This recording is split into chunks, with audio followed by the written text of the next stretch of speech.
欢迎来到小唐漫文屋，点赞关注本频道，出门就中500万。李妙真知道这位三师兄痴迷于模仿许七安，按照他的说法，许七安是人前显圣的集大成者，且每次都先他一步抢他机缘。倒不是杨千奂冤枉人，他是有依据的，比如佛门斗法时，监正刻意把他关进观星楼底，然后推许七安出来代表司天监出战。又比如李妙真和楚元枕天人之争，杨千奂当时恰好又被关在楼底。他要是知道许宁燕做的事，一定羡慕的捶胸顿足吧。李妙真不打算现在告诉他，至少得等稳住许七安的伤势。于是他收敛笑容，抱拳诚恳道：许七安就麻烦杨师兄了。杨千奂颔首，对于天宗圣女这副恳求的姿态，他很满意，当即从储物袋取出瓶瓶罐罐以及针线。只见杨千奂撬开许七安的嘴，然后啵一声弹开瓷瓶木塞，把4、5个瓷瓶口塞进许七安嘴里。灌药方式堪称粗暴，没几下，昏迷中的许七安脸色涨得紫红，一副要被憋死的样子。你干什么？李妙真柳眉倒竖，他受了很重的伤，臣磕下猛药。杨千奂义正言辞的解释，一拍许七安的下颌，让他把药咽下去。臣磕下猛药是这个意思吗？你确定不是在报复？飞燕女侠斜了他一眼。用完药，杨千奂又给他缝了伤口，勉强止住血，然后说道：我只能稳住他的伤势，想要救他，得老师亲自出手，连你都不行。李妙真吃了一惊，在他看来，杨千奂是司天监的扛把子，除了监正之外，李妙真没见过司天监有比杨千奂品级更高的术士。杨千奂沉默了许久，缓缓道：是这小子作死，和我能力无关。李妙真的说辞，在天不生我杨千奂，大凤万古如长夜的杨师兄看来是赤裸裸的挑衅。他顿了顿，继续道：他必然使用了儒家的言出法随，没有浩然正气护体，竟敢使用儒家的法术。看他身上这惨烈的伤势，他用儒家的法术换取了什么？李妙真沉吟许久，道：或许和战力状态有关。强行提升战力吗？真是不怕死啊。杨千奂啧啧一声，儒家的4品都不敢这么玩，是吗？李妙真问。当然。杨千奂撇撇嘴，云麓书院那几个4品平时打架只敢念叨几句裤子掉了退去100里这些效果强，但又不会造成太大杀伤力的手段，这是因为浩然正气能抵消的反噬是有限度的，不然儒家岂不是无敌？李妙真道：儒家全盛时期不正是无敌吗？杨千奂就不想和这个女人说话了，他咳嗽一声道：等他初步吸收药力，缓解疼痛，我们就带他回去。哼，不要小看了疼痛，也许会把他活活疼死。他大步往外走，我出去转转。司天监的杨千奂杨大师来了，怎么能深藏功与名呢？肯定要出去人前显圣一把。他敞开瓮城的大门，出现在外头的众守军眼前。守军们冷不丁地见到一位白衣人士出现，有些茫然。杨千奂藏在帷帽下的目光徐徐扫过一张张茫然的脸，语气沉稳，透着世外高人的镇定，宣布道：本座是司天监杨千奂，监正3弟子。司天监的术士，监正的3弟子。短暂的沉默后，瓮城外的守军突然爆发强烈的欢呼声。咦，竟然如此欢迎，这不太合理啊！不，这很合理。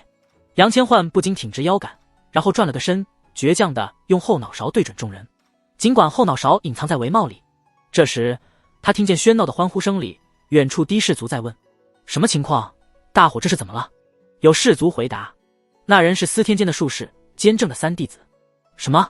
这太好了，太好了啊！是啊是啊，许银罗有救了，许银罗终于有救了。有人喜极而泣。身为大凤子民，谁不知道司天监的术士能生死人肉白骨？他们欢呼的原因是许七安有救，而不是我。杨千奂听得心里一沉，依旧背对着众人，抬起手往下一压。见到他的手势，士族们逐渐安静下来。杨千奂沉声道：许七安，他又做了什么？他知道许七安在大凤声望很高，窃取了他杨千奂的机缘，但这群只认军功的大头兵，就算对许银罗崇敬，眼前的这一幕也还是太夸张了。他有一种不好的预感。许银罗义薄云天，为了减轻我们的压力，一人下沉凿阵。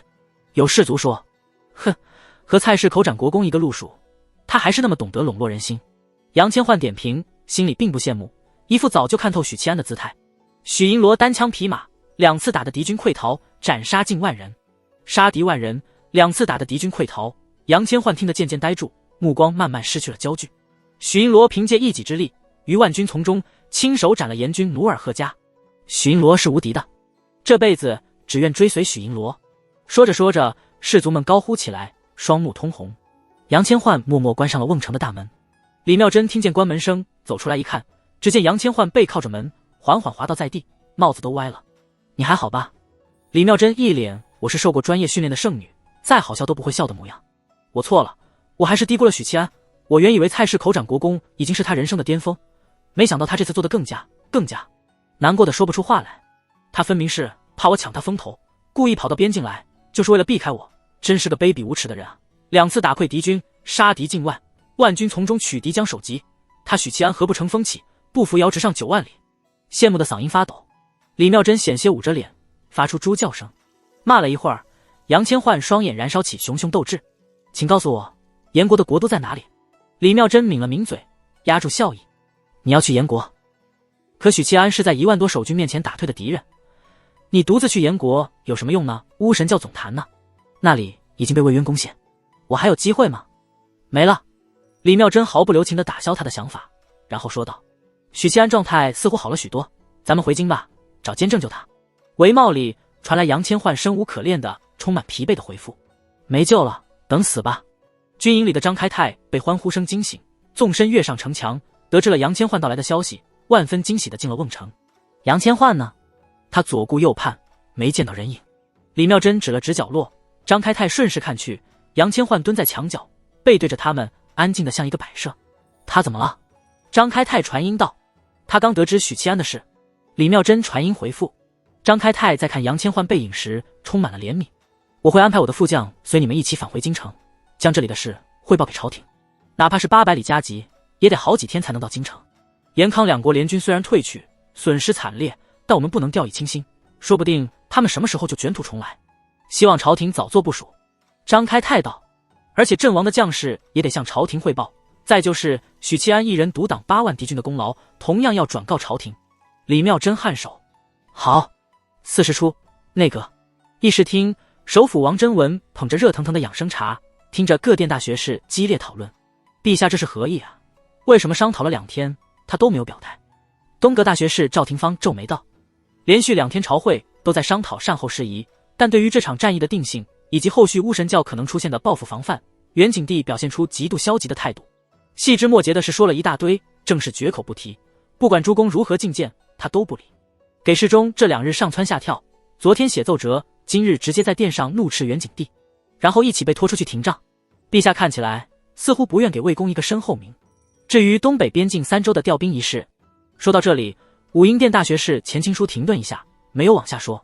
换成任何一人，这般作为都可以打上通敌叛国的烙印，但陛下是一国之君，自然不可能，只能说是近来昏聩了。读。王首辅敲了敲桌子，等大学士们看过来，他吐出一口气，声音低沉且温和：午膳后，我去一趟观星楼，见一见监正。他的嗅觉比其他人更敏锐。自从魏渊战死后，王真文按照传回来的情报复盘了这件事。他察觉到此事不仅是涉及2国，更涉及品级巅峰的隐秘，而后者是他们这些文臣无法涉猎的领域。但监正绝对知道。大学士们缓缓点头，见极殿大学士陈奇低声道：不妨求监正压一压陛下。这话如果传出去，会成为政敌攻讦的理由，大学士之位都未必能保。但他还是说了，只想着元景帝能迅速给出决策，可见如今局势有多紧张。这时，一名内阁官员来到议事厅门口，汇报到几位大人，一位自称是张开泰副将的人求见，他要见首辅大人。张开泰的副将，他不去兵部，来内阁作甚？钱青书皱了皱眉。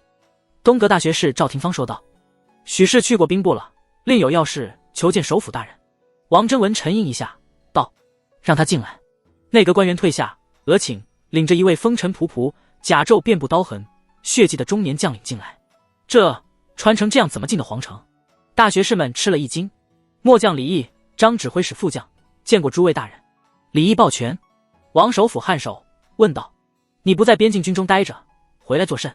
何时回来的？李毅回答：末将昨日还在襄州玉阳关，今晨刚回京城，司天监杨千唤带末将回来的。众大学士面面相觑，满脸疑惑。王首辅则问道：800里加急的情报属实？李毅沉着脸点头。一瞬间，王首辅眼里最后的希冀消散，他沉默许久，道：你求见本官所为何事？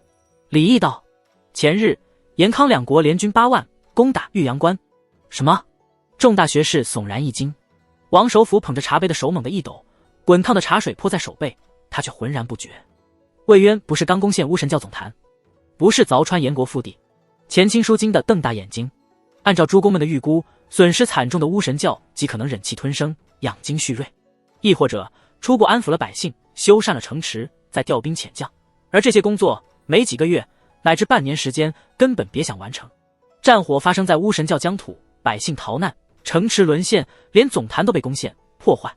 战后的重建、安抚等等事宜，可是一个漫长且麻烦的过程。谁想距离魏渊攻陷径山城也就1个月不到，延康两国竟集结8万军队攻打玉阳关。这不符合战争常态的行为，让在座的几位大学士又惊又怒又茫然。王真文面沉似水，战况如何？顿了顿，他改口道：襄州被攻占了几座城，两国联军8万，敌军裹挟着复仇的烈焰，必然舍生忘死。而边境守军经历了魏渊的战死，士气低迷是可想而知的。数量又悬殊，加之李毅回京等等信息都在告诉王真文，玉阳关沦陷了，襄州百姓正遭遇着铁骑的践踏。这让城府深厚的老首府有些焦虑，以至于坐立难安。闻言，李毅本能地露出了笑容，眼里闪过一丝崇拜。他笑了，赵廷芳等人神色略有呆滞，而后便听李毅说道：幸好当时许银罗在，他几乎以一人之力助我们挡下了敌军。听到这里，大学士们本能地松了口气，鉴于许七安以往的办事能力，他总能把事情解决，不管是通过暴力还是其他极端手段。旋即觉得不对，许七安的修为水平，一人之力这4个字从何说起？王真文眉头微皱，问出了自己的疑惑。李毅道：许银罗单人凿阵，杀穿敌军，共斩敌军10000余人，杀康国统帅苏古都洪雄，于1000军之中一刀斩杀严军努尔贺家。听着李毅娓娓道来，大学士们都惊呆了，一张张老脸上凝固着相同的表情。王首扶捧着的茶杯缓缓歪斜，滚烫的茶水再次流淌，然后把他给烫得惊醒过来，整个人几乎一颤。属实。王首府听见自己的声音在发颤。卑职不敢谎报军情，卑职已经将唐报送到兵部了，来此是受了张指挥使之托，希望首府大人和诸位大人能尽早做决断，派援军前往3州边境。李毅道。王首府缓缓点头道：你且去外头等候，我等商议片刻。等李毅走后，议事厅一时沉默。众学士的脑海中不约而同地浮现经察之年那个小铜锣的身影。彼时的他还只是一个依仗魏渊宠幸上蹿下跳的小人物，而今魏渊战死，他却成为能独当一面的传奇人物。物是人非。赵廷芳感慨道：想不到他竟然已经成长到这个地步，短则5年，长则10年，取代镇北王，成为大奉第一武夫不成问题。城下杀敌境外，一刀斩了严军努尔贺家，仅凭这份功劳，封侯爵不在话下。可惜这样的人物，当初一刀砍断腰牌，不再当官。性格火爆的钱钦书冷哼道：陛下为了怀王，为了皇室颜面，彻底与他决裂，他不可能再入朝为官。而且以许七安的性格，就算陛下既往不咎，他也不会再回朝廷。可惜，太可惜了。华盖殿大学士低声道：魏渊死后，他也许会离开京城。大学士们沉默了。钱钦书一拍桌子，嘴唇张了张，终究没有骂出那2个字。王首府扫了一眼这位至交好友，扯开话题。没想到巫神教的报复来得如此迅捷，这并不合理。见极殿大学士陈奇思考片刻，努尔贺家可能被仇恨冲昏头脑，但康国不至于，其上更有巫神教的高品巫师。晋国在北境交战，燕国损失惨重，急需休整，也就康国兵力保存上好。这般汹涌而来，或许能逞一时之快，但大奉一旦反应过来，调兵遣将，对于燕国来说会有灭国的风险。现在的局势是，北境的晋国有妖蛮牵制，径山城总坛沦陷，中低品巫师死伤惨烈。只要大奉咬咬牙，再跟巫神教打一场大型战役，燕国就会有灭国的危险，康国也好不到哪里去。因此王首府才提议从各州再调兵马，但被元景帝否决。大学士陈奇环顾众人，那么是什么原因让他们不顾一切的南侵？或许监正能告诉我。王首府沉声说，接着看向钱钦书道：钦书，把那位将军请进来。李毅重新进入议事厅，王首府语气温和：还有什么事？李毅犹豫了一下道：陈英可有抵达京城？王首府略一回忆，想起陈英是谁了，摇头道：不曾，此中还有何事？看来他没这么快。李毅顿时露出愤慨之色，除了出征时所带的粮草，后勤部队就再没送粮草支援过一次。大军在敌方厮杀，3州户部却断了我们的补给。我们撤回后，找3州户部官员质问，才知道军粮没了。此言一出，在座的大学士们脸色大变，前倾书蹭的就站了起来。王首府指头几点桌面，语气更急：什么叫军粮没了？大军出征前押往边境的粮草呢？三州户部没有清点吗？你们没有清点吗？押运官呢？粮草督运呢？打仗最重要的是什么？粮草排第一位，10万人，人吃马嚼，没粮草是要哗变的。我们自然是派人清点过的，但等我们撤回来时，才发现粮草没了，早已被人偷偷运走。押运管和粮草督运等负责的官员不知所踪。陈英找户部官员质问，那些狗官只说是奉命行事，其他一概不说。所以陈英一怒之下就把他们全砍了。李毅低着头说完这一切，轰，犹如五雷轰顶，大学士们身子一晃。奉命行事，奉了谁的命？奉了谁的命？那个陈英，谁让他把人都砍的？他把人砍了，我们问谁去？莽夫，该死的莽夫！性格暴躁的前清书气疯了。唯有王首府枯坐不动，久久地沉默着，等大学士们吵得差不多了，他默默地把手边官帽拿起，戴好，缓步往外走。我去见监正。他的声音无喜无悲。此时的兵部衙门，兵部尚书坐在堂中，审视着堂报的内容。上面记载2件事：其一，延康两国联军攻打玉阳关，为许七安一人所败，斩万敌，杀严军，联军溃败。其二，粮草无故失踪。除了堂报之外，还有张开泰手书一份，恳请兵部尚书和张行英等御史帮忙救陈英。杀户部官员已经形同哗变，自古哗变，士卒可数，领头者必死。兵部尚书是魏渊一手提拔的人，是魏党的骨干。兵部尚书沉吟许久，召来心腹，道：把堂报内容泄露出去，只说其一，不说其二。粮草的事尚未有定论，且关系重大，现在不宜泄露。但许七安的事迹可以传播，目的是宣扬此战的胜利。陛下不是犹豫不决吗？不是不愿给魏公升后名吗？那他就推一把。很快，许七安一人独挡延康两国的事迹，便在有心人的推动下，在京官口中以及市井之中开始传播。内城某座高档酒楼里，一群京官结伴入，进了包间，点好酒菜，大肆谈论着。一名京官小酌几杯后说道：刚才兵部的一位好友那里得知消息，前日延康两国联军集结8万精锐攻打玉阳关。同僚们脸色大变，襄州沦陷了。没有。那京官摆摆手，环顾众人，绘声绘色道：恰好许英罗在场，一人一刀杀了2万多敌军，杀了康国的统帅，连那严军都被他斩了。胡说八道，多吃点菜，少喝酒，净说醉话。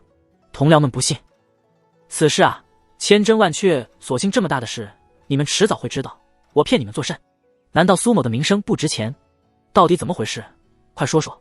包间外伺候着的小二听得清清楚楚，当即就跑下楼，兴奋得面红耳赤，去找了掌柜。掌柜的，出大事的。柜台后的掌柜脸色一变，有客人打架。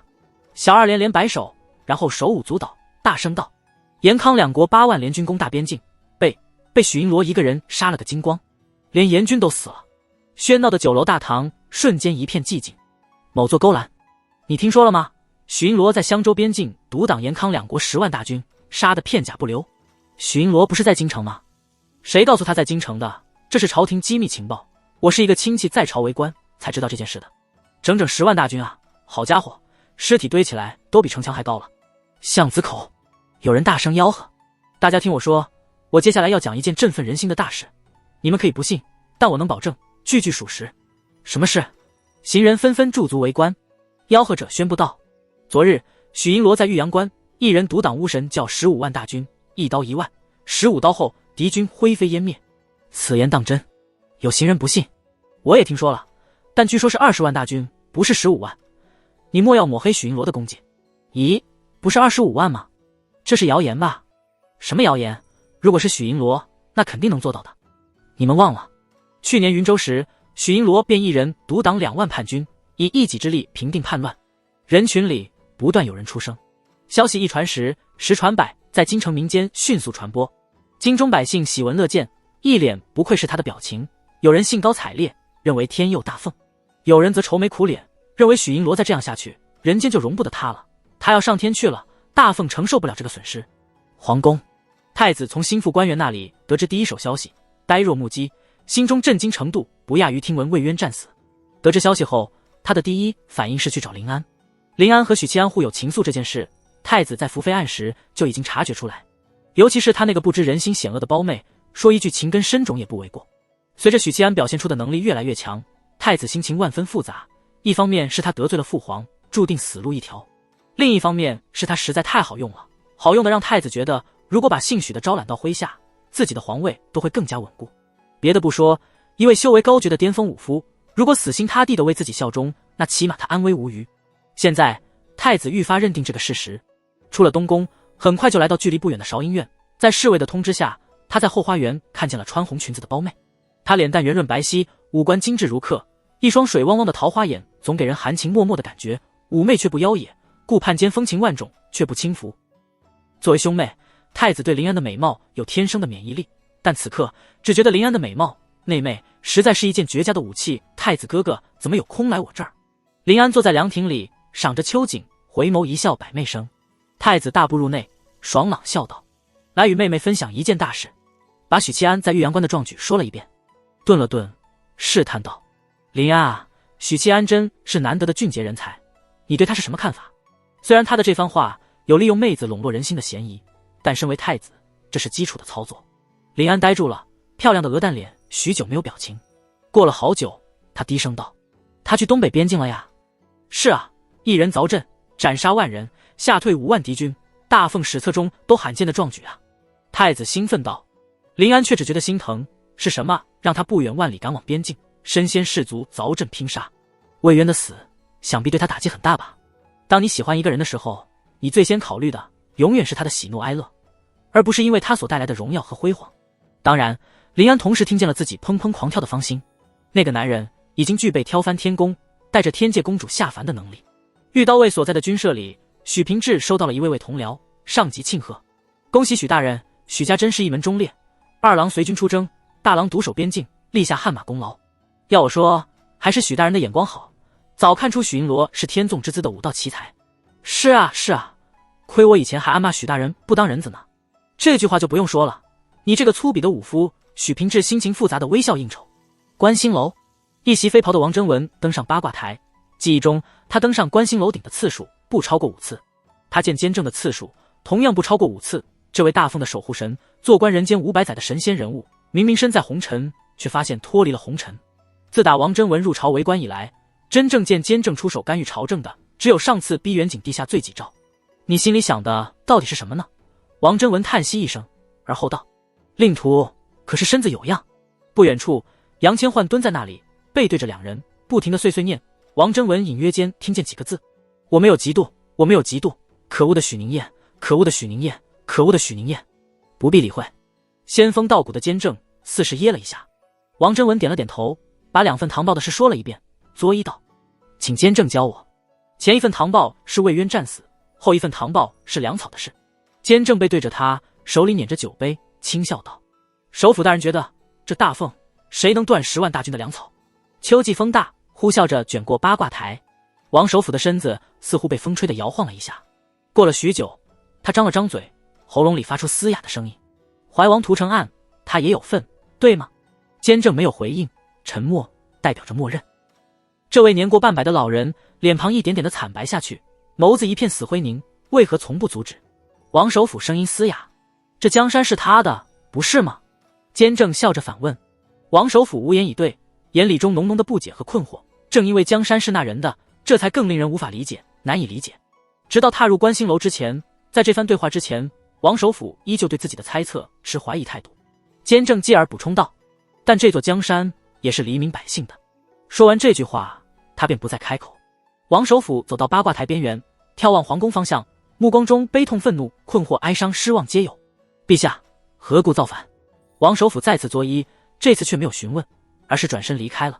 观星楼7层卧房里，许七安半死不活地躺在床边，一位白衣术士正在给他换药。宋清带着一干仰慕许公子的白衣术士在旁边观看。啊，这伤势这么严重啊？伤得这么重，就算是痊愈也会留病根的吧？咱们不如给许公子换一具身体吧，我觉得会很有意思。然后这具身体留给宋师兄做生物炼金术实验。许公子一生痴迷炼金术，想必也很乐意为炼金术献身的。白衣术士们交头接耳：你们是魔鬼吗？李妙真瞪大眼睛，险些要拎着剑赶人。宋清压了压手，阻止了师弟们的喧闹，没好气道：胡闹，怎么能把许公子的身体用来做实验？咱们至少要问一声他的意见，这是基本的礼貌。去！李妙真啐了一通，把这些讨人厌的术士都赶走。监正的徒弟没一个正常的。他朝着桌边的楚采薇抱怨道。楚采薇闻言，深有同感的点头。老师亲传的几位师兄师姐里，我是最聪慧最正常的。敢问姑娘，何来自信？李妙真看了他一眼。皇宫，富丽堂皇的寝宫内，老太监绘声绘色地汇报着坊间的流言。市井之间都在传颂许七安那狗贼的事迹，有说他杀敌10万的，有说是15万的，有说20万的，甚至有人说是50万精兵呢。老太监嗓音阴柔，要不怎么说人言可畏啊？甭管好事坏事，传得多了就变样了。不过这许七安虽然可恨可杀，倒也不是全无用处。远景的看了一眼喜色暗藏的大半，没什么表情的说道：“把袁雄和秦元道给朕叫来。”老太监很懂得察言观色，见陛下似乎并不高兴，便识趣的退下。远景帝面皮狠狠抽搐了一下，深吸一口气，强忍着胸中泼天的怒火。巫神教竟如此不济，8万精锐被一个小子杀得损兵折将，连2名主将都先后死于他手，屠不了香精玉3州，便磨灭不了大凤气运，坏他好事。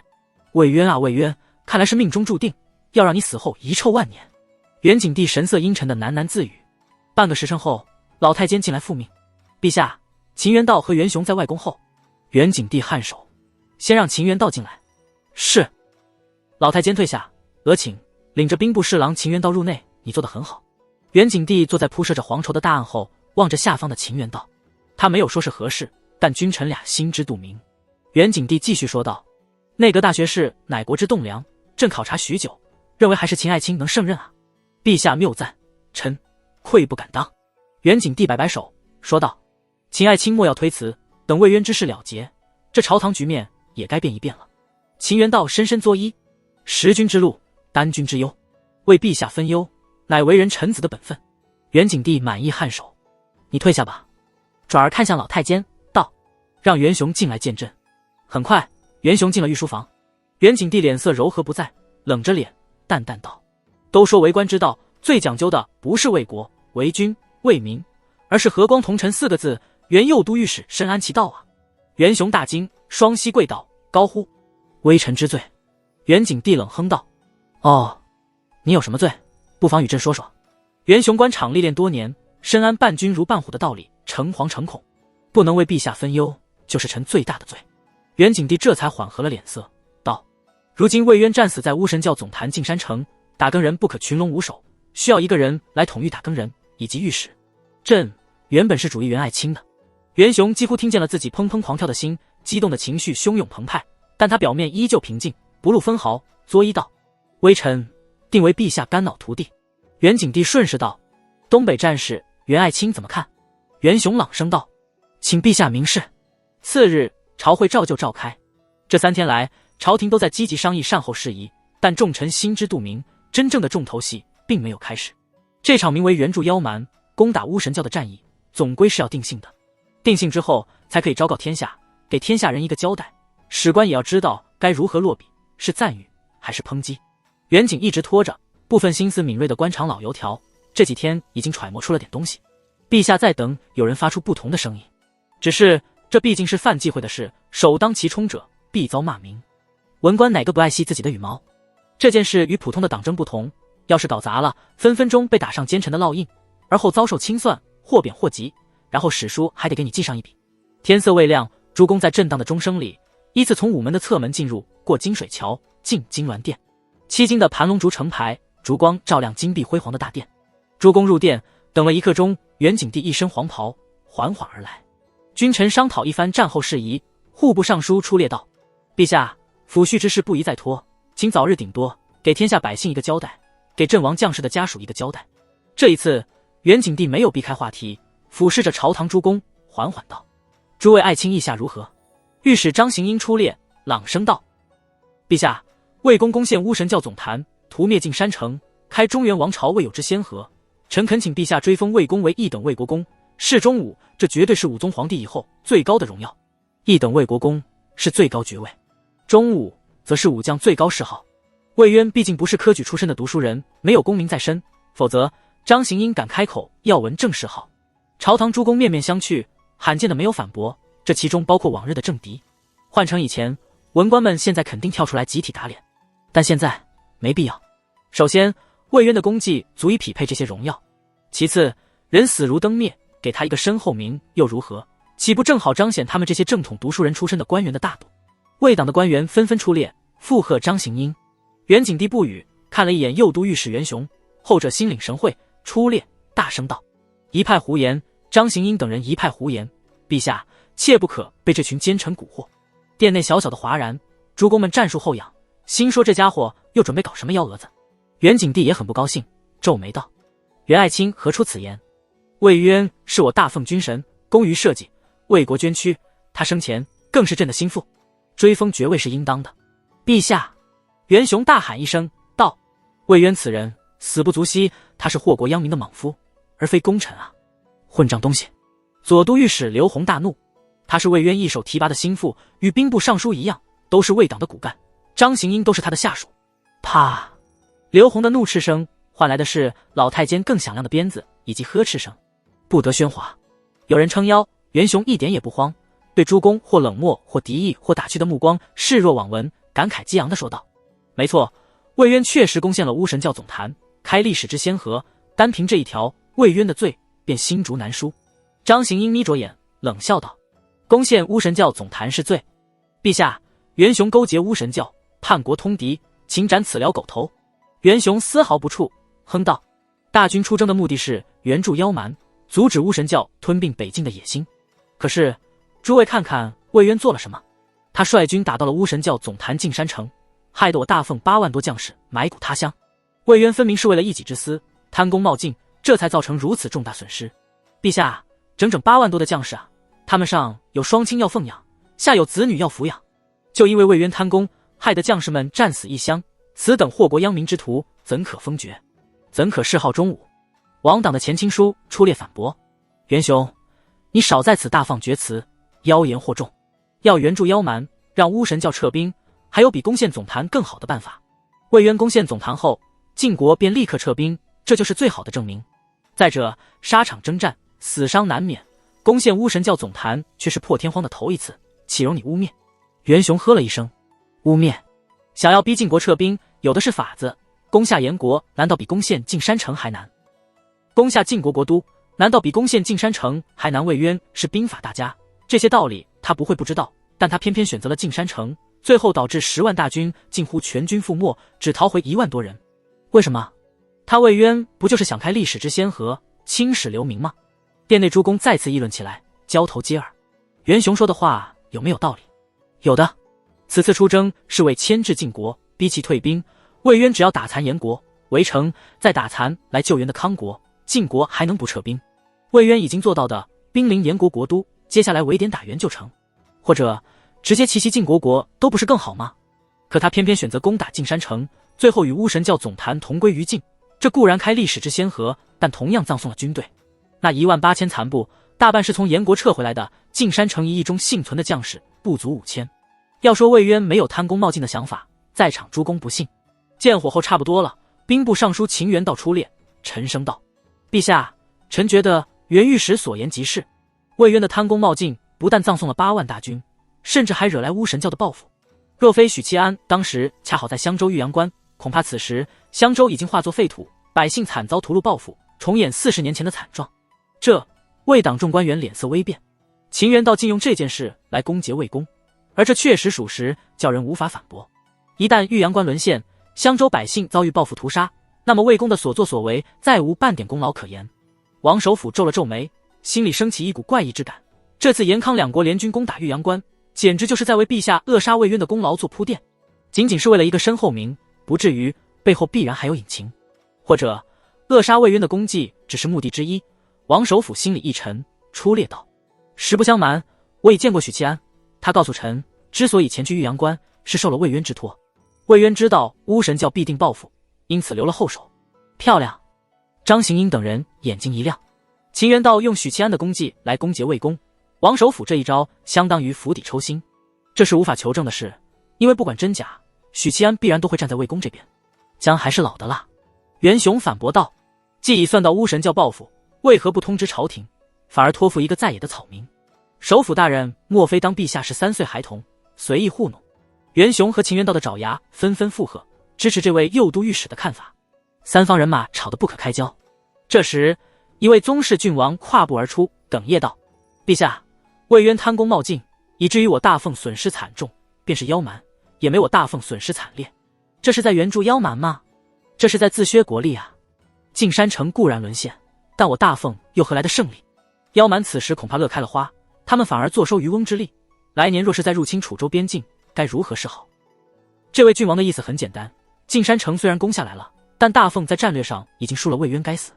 又有数名勋贵宗亲出列，支持兵部侍郎秦渊道和右都御史袁雄。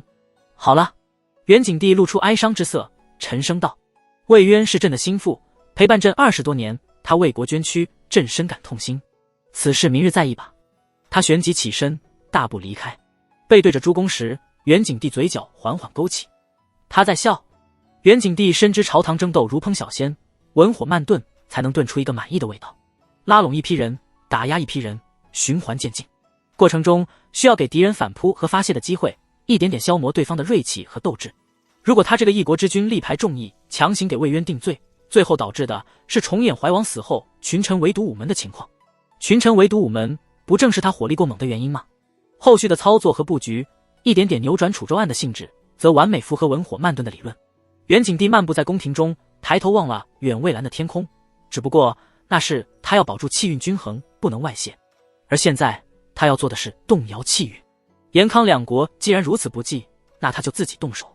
当天尽管没能给这场战役定性，但朝堂上终究有了不同的声音。对于嗅觉敏锐、擅长分析朝堂局势的京官来说，这是一个非常重要的信号。要站队的，现在就要做出选择了；不站队的，那就乖乖闭嘴，静观其变。此后2天里，大朝会、小朝会开了数次，前魏党成员寸步不让，联合王党与袁雄和秦渊道的党羽激烈辩驳。袁景帝如同过去几十年一般，高举宝座，观虎斗。最让人意外的是王首辅，这位和魏渊斗了半辈子的老首辅，以一种不可思议的态度，坚定不移地站在前魏党成员一方，为魏渊的身后名，为这场战役的定性已是竭尽全力。城北某个小院前，一辆高档奢华的马车缓缓停靠在街边，穿着长服的中年人从马车里下来，在护从的簇拥下敲开了小院的门。开门的是个穿着布裙的清秀小媳妇，一见门口杵着这么多男人，吓了一跳，连忙关门。护从伸手挡住，训斥道：“不得无礼，知道你面前站着的是谁吗？”小媳妇无法关门，有些慌乱的后退，朝屋里喊了一声：“娘，有客人。”满头银发的老妇人拄着拐杖从屋子里走出来，警惕地打量着这群不速之客。“你们是谁？”老妇人也是大富大贵过的，仅是扫了一眼，便从中年男人的面料昂贵、做工考究的服饰以及腰间挂着的玉佩辨识出来者身份不同寻常，这让老妇人愈发警惕。那些朝廷走狗的目标非常明确，就是敲诈勒索，虽然可恨，好歹是明着来。而且现在家里家徒四壁，日子艰苦，那般没人性的走狗都不屑再来了。眼前这个身份必定高贵的中年男子又是所谓何事？肯定不是为了银子。中年男人站在院中，角落几只咕咕叫的母鸡以及空气中淡淡的鸡屎味让他眉头微皱。“你是陆振南的发妻？”他问道。陆振南是陆爷的本名。老妇人突然爆发出响亮的哭嚎声，拐杖一丢地上一坐，发挥汉服惯用手段，总之先卖惨叫屈，把自己放在道德制高点准没错。老妇人没读过书，也不识字，这些都是市井中历练出的经验和道理。但是中年男人一句话，让老妇人的哭声瞬间卡壳，像是被人一把掐住脖梗的老母鸡。“你想不想为陆振南翻案？姓陆的拐卖人口，奸淫良家，还是翻案？”老妇人既没点头，也没拒绝，只是愣愣地看着中年男人。中年男人笑了笑，用尽量能让市井妇人理解的措辞：“把你儿子流放的大官叫魏渊，打跟人衙门的头儿。他呢，现在死在沙场上了。有人啊，就想着为那些被魏渊陷害的无辜之人翻案，还他们一个清白，还立志一个清明。只要你午膳后去午门敲灯闻鼓，状告魏渊敛财无度，污蔑良民，我可以而保证，你那个流放边陲的儿子，今年春季之前能回来与你团聚。”老妇人眼睛骤放光明，神采奕奕，旋即又有些害怕，小声嘀咕：“告御状是要挨板子的。大凤律法规定，越诉者吃50，胜了后续无碍，败了判血2000里，甚至丢掉性命。”老妇人这样的年纪吃50，别说打官司了，当场就和死鬼老头团聚，夫妻双双把抬头。中年男人嗤笑道：“放心，我们会保你无恙，你死了，我们岂不是白忙活一场？”说着看了一眼身边的护从，护从丢下一锭金子，一份状书。中年男人道：状书已经给你写好，这件事办好了，不但你儿子能回来，事后还有50两黄金的报酬，足够你们一家过上锦衣玉食的日子。老妇人牙一咬心一横，多谢老爷为民妇做主。中年男人满意点头。告御状的流程和方法，我现在就教你。当日午门外鼓声大作，一名老妇人带着儿媳和小孙子在午门外敲响了登闻鼓，状告魏渊敛财无度，污蔑良民。代政21年的元景帝闻言大怒，责令督察院严查此事。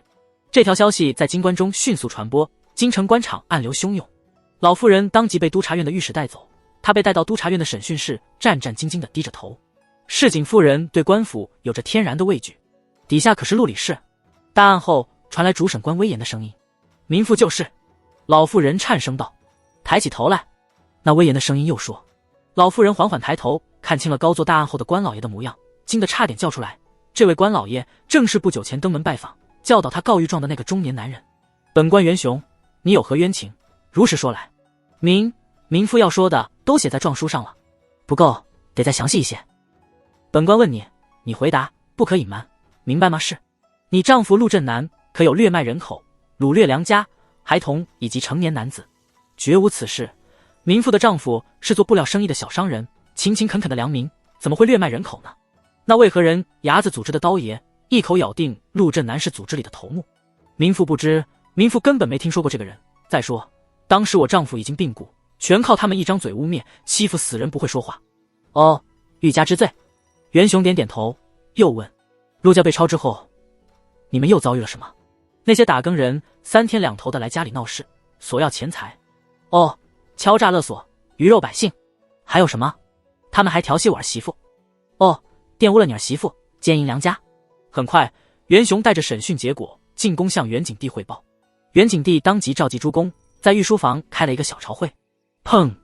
元景帝猛一拍案，龙颜震怒：打更人敛财无度，欺诈良民，害得人家妻离子散后，仍不愿放过，敲骨吸髓，玷污民女，虚利之祸，积弊已久。没想到本该监察百官的打更人，竟已腐烂至此。朕深感痛心，朕对魏渊很失望。朕以国事待他，他竟做了个国贼。左都御史刘弘出列，即道：陛下，事关魏公，此等大案，理当三司会审，不可听信袁雄一人之言。他是魏渊的心腹，这件案子他是要避嫌的，魏党成员都得避嫌，被元景帝排除在外，不得插手此案。元景帝冷笑道：三司会审，你们审得出结果吗？伏非案时，你们审太子，审出什么来了？尽是些上下推诿的东西。诸公一时无言以对。王首辅出列，沉声道：陛下，此案重大，这不合规矩，请三司会审。兵部侍郎秦元道立刻站出来反驳道：经查之时，打更人衙门上至金罗，下至铜锣，便曾因贪污受贿入狱，腐败风气由来已久。如今魏渊已死，这群贪赃枉法的败类没了庇护，臣认为正好是彻查打更人、扫除陈疴的绝佳时机。元景帝却不再看他，凝视着袁雄道：袁爱卿，朕现在就把打更人衙门交给你，你好好的查，务必一扫陈疴，还朕一个干干净净的打更人衙门。袁雄欣喜若狂，没让情绪流于表面，高声道：是。诸公散去，兵部尚书急步追上王首辅，低声道：首辅大人，眼下如何是好？很明显，陛下是要借此抹黑魏公，当打更人衙门的种种黑暗浮出水面，身为打更人领袖的魏渊能干净到哪里？届时什么忠武，什么公爵，想都别想。王首辅答非所问地说道：你有没有发现沉默的人越来越多了？兵部尚书脸色一变。王首辅淡淡道：看好你自己的人吧，官场人走茶凉，千百年来颠不破的道理。这位老人回头看了一眼皇宫，满脸疲惫。袁雄乘坐马车离开皇宫，既没回御史台，也没新官上任3把火的，直奔打更人衙门。最熟悉打更人的，肯定还是打更人，想要最快办成事，少不了那人的帮忙。袁雄眯着眼，手指悄悄敲击膝盖。车轮铃铃，他出了皇城，在内城行驶半个时辰，抵达了一座府邸。朱府。经查之年，打更人因罗朱成柱因为试图玷污无罪少女，被铜锣许其安一刀斩成重伤，后因伤势过重，修为半废。许其安则被魏渊关进打更人大牢，判处7日后腰斩。恰好桑博案爆发，在魏渊的暗示下，怀庆向元景帝举荐许其安为主办官，元景帝准他戴罪立功。桑博案结束后，许其安从容脱罪。朱成柱的父亲金罗珠杨心中不忿，投靠齐党，出卖打更人。这个报复行为因为气运之子许七安无意中撞破七党和巫神教巫师的密谋而告终。事件结束后，朱阳被革职，赶出打更人衙门。原本按照魏渊的意思，朱阳是不可能活到现在的，但袁景帝强行保了下来，给了一个兵部掌故的闲差，一直到现在。袁雄踏着木凳下车，抬头看了一眼朱府的匾额，内心感慨万千。陛下真是布局深远啊！来到朱府大门，自报身份，袁雄目送门房进府。额请身材魁梧、气息内敛的朱阳亲自出门迎接，爽朗的笑容中暗藏着惊诧，道：“袁都御史光临寒舍，蓬荜生辉。”袁雄笑着点头：“打扰朱大人了。”目光看向府内，朱阳当即道：“快快请进。”两人进了会客厅，朱阳命下人端上最好的茶水，主客抿了一口茶。袁雄问道：“令郎的身体状况如何？”开口第一句聊的是这个。阅历丰富的朱阳似乎明白了什么，无奈摇头。犬子当日被姓许的小子斩成重伤，伤了心肺，伤势痊愈后便落下了病根，断了武道之路。朱成柱当时是初入炼气境，修为不算高，捡回一条命已是万幸。受这么重的伤，肯定是要落下病根的。修为越高，生命力越强，换成朱阳自己，那点伤势不出3天就痊愈了，他也嚣张不了多久了。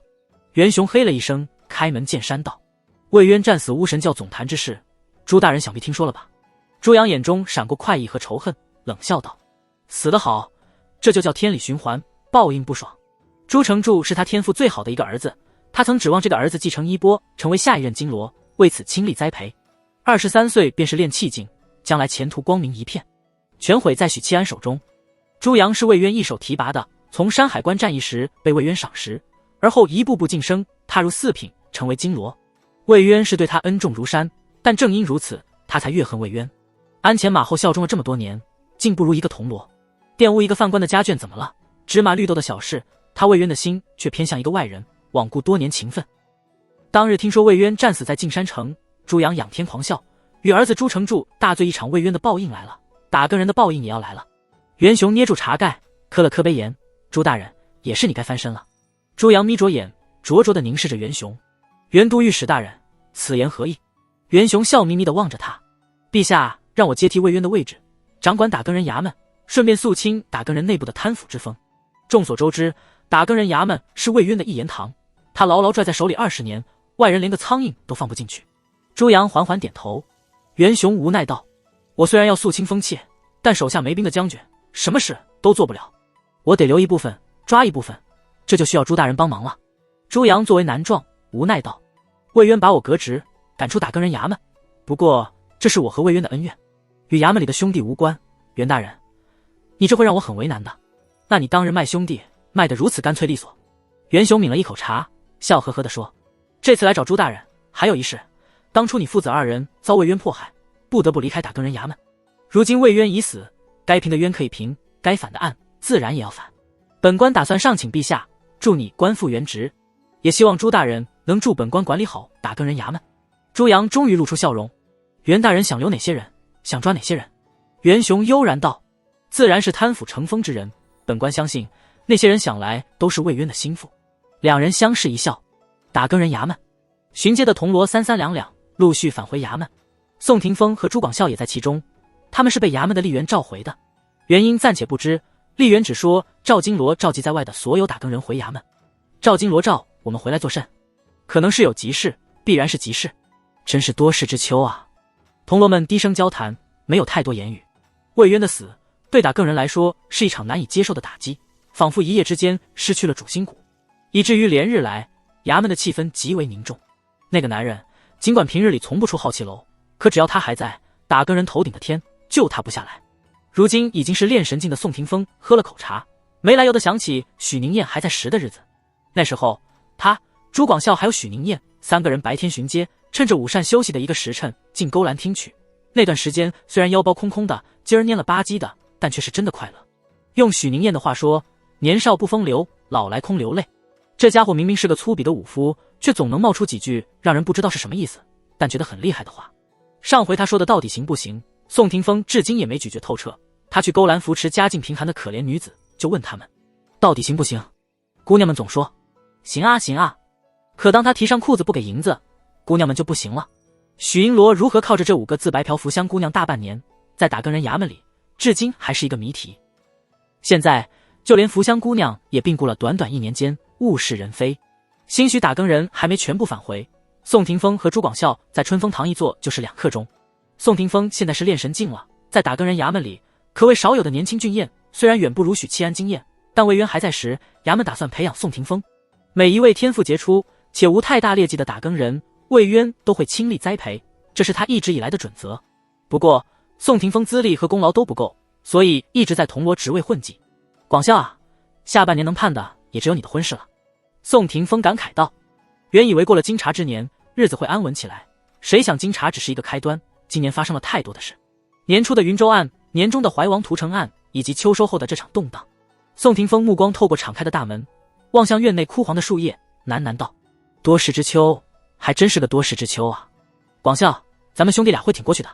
愈发沉默寡言的朱广孝嗯了一声。正说着，演武场传来鼓声，赵金罗在召唤我们。2人当即离开春风堂，与李玉春一起随着衙门内的一众打更人朝着演武场集结。宋霆锋来到演武场，目光一扫，愕然发现集结在此的打更人比预想中的多，那些休沐的竟都被召集了过来。这是发生什么事了？他看一眼身边的朱广孝和李玉春，2人也有相同的疑惑。春风堂3人沉默入列，等了近2刻钟，忽然听见急促而整齐的脚步声传来，闻声侧目，竟是一群刀甲鲜亮的禁军，数量极多，初步目测至少500人。禁军！宋霆锋暗暗皱眉。禁军队伍汹涌而入，将打更人团团包围，却没有下一步的动作。众打更人正困惑，便见远处缓步走来几人，居中的是一个颇具威严的中年男子，穿着飞袍。他的左边是面无表情的赵金罗，右边那人则是朱阳，朱阳身边是朱成柱。别说是李玉春、宋霆锋和朱广孝，便是其他打更人，见到这对父子，脸色都是一变。离得近了，袁雄双手负在背后，来到众打更人面前。赵金罗扫了眼下属们，没什么表情的朗声道：奉陛下之命，自今日起，元都御史接替魏公的职务，掌管打更人衙门，还不快见过元公？打更人们骚动起来，或面面相觑，或低声议论。狗屎，他凭什么掌管打更人？有银罗嘀咕道：一个趋炎附势的小人罢了，也配执掌打更人？就算是接替魏公的位置，那也是左都御史刘洪刘大人吧？袁雄眯了眯眼，不动声色。赵金罗看了一眼这位新官上任的上级，心里一沉，喝道：统统闭嘴！你们想造反吗？他愤怒下属不懂得察言观色，新官上任3把火，烧的就是刺头，越不服管束的越容易杀鸡儆猴。何况袁雄这次就是来查案的。赵金罗同样是魏渊的心腹，金罗都是魏渊的心腹，包括朱阳也曾经是。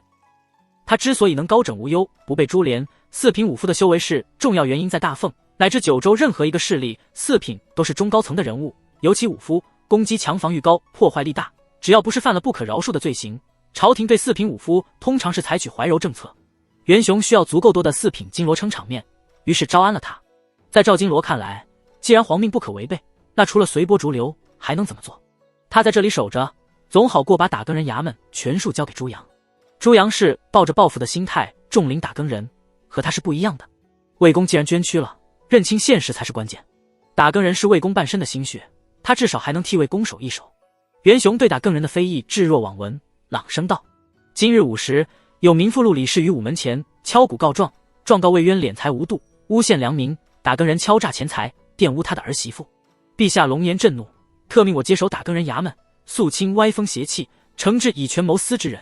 怒骂声和叫喊声瞬间炸开，打更人们不知道陆李氏是谁，但不妨碍他们口吐芬芳。魏公敛财无度，整个衙门谁不知道魏公最廉洁公正？一个民妇竟敢状告魏公敛财，迫害他家人，也不想想他配吗？魏公就算真要敛财，难道会像普通虚吏一样去敲诈百姓？铜锣银罗们不傻，立刻意识到有人要构陷魏公，而这个人多半便是眼前的右都御史袁雄，他是魏公的政敌。太吵了，袁雄淡淡道。赵金罗正要出声呵斥，朱阳抢先一步，一脚踏出，四品高手的气机汹涌而出，霎时间在场打更人站立不稳，脸色发白，喧哗声顿时一滞。袁雄满意颔首，高声道：本官已经收到秘密举报，绝不姑息贪赃枉法之徒，接下来报道名字者出列。张栋梁。没人响应。张栋梁。还没无人响应，打更人在无声的反抗。袁雄不再说话，轻飘飘地看一眼身侧的朱阳，后者心领神会，目光早已锁定人群中的某位银罗，张开手臂，掌心对准那人，骤然一个抓射。一个粗壮的方脸的汉子被迫挤出人群，他双脚杵着地，脚尖拖出2道痕迹，竭力对抗，但又无可奈何地看着自己被拉出来。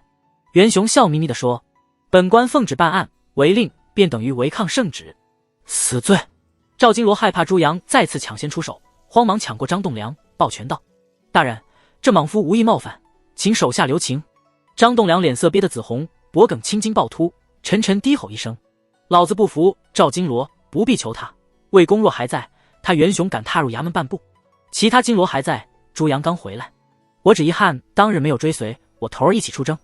他能随魏公战死在径山城，是幸事，总好过我死在自己人手里。”袁雄淡淡道：“朱大人，打更人是有官职在身的，生杀予夺都得陛下决定。”朱阳点了点头，嘿道：“明白。”他气机一拽，把张栋梁拉了过来，一拳倒在这位银罗胸口，扑张栋梁后背的衣衫登时开裂。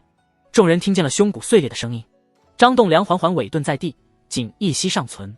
新官上任3把火，第1把烧到了这个可怜虫身上。枪！拔刀声传来，有银罗拔刀了。枪枪枪！周遭的禁军纷纷拔刀，随时准备镇压打更人。朱阳眯了眯眼，跨前一步，以4品武夫之身威射中打更人。都住手！赵金罗暴喝道：“你们想造反吗？老子不想要了！”赵金罗，头儿，打更人们反应很激烈。你难道还看不出来吗？他是在清洗我们，不管我们有没有罪，都不会有好下场的。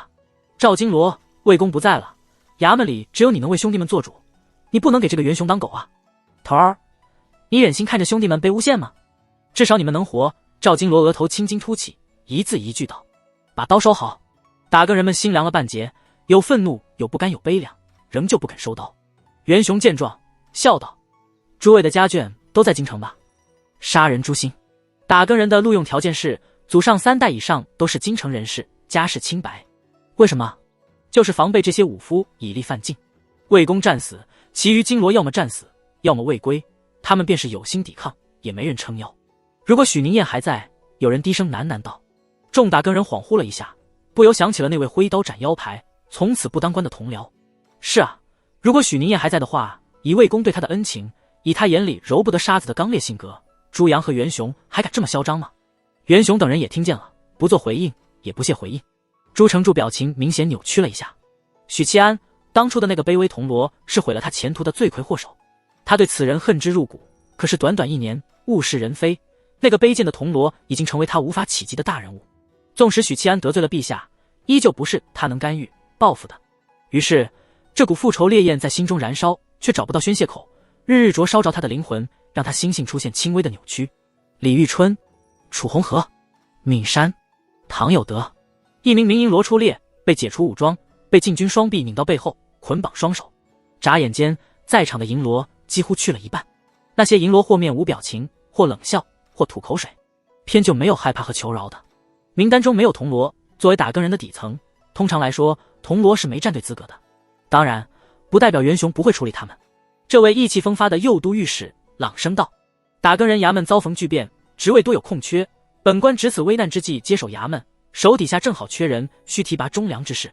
明日黎明前，你们中只要有人写信举报贪污受贿、敲诈百姓的同僚，本官就提拔他。”用心险恶，在场的打更人闷面无表情，不做回应。袁雄却知道，猜忌和野心的种子已经在这群人里种下来。对于这些铜锣来说，晋升是非常困难的事，既要有相应的修为，也要有足够的功绩。因此，有部分早已是炼神境的铜锣，迟迟得不到晋升。但凡有野心、有上进心，谁不想升官？现在打更人衙门动荡不安，对一些有野心的、渴望晋升的人来说，是一个绝佳的机会。袁雄不再去看沮丧的打更人们，转而望着朱阳和赵金罗，笑道：“2位金罗，随本官去好气楼观赏一番。”他无比渴望进入那里，取代魏渊的位置。赵金罗点点头，扫了一眼众打更人，道：“都散了。”朱广孝耳边传来宋霆锋的嘀咕声：“低头，快低头，离开这里。”情绪沮丧的朱广孝微微一愣，本能的照做，随着同僚们往演武场外走。没走几步，他便听见一道声音传来：“站住！”众人纷纷驻足，一边心惊胆战，一边望了过去。出声喝止的是朱成柱，当初的银罗，在场的打更人几乎都认识他。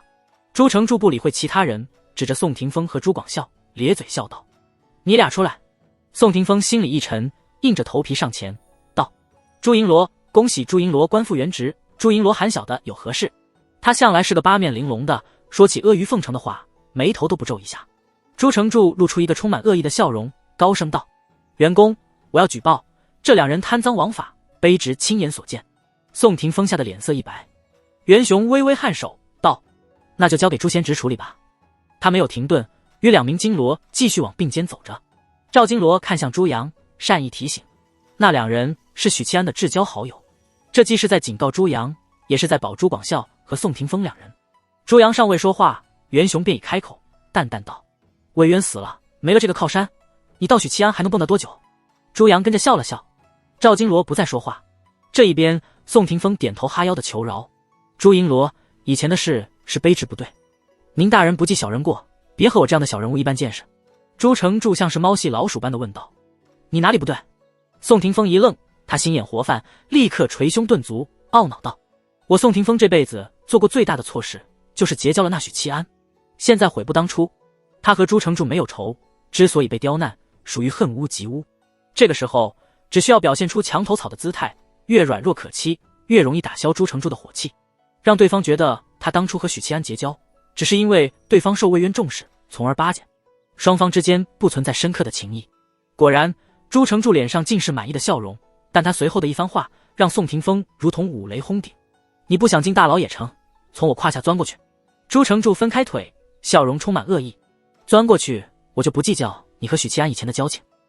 旁观的打更人纷纷看向宋廷峰，在一簇簇目光下，他的脸色慢慢的苍白了下去。朱银罗，这您可真爱开玩笑。啪！当众长乖。宋廷峰脸颊迅速红肿。朱成柱疾言厉色：开玩笑？你当我在和你开玩笑？机会我给你了，能不能把握，看你自己。我只给你3息时间。宋廷峰身躯微微发抖起来，拳头握紧又松开，松开又握紧。他终究是在一道道目光的注视下跪了下来，双手撑地，慢慢从朱成柱胯下钻了过来。朱成柱狂笑，他转而看向朱广孝：该你了，是进大牢，还是从小爷胯下钻过去？刚才那一瞬间，他扭曲的心态得到了巨大的满足。朱广孝眸光暗沉，他宁死也不会受这种羞辱。我来，我替他来。宋廷峰满脸谄媚道：我喜欢钻朱银罗的胯，卑职今日是祖坟冒青烟了吗？能享受到这样的待遇，果然是个墙头草。你当初就是这样取悦许七安的。朱成柱羞辱道：是。宋廷峰慌不迭的点头，又从朱成柱的胯下爬了过去。不错，你小子有意思，本大爷还是第一次见有人喜欢钻胯的。朱成柱拍打着宋廷峰的脸，冷笑道：这就是交友不慎的后果。他不再理会这个贱骨头，大步朝父亲消失的方向追去。过了一阵子，演武常人走光了，只剩下朱广孝和宋廷峰。狗东西，仗势欺人！宋廷峰呸了一声，看向朱广孝，一脸无所谓的笑道：你小子跟许宁燕待久了，本事没学会，臭脾气反倒见长了。你年底就要成亲了，这个节骨眼被关进大牢，不死也要脱层皮，最后还是得革职。到时候乃什么娶人家姑娘？人这辈子能遇到一个想娶的姑娘，愿意嫁你的姑娘，不容易的。许宁燕那狗贼天天混叫方思，不也没遇到这样的姑娘吗？朱广孝眼里泪光闪烁。宋廷峰啐了一口，没好气道：矫情什么？我又滑惯了，别说钻胯，叫人家爹都不碍事。你看大家不也一脸的这就是我干得出来的表情吗？换你的话，估计都没脸做人了。他挥了挥手道：你走吧，我一个人坐会儿。朱广孝鼻音浓重的嗯了一声，转身离去。演武场再没其他人了。宋廷峰捂着脸，双肩簌簌颤抖，指缝间传出压抑的哭声。奇耻大辱。次日朝会，袁雄上书弹劾魏渊10大罪，其中便包括纵容下属贪污、敲诈百姓、贪功冒进，导致8万将士埋骨他乡等等。袁景帝在朝会上当着诸公以及殿外百官的面怒斥魏渊误国，朝野震动。左都御史刘洪甫书房，刘洪愤怒地摔碎一只古董花瓶。这位黑发中掺杂些许银丝的正三品大员愤慨怒骂，大声咆哮：无耻小人！老夫与袁雄势不两立，势不两立！宽敞的书房里坐着御史张行英、兵部尚书以及几名前魏党骨干，大家都是一筹莫展在朝堂上，没人能跟一个年富力强、完全掌控权力的皇帝扳手腕。尤其是这个皇帝麾下还有许多愿意为他冲锋陷阵的猎犬。事已至此，仅凭我等，恐难以挽回大局。一位骨干成员叹息道。张行英神色难掩悲凉道：魏公朝堂为官20年，兢兢业业，说他以权谋私，敛财无度。可有人知道他在浩气楼住了20年，这京城繁花似锦，却没有一处是他家。这些年，他时常与我等讨论新政，试图革新，挽救国力日衰的朝廷。他无儿无女，举目无亲，把所有的精力和心血都献给了朝廷。没有魏公，陛下这20年修道能修得这般安稳？为什么陛下连身后名都不愿意给他？沉重和哀伤的气氛在书房里蔓延。兵部尚书深吸一口气，道：“我们现在要考虑的是保全自身，等魏公的事情了结，就该清洗我们这些魏党成员了。”哼，秦元道又开始盯上我的位置了。至于魏公的案子，只要我们不倒，只要我们中有人挺过来，来日自有翻案的机会。一时的成败不能说明什么。老话说，一朝天子一朝臣。既然元景朝不能更改，那就等新君上位。历史上儿子打老子脸的例子比比皆是，很多冤案错案都是在十几数十年后才沉冤昭雪，也只有这样了。刘宏叹一口气，旋即道：“只是太子将来登基，未必会替魏公翻案。对了，许七安呢？”兵部尚书突然问。张行英抹了抹眼角，声音低沉：“我前些日子派遣去看过，徐府大门紧闭，人去楼空。宁验他大概已经离京了。”刘宏苦笑一声：“走了也好，他不走，谁都保不了他，我们也保不了他。哎，他大概是对朝廷彻底失望了。”这天，魏渊贪功冒进，以致8万大军葬身敌国的消息终于传到民间，百姓对此反应极为激烈。都说了不要支援妖蛮，妖蛮吃我大奉百姓，骚扰边境，为何要支援妖蛮？这下惹怒祖宗，降下惩罚了吧？如今可好，死了整整8万将士，咱们大奉20年来就没吃过这样的败仗。要我说，都是这个魏渊该死，要不是他贪功冒进，怎么会打败仗？这天杀的狗贼，一个宦官领兵，这不是儿戏吗？皇帝陛下信错人了，混账东西，魏公是你们可以随便羞辱的。20年前，要没这个宦官，你们能有现在的太平日子？有老人站出来鸣不平：“老官，你没听说吗？这魏渊是个大贪官啊！”“哼，谁说的？”“朝廷说的。朝廷还说怀王是英雄呢，朝廷还说楚州是妖蛮屠的呢。最后呢？老夫早就不信朝廷了，不如信许银罗。”四下哑然。经历了楚州屠城案后，京城百姓乃至大奉各州百姓不可避免地对朝廷产生信任危机。那许银罗不也没说话吗？皇宫，老太监缓步入内，停在床榻边，躬身细声细气道：“陛下，首辅大人求见元景帝闭目打坐。”沉稳回应：“不见。”老太监低声补充：“首辅大人在外头跪着呢，说如果您不见，他便不走。”元景帝嗤笑一声，没有回应。老太监便不敢再劝，安分的侍立在旁。时间1分1秒过去，转瞬过了1个时辰。老太监看了眼兀自打坐的元景帝，小步离开寝宫。人刚走，元景帝就睁开眼，从蒲团起身，站在寝宫内。他蹲下身，手掌贴着地面。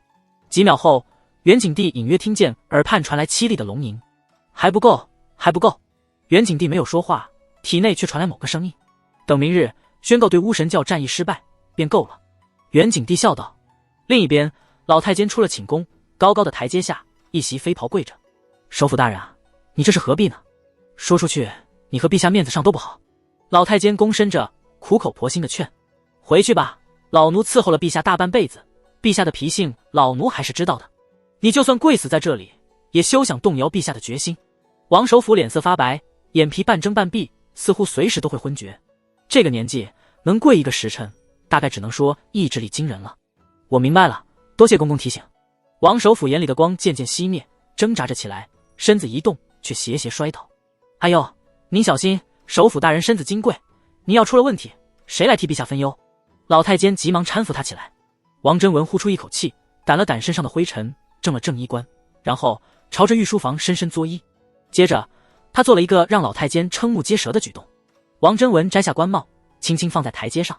起身时，他的眸子是亮的。王真文起身，不再留恋，大步离去。无官一身轻。观星楼，2架马车缓缓驶来，俱是紫檀木所造，玉片包边，明黄绸缎装饰。马车在观星楼外的广场停下来，2列骑乘骏马的侍卫随之勒住马缰，与马车一同停下来。车门敞开，车厢里各自钻出一位女子。穿素色宫裙的丽人犹如冰山雪莲，金贵冷艳；穿火红宫裙的女子戴着小凤冠、玉簪珠钗等昂贵首饰，像一只高贵的金丝雀。而她的美貌和妩媚，完美的驾驭这些奢华的首饰，让人觉得像她这般姿色天成的内媚女子，就该是这副华丽打扮才对。撇下侍卫，两位公主进了观星楼。怀庆，你来啦！楚采薇等在1楼大堂，开心的迎向好基友。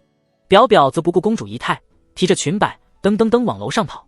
跑了几步，猛地反应过来，回头喊道：“他在几楼？7楼。”楚采薇应了一声，笑容甜美的和怀庆说话，从鹿皮小包里摸出肉干。吃吗？怀庆摇头。表表跺脚道：“还不带路。”楚采薇领着两位公主来到7楼，推开卧房的门，满屋子的药味。表表的目光瞬间落在床上奄奄一息的男人身上，桃花眸子登时染上一层水雾。他为什么还没醒？他还有没有危险呀？表表哽咽道。怀庆不说话，看向楚采薇，不知道什么时候能醒。他被送回来的时候，才是真正的离死不远呢。身体没有一处是完整的，守城时他使用儒家的法术，遭到反噬。另外，腰上的伤也很麻烦，久久没有愈合。大眼萌妹露出愁容，解释道：“老实说，他的意太霸道了。”怀庆问道：“他的意是什么？”楚采薇摇头：“老师只说伤人伤己，玉石俱焚。”玉石俱焚。怀庆微微动容。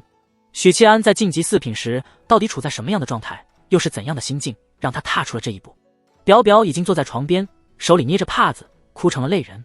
他想呼唤许七安，摇醒他，又担心这样对他不好，就只有哭了。表表抽抽噎噎地说：“父皇都不让他做官了，他还这么拼命，魏渊一世英名毁于一旦。他要是醒来知道了，得多伤心啊！父皇怎么能如此绝情？我虽然不喜欢魏渊，但也知道他做的是了不得的大事。”魏公，表表正哭着，突然听见身后传来嘶哑的声音。表表大喜过望，怀庆和楚采薇也跨前一步，靠近床边，看见许七安脸色苍白，嘴唇干裂，但一双眼睛此时已经睁开。呀，你终于醒了！楚采薇开心地叫了一声，道：“我去给你取一些滋补的药丸。”脸蛋笑逐颜开，匆匆地跑出房门。许七安凝眸望着两位公主颜态各异的容颜，略作沉默，道：“我在4天见。”表表连忙点头，他长长的睫毛润湿一片，白嫩的脸颊挂着2行泪痕。许七安朝他笑了笑，旋即如释重负地吐出一口气，看来李妙真把他救回来了。虽然捡回来一条命，但还是太冒险了。我这段时间应该一直在鬼门关反复横跳。他心说，想要在万军丛中斩杀努尔赫家并不容易。首先，他得凿穿大军，然后斩杀一位双体系4品巅峰。单凭这一点，就不是任何体系的4品高手能办到。其次，努尔赫家兼修巫师体系，拥有很多控制手段，他的玉碎版天地一刀斩未必能成功斩出，因此需要李妙真的金丹护持。最后，儒家法术的使用方式也是一个关键点，他用言出法随换来短暂的状态巅峰，其实比元神增强10倍，代价要小很多。当初可是直接魂飞魄散了，幸好气运之子命不该绝，身边恰好有一位天宗的美少女战士，而这一次他显然没有当场去世，不然睁开眼看到的就不是表表和怀庆，而是产婆和下辈子的生父。不多时，楚采薇捧着木盘子，摆满瓶瓶罐罐，脚步轻盈地返回。你醒了就好，你能醒过来，证明那2股磨灭你生机的力量已经彻底消散，以你现在4品的体魄，2-3天便能痊愈。楚采薇显得很开心。许宁燕重伤卧榻期间，她吃小鱼干都不香了，每天都郁郁寡欢，一餐只能吃2碗饭，人都消瘦了。现在许宁燕苏醒，她又可以快乐地享用美食，不用再为她担忧。在楚采薇的指导下，她服了几粒药丸，只觉腹部暖融融的，阻塞的气机重新在经脉中运行，气色红润许多，并且腹中饥饿感也消散了。她又喝下表表递来的温水，在她的服侍下从床上坐起，靠着床头，背后垫着软枕。我刚才听临安殿下说到魏公了。临安立刻看向怀庆，一脸犹豫不决的模样。怀庆略一沉吟，轻声道：“陛下不愿给魏公一个身后名，便是有，可能也是恶事。”一颗心挂在许七安身上的表表并没有注意到，姐姐怀庆对父皇的称谓用的是陛下2字，而谥就是含贬义的谥号。谥号对于这个时代的臣子而言，是对一生功绩品性的盖棺论定。恶事相当于是把魏渊的一生打上了坏人的标签，载入史册，遗臭万年。怀庆把这几日来的事详细的告知许七安，这样啊，意料之外，倒也情理之中。许七安很平静地说了一句，而后便是沉默。许久后，他说道：“魏公是死在晋山城的，这一点很好，总比死在自己人手里强。不过他要是没死，哪些跳梁小丑也不敢拿他怎样。回头想想，他这一生都挺悲苦的，祖籍豫州，年少时家族被巫神交给屠了，到京城投奔世交，因为和那家的姑娘相恋，私奔不成，被晋升了。看着心爱的姑娘嫁作人妇，自己还得在她身边守护，对男人来说，这是最大的耻辱吧。他这一生无儿无女，举目无亲，临了还要这样对她，不应该的。许七安红着眼，抢笑道：怀庆啊，你帮我把甄德的案子，把魏公的事详细的告诉楚元稹，问他明日之前愿不愿意回京。他再看向临安，握着他的小手捏了捏，殿下，帮我研磨。哦。临安全程旁听，似懂非懂，唯有一件事很清晰很明白，他现在很难过。许七安掀开被子起身，坐在桌边提笔写信。好一会儿，信写完，他收入信封中，看向楚采薇。妙真还在观星楼吗？妙真表表微微蹙眉，认为这个称呼过度亲密了，他听着不太舒服。在的，我帮你喊他。楚采薇当即出门。李妙真此时正在自己的卧房里打坐，听说许七安醒了，那个高兴匆匆奔过来，推开门，迎面撞见两位如花似玉、貌若天仙的公主。飞燕女侠收敛喜色，平静地看了一眼桌边的许七安，颔首道：醒了就好，找我何事？许七安把信封交给他，声音略有嘶哑：帮我把这封信送给武陵盟的老祖宗，他在武陵盟后山有犬戎守护的那座石门，你去的时候一定要记住，亲手交给他，不能假托任何人，包括现任盟主曹青阳。记住，一定要亲手交给老盟主手里，报我名字便成，曹青阳会带你去见他的。我能看吗？天宗圣女大大方方地询问。你说呢？许七安摇头，不要看。哦。李妙真点头，转身离开房间。许七安则看向两位公主，双手撑在桌沿，颇为虚弱地站起身。两位殿下稍等片刻，我去见一见监正。许七安披上袍子，独自攀登来到八卦台。秋风萧瑟，像一把细细的小刀刺在面皮。他再次见到了这位大凤守护神的背影，与以往悠然端坐案前不同，这一次监正副手站在八卦台边缘，望着皇宫方向。你的意是什么？监正问道。玉碎。许七安直截了当地回答。玉碎。监正缓缓咀嚼这两个字，微笑颔首。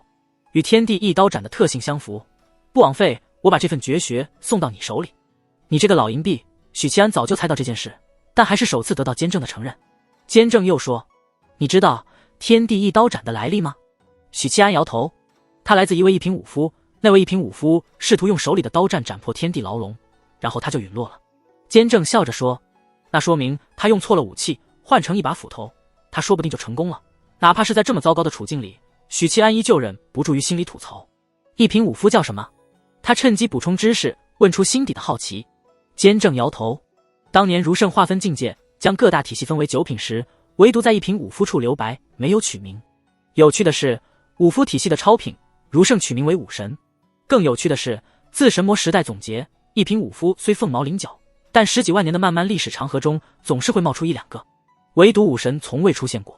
这确实有些意思，已经出现过的品级，儒圣留白，而没有出现过的品级，儒圣却命名为武神。许七安脑子里闪过一串问号。同时他思忖，监正把天地一刀斩赠予他的原因是什么？总不能希冀他一刀劈开天地牢笼吧？我又不是盘古。他心里嘀咕说道，能说说贞德的事吗？我有几点好奇。说他作甚？扫兴。监正摇摇头，语气就像路人在街上踩到一坨狗屎，叫一声卧槽，然后嫌弃地走开。监正挥了挥手，一枚乳白色的丹丸隔空浮在许七安面前。吃了这枚丹丸，你的伤势很快就能痊愈。许七安接过丹丸吞下，往前走了几步，道：监正，我对你只有一个要求。云麓书院。青光闪烁，一道白衣身影带着许七安来到山脚下。这位白衣身影面朝石阶，后脑勺对准许七安。多谢杨师兄。许七安对逼王奉上诚挚的感谢，道：有空请你去勾栏喝酒。大可不必。杨千唤冷哼一声，身形一闪，消失不见。少顷，他又闪现了回来，后脑勺灼灼地盯着许七安。如果你能找一个病入膏肓的教坊丝花魁，我可以考虑。为什么是病入膏肓的教坊丝花魁？许七安一时难以理解，杨师兄竟有如此古怪的性癖，他喜欢对姑娘失真。杨千唤见他不说话，便当他答应了，脑袋后仰了2下，表示点头，复而消失不见。杨师兄总是奇奇怪怪的，脑回路和普通人不太一样。许七安嘀咕道，想了想每天想着搞事情的某位炼金狂人，某位瑟瑟发抖的可怜虫，某位美食家，他顿时心如止水。许七安抬头望了眼山顶，缓步登山。他刚来到半山腰，一扭头看见石阶边的凉亭里坐着一位花白头发凌乱、如山将洗褪色的老儒生。院长赵守，你来了。赵守笑着说。许七安不接梗，在凉亭边坐下，想了想，问道：院长知道先帝真得的事吗？赵守沉默许久，出征前，魏渊与我提过此事，那时他并不确定。魏公对此果然是心里有数的，即使没有实证，但不乏相应的猜测。而即使这样，他还是一意孤行地攻打总坛，封印巫神。他在信里说过，此事涉及到超品之上的某个隐秘。许七安沉吟道：魏公为何封印巫神？赵守没有正面回答他。你有没有听说过南疆古族里流传的关于古神的传说？许七安皱了皱眉，脑海里旋即浮现丽娜说过的话。天古部的先知预言，古神迟早会复苏，届时将给九州世界带来难以想象的灾难，整个九州会变成古的世界。许七安悚然一惊，现如今他知晓了巫神也被儒圣封印，古神同样被儒圣封印，那么按照古神的传说来解读，巫神解开封印，是不是也会带来相似的灾难？这就是魏公哪怕拼上性命也要封印巫神的原因吗？许七安深吸一口气，转而问道：你对真德了解多少？我隐居青云山清修多年，先帝的事了解不多。魏渊虽然意识到真德可能还活着，不过他还没来得及查。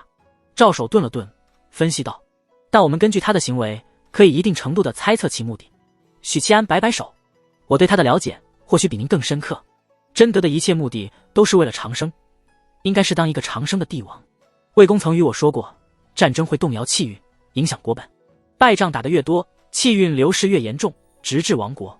道理不难理解，国家一直吃败仗，一直在死人，领土一直被侵占，久而久之当然亡国。赵守颔首接过话题，所以真德勾结巫神教杀魏渊，试图让10万大军全军覆没，是为了磨灭大凤气运。延康两国的大军不合常理的攻打玉阳关，同样是为了屠戮襄州、荆州和豫州，磨灭大凤气运。如今他不愿给魏渊身后名，真正的目的也不是区区一个身后名，他是要借此将战争定性为惨败。这一场战，大凤打输了，10万大军近乎全军覆没。只要昭告天下，百姓信以为真，这同样是对国家气运的一种动摇。许七安点头，这点不难理解。他望着犬儒院长，皱起眉头：我有一个疑惑，不过在此之前，我得问一问题，是不是将气运削弱到一定程度，就能抵消气运加深、不可长生的天地法则？我明白你想要说什么，如果仅是少量的沾染气运，不会受到天地规则的禁锢。可真的不行，除非大凤灭国，不然他仍然是一国之君，那他的寿命必然会有尽头，并不会比常人长寿。赵守相当笃定的语气给出答复：这样，那我的那套无限削弱气运、打破天地规则的猜想就不成立了。许七安凝眉道：既然如此，他到底想忙活什么？皇室成员皆有气运，真德身为帝皇，气运最浓，他是想亡国灭种，以此摆脱气运束缚。但这和元景帝表现出来的对权力的渴求和留恋互相矛盾。两人旋即进入沉默，没再说话。几分钟后，赵守说道：我大概有一个猜测。许七安立即坐直身体，摆出聆听讲课的姿态。您说。赵守缓缓道：真德和巫神教联手灭10万军队，杀魏渊，前者是为了磨灭大凤气运，后者是为了保住巫神。双方在这场合作中各取所需。那么巫神教后来派兵攻打玉阳关，态度非常迫切，这又是为了什么呢？如果仅是报复大凤，以巫神教现在的惨状，休战才是最明智的选择。胜败乃兵家常事，报复什么时候都可以，没必要这么拼命。如果是为了盟友或者承诺，两国之间只有利益不谈感情。许七安眼睛一亮，隐约间把握到了什么，这其中必然有巫神教无法拒绝的诱惑。赵守露出孺子可教的神色，接着说下去：按照你所说，真德的目的是成为长生久世的皇帝，那么到底有什么办法能让他既当皇帝又能长生？咱们换个说法，你或许就能明白了。你了解巫神教附属3国的统治结构吧？那是神权凌驾于皇权之上的国都。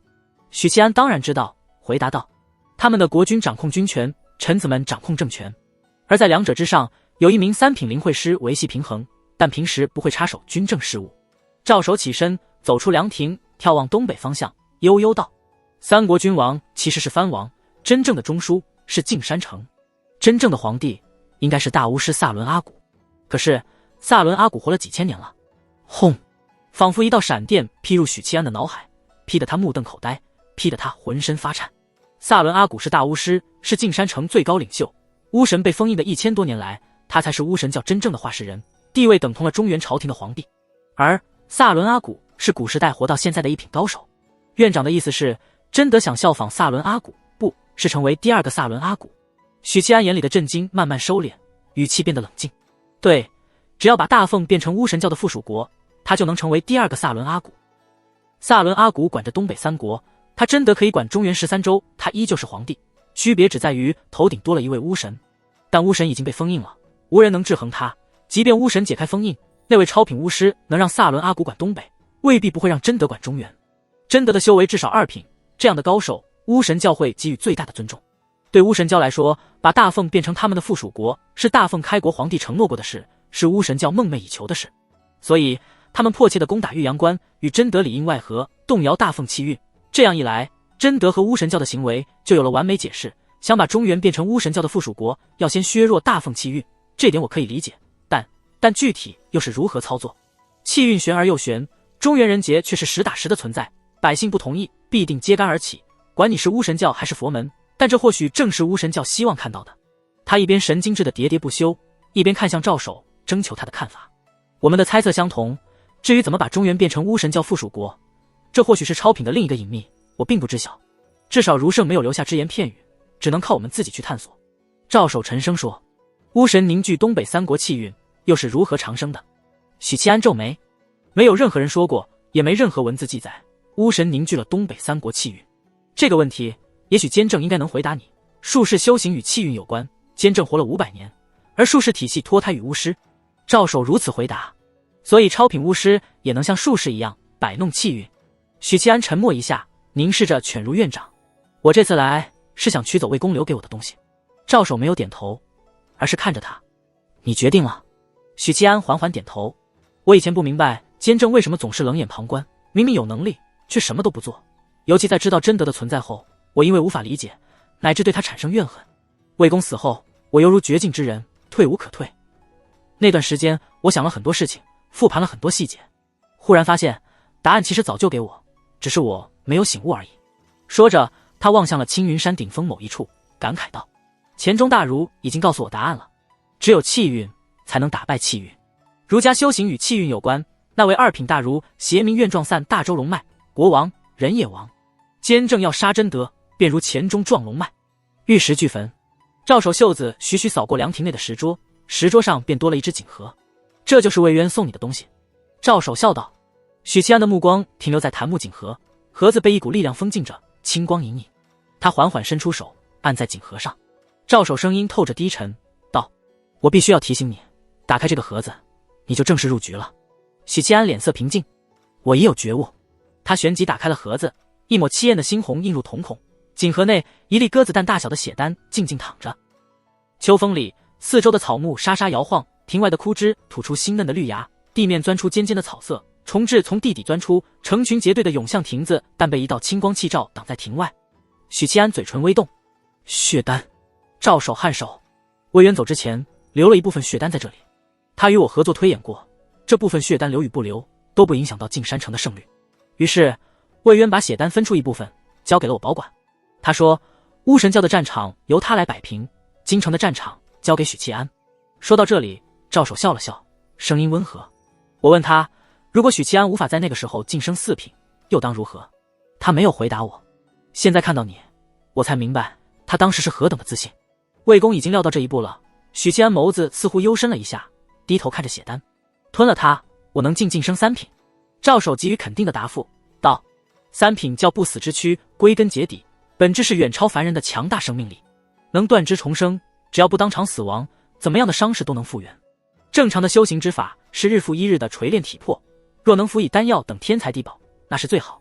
通过修行让身体出现蜕变，让血肉充盈生命力。当然它有一个捷径，那就是吞噬气血，以庞大的气血催化体魄蜕变，褪去凡人之躯。镇北王当日就是想炼制血丹，将体魄推到3品大圆满，提升晋级2品的几率。许七安缓缓点头，怀王炼制血丹是为了采补王妃做准备，这是他早就知道的事。晋升2品最关键的是王妃的灵运，怀王只是想增加成功率，因此炼制血丹强行提升到3品大圆满。从这一点可以看出，3品这个境界核心确实是生命精华。赵守轻轻挥袖，将庭外密密麻麻的虫豸震成齑粉，接着说道，理论而言，只要晋升4品，如果有足够强大的生命精华，就能迅速晋级3品。但也有失败的，血丹只是引子，四品武夫要做的不是吸收它，凡人之躯吸收这么庞大的能量，只会爆体而亡，就如那些虫豸。正确的做法是利用它的生命能量，洗炼肉身，刺激肉身，让你的身体产生蜕变，超脱凡俗。等你身体得到蜕变，踏入超凡，再吸收血丹之力，修复伤势。血丹的作用是敲门砖，利用那股生命能量冲开超凡之门，那时候必然濒临死亡，但也具备了吸收血丹精华的能力，可以利用血丹恢复状态，修复创伤。许七安颔首，这不难理解。我在庭中设了结界，不妨在此晋升，即便失败，我也能保你一命。赵守这话的意思很直白，走这种偏门的武夫，失败就是死路一条，而且失败的概率很大。许七安问清楚炼化细节后，没有犹豫，抓起血丹吞入腹中。轰！血丹刚入喉，他就感觉到一股暖流冲入腹中，然后小腹像是爆炸了一样。剧痛中，许七安看见前方的地面溅满鲜血，才知道这不是错觉，小腹真的炸了，噗噗噗，血洞在他体表接连炸开，胸口、后背、腰部等，他就像故事里的大魔王，被侠士们塞入炸药，身体正逐渐走向崩溃。收束意念，炼化血丹。赵守的声音仿佛蕴含某种力量，让他纷乱的意念得以收束，摆脱混乱。许七安屏息凝神，以调息之法尝试牵引体内混乱狂暴的生命精华，但根本没用。这股生命精华走到哪里，就把毁灭带到哪里，一根根经脉断裂，一个个细胞撑爆，一道道可怕的伤口出现，在他体表走出蛛网般的裂缝。不是吸收，是通过这股力量让我的细胞超凡，具备不死特性。但是该怎么样让细胞焕发新的生命力？眼见生机被一点点磨灭，许七安内心泛起无法掩饰的恐惧。等等，这和神书赐予我精血的方式是一样的，区别只在于神书提前磨灭了精血里的意志力。许七安豁然想起，他和普通武夫不一样，他有过2次吸收高频武夫生命精华的例子。如果按照院长所说，我前2次就应该死亡。寻常武者必须在生命层次得到蜕变后才能吸收血丹之力，但我早就有类似的行为，不妨试一试直接吸收。在院长言出法随之力的加持下，他念头澄澈，一边以意念控制生命精华，让他们不那么狂暴，一边尝试吸收温养细胞。湮灭的细胞重生焕发生命力，然后在血丹之力摧残再次死亡，复而重生。每一次湮灭和重生，细胞就如同反铁得到淬炼。许七安惊喜起来，他确实具备直接吸收血丹之力的基础，他早就是半步超凡。在神术的护持下，2次吸收精血的先例为他打下深厚的基础。坚正，这也是你的馈赠之一。他不由得想到神书以前说过的话，温养是相互的，既成全神书，又成全了他。坚正想必也心里清楚吧，他早为我铺好道路了。强行摒除对老银币的恐惧和忌惮，他耐心地吸收起血丹之力。时间缓慢流逝，不知过了多久，最后一股生命精华被吸收后，许七安体表的伤口早已痊愈，衣衫染血，身体却晶莹如玉，无瑕无垢。赵守眯着眼微笑道：恭喜许银罗晋升3品，踏入超凡之境。院长是3品，我也是3品，不知道我能不能吊打他。哦，赵守是3品巅峰，距离2品只差一步，那没事了。许七安恭敬回礼，多谢院长相助。赵守笑着摇头，帮助你的不是我，是魏渊。是。他望了一眼京城方向。许七安换了一身干净整洁的衣衫，来到二叔家住的院子。院子里不见林英和丽娜，二叔和许灵月坐在石桌边喝茶，婶婶蹲在花圃边给花草松土浇水。老爷，书院真神奇，这里的花4季不败。以前二郎与我说，我还不信呢。婶婶娇声道。许二叔惊喜地起身，看着进入院子的侄儿比他更早一步的是乳烟头龄的许灵月，过完年就是19岁大姑娘的妹妹，身段发育的愈发玲珑浮凸。大哥，许灵月哽咽道，悲喜交织。李妙珍回京后来书院告知过许七安的详情，重伤未愈，昏迷不醒，差一点就死了。许二叔如释重负。婶婶扭头一看，见侄儿毫发无损，脸蛋瞬间明媚，旋即收敛表情，撇撇嘴：老爷，我就说这小子的命又臭又硬，不用为他瞎担心。二郎的傲娇就是从婶婶这里遗传的。寒暄一阵，许七安取出准备好的房契和地契，道：二叔，我在建州买了一栋宅子，明日卯时，你便带着婶婶和妹妹们启程。他没有留银子，许家现在有钱，不缺盘缠和后续的开支。另外，如果他遭遇不测，会有人把他的存款送给许二叔。许二叔张了张嘴，没有接，深深地看着侄儿。你呢？许七安以一种平静的语气笑着说：我没有退路了。许二叔这才接过房契和地契。好。顿了顿，他低声道：你的事我早就管不了了，二叔只是遗憾没看见你娶妻，至少也得给大哥这一脉留个种啊，你这个不孝的狗东西。他情绪变得激动。原谅我这一生放荡不羁爱白嫖，许七安在心里奉上最诚挚的歉意。二郎那边我会做好安排的，你们放心。许七安说完，挥别了家人。事情的经过差不多就是这样。私聊中，1号把事情的经过原原本本的转告给楚元稹。远景就是先帝，先帝勾结巫神叫杀了魏渊，先帝想把这场战役定性为失败，进一步动摇气运。楚元稹脑子一片混乱，这些信息里有一部分他早就得知，但先帝勾结巫神叫杀魏渊的事，他是刚刚听说。眼下该如何是好？这个问题怀庆没有回答他。他不知道，即使聪慧如皇长女，面对这样的局面也有些茫然和困惑。在他看来，这种事只有询问监正，也只有监正能处理这个层次的问题。意难平，意难平啊！隔着地书也能体会到楚元稹激荡的书生意气。许七安是什么意见？他托我问你，明日黎明前能否返京？楚元稹悚然一惊，却没有立刻回答，心里涌起一个不可思议的念头。恰好此时地书里浮现许七安的传书，没有私聊，而是公开传书。有些事我想和诸位说说。除了闭关的金莲以及处在掉线状态的7号和8号，地书碎片持有者们不约而同地取出了地书碎片。关于先帝贞德的谋划和目的，我现在可以回答诸位了。他已经查出贞德的真正目的了。他明明只是睡了一觉啊，不愧是你啊！李妙真精神一振，又是期待又是佩服。我还没消化1号说的信息呢。楚元稹神色复杂，目光牢牢盯着地书碎片，生怕漏掉接下来的信息。先帝的真正目的，怀庆深吸一口气，内心激荡。恒远大师在青云山某处僻静的山林里打坐，捧着地书碎片专注地看着，连丽娜都意识到事态的严重性，收束念头，盯着地书碎片。当下许七安把自己和院长赵守的猜测一五一十地告知地书聊天群众人。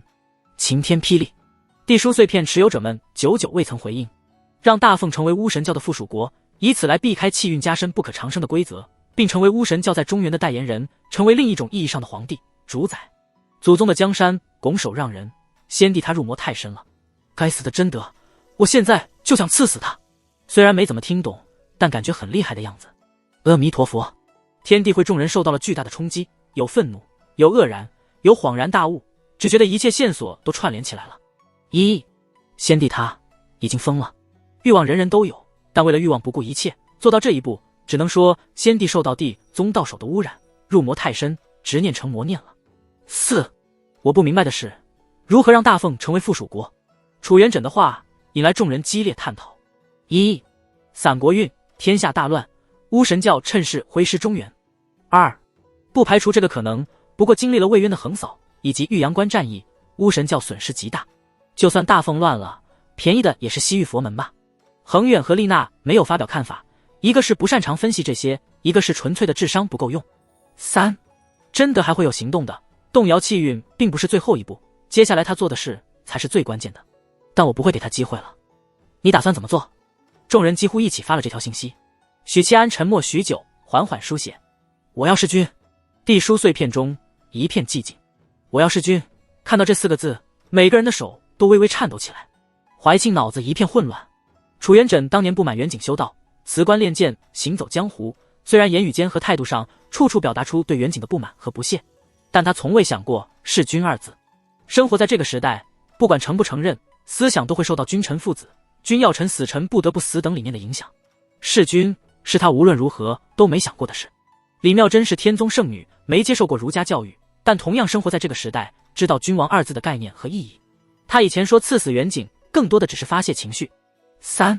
人无道，天罚之。君无道，我罚之。诸位可愿帮我？许宁燕真是个无法无天的武夫啊！众人内心情绪激荡。好，4好，5好，6好。隔了好久，终于传来1号的传书。好，3金莲道长，你说呢？等了片刻，没等到金莲道长的回复，许七安放心了，传书道：我详细与你们说说计划。天地会，金莲可真是个取名鬼才。许七安内心感慨一声，将自己的计划娓娓道来。听着听着，楚元稹忽然觉得不对劲，传书道：慢着，你凭什么当主力？就算你晋升了4品，也不可能是贞德的对手。众人豁然反应过来，尤其是见证许七安晋升4品的李妙真，没有人比他更懂许七安。他在4品境界再怎么无敌， 4品终究是4品，还是凡人，距离3品这个卡住无数武夫的境界差得太远。而真德是道门2品，2个大境界，云泥之别。许七安传书道：“我3品了。”天地会众人再次受到狂潮般的冲击，满脑子都是问号。我听到了什么？这小子3品了，他是不是和儒家的人混久了，染上了吹牛皮的恶习？楚元真懵了，混蛋，太欺负人了呀！当初在云州初见，你只是个8品的小铜锣。李妙真身体的小灵魂在尖叫，其他人有着各自的震惊。这一刻，天地会众人不约而同地想起了当初3号刚得到地书碎片时的情景。那时候他还是一个被紫莲道长下的战战兢兢的小人物。那时候是去年10月份，满打满算差点刚好1年，他只用了1年就跨出了凡人的领域，成为真正的超越凡俗的存在。3品武夫生命力强悍，寿元漫长，活个几百年毫无问题，已经不再是凡人了。真有人能在1年之内从8品晋升3品吗？当年的儒圣恐怕都没有这份实力吧。天地会里每一位都有各自的机缘，每一位都是天赋异禀的年轻天骄，但他们得承认自己在许七安面前委实有些平庸。怎么不说话了？都自闭了吗？见许久没人说话，许七安传书道：“楚兄，你回京城时记得把二郎一起带回来，送他去云入书院与我二叔婶婶会合。建州的房契和地契是他当日去犬戎山时暗中偷偷买的，谁都没告诉。当时他一个人去的犬戎山。”想到这里，许七安皱了皱眉，发现自己好像遗忘了什么东西。当时曹青阳约我去犬戎山赴宴，我便一个人去了，然后途中买了宅子，然后见了武林盟老祖宗。没毛病啊。4，明白，我会连夜返回京城。你让司天监替我准备好补气的丹药，如果拼上力竭而亡，全力御剑，他能在3个时辰内返回京城。那时候是深夜了，他还可以小憩片刻，服丹回气，不会耽误大事。结束群聊，许七安收好的书碎片，反手抽出太平刀，噗，切下了自己的小指头。就算不施展金刚不败，仅凭太平刀的锋利也很难伤我肉身了。碧玄符以气机转化为刀气，许七安点点头，对自己现在的体魄无比满意。旋即他感觉到小指处的伤口细胞在以一种骇人的速度分裂，试图修复伤口。他强行忍住了这种本能，俯身捡起小指，凑到断口处，血肉蠕动间，小指重新接续，恢复如初，不见伤疤。他审视自身，3品武夫的每一个细胞都充盈着庞大的生命气息。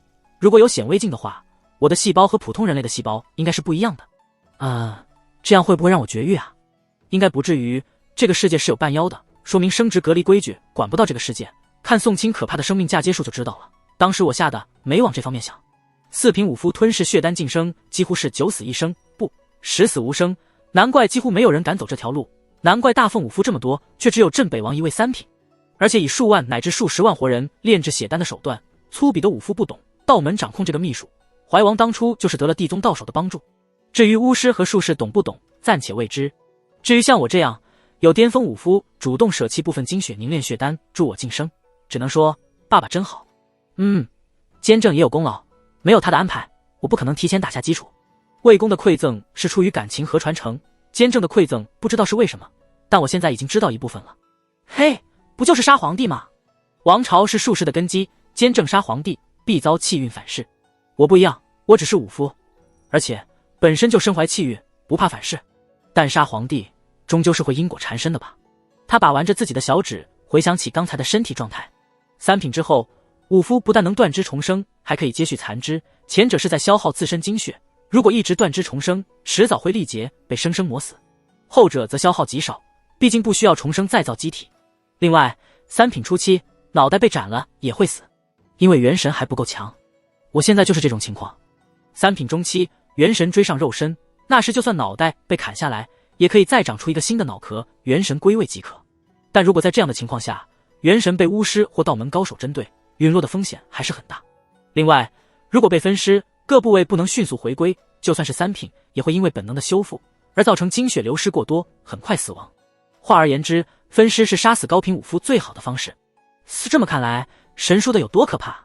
神书就是被分尸的，而且封印在桑博500年，500年里精血竟然没有流失殆尽，依旧具备生机。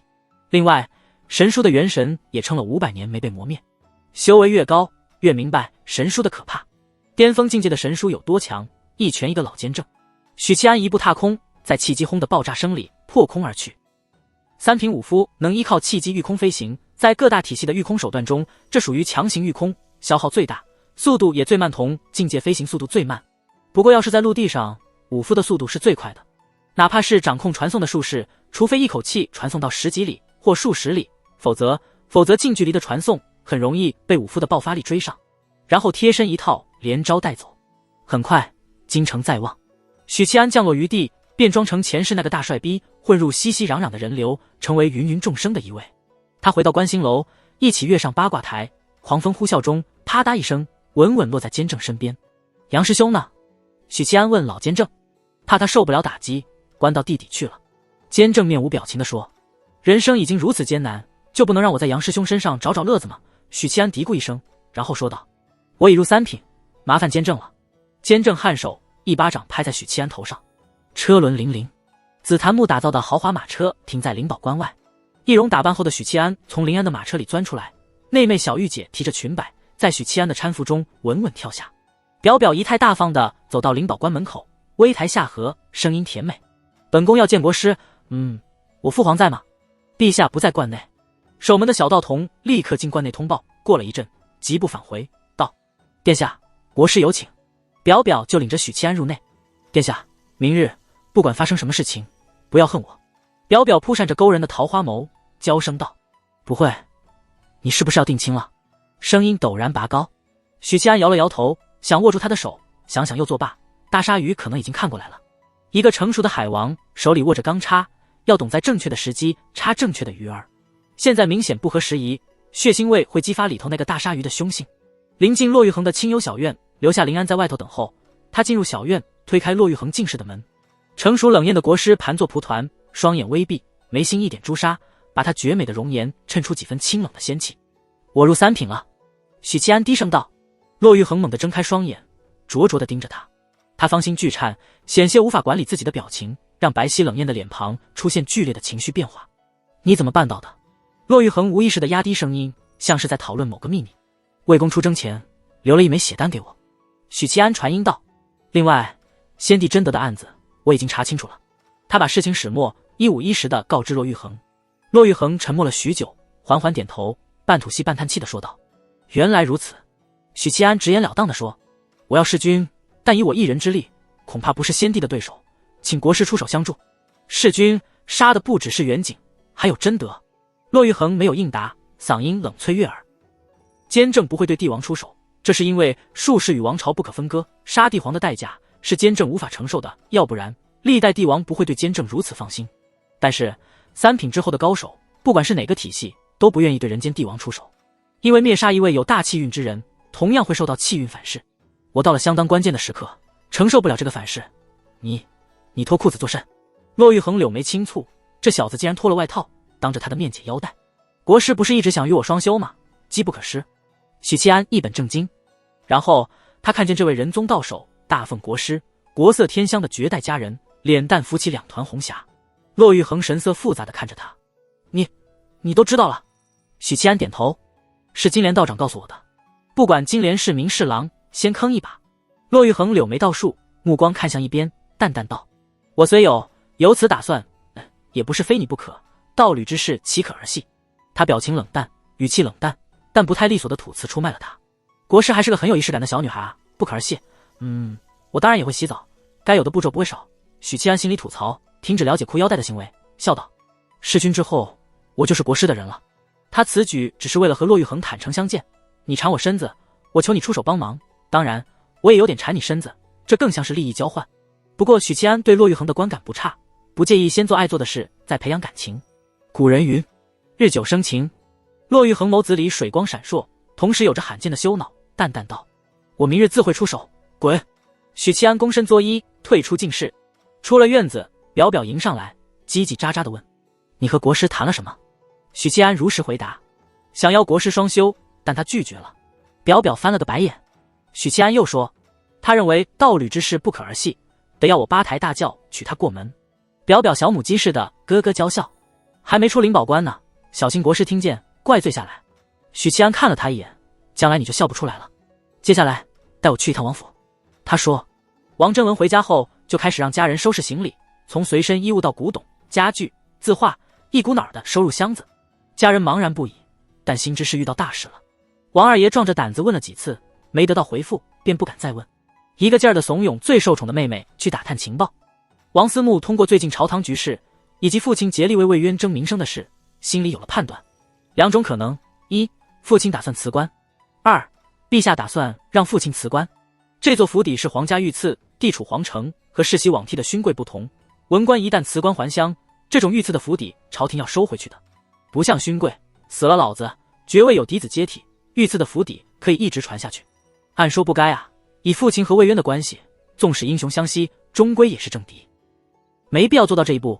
王思慕愁眉不展，呵斥道：“二哥你烦不烦？一边待着去。”王二爷顿时熄火，撇撇嘴，拂袖而去。恰好这时下人来报：“大小姐，临安公主来了。”王思慕有些意外，立刻起身出门相迎，和临安算半个好基友，双方时有往来。来到会客厅，一眼便见红裙子二公主，鹅蛋脸桃花眸，一如既往的内媚动人。殿下，王思慕欠身行礼，观察着临安的情绪。说起来，他和临安之所以能成为好朋友，怀庆公主起到至关重要的作用。临安公主喜欢作妖，表里表气，但本身除了撒娇，懂得讨袁景帝欢心，自身没有厉害手腕。直到认识王思慕，便有了狗头军师，经常要求王思慕出点子，为难怀庆。尽管大多时候王思慕的点子都会让临安偷鸡不成蚀把米，但偶尔能对怀庆造成不小杀伤力。思慕，临安笑盈盈地打招呼，问道：“本宫要见王首府。”说着看了一眼易容乔装的许七安。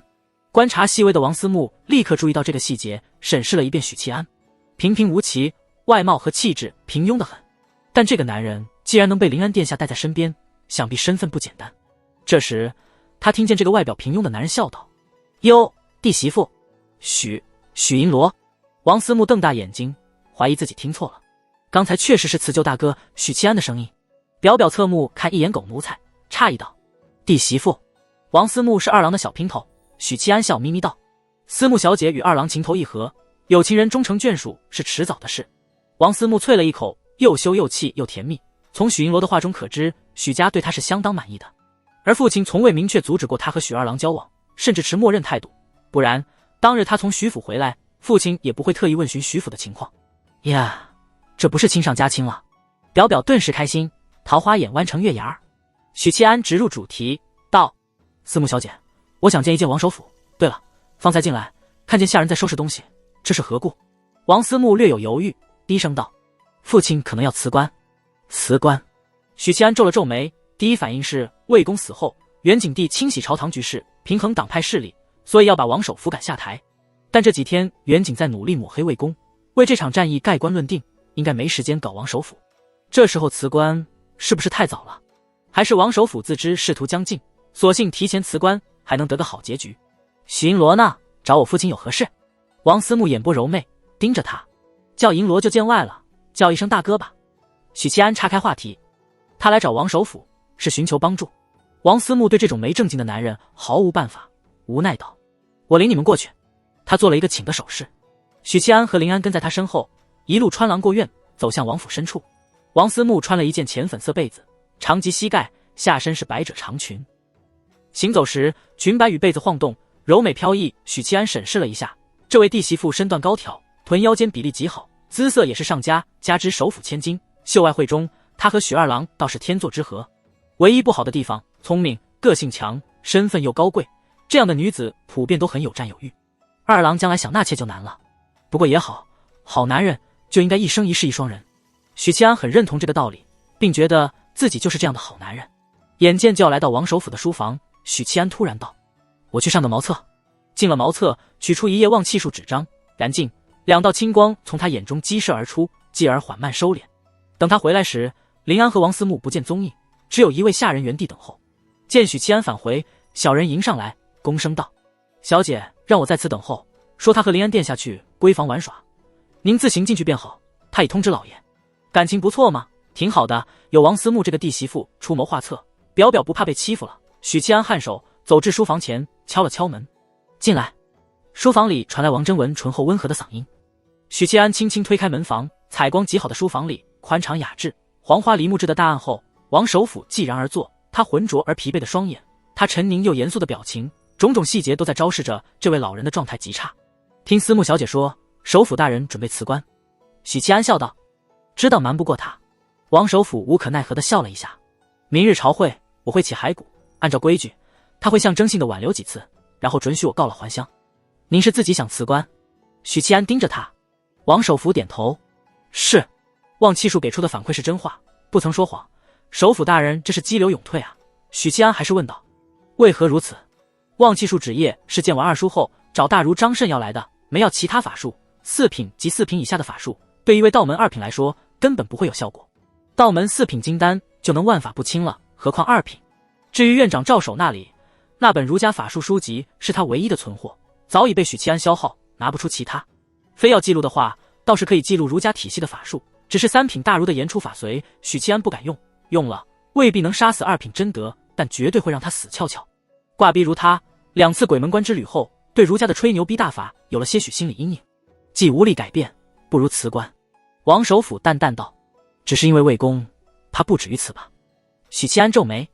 王首府略有犹豫，摇头道，其中另有隐情，你不必知道，对你没有好处。老夫已然心灰意冷，不愿在朝中久留，可惜这祖宗传下来的江山要亡于那昏。王首府果断闭嘴。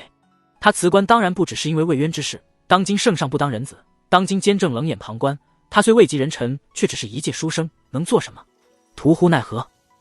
既然如此，这朝廷不待也罢，只是这些隐秘，许七安一个小小的4品武夫不必知晓，知道太多反受其害。王首府心灰意冷地端起茶，喝一口热茶，暖一暖挖凉的心。你知道段梁是袁景一手操纵的？许七安试探道。嗨。王首府惊得噎了一下，剧烈咳嗽起来，这口茶没暖到心窝，烫嘴了。你也知道？首府大人震惊地审视着他，此来是想请首府大人帮个忙。许七安内运望气数的眼睛专注地盯着他，直到黄昏，许七安才离开与临安，离开王府。送走2人后，王思慕径直走向书房，明亮的烛光从纸糊的格子门里透出来。咚咚，他抬起手，青葱纤细的手指扣了2下。进来。王真文的声音传来。王思慕推开门，闻见了一股纸页燃烧的味道，侧头一看，父亲王真文坐在圆桌边，大腿上搁着一叠书，几幅画，几幅墨宝，正一份份的往脚边的火盆里丢。爹，你在烧什么？王思慕连步款款靠拢过去，烧一些年少无知写的东西。王真文低着头，凝视着火光吞噬纸张，他的双眼也仿佛有火光跳跃。爹，我帮你。王思慕在他身边坐下，不由分说拿起一幅墨宝展开，愕然道，这是爹你以前写的诗，陛下还夸赞你诗才惊艳呢。王真文的诗写得很不错，年轻时常常混迹诗会，大半辈子下来也有几首很得意的好诗。这是一首写中军的七律，写得荡气回肠。被袁景夸赞后，王真文很得意，裱起来挂在墙上，一挂便是近30年。烧了吧。王真文从女儿手里夺过那幅诗，丢入火盆，火光瞬间高涨，吞噬了这幅年纪比王思慕还要大的墨宝。王思慕大急，扭头一看父亲，愣住了。王真文老泪纵横。爹。王思慕颤声道。从小到大，他从未见过父亲流泪，一时间只觉得天塌了。王真文盯着火盆里的火焰，低声道，爹和魏渊斗了大半辈子，胜负皆有，对他的品性，爹没什么可以指摘的，说实话，很佩服。爹不认同的是他治理天下的理念，太霸道，太不讲情面。官场不是一个人的，是一群人的，拉拢一批人才能打压一批人。那怎么拉拢人？你要让别人听你的，就得喂饱他们。贪官无所谓，能做事就行。袖手空谈的清官才误国误民，既能做事又刚正不阿的官太少。治理国家不能指望这些凤毛麟角。魏渊就是这样的凤毛麟角，他能忍小贪，却忍不了大贪；他能忍小恶，却忍不了大恶。前些年他要整治虚吏风气，被我给推回去了，这不是胡闹吗？你要整治底下的人，首先得把上面的人给扫干净了。可上面的人是扫不干净的。思慕，你知道为什么吗？王思慕抿了抿嘴，试探道。陛下。王真文没点头，也没摇头，叹息一声。而今魏渊战死了，一个大半辈子都献给了大凤的人，陛下却连身后名都不愿意给，薄情了些。但爹今天烧这些，不是因为他薄情，最是无情帝王家，坐那个位置，再怎么冷酷都没问题。像魏渊这样的人，史书上不会少，以前有，以后还会更多。爹痛心的是，爹什么都做不了，8万多将士为大凤捐躯，留下8万多户孤儿寡母，一旦此战定性为战败，抚恤减半。王真文伸出右手，盯着常年握笔生出的厚厚茧子，心力交瘁。握了几十年的笔，连把刀都拿不起，忍看他把祖宗600年基业毁于一旦，却无能为力。平时风光，手里没兵权，所有的权力都是皇帝给的，随时能拿回去。百无一用是书生，百无一用是书生啊！爹读了一辈子圣贤书，通篇都是中军。爹想问一问程亚圣，中他娘的什么军？他忽然起身，一脚把火盆踢飞，火星骤然爆开。中他娘的什么军？卯时，天蒙蒙亮，元景帝穿着明黄色龙袍，头戴垂下珍珠的皇冠，气度森严。他负手而立，望向那座高耸入云的观星楼。许久后，他转身返回寝宫，老太监正要跟着进去，耳边传来元景帝威严且冷淡的声音：“不必跟来。”老太监遂驻足在外。进入寝宫后，元景帝行走在光洁的地板上，低着头，一步一步，像是在丈量着什么。十几步后，他停下来，元景帝指尖划破手腕，鲜血流淌，在地面自行游走成一座扭曲的、古怪的阵纹。阵法形成后，元景帝从怀里取出一颗透明的珠子，拳头大小，珠子里有一只眼球，瞳孔幽深，冷漠地注视着元景帝。这是巫神教的至宝，封印着巫神的一只眼睛，内蕴巫神的一丝力量。元景帝松开珠子，他步落地，悬于半空，并洒下一道倒半透明的能量。这些能量刚一落下，便被元景帝鲜血汇成的阵法染成鲜红。隐约间，元景帝听见了地底传来痛苦的龙吟。阵法中心，一道金光亮起，旋即缓缓探出一颗金色的龙头。珠子里那只眼球骤然幽深了许多，仿佛化成漩涡，产生巨大的吸扯之力。金龙不停地甩动脑袋，竭力抗拒那股吸力，并发出一阵阵凄厉的只有特殊人才能听见的龙吟。气运散到现在，龙脉不稳了，但还差一点，得再动摇。敲定了魏渊的事，便立刻昭告天下，昭告京城。京城300多万人的谩骂和怨恨，300万人对战争失利的恐慌，足够珠子抽出龙脉之灵。魏渊，给你定什么恶事好呢？元景帝嘴角一挑，豁然转身往寝宫外走去。卯时，天没亮，职业一宿的宋廷峰和朱广孝舒展腰肢，结伴走向衙门大门。这个点正好是点卯的时间，不停的有铜锣银锣进来。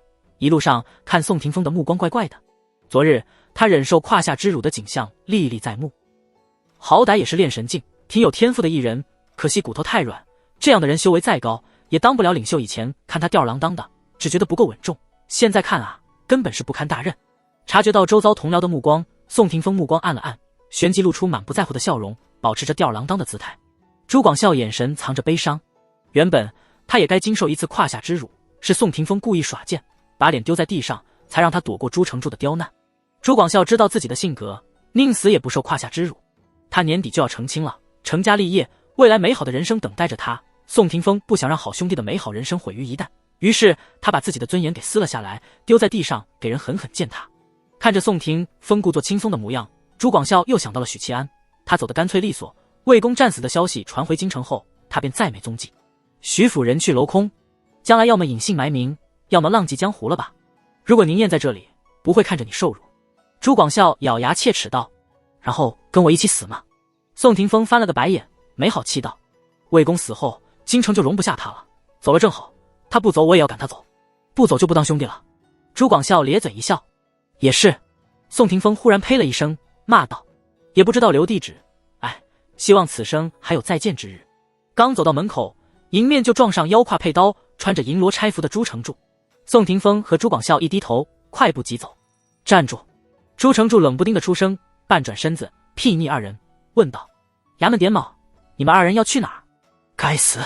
宋廷峰暗骂一声，脸上堆起谄媚笑容，点头哈腰道：“朱银罗，我们俩昨夜值守，正要回去休息。”朱成柱诧异道：“你们昨晚夜值？本银罗怎么不知道？”朱广孝眉毛立刻扬起，昨夜值守的命令还是朱成柱下达的。李玉春进了大牢，朱成柱热情地接纳了他们俩。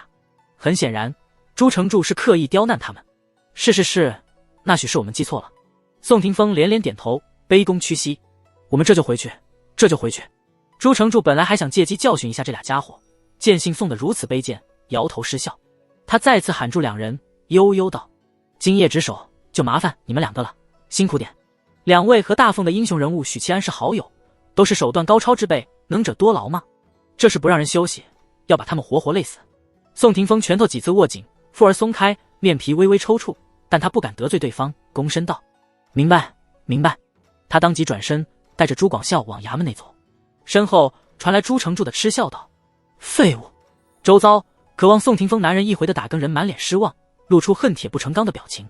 他们没有那个玉石俱焚的勇气，便指望别人有，用别人的牺牲来满足他们不甘不忿的心理。就在这个时候，衙门口传来啧啧声。好大的官威啊！朱银罗前头的宋廷峰和朱广孝骤然僵硬，整个人愣在原地。周遭的打更人亦是差不多的反应。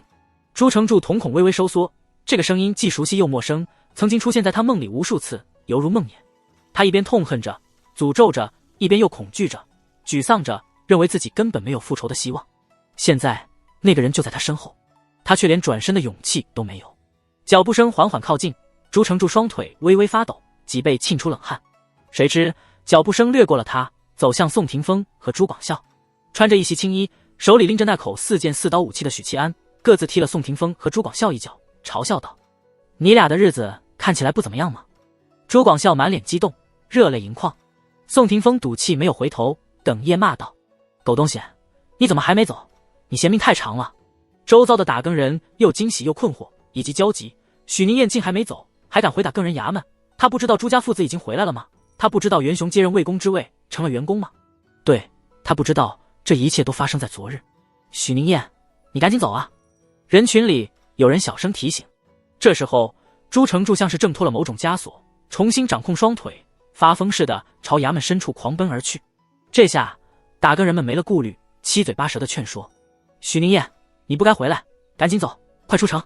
宁燕，打更人衙门现在归袁雄统领，他重新录用了朱杨父子，赵金罗都快被架空了。现在打更人衙门是袁雄和朱家父子的天下，朱杨是四品，你速速离开。许七安听在耳里，面不改色地看向宋廷峰和朱广孝。这几天发生了什么？与我说说。不如我来与你说说，如何？朱杨人位置，声先达。大院内，众人眼前一花，出现朱杨穿打更人差服，胸口绣金罗的昂藏身影。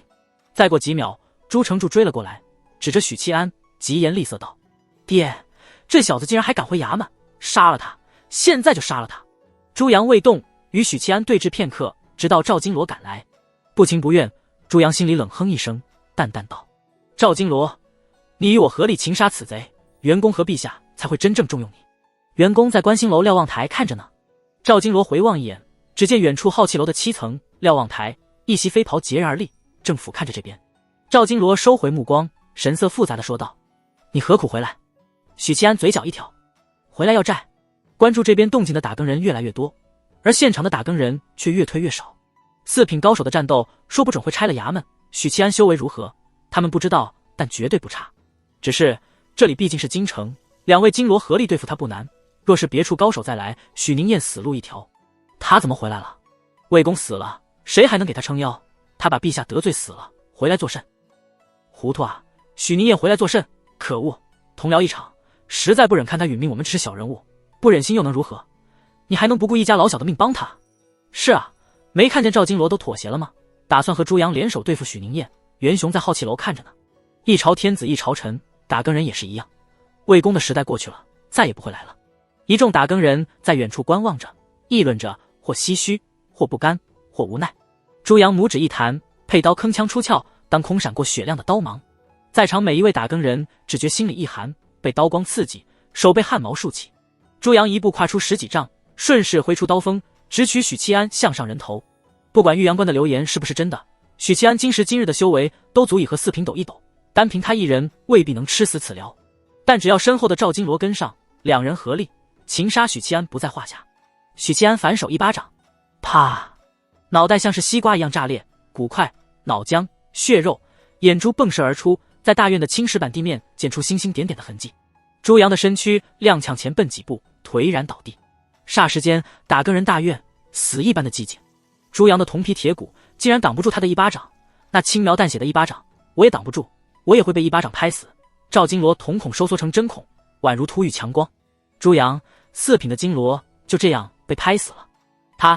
他在玉阳关一人一刀斩敌人数10万，是真的。远处观望的打更人们集体失声，豁然醒悟，凡间流传并非夸张，竟是实打实的战绩。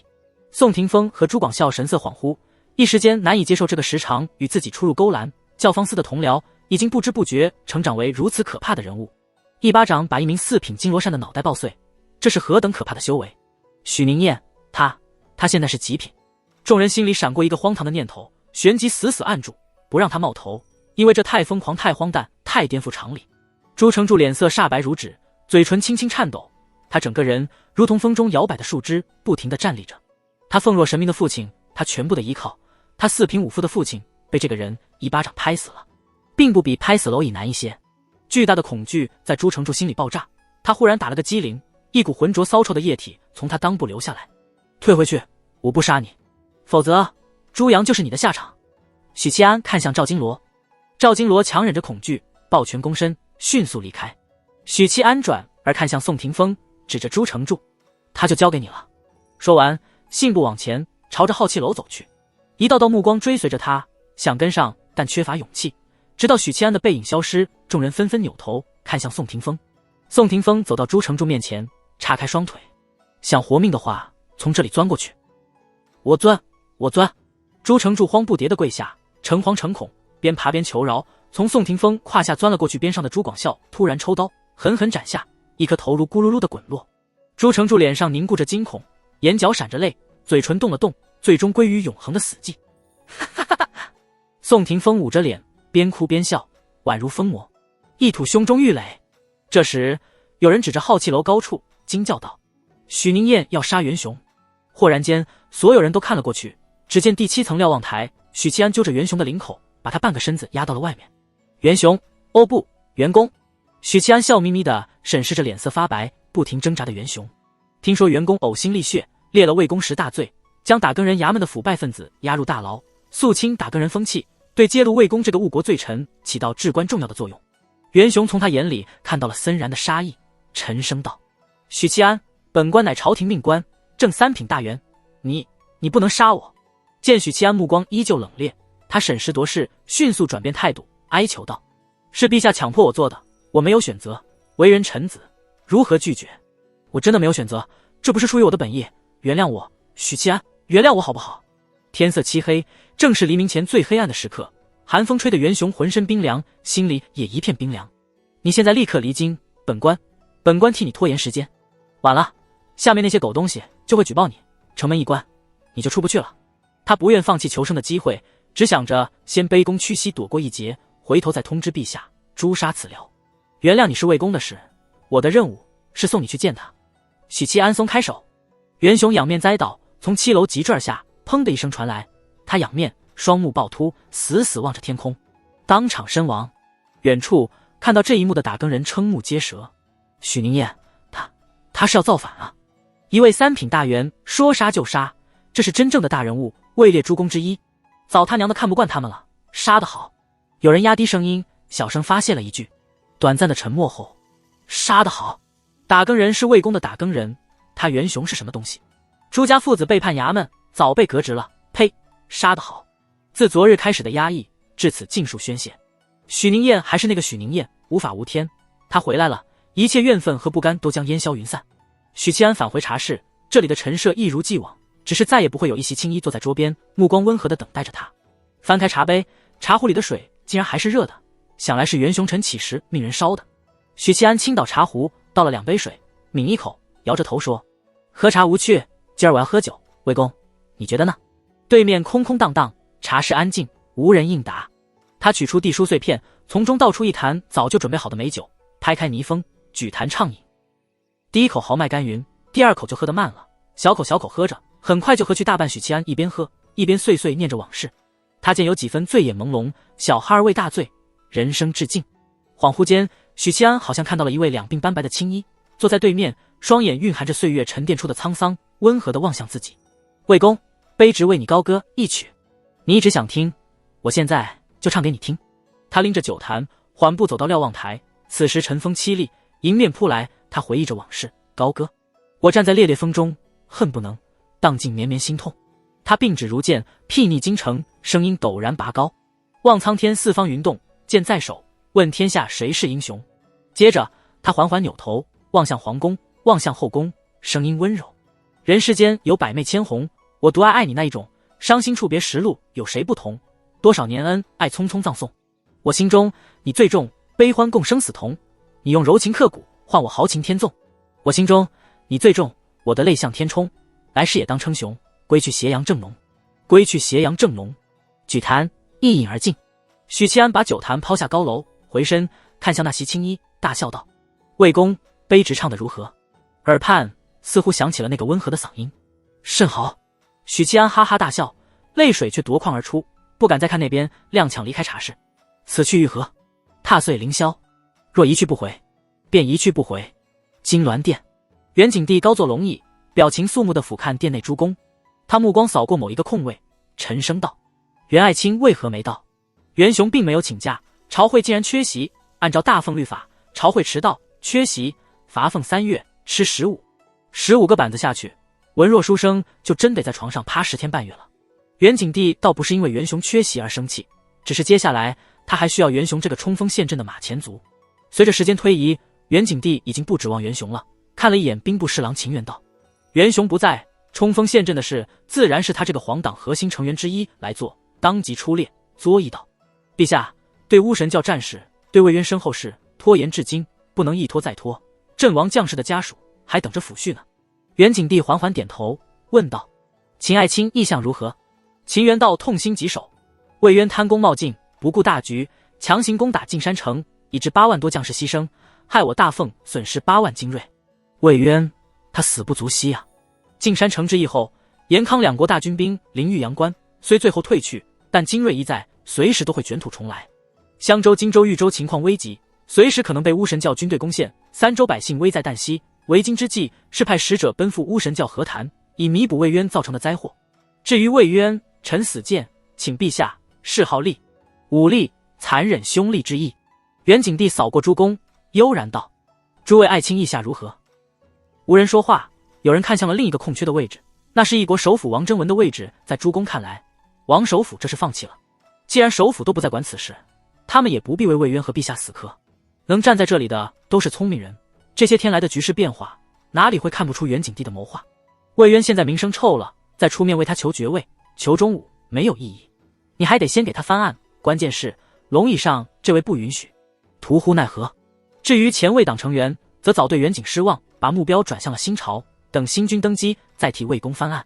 元景帝嘴角一挑，语气却很低沉：“好，就按秦爱卿所言。”话没说完，忽然听见殿外传来哗然声，声浪层叠起伏，连绵不绝，一片大乱。何事喧哗？诸公大惊，身在殿内，听着外头群臣们失态的哗然声，以及作鸟兽散的奔跑声，这让诸公们意识到情况不妙，却又猜不出发生了什么。诸公带着困惑，纷纷奔到殿门口，只见下方广场，衣冠禽兽们亡命奔逃，四处乱窜。一袭青衣持刀杀上金銮殿，他身后伏尸一地，皆是宫中禁卫。诸公心头巨震，涌起荒诞不真实感。大奉开国600年，除了那位夺位的武宗皇帝，可还有人杀入皇宫，杀上金銮殿？没有。这一刻，即使是这群大奉权力巅峰的文臣、官场老油条、城府手段皆绝顶的诸公，此时也难以用所谓的胸有静气来稳定自身情绪，一个个脸色大变，或惊怒，或惶恐，或绝望，或恐惧。那袭青衣持着刀，刀柄用红绳缀着一枚小巧的八卦铜盘。他跨入金銮殿的大门，在诸公仓皇避退中，朝龙椅之上的君王掷出了手里的刀，伴随着雷霆般的咆哮：“狗皇帝！”长刀呼啸而去。诸公脑海里只剩一个念头：许七安造反了。时间往前推移，大概2刻钟前，打更人衙门，噔噔噔，一袭青衣的许七安踩踏着楼梯，缓缓下楼，周遭是一群神色复杂的吏员。好奇楼本质上是魏渊的办公地点，楼里有许多传递消息、分析情报的吏员和智囊。袁雄新官上任3把火，只来得及烧到打更人，好奇楼里的吏员暂时没被波及。如果袁雄没死，这把火迟早会烧到他们头上，因为他们都是魏渊的心腹团队。只是没想到，袁雄昨日刚接任魏公之位，入主好奇楼，今日便死于许七安之手。吏员们站满每一层的楼道拐角，默默地看着他，看着这袭青衣缓步下楼，一双双目光里有崇敬，有悲伤，有感动，有泪光闪烁。这些天的朝局变化，昨日打更人衙门发生的事，他们看在眼里，心里清楚。明面上没有说话，心里必然有怨恨。然手里能握笔的握不起刀，能握刀的却握不住那一闪即逝的勇气。魏公坐镇打更人21年，受其恩惠者比比皆是。现在他死了，朋党树倒猢狲散，各党派冷眼旁观，到最后是这个入职打更人不到1年的年轻人为他冲冠一怒。众吏员望着他，沉默中酝酿着悲伤。许七安出了好奇楼，来到袁雄尸体前，抽出刀，割下他的头颅，拎在手里。你要让魏公身败名裂，我不答应。吏员们冲出了好气楼，拥堵在楼外。许七安转身离去时，身后传来一个哽咽声：“许银罗，你逃吧！”是好气楼前那个值守的小侍卫。许银罗，走吧，你走吧。许银罗，丢了人头，赶紧走吧，求你了。他们似乎遇见了什么，各自发出自己的声音，声浪嘈杂，却字字肺腑。许七安脚步停顿一下，径直离去。他沉默地往衙门外走去，沿途打更人们的目光纷纷聚焦其上，无人说话，亦无人敢拦。一道道目光停在他身后，而后转向那颗被拎着的头颅。众人纷纷变色。那些青衣很快离开打更人衙门，沿着长街朝皇宫方向去了。沉默之中，有银罗颤声道：“不能这样啊！闯入衙门杀人，完事后没有立刻撤退，而是拎着脑袋出门往皇城走。”有人突然尖叫道：“他要去皇宫闹事，这样不行的，魏公不在了，没人能像上次那样护他。他杀了袁雄，这是抄家灭门的大罪，不能再闹事了，得赶紧逃。谁能拦他？拦不住他的。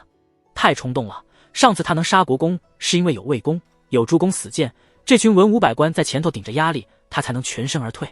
这次情况不一样，他敢闹事，绝对会招来军队和高手的镇压。”宋廷峰和朱广孝拎着刀率先追出去，其余打更人相视一眼，不知道如何是好。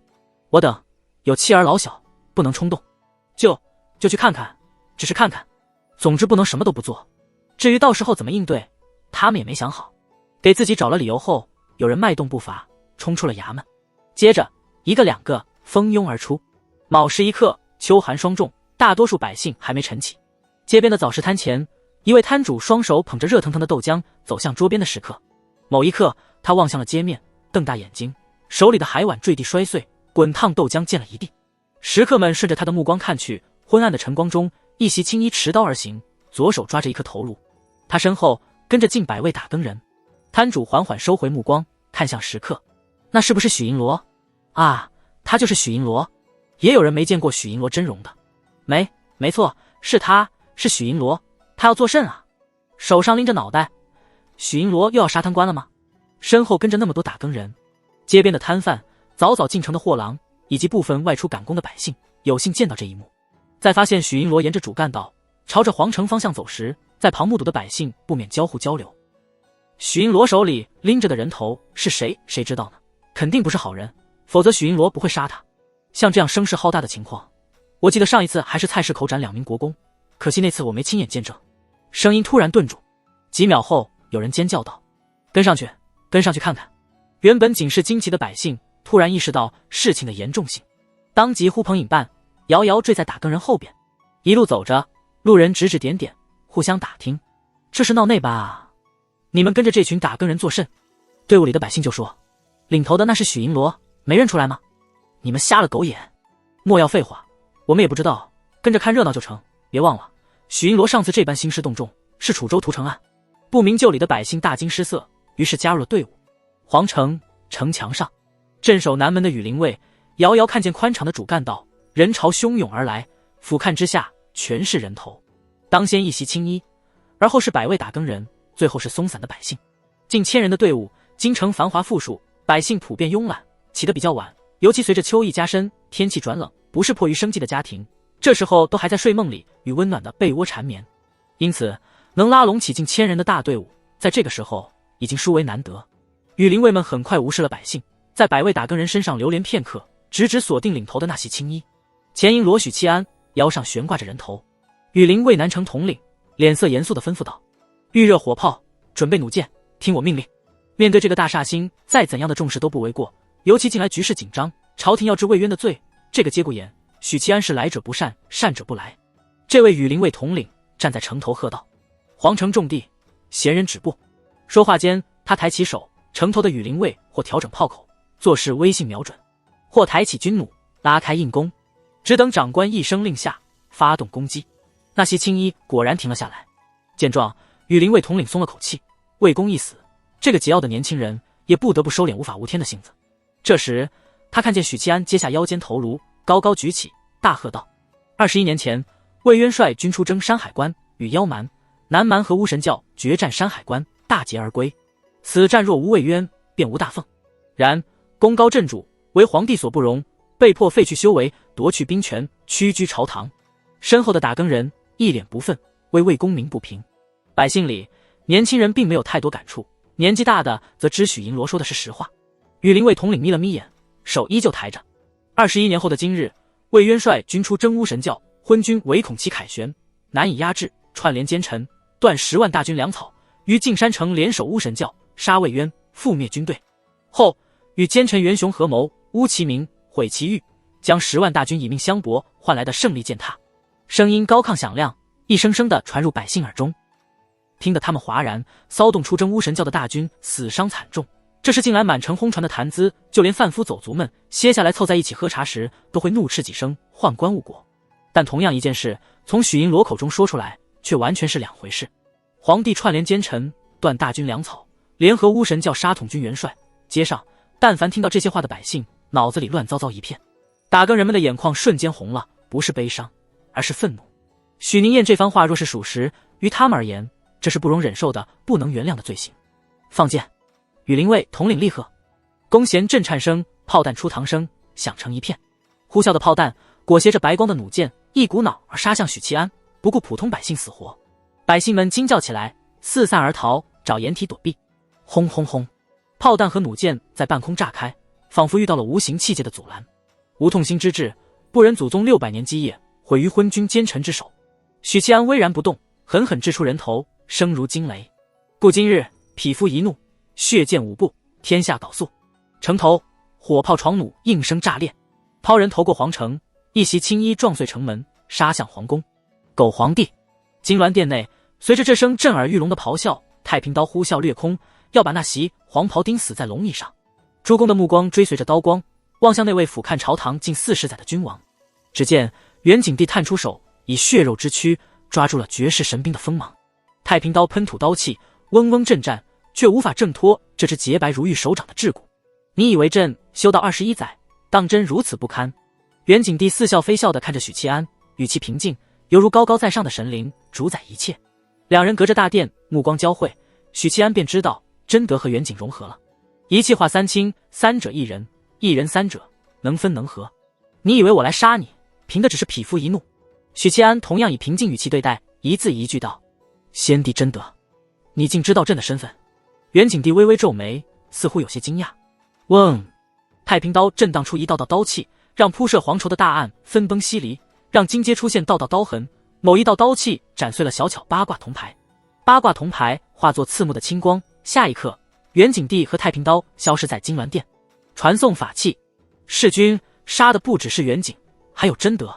真德是渡劫高手，许七安自身亦是3品，战斗不能发生在京城里，否则百万生灵将灰飞烟灭。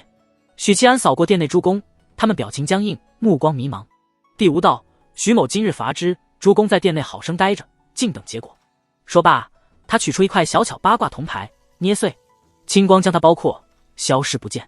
午门广场大乱，号角和鼓声传遍皇宫，大内侍卫蜂拥向午门。趁着寝宫守卫薄弱，怀庆率领心腹侍卫队直奔元景帝的居住的景阳殿。绑了！清冷金贵的皇长女挥了挥手，20名修为高深的侍卫毫不费劲地将寝宫外的大内侍卫制服。怀庆怀里捧着一叠手书，疾步行动，群居飞扬间独自进入元景帝寝宫。跨过高高的门槛，直奔御书房的怀庆猛地顿住步伐，似乎感应到了什么，折转走向寝居室，看见了绘制于地的阵法，看见了浮空的珠子，看见了痛苦挣扎正一点点被吸扯出来的金龙。地底金龙，龙脉，这就是父皇的谋划。他想做什么？怀庆心里闪过诸多疑问，他刚想靠近，便见珠子内那只眼球转动，幽深地盯着自己。被这只眼球盯着，怀庆心里一凛。与此同时，炼神境锤炼出的武者本能疯狂预警。怀庆是个睿智且果断的女人，毫不留恋地转身离开，返回御书房，在大案上摊开一份份手书，为他们加盖玉玺。手书内容有2类，第一类是紧闭城门的命令，第2类是调配禁军的命令。手书已经加盖过内阁的大印，只要再盖上皇帝玉玺，就能关闭京城所有城门，把京城里的军队死死摁在城里。当日帝书群议事，天地会成员们一致认为，弑君必须满足2个前提：一、战斗不能发生在城内；二、由元景帝直接统帅的禁军5营不能插足战斗。禁军5营分别有掌控先进火炮、车弩、床弩的神机营，装备精良、奔掠如火的骑兵营，重骑兵组成的冲锋营，重步兵组成的百战营以及水师组成。这是大奉最精锐的部队，不管是作战能力、装备，还有军中高手，都是拔尖的。如果这支军队能倾巢而出，别说大奉境内，即使是九州，能与之抗衡的军队也屈指可数。他们存在的意义是护卫京城，保证这座一国之都不被攻陷。加盖好玉玺，怀庆奔出寝宫，唤来侍卫长，道：速去禁军营，把这5份手书交给各营统领，其余手书让人送去内阁，交给王首府。他有条不紊地下达命令。京郊南苑，铭刻在树林外的阵法亮起，出现一袭黄袍的袁景帝，他手里握着太平刀，冷静地环顾四周。南苑，仅是扫了一眼，他便认出这里是皇家猎场，260里的广袤林地，确实很适合作为战场。袁景帝目光望向某处，眼里流淌着深深的恶意，抖手甩出太平刀，那里青光闪烁，现出许七安的身影，太平刀刚好激射而来，仿佛是他自己撞上刀口。叮，金色光芒炸舞，太平刀被弹飞，而后开心地投入主人手中。袁景帝忍不住眯起眼睛，眉头紧皱。3品了，我明白了，难怪当日魏渊气血不足2品，原来留了后手。要不是对他极为熟悉，朕不得不怀疑你是他的私生子。被地宗道手污染的他，不加掩饰自己的嫉妒，恶意变成杀意。嫉妒是人性里最恶劣的情绪之一。这位前修20年，从一个普通人晋升2品渡劫，成为九州巅峰那一小撮人物的皇帝，由衷的嫉妒起这个年轻人。相比起他的忍辱负重，对方一路高调，收获名利，连魏渊都甘愿为他铺路。仅用了1年时间，从区区一个蝼蚁成为3品武夫。许七安收刀入鞘，一边蓄力一边冷笑：如果我告诉你怀庆和4皇子是他的血脉，你信吗？袁景帝缓缓收敛表情，冷漠道：你在挑衅朕。回应他的是许七安的悍然一刀，惊艳的刀光劈出，太平刀加天地一刀斩，加新剑加养一家佛门狮子吼，玉碎。伴随着刀光而出的是震耳欲聋的狮吼，震人心魄。袁景帝察觉到了这一刀的强大，身影突兀消失，以极快速度闪现，一道道明黄身影一闪而现，复一闪而逝，但他无论如何都躲不开这一刀。他伸出双手，掌心缭绕金光和乌光，握住刀光，吃，气机消融生理，刀光湮灭。道门阳神号称不朽法身，是金丹万法不侵特性的升华，而一旦踏入1品陆地神仙境界，阳神和肉身重合，甚至能和武夫啪啪肉搏。当然攻击力和持久性肯定不如武夫。许七安出现在袁景帝身后，一刀斩下，他没指望4品的异能伤害2品渡劫高手，意也是要修炼的。武夫的意在2品时才能升华，3品是不死之躯，与4品的意没有什么关系。就像儒家的4品和3品同样没什么关系。许七安要的是利用这一刀拉近双方的关系，一套连招重创对方。袁景帝仰头无声长啸。许七安脑子嗡的一阵，出现头晕眼花症状，周遭方圆数十里，小如虫豸，大如麋鹿、野猪，纷纷毙命，身躯完好无损。抓住他元神震荡的间隙，袁景帝袖中冲出一道道光华，照神镜射住对方元神，延长控制。招魂幡刷出一道道阴光，攻击元神。3根是魂定击射，试图洞穿对方的头部各处穴位，但在武夫体魄之下无奈弹飞。2枚铜环锁住许七安双手手腕。道门7品叫石器，可以驱使法器，包括飞剑。到了袁景帝这个境界，一次驾驭多件法宝，轻而易举。另外，道门也是术士之外极少数具备炼制法器能力的体系，只是没有术士那样精通，几乎什么法器都能练。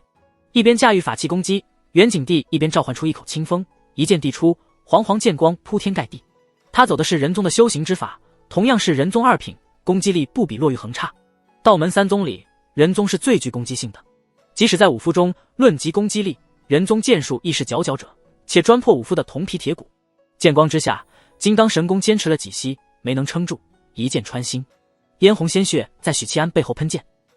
袁景帝疯狂催发剑气，磨灭这个新晋3品的生机，眼里闪烁着和地宗妖道如出一辙的恶意，狞笑道：初入3品的武夫也配与朕争锋？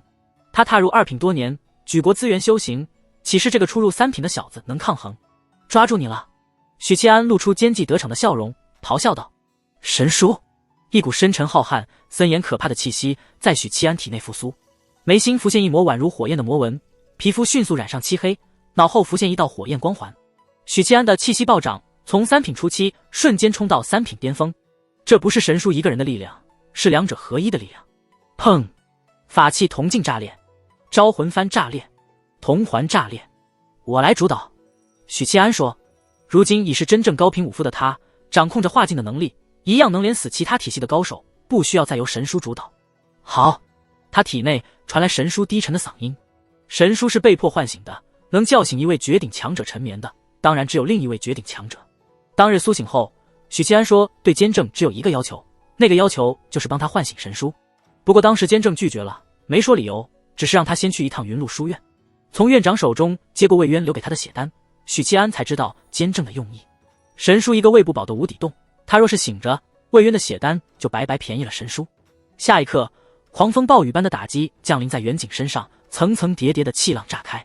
远景帝只觉得四面八方，天上地下全是敌人，打击从不同角度而来，密集如雨，无法躲避，难以反抗。这就是高频武夫。噗！许七安双手合并，穿透远景帝的胸膛，用力一撕，分尸。鲜血洒在漆黑裘洁的身躯，愈发的凶厉如魔。这一刻，远景帝正是死亡，真正意义上的死亡。金光与乌光交缠的身影遁走，凝立半空，脸色阴沉地俯视着许七安。先帝真德。许七安漠然地看着地上的尸体，脑海里闪过一幕幕往事，闪过远景帝威严冷漠的形象，闪过这位帝王高坐龙椅的景象。尽管他早已被真德取代，尽管往日的那位帝王一直是先帝真德，但他依旧涌起强烈的畅快感。他亲手杀了这个狗皇帝，从此刻起，远景成为历史，不复存在。真德面皮微微抽搐，远景这副身体虽然修为有限，但对于他来说却是实打实的一条命。一气化三清，一人拥有3条命，交手一刻钟，他就损失了1条性命。忌惮地审视着那尊如神似魔的身影，真德帝豁然醒悟了什么，指着许七安咆哮道：原来是你，原来是你，你就是当日出现在楚州的神秘人物，桑博底下的封印物在你身上。他又怨毒又仇恨，原来是他杀朕北王的人是许七安，早知是你，当日你回京城后，朕就应该把你碎尸万段。朕后悔了，朕错过了多少次杀你的机会。你能瞒过朕，是因为监正替你屏蔽了天机，让朕感应不到他的存在。真德帝气的心态炸裂，他亲眼看着这个小人物成长，养虎为患，容忍这个小人物一步步成长，到如今才知道杀自己另一具分身的人就在身边。许七安不但杀了他的分身，还带着尸体回京，上蹿下跳，杀国公，当着百姓的面痛斥他，欺人太甚，欺人太甚。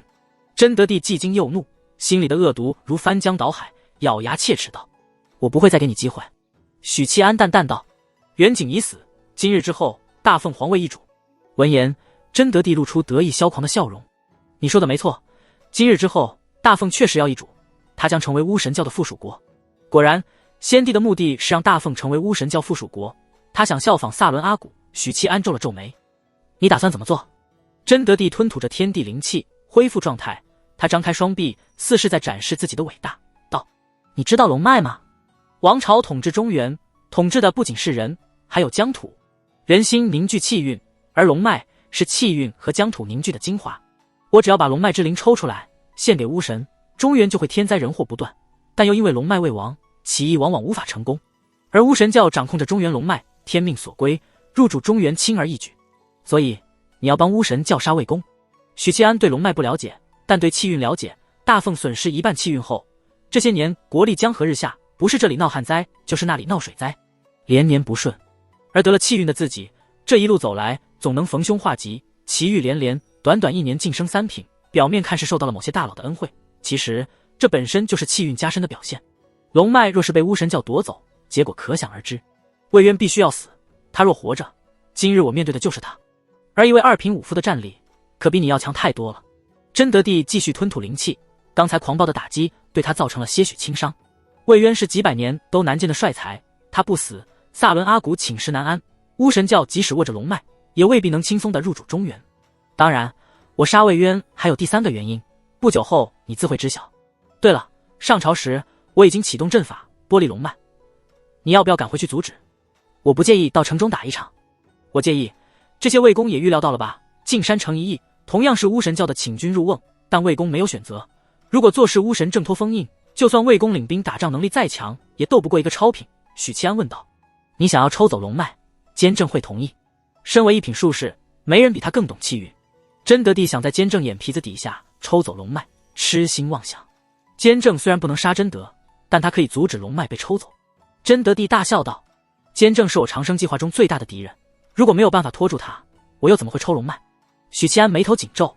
灵宝观，骆玉衡走出静室，来到小院，朝着院中小池伸出白皙小手，一柄锈迹斑斑的铁剑破水而出，把自己送到他手里。骆玉衡一步跨出，消失在院中。观星楼，虚空中传来波动，一道裹着巫师袍子的身影从虚空中跨出。这是一个手里握着赶羊鞭的老人，须发皆白，目光平静温和，但就是这样一位与普通老人没什么区别的老者，他的出现让观星楼上空阴云密布，黑云滚滚，距离观星楼很近，近得仿佛就在头顶，一道道赤亮的闪电在云层中游走。老者出现的刹那，八卦台亮起一道道阵纹，对他进行绞杀，但老者仿佛不在这片天地，任何对他的攻击都不奏效。徒孙，你若是有魏渊的破阵之力，师祖我现在就走。萨伦阿古笑眯眯道。监正捻酒杯，悠哉哉地抿了一口。大凤国力衰弱至今，你还有几成实力？萨伦阿古在桌案边坐下。监正冷笑道：术士动的是脑子，武夫才只知道用蛮力。说话间，桌案出现一副棋盘。下一局吧，以棋定输赢。监正淡淡道。不，这一局走完，事情也结束了。萨伦阿古笑道：你师父没跟大凤高祖皇帝走之前，倒是经常与我下棋，我们以天地为棋，众生为子，有时候一盘棋要下10几年才有结果。他轻轻抽打一下赶羊鞭，啪，八卦台表面的阵法应声破碎。那咱们这盘棋可要好好走走了。这枚棋子叫魏渊。监正抿了一口酒，一字落下，萨伦阿古身体像是脑电波似的扭曲起来，过了半晌才恢复原样。遥远的径山城，这座正在重建的城市忽然摇晃，宛如地震，新建好的大殿坍塌，地面崩裂出纵深数十丈的大裂缝。巧了，我这枚棋子也叫魏渊。萨伦阿古抖动赶羊鞭，卷起一枚棋子落在棋盘上。观星楼上空，层叠密布的云层里骤然劈下一道粗如水桶的闪电，却没落在监正身上，半途消失不见，仿佛劈入了另一个空间维度。在大凤的地盘找我麻烦，草率了。监正微微颔首，端起酒杯浅啜一口，没有急着再落子，笑道：不过下棋稳打稳扎的风格和老师很像，原来他是从你这里学来的，就是不知道那股意气用事的迂腐是否也从你这里遗传。如圣。随着这枚叫做如圣的子落下，萨伦阿古身的巫师长袍里沁出一股股鲜红的血液，转瞬消失不见。遥远的康国掀起了一场巨大的海啸。萨伦阿古脸色似乎苍白了几分，淡淡道：在我看来，他就算是意气用事，就算背叛巫神教，也好过你这个世师的孽障。他主掌大凤期间，从未与巫神教动过干戈。巫神赶羊鞭卷起一粒棋子，啪嗒落在棋盘。监正毫无变化，反而泼出杯中酒水，冲散了头顶的乌云。在大凤境内，只要大凤不亡，他便是超品之下无敌的存在。监正眯着眼道：武宗当年起事是大势所趋，500年前那一脉宠幸奸臣，贪图享乐，以致贪官横行，民不聊生。老师认为给大凤时间，总能一扫陈疴，还立志清明。我却觉得不破不立，大凤需要经历一场浴火重生。后来是我赢了，这500年的太平盛世，就是我对他传授之恩最好的报答。萨伦阿古缓步走到八卦台边，俯瞰京城，道：如今的大凤与500年前何其相似。监正道：不破不立，时隔500年，我还是从前那个监正，没有一丝丝改变。萨伦阿古。许七安豁然醒悟，道出巫神教大巫师的名讳，能对付一品的只有一品。巫神教图谋大凤龙脉，想把中原纳入版图，把大凤变成巫神教的附属国。那么萨伦阿古又怎么会缺席今天这场盛会？难怪真德帝有恃无恐。倒也不笨。真德帝裂开嘴，表情得意又猖狂。他看起来很难控制自己的情绪。不是难以控制，而是根本没想过控制。一位入魔的道门高手，个性必定张扬，沉稳内敛反而奇怪。许七安心里念头转动，思忖着或许可以利用真德帝入魔这一点。嘿，当日杀镇北王的时候真的爽快啊。哦，忘记那就是你。你不过是我的手下败将，在楚州时我能打得你求饶，今天也一定能打爆你的狗头。许七安尽量让自己的表情显得嚣张狂妄。果然，真德帝面皮微微抽搐，眼里喷吐着宛如实质的怒火，但下一刻他收敛了情绪，淡淡道：雕虫小技，凭3言2语就能激怒朕。狗杂碎，朕迟早将你碎尸万段。真德帝身体里的小灵魂在咆哮，没什么作用啊。看来入魔不代表智商不行。许七安有些失望，如果真德帝刚才的愤怒再延续哪怕1秒，他就竖起中指朝对方大喊：你过来啊。所以你被逼下罪己诏的时候，在大殿上气急败坏，也是在演戏。许七安问。真德帝冷笑道：“你猜？”许七安不着痕迹地看了一眼京城方向，没什么表情地说道：“我猜你当时是借机释放镇北王被杀的愤怒，或者当时的怒火已经超过你的承受极限，你无法控制自己。”真德帝不做回答，不知是不屑回答，还是默认了。他侧头看一眼京城方向，语气悠然：“你是在等骆玉衡吧？”许七安脸色微变，见状，真德帝脸上笑容扩大，有几分戏谑，几分嘲弄，道：“骆玉衡不愿与我双修，甚至不满我修道，因为我的修道让大凤国力衰弱，他缺乏足够的气运渡劫。如果能抓住机会杀我，拥立新君，他或许还有一线之机。”只听真德帝笑容诡谲，道：“我给他找了个有趣的对手，远离南苑的京郊。”骆玉衡蹙眉，望着对面那道黑影，他脚踏绽放的黑莲，身上流淌着漆黑浓液，双眼流淌着深深的恶意。黑莲所处之地为中心，方圆数里，植物枯败，动物双眼赤红，失去理智，只知道交配或彼此厮杀系微处，就连虫豸都在相互厮杀。乖侄女。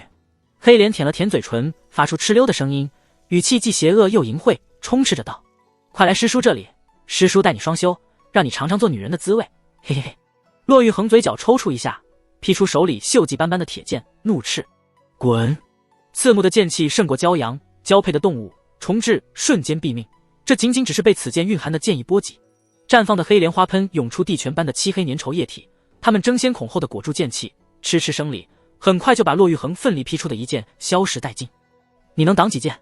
骆玉衡冷笑一声，暴剑螺旋冲天，旋转之中，一道道犀利的剑气激射，剑意影满天地间。吃吃吃，黑莲道手被这些暴雨般的剑气洞穿，但他的身体仿佛是臭水沟的污泥组成，漆黑液体流淌，修补了洞穿的伤口，反倒是周围的地面炸开一个又一个剑坑，像是刚被炮弹洗礼过。黑莲道长身外流淌的液体似乎暗淡了一分，在攻杀之术不若武夫的人宗剑术之下，想来还是受了点伤的。黑莲道长深吸一口气，腹部鼓起，圆球缓缓上移，到了喉咙处时猛地喷出。黑莲道长喷出一挂漆黑长河，将骆玉衡包裹，似乎要带着他一起堕落。“乖侄女，师叔缠你身得很久了。”哈哈哈哈！黑莲道长神经质似的狂笑，既邪恶又疯狂。赤，锈迹斑斑的铁剑破开浊流，光华一闪，将黑莲道长穿心而过。骆玉衡的身影凭空出现，握住铁剑，抖了抖手，将剑刃上的少许漆黑液体抖落。他不能沾染对方象征堕落的力量，哪怕仅是沾染一点，也会勾动他体内的业火。但这把剑可以，这把铁剑是仁宗历代祖师传下来的镇派法宝，凝聚着历代祖师的剑意，因此方才骆玉衡人剑合一，融入铁剑之中，御剑破开粘稠液体。啊，好痛好痛！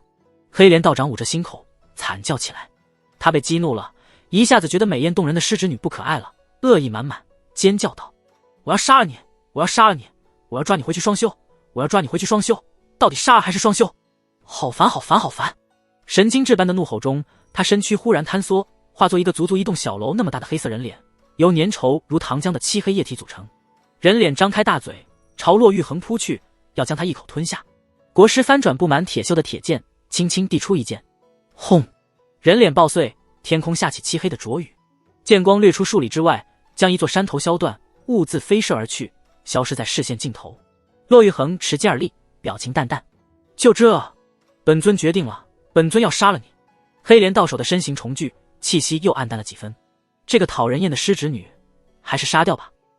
金莲求我帮忙过，联手对付你，我不愿意帮他，纯粹是不想冒险，事不关己罢了。不过这一次求我出手的另有其人，既然是他开口，那我不妨拿出点真本事。骆玉衡轻轻咬破指尖，在锈迹斑斑的铁剑一抹，轻声道：“黑莲，你可以逃命了。”自信又霸道。真德帝狂笑起来，许七安微微变色的模样，直戳他内心的爽点。作为一个张扬情绪的妖道，他很享受这样智商碾压的感觉，让这个自以为是救世主的小子明白自己到底有多可笑，有多卑微。三品巅峰的武夫杀起来确实费劲，但是没关系，很快你就会尝到极致的恐惧。真德帝戏谑地看着他，期待从许七安眼神里看到警惕和困惑，以及一丝丝的慌乱，但他等来的是许七安的沈笑。你跟我说这么多废话，是在等怀王吧？这次轮到真德帝脸色微变，眯起眼睛，他有些警惕和困惑地盯着许七安，呵一声：“你的脑子看起来还不是摆设，但你知道又如何？大凤还有人能阻拦一名不死之躯的武夫？”许七安置若罔闻，目光则落在远处远景帝的尸身，掌控一气化三清秘术的人，只要有一具分身没死，给予足够的时间，就能重新修出2具分身。当然，被斩的肉身是无法复活的，元景帝这具肉身已经死透。但怀王不一样，怀王是3品武夫，自身进入3品后，许七安很清楚，只要渡入足够的气血之力，3品武夫我找不出来，但谁说拦住3品的，就一定得是3品？许七安笑眯眯地反问。真德帝脸色一沉，他目光冷冷地看着许七安，语气透着森然。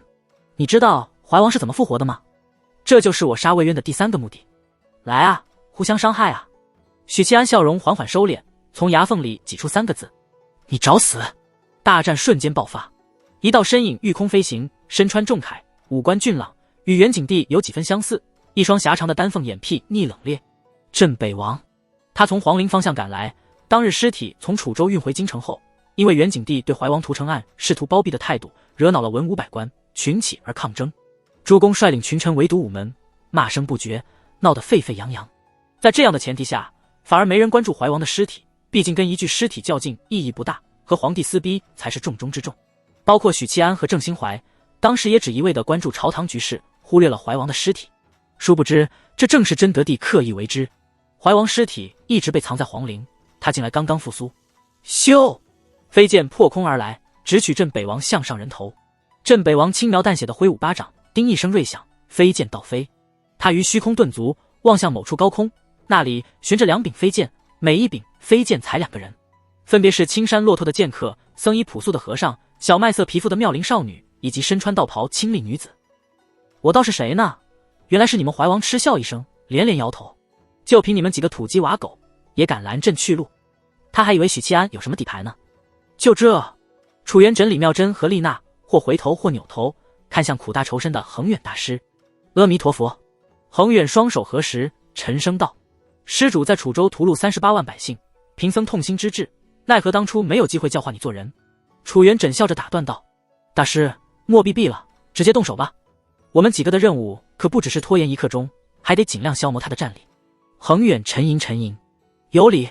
与罪大恶极之人，确实没必要多费唇舌，当以金刚怒目之姿使其屈服。恒远头顶浮出一枚舍利子，绽放澄澈柔和的金光。接着他从怀里取出一张纸页，抖手引燃，注记核心能力大召唤术。冥冥虚空中，一道身穿袈裟、慈眉善目的身影降临，与舍利子融合后，这道不够真实的虚影瞬间凝实。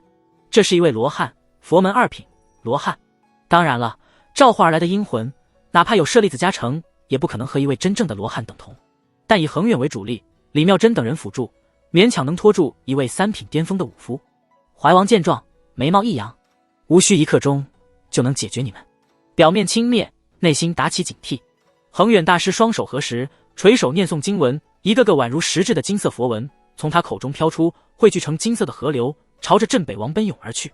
镇北王身躯一个踉跄，头疼如裂，产生了强烈的轻生念头，再无法浮空而立，朝下方急坠。7品法师最擅长超度，若是亡魂，会在超度中得到解脱，重归天地；若是活人，则会产生强烈的轻生念头，想把自己变成亡魂。如果你不想死，佛门会说不，你想死。率先跃下飞剑的是丽娜，南疆小黑皮打架永远冲在第一。她像合拢手脚，像一道利箭射向大地。靠近镇北王时，她猛地展开4肢，绕到镇北王身后。此时的怀王还处在头疼欲裂、世界一片灰暗的状态里。丽娜双腿勾住3品武夫的虎腰，双手反抱住他的2条大臂，娇斥一声，用力把他双臂往后拉。不愧是立谷部的天才少女，竟与怀王决力，僵持了几秒。咻！楚元稹抽出腰间那柄寻常铁剑，击射而去。李妙真则抬起右手，掌心朝着镇北王。格拉拉，他身上的甲胄、内里的衣物、腰带、鞋子等等，尽数背叛，或勒紧腰部，或收紧领口，让怀王行动不便，变相了帮助丽娜。楚元稹的铁剑旋即抵达，刺在怀王眉心，没有爆发出强大的气机，因为这一剑是心剑，心斩灵魂。天地会众人默契出手，打了一波控制，生生控制住这位3品巅峰武夫超过5秒。恒远作为主力，自然不会放过这个好机会，一边口诵不得杀声，一边扬起铁锅大的拳头，疾风骤雨般的攻势落在镇北王身上。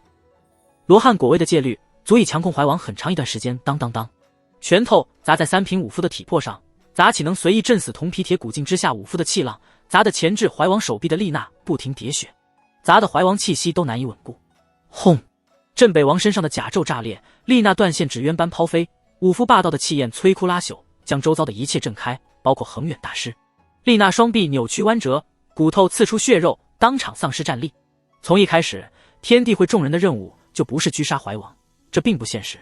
首先，恒远请来的是当年罗汉的阴魂，实力肯定不如真身，而就算是罗汉真身亲至，也很难杀死一名3品巅峰的武夫。其次，这道阴魂只能维持1刻钟，1刻钟想杀又臭又硬的高频武夫。最后，3品和4品是云泥之别，实力差距太大，对手可以失误无数次，而己方失误一次，也许就是团灭。怀王是个心狠手辣之辈，深谙趁人病要人命的道理，并不因为对方是一介女流而手下留情，全运契机，正要一拳结果了那个南疆蛮女。恒远大师双手合十，不得犯杀戒。怀王权势一顿，再难出拳。李妙珍抓住机会，掌心对准丽娜，用力一甩，将她远远甩飞。他并不担心丽娜的伤势，立骨部的高手防御没有武夫这般变态，但他们拥有极强的恢复力。正常来说，只要不死，伤势都能恢复，修复时间根据伤势严重程度而定。丽娜当初在地宫里曾被阴雾重创，致命伤，睡了一晚便安好如初。天地会4缺1，只剩3人。楚元稹和李妙珍不愧是天地会的中流砥柱，一人以人宗心法驾驭数百柄飞剑，一人甩出招魂幡、摄魂钟等法器，将怀王困在阵中。以恒远为主力，双方打得如火如荼。激斗中，数百柄飞剑耗尽，或碎成铁块，或融成铁水。李妙珍从宗门里带来的法器也终于彻底耗尽。怀王气息已有明显降低，但于这个境界的武夫而言，不过吐纳半刻钟就能恢复的耗损，无关紧要。不行啊，这样不行啊！楚元稹心里喃喃。他们4人的任务是拖住怀王1刻钟，并消磨他的战力。有罗汉舍利子在，拖延1刻钟不难，但要重创怀王，难如上青天。若是让怀王以巅峰状态支援真德，二者合一，许七安必败无疑。一名3品巅峰和一名2品高手的融合会发生质变。怀王眸光冷冽地盯着青山剑客，嗤之以鼻。楚元稹，好好的状元不当，练什么剑？练了这么多年，练出一堆不疼不痒的绣花针。朕历经2朝，俯瞰朝堂近一甲子，如你这般自以为书生意气之人，见过太多。书生意气是最无用的东西，辞官练剑，看似潇洒，实则愚蠢。你这些年练出什么东西来了？你不满朕修道，又能如何？你手里那3尺清风，能伤我分毫？此人当年才华横溢，高中状元，春风得意马蹄疾，可惜因为一件小事，对他这个一国之君心怀怨恨，从而辞官练剑，而今泯然众人矣。可笑至极。怀王一边说话，一边用冷冽的目光盯着他，眸光悠悠，择人而视。单对单的被一名3品高手锁定是什么感觉？楚元稹体会到了。他愣愣地站在那里，肩膀像是扛了2座山，汗毛直竖，手脚微微发抖。怀王嗤的一声，4品与3品宛如仙凡之别，他根本没把这位弃书练剑的状元郎放在眼里。阿弥陀佛！恒远大师跨步前行，佛门狮子吼：杀贼！杀贼果位！那道融于他体内的罗汉浮出，当空做金刚怒目法相，璀璨的光辉在法相表面构筑出玄奥的图案，至刚至猛的气息充盈天地间。法相双眼骤射金光，将怀王照入其中。明明已经预感到危机的怀王却无法躲避，像是中了定身咒。下一刻，他眼球喷射而出，脸庞出现2个鲜血淋漓的黑洞，他的鼻孔、嘴巴、耳朵同时沁出鲜血，七窍流血。怀王宛如被人一棍子敲在额头，整个人猛地后仰，踉跄跌退。这一击之后，舍利子落回体内，恒远整个人的精气神迅速下跌，显然是余力耗尽，再无一战之力。怀王发出不堪忍受的痛苦咆哮，这一击对他造成的创伤极大，他捂着脸弯曲了脊椎。李妙珍降下飞剑，俯冲向恒远，试图带他离开，但是失去了罗汉舍利的牵制，他才知道3品武夫是何其的可怕，他动不了了。怀王五指虚握，就让李妙珍再难动弹一下，想来五指握时，这位天宗圣女就会粉身碎骨。楚元稹睁大眼睛看着这一幕，后背那柄游历江湖以来从未出鞘过的清风剑忽然震颤起来。怀王正要握杀李妙珍，似有所觉，猛然转头看向身后，清风剑颤抖已是剧烈至极。哦，你楚元稹还想出剑？怀王沈笑地问道。蝼蚁敢对朕出剑吗？4品与蝼蚁何异？楚元稹的手脚兀自颤抖，瞳孔呈现涣散，往事如烟，今日纷纷扬扬地涌上心头。楚元稹自幼便是孤儿，被一对无儿无女的夫妇收养。那对夫妇病故后，他拜在一位大儒座下读书。他的理想、学识皆来自那位在金銮殿撞主而死的大儒，老实学问一流，可惜不会做官，油盐不进的臭脾气让他在朝中举步维艰。平时教导楚元稹，说的最多一句话就是你别学我。元景27年，科举，楚元稹高中状元，授业恩师喜极而泣，拍着他的肩膀说的第一句话还是你别学我。历届状元皆是前途无量之辈，只需要油滑一点，记得和光同尘，还怕将来难以施展抱负。楚元稹有了老师的前车之鉴，自身也并不迂腐，心头一片火热。同年，雍州大旱，百姓颗粒无收，朝廷赈灾不力，以致饿殍遍地。偏就是这个时候，元景帝开炉炼丹，一剂一大丹，耗银20数万。那位被同僚嗤笑为食古不化的读书人，在金銮殿上痛斥元景帝，字字如刀，而后以头撞柱子，垂死。帝言：爱卿仗义死节，快哉！无人敢救。临死前，授业恩师死死抓住楚元稹的手，最后遗言仍是那句：你别学我。但楚元稹还是走了，离开了朝堂，从此青山仗剑走江湖。因为意难平，终究意难平。楚元稹大声道：出鞘！锵的一声，背后的3尺清风冲天而起，这把剑终于出鞘。今日把弑君，谁有不平事？轰！地面隆起，土块、黄沙、碎石纷纷冲天而起，跟随着清风剑一起腾空。仅是刹那，楚元稹身后便出现一条长达100丈的土龙，直冲天穹，龙头就是清风剑。起剑便已经是这般气魄。去！楚元稹并指如剑，刺向怀王。那道声势浩大、扶摇直上的土龙猛一低头，落回主人身侧，游走3圈，而后随着楚元稹的剑指呼啸而出。怀王已经意识到此剑的强大，在楚元稹递出剑指时，他急速后撤，身形忽左忽右，快如鬼魅。这个时候，这位不走寻常、以武夫为根基走人宗路子的剑客，他和他自创的养翼秘诀展现出了极其不讲理的一面。清风剑脱离龙身，一闪而逝，复一闪而现。远处竭力躲避的怀王停了下来，愣愣地看着胸口的大洞。一剑穿心，10年书生意气，今朝土尽。镇北王凄厉惨叫，面容扭曲，像是在承受极端的可怕的痛苦。很难想象一个3品武夫会因为疼痛而惨叫出声，胸口的大洞久久无法愈合。怀王气息终于从3品巅峰跌落，他满怀信心地重出江湖，试图大杀四方，手刃仇人，不料被几个4品的蝼蚁打得实力跌落。而那些蝼蚁，镇北王强忍痛苦，扭头看向天边那只剩黑点的几道身影。蝼蚁兴奋地跑了。虽说这些伤势最多半个时辰就能恢复，可他等不了那么久，他得赶去支援自己。观星楼，监正笑道：不妨打个赌，许七安杀真的要多久？萨伦阿古脸色阴沉：你对他真如此自信？面对萨伦阿古的问题，监正笑容淡淡，语气平静：我只对自己自信。萨伦阿古微微摇头：我那徒儿不及你狂傲，换个赌法，我赌许七安今日必死无疑。监正表示没意见，道：赌注就是你手里的这根赶羊鞭，以及我的天机盘。萨伦阿古笑道：有何不可？话音落下，两人似乎基于这个赌约，冥冥中建立起了某种规则。3品武夫引以为傲的体魄被一剑穿心，伤口血肉蠕动，竟无法第一时间愈合。那股锋芒毕露的剑意侵蚀着血肉生机，延缓伤口的愈合速度。区区一个不入品级的杂修剑客，竟能爆发出此等可怕的剑意。怀王面皮抽搐，强忍疼痛，愤怒及妒杀机皆有，以及一丝丝不愿承认的恐惧。楚元稹若是能递出第2剑、第3剑乃至更多的剑意，今日他说不得就阴沟里翻一回船了。天宗圣女，青龙寺武僧，楚元稹，南疆蛮女。怀王厉声道：等杀了许七安，你们一个都别想逃，追到天涯海角，朕也要杀了你们。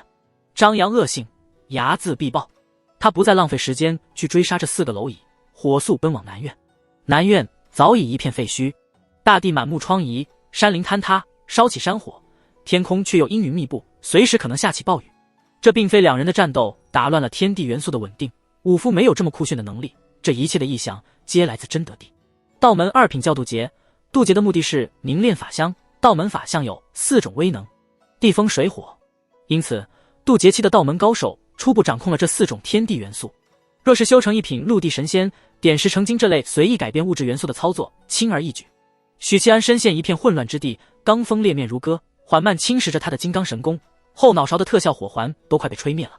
周遭的山林里时而喷吐火蛇，试图断烧他；脚下的大地地心引力成倍增加，试图让他失去灵火。但最让人头疼的是对方挥舞出的一道道黄黄剑光，以及一柄柄奔掠如火、迅捷如电的飞剑。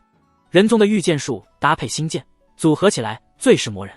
神书苏醒后，两人的元神之力产生一定的交融，已不是那么惧怕真德的元神攻击，但依旧被滋扰的防不胜防。被五副贴身就是死，然各大体系巅峰的准备通常都有保命手段。真德的阳神乘着罡风，忽而在前，忽焉在后，宛如鬼魅。你就这点手段吗？真德地狱风而立，俯瞰着下方的许七安，沈笑道：如果你只是这点水平，那我就当一次好人，送你去见魏渊。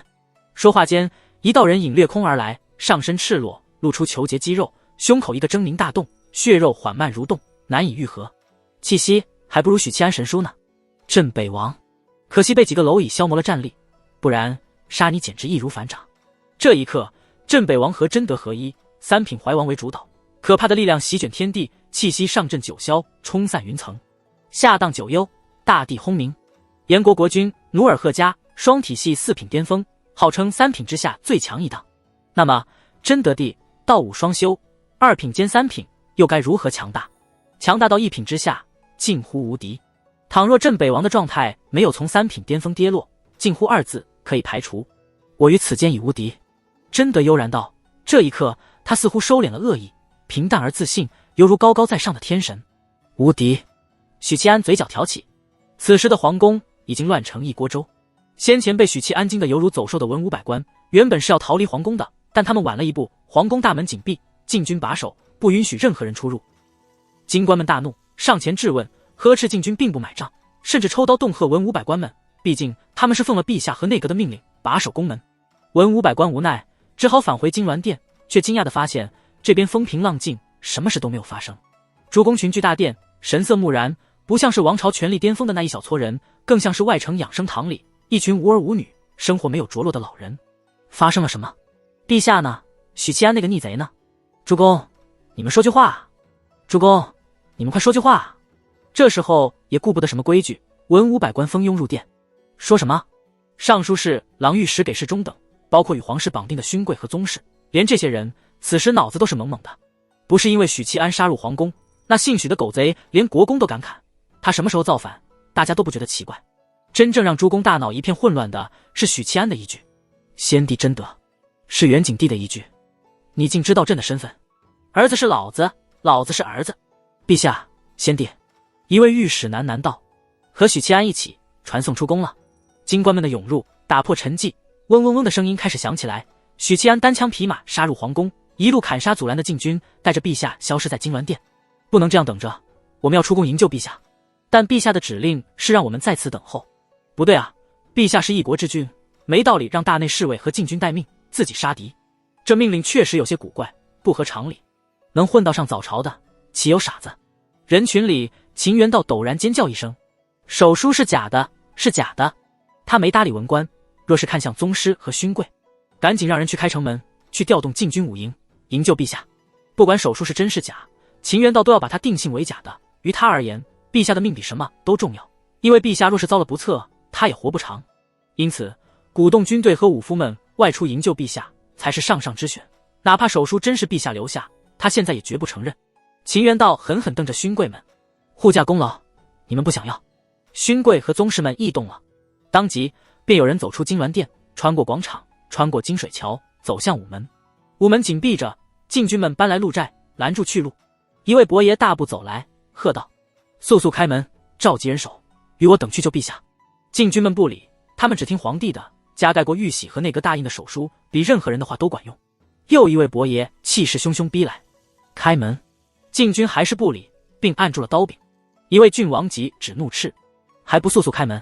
当宗室成员加入后，禁军们产生了动摇，辩解道：陛下有令，谁都不能出去。狗才，那是假的，陛下已被反贼许七安传送出皇宫，再不开城门，陛下若有不测，尔等要诛九族。秦元道站出来吓唬道。入寨后的禁军们面面相觑，愈发动摇。人群之外，王首府望向身边的诸君，淡淡道：太子殿下，此时正是您出面之时。太子眯着眼看着乱糟糟的午门，摇头道：诸公已然解决，城门很快就会开，禁军会把父皇救回来的。王首府悠悠道：我是让你去关好门，谁都不能出去。太子悚然一惊，失声道：首府大人，何出此言啊？太子可知陛下已不在宫中？知道。太子可知许七安要是君谋逆？哼，这小子胆大包天，太子不觉得这是个好机会吗？太子闻言，噔噔噔连退数步，看疯子似的看着王首府。陛下年过50旬，乌发茂密，修道功夫如火纯情，而太子你今年20有6，再等便是百了少年头。等到何时？王首府坦然道：太子东宫之位做了10几年，难道还做出感情来了？以陛下现在的状况，修道有成，延年益寿，殿下在东宫年复一年，可有看到希望？东宫之位已经做了10几年，再做10几年，殿下还有机会吗？即使将来登基，你又能做几年的龙椅？微臣肺腑之言，或有冒犯，全是为太子着想，殿下三思吧。太子神色变幻不定，嘴唇嗫嚅，眼里有狂喜，有振奋，有茫然，有恐惧，有畏怯，有发狠，眼神之复杂，令人啧舌。他似乎下了某种决心，牙一咬，心一横，疾步走向午门。都给本宫闭嘴！太子暴喝一声，打断了勋贵和宗室的攻势，也让禁军们缓了口气。众人纷纷望来，一道道目光聚焦在太子身上。这一步行差踏错，也许就万劫不复。想到这里，太子牙咬得更紧了，沉声道：尔等笑拒午门，成何体统？父皇有令，谁都不得出宫。秦元道忙说：太子殿下，手书是假的。太子眸光一厉：混账东西，父皇自己诸公难道认不出？玉玺也认不出？看着太子，朱公隐约有些懂了。再无人说话，心照不宣。元景帝修道20载，有多少人曾在心里默默渴望新君即位？而京城里虽说关了城门，但对于大部分不需要出城的百姓来说，影响并不大，反而是京城皇城门外的那场风波让人瞠目结舌，印象深刻。许银罗抛人头过皇城，一人一刀杀入皇城，以及他之前喊出的那番话，喊出的那句匹夫一怒，血溅五步，天下缟素，早已随着一张张嘴巴传开了。昏君啊，断10万大军粮草，与奸臣一起构陷忠臣，大奉有此昏君，何愁不亡？这委实太难以置信了。我不是信不过许银罗，只是你们要知道，那魏渊是打更人衙门的头儿。你这话是什么意思？许银罗是那种为私仇污蔑皇帝的人。就是许银罗既然这么说，那绝对就是真的。总体上，百姓还是信赖许七安的。朝廷和元景帝在楚州屠城案中，把京城百姓的心给伤透了。但皇帝毕竟是皇帝，一国之君，地位崇高，整个大奉都是他的。皇帝会做出这种私通敌国的事，确实有些不合常理，难以让人信服。后来就没动静了。我们在城外苦等许久，只看见城门关了，并未再见到许银罗。许银罗杀进城后就没了声息，不会遭遇不测了吧？静观其变吧。虽然我很相信许银罗，但这事也太大了，静等后续。我还是不相信陛下会做出这种事，他可是皇帝啊。市井中、酒楼中、青楼妓馆，但凡都人的地方都在谈论此事，信者有，不信者亦有，都在观望，等待真相。真德再也不用惧怕和许七安肉搏，狂乱的罡风助长他的速度，残影还在，本体已至许七安身后。武者对危机的预感让许七安提前察觉到身后的异常，但比他更快的是真德帝的灵魂咆哮。10几件法器在战斗中损坏殆尽，他只能通过这种原始的方式对这个粗鄙武夫发动元神攻击。武夫遭遇2品渡劫的精神攻击，短暂的陷入僵凝。属于镇北王的无双权意爆发，狠狠砸在许七安胸膛。当天地间一声洪钟大吕，许七安倒飞出去，过程中探出手掌对准追杀上来的真德帝，沉声道：禁杀声，无效。回头是岸，无效。慈悲为怀，无效。佛门的戒律对道门2品高手而言毫无作用，神书只是一个断臂，能施展的佛门法术除了戒律之外寥寥无几，尤其是罗汉果位、佛门法相这些，他统统不会，至少这只手臂不会。叮叮，2道剑光突兀的在许七安身上斩出火星，威力不大，因为这是星剑，星斩杀灵魂。但这一次星剑没有奏效，因为许七安双手合十，于倒飞的过程中双腿盘坐。佛门6品禅师，当佛门的秃驴摆出这个姿势，他们万法不侵，做禅功。真德鬼魅般的破镜按住许七安的脑袋，一推一退之间，周边的景物化作幻影。某一刻，许七安背后撞在了坚硬的物体上，那是城墙。真德按着他的脑袋，一气推回了京城。整面城墙震颤，墙体亮起阵纹，抵消了这股可怕的撞击力道。边关雄城上有阵法，何况是京城？当，许七安一个头锤把真德帝撞飞出去。真德翩然滑退，战意高昂。上一次在楚州时，此人吞噬1/4枚血丹，以燃烧精血的秘术将力量强行提升至2品。这一次却没有血丹再给他燃烧，除非燃烧姓许的精血，但他完全可以选择退避，充分利用道门法术的优势与之周旋，等许七安耗光精血再回来收割人头。楚州时的情况无法复制。另外，桑博底下这个邪物虽是佛门中人，但佛门真正的核心能力不具备，罗汉果位、菩萨法相，而许七安只是个武夫，两人的能力出现重叠。反观他一武一道，完美的双体系，一道道剑光在他身上劈砍出刺目火星。倒是肉身方面，这小子强无敌，人宗的剑法也不能对他造成太大伤害。真德被一记头锤撞飞后，没有即刻反扑厮杀，他并指如剑，剑指朝天，道：“御剑！”俄顷，嗡嗡鸣颤声从城内传出，像是有黄群浩浩荡荡而来。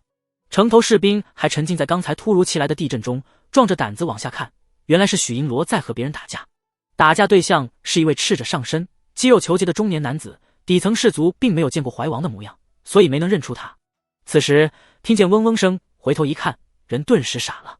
城中一把把铁剑浮空，朝着城外汇聚，他们数量庞大，如黄群，无法估算。神仙！士族们仰着头喃喃道。京城内并不缺高手，早就有人察觉到城外的气机波动，等到万剑横空的一幕出现，那些人再也按捺不住，从各处腾空而起，或于屋脊间腾跃，朝着外城赶去。这些被战斗吸引过去的高手里，小部分来自外城，大部分来自内城和皇城。他故意把我推回京城，是想让禁军武营出手，增加胜算。许七安耳廓微动，听见了铁器嗡嗡怒颤的声音。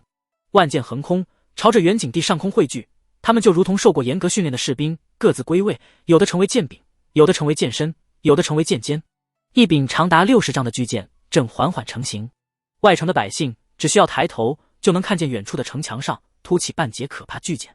城头，一位位武夫不顾规矩，擅长登上城墙，站在马道上看着这一幕。他们先是被这把可怕的巨剑震慑心神，然后才想起看一看是何方神圣，有此神通。不看不要紧，一看之下，大惊失色。怀王，镇北王！惊呼声四起。此时，更多的武夫赶来，攀登城墙，听见了惊呼声。怀王不是死了吗？楚州屠城案中就死了吗？后来的人带着疑惑落在马道，靠拢女墙，俯瞰巨剑下方的人物。怀王，瞠目结舌。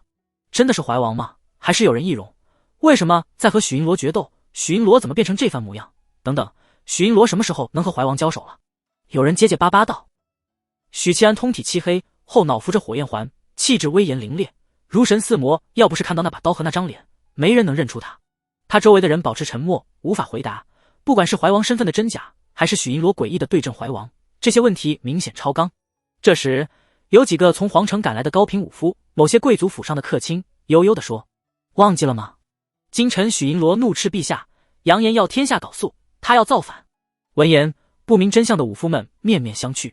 啊，是有这回事，我并不相信许银罗的说辞，但现在看到怀王死而复生，我突然有点不确定了。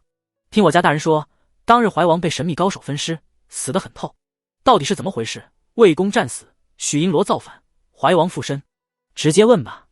有人说了一句，而后扶着女墙朝下方高喊：“许银罗，到底发生了何事？与你交手之人是谁？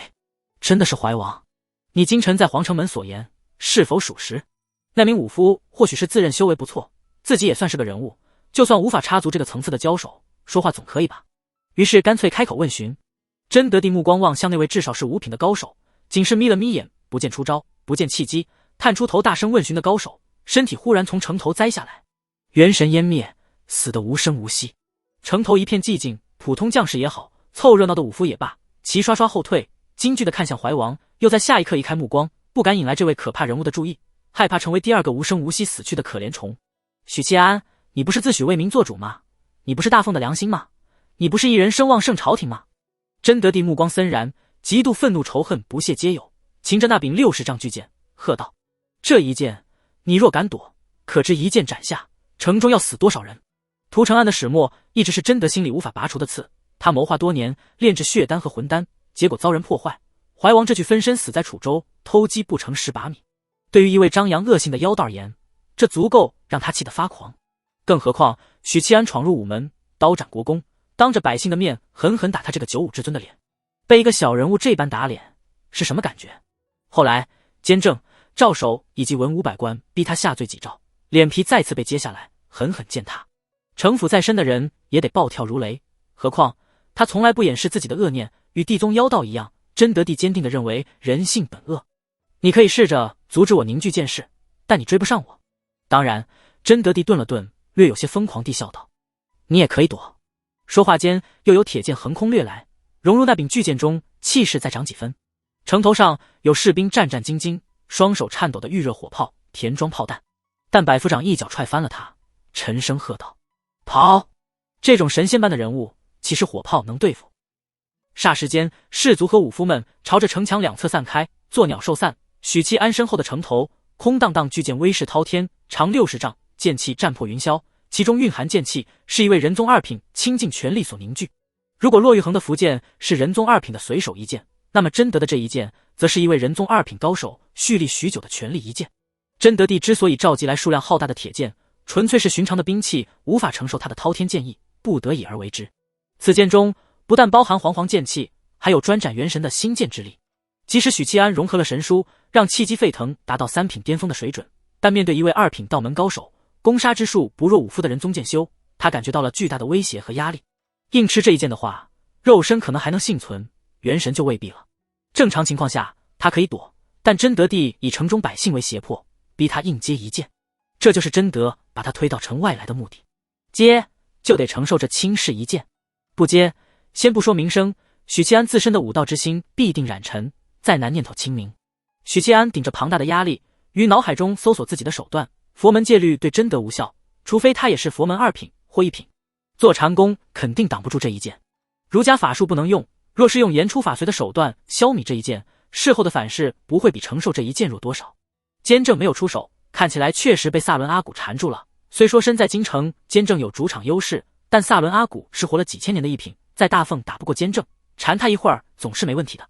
最后一柄铁剑汇入，真德终于凝完剑势，他的剑指微微颤抖，仿佛连自己都无法控制这股庞大的力量。整个京城300万生灵都在这股剑势的威压之下惶恐不安。这就是2品，宛如天威。斩！真德大吼，脸庞闪过快意，剑指操纵着巨剑，奋力斩下。许七安睁大眼睛看着那道青天之剑斩落，跨前一步，张开手，咆哮道：刀来！天际一抹青光呼啸而来，它宛如流星，裹挟着层层翻涌的青云。如圣刻刀，儒家第一至宝，儒圣曾经用它在竹简上刻出一部部传世经典。刻刀嗡嗡震战，从未有过的欢悦，它不再像前2次仿佛履行公务般的出现。这一次，刻刀传来强烈的情绪波动，他在欢呼，在高兴，在热血沸腾，就像重新回归了主人手里。许七安握住刻刀，双眼绽放出青光，再一次跨步向前刺出如圣刻刀。剑气和刀意正面碰撞，在碰撞前，两者间的气界爆发刺目的光焰，就像2个属性相反的领域交汇，产生剧烈的反应。轰！2股能量的碰撞产生了可怕的爆炸，整片空间仿佛坍塌，毁灭之力席卷。城头低士卒和武夫成片成片的倒下，死于非命。许七安身后的城墙先是守护法阵崩溃，随后墙体裂开，缝隙游走，最后坍塌了小半截城墙，轰然坍塌。地面的尘土被刮去一层又一层，随着沸腾的气流卷上高空，宛如沙尘暴。又是轰隆一声，地面坍塌出深10几米的深坑，许七安和真德帝巍然不动，脚踏虚空。真德帝脸庞忽然扭曲，面颊肌肉凸起，额头青筋怒战，他捏着剑指的右臂剧烈颤抖，极度不稳。许七安眼中青光再闪，沉沉低吼：我这一生不幸君王。随着这一声咆哮，他头顶一道12双臂膀的千手魔像一闪即逝，一道穿儒袍戴儒冠的老者形象一闪即逝。儒圣和神书都觉得很赞。格拉拉，刻刀与巨剑交击的节点处传来令人牙酸的声音，一把把铁剑崩碎，或炸成碎铁块，或融成铁水。凡铁终究是凡铁，仁宗2品强者的剑气耗尽后，他们迅速崩解，从交击的节点开始蔓延向巨剑整体。许七安在纷纷落下的赤红铁水和碎铁块中一路挺进，把刻刀刺进了真德帝的胸膛，在对方痛吼声里用力一挑，挑出了一具身体。这具身体在刻刀的刀意中4分5裂。真德帝的肉身缭绕着金光和乌光的阳神脱离肉身，他的胸口一道青光宛如复古之居，难以驱除。真德痛苦地惨叫起来。许七安正要趁机斩了这尊阳神，脑海里忽然预感出危险画面，他回身砍出太平刀，砰砰，碰撞声里2道身影一触即分，怀王滑退。过程中真德的阳神投入其中，与最后这具身体融合。许七安则冷静地挥动太平刀，把贞德的肉身斩成细碎的肉块，让他彻底失去原主身躯，断绝复活的可能。骆玉衡告诉过我，渡劫期的道门强者最忌讳失去肉身，因为一品陆地神仙的奥义其实是阳神和肉身再次融合。贞德，没了这具与生俱来的身体，你便断绝了晋升一品的机会，哪怕夺舍也与阳神不契合，除非你愿意花数百年时间慢慢磨合。许七安左手握着刻刀，右手握着太平，脸色平静。相比起对付三品武夫，如圣刻刀对阳神的杀伤力更大，这是赵守告诉他的。刻刀是许七安的底牌之一，是他弑君计划的一部分。这一刀既断绝了贞德的前程，同时重创了他的阳神。该死该死该死！贞德帝咬牙切齿的咒骂，眼里的恶意宛如实质。许七安，朕最后悔的事就是让你活到今日，朕早该在你杀曹国公和护国公时就不惜一切代价杀了你。这位被地宗道手污染的帝王失去了情绪管理能力，气急败坏。许七安冷眼旁观他的失态，胸膛剧烈起伏，吐纳炼气，恢复体力。怀王气息不复巅峰，贞德同样被刻刀重创，而他虽然体力消耗极大，气息略有下滑，但胜利的天平已经开始朝他倾斜。贞德帝咆哮片刻，恢复了些许平静，恶意满满的盯着许七安踏入二品后，我和骆玉衡一样，寻求平息业火的办法。他的想法是与君王双修，更深一步的借气运平息业火，顺利渡劫。前10年，我的想法与他一样，但随之而来的山海关战役让大凤损失了近一半的气运，这让我又惊喜又遗憾。惊喜的是我看到了长生的渴望，武夫也好，道门也罢，都无法操纵气运。我就算修成一品陆地神仙，终究还是要死，简直是天助我也。遗憾则是骆玉衡随之打消了与我双修的念头，这让我失去了攫取他灵运的机会。21年来，不管我如何要求，他都绝不松口。于是我改变了想法，既然人宗这条路走不通，为什么不另辟蹊径？我可以走武夫道路，以怀王这具分身为主导，炼血丹，采补花神转世，晋升2品，然后容纳阳神，成为当世绝无仅有的一品武夫。武夫几乎没有短板，自然不怕业火灼身，但代价是断绝道门体系，成为陆地神仙的可能。因为我一气化三清，画出的是元神，怀王和元景是我儿子，可终究不是我本人，肉身根本无法彻底融合，所以我得抛弃元身。今天你帮我下了决心。他眯着眼望向皇宫方向，缓缓道：算算时间，差不多了。京城百姓视你为英雄，朕今日便斩了你这个大奉的英雄。他不再说话，开始融合身体里的2个元神，地风水火元素融合，化作一道道色泽浑浊的能量缭绕在他体表。他的气血没变，但气息开始暴涨。但许七安仍旧没有关注这位瞬间强大起来的敌人，而是扭头望向皇宫。皇宫里文武百官、勋贵宗亲、禁军侍卫，所有人同时听见了凄厉的龙吟从元景帝寝宫传来，无数人纷纷循声侧目。这一刻，皇族和宗亲们心口突然绞痛，涌起莫名其妙的惶恐，像是天地末日，像是大难临头。韶阴宫里，表表趴在桌案上，眉头紧蹙，捂着心口，哭叫道：好痛，痛死本宫了。午门后的广场，太子捂着胸，弯着腰，脸色惨白，嘴唇褪去血色。殿下，殿下怎么了？身后的侍卫大惊，群臣又收回目光，关注太子的情况。景阳殿外，怀庆扶着白玉栏杆，秋波中闪耀着实质的痛楚，但他没有捂胸口，而是袖拳紧握，死死盯着景阳殿。啊！震耳欲聋的龙吟中，一道金色的巨龙冲破景阳殿的屋顶，皇宫中人清晰可见。龙！龙！惊呼声四起，龙脉之灵离开了地底，脱离了大凤。这条金龙口中衔着一颗珠子，珠子里藏着一只眼球，幽深如漩涡。皇城某处湖泊，玲珑黑纽扣般的眼睛紧盯着天空中游曳的金龙，他的龇牙咧嘴显得极为愤怒。桑坡，开国大帝雕塑，手里握着的黄铜剑发出了刺耳的剑鸣。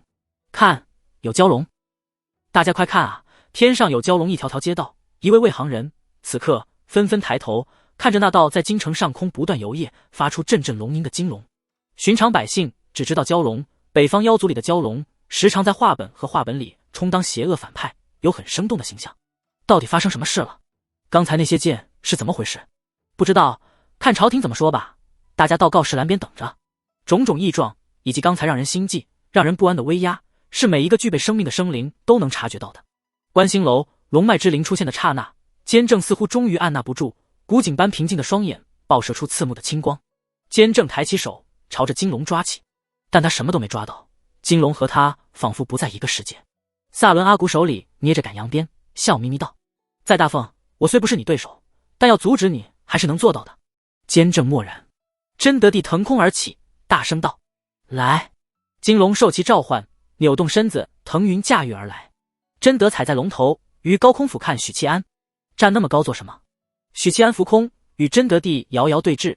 真德帝脚踏龙脉之灵，气运加深，更有巫神的力量伴身，只觉得前所未有的自信。大凤一日不亡，朕就还是一国之君，气运加深。许七安，你拿什么跟我斗？你有如圣客刀，朕有镇国剑。声音滚滚如雷。这下子沸腾声在京城各处响起，人们眺望远处天空中的金龙，虽看不清龙头上的人影，却把真德帝刚才的话听得明明白白。那人自称朕，那人是陛下，他在何许银罗战斗？在大凤，敢自称朕的只有一人，拿什么跟你斗？许七安目光平视，淡淡道：“有些事我得告诉你，好叫你死得明白。”他声音不轻不重，只让真德帝听见，城中百姓没这个耳力。真德帝冷眼看他，许七安笑容意味深长：“你知道骆玉衡为什么不愿意与你双修吗？因为他真正看上的男人是我。”真德嗤之以鼻，冷笑道：“激将法，愚蠢！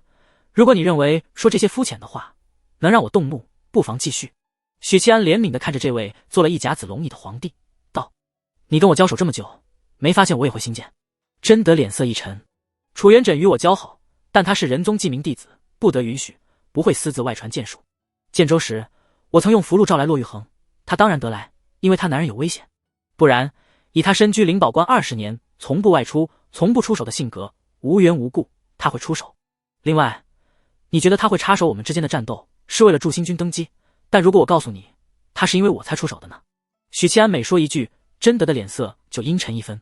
他对骆玉衡垂涎许久，20年来心心念念想要与他双修，每一次都被拒绝。现在许七安告诉他，那个冷着脸拒绝自己，好似不食人间烟火的仙子般的女子，竟心仪他，想与他双修。纵使真德对骆玉衡只是心怀不轨，听到这样的话，胸中仍然不可避免地燃起熊熊怒火。对了，还有一件事。许七安露出笑容：“你已经知道怀王是我杀的，知道桑帛底下的封印物在我体内，那么想必对王妃的下落也很明白了吧？”真德帝脸色陡然僵硬。许七安悠悠道：“他现在是我外室。”气血一下子冲到脸庞。如果骆玉衡只是打脸，那王妃被许七安收为外室，则是对他赤裸裸的羞辱，是对他尊严的践踏。王妃是他的女人，是他后宫里的女人，哪怕后来送给镇北王，可镇北王不也是他吗？身为一国之君，断然无法忍受这样的羞辱。许七安，朕要将你碎尸万段，碎尸万段！真德彻底暴走，面孔扭曲，怒发冲冠，咆哮道：“剑来！”楚州时，那名神秘高手拿起过镇国剑，真德为此困惑许久，直到许七安身份曝光，他才恍然大悟。就如同桑帛底下的魔僧被监正屏蔽天机，当日许七安能握住镇国剑，多半也是监正给予了帮助。如果皇室之外有人能拿起镇国剑，那这个人非监正莫属。但这一次不一样，当日的怀王是亲王，现在的他是真正的帝王，而且是脚踏龙脉之灵的一国之君。放眼大凤，这份气运独一无二。监正此时被萨伦阿骨缠住，再无法出手阻止。轰！桑坡永镇山河庙炸裂，黄铜剑冲天而起，化作流光飞去。这道流光划过天空，划过每一位昂起头的人瞳孔，无数人的目光追逐着那道流光。大凤至宝镇国剑。当年山海关战役时，皇帝从永镇山河庙里取出镇国剑，交由镇北王。这段佳话流传极广。镇国剑是大凤皇室的象征，这是平头老百姓也知道的常识。景阳殿外，怀庆脸色陡然一变。镇国剑，糟了！镇国剑！太子殿下一张脸煞白如纸，极为惶恐地看向王首府。发生的这一切，完全超出了他能想象的极限。突然腾空的金龙，突然神威凛凛的父皇，以及象征着皇室的大凤绝世神兵镇国剑。他不久前紧闭宫门的举动，背后隐藏的小心思，不可能瞒过父皇。大难临头，王首府没有应答，只是脸色平静地朝他颔首，示意他不要乱了方寸。内城某座小院，穿布裙的女人小心翼翼地顺着梯子爬上屋顶。她眺望着天边，依旧看不见战斗景象，只能偶尔听见几声宛如闷雷的炸响。我知道这一天迟早会来，魏渊死后，我就知道你要弑君。他袖拳紧握，一定要活着呀！金娇气息衰弱到极点的黑莲道长又一次恢复身形，望着凶威不可一世的绝色女子，猖狂大笑。骆玉衡，你听见了吗？镇国剑专破五夫肉身，在监正腾不出手的情况下，京城地界不大凤地界真的是无敌的无敌。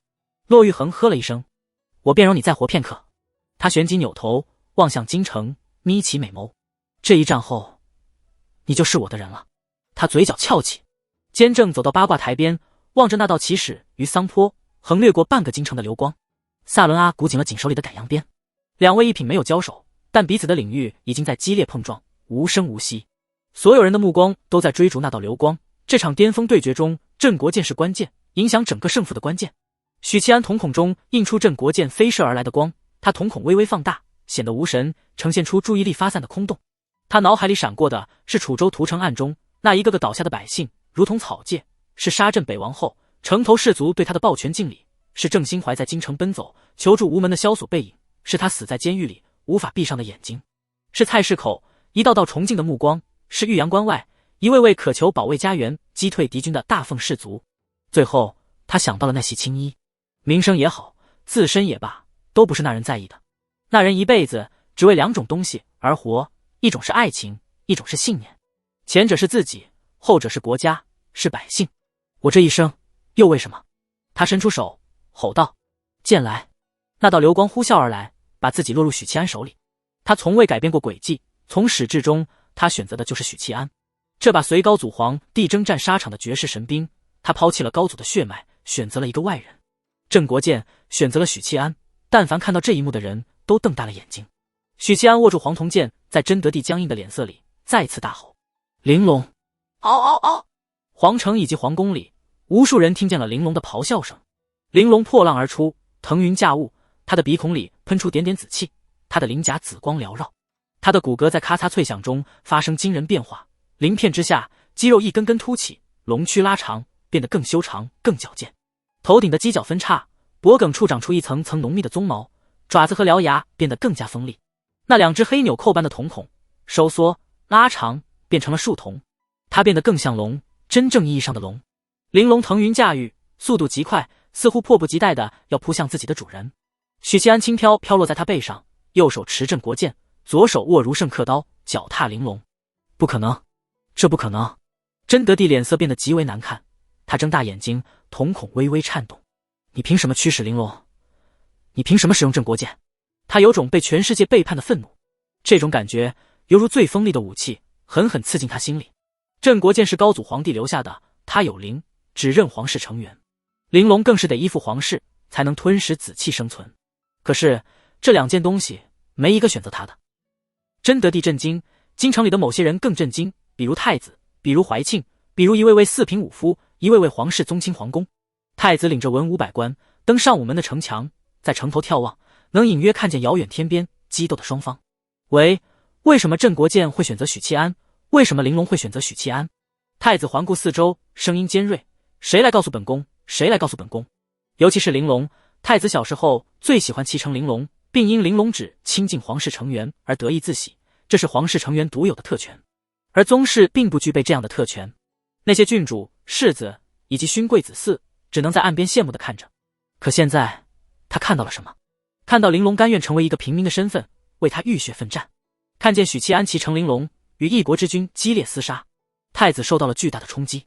身边的文武百官神色复杂，却没人能给他答案。是啊，为什么玲珑选择了许七安？为什么陛下召来镇国剑，他也选择了许七安？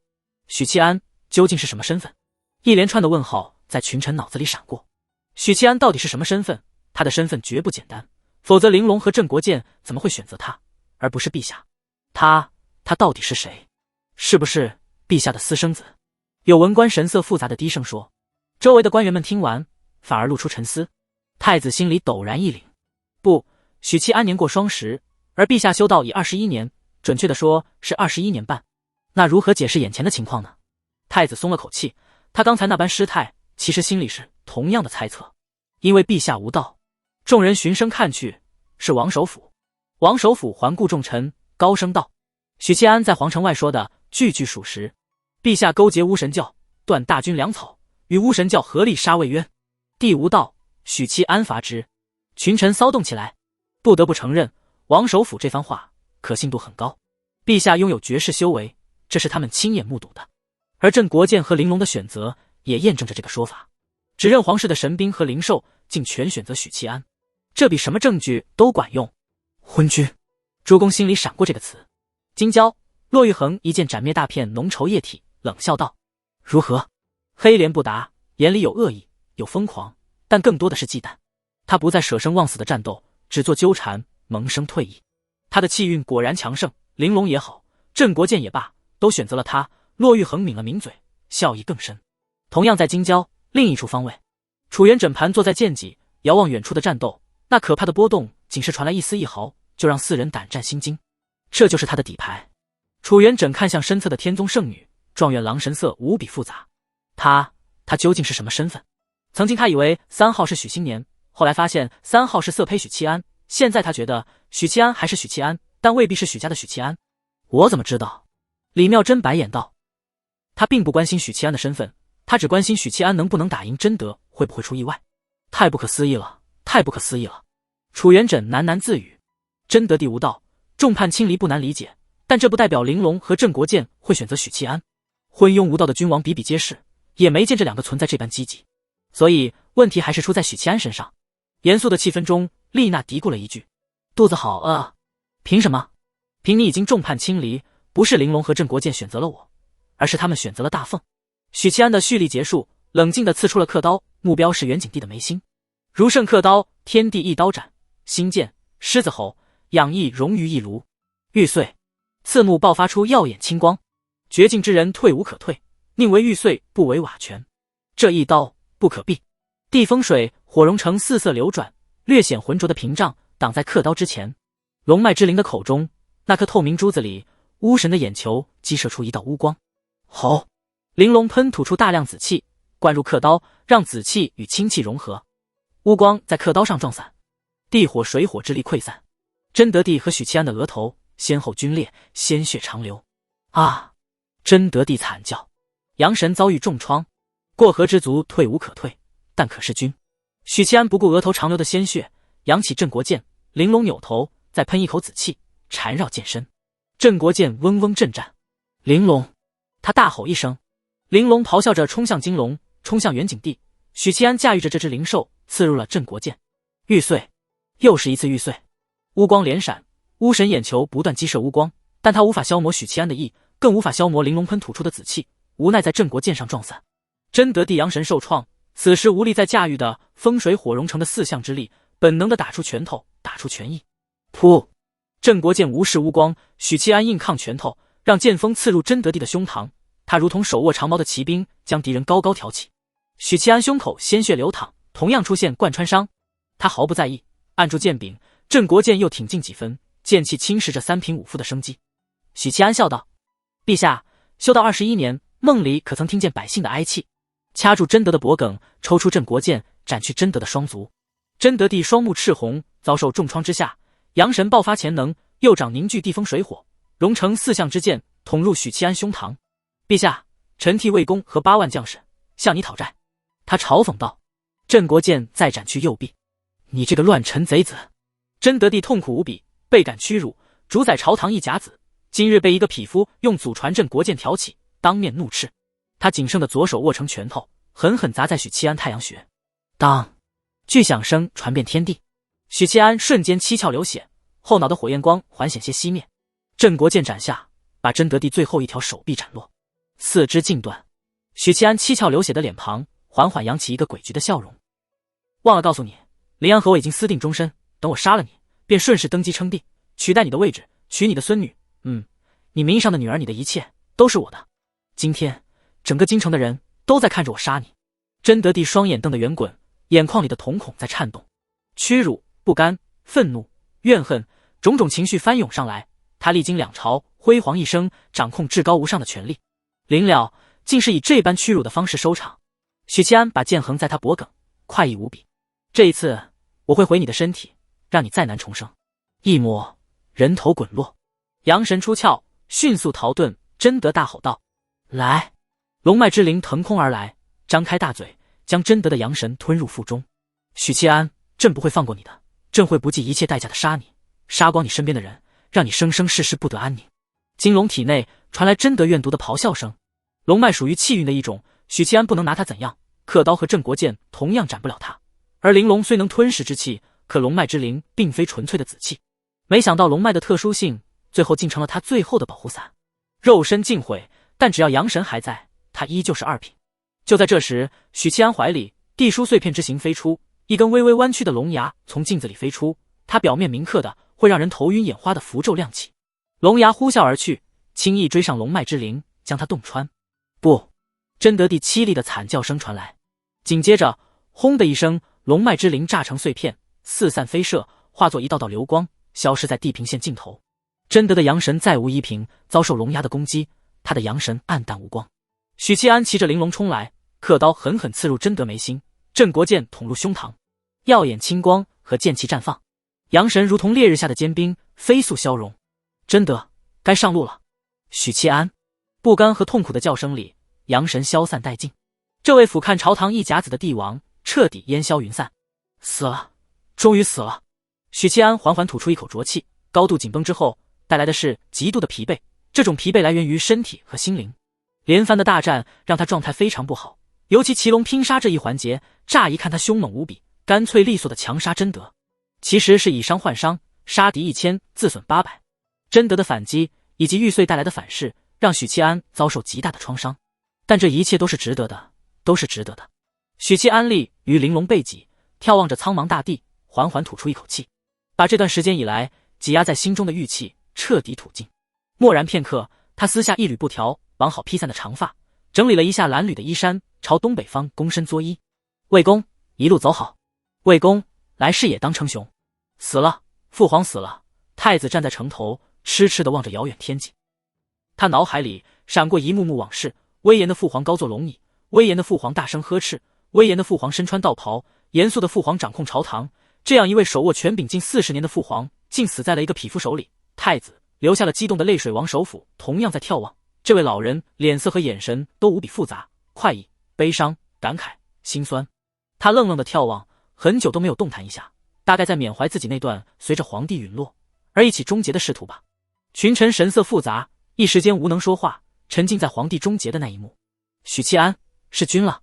大凤开国600载，除了武宗皇帝当年清君侧，连同昏君一起清，大凤的皇帝从未被人诛杀过。元景或者真德是大凤历史上第一位被匹夫击毙在京城的皇帝。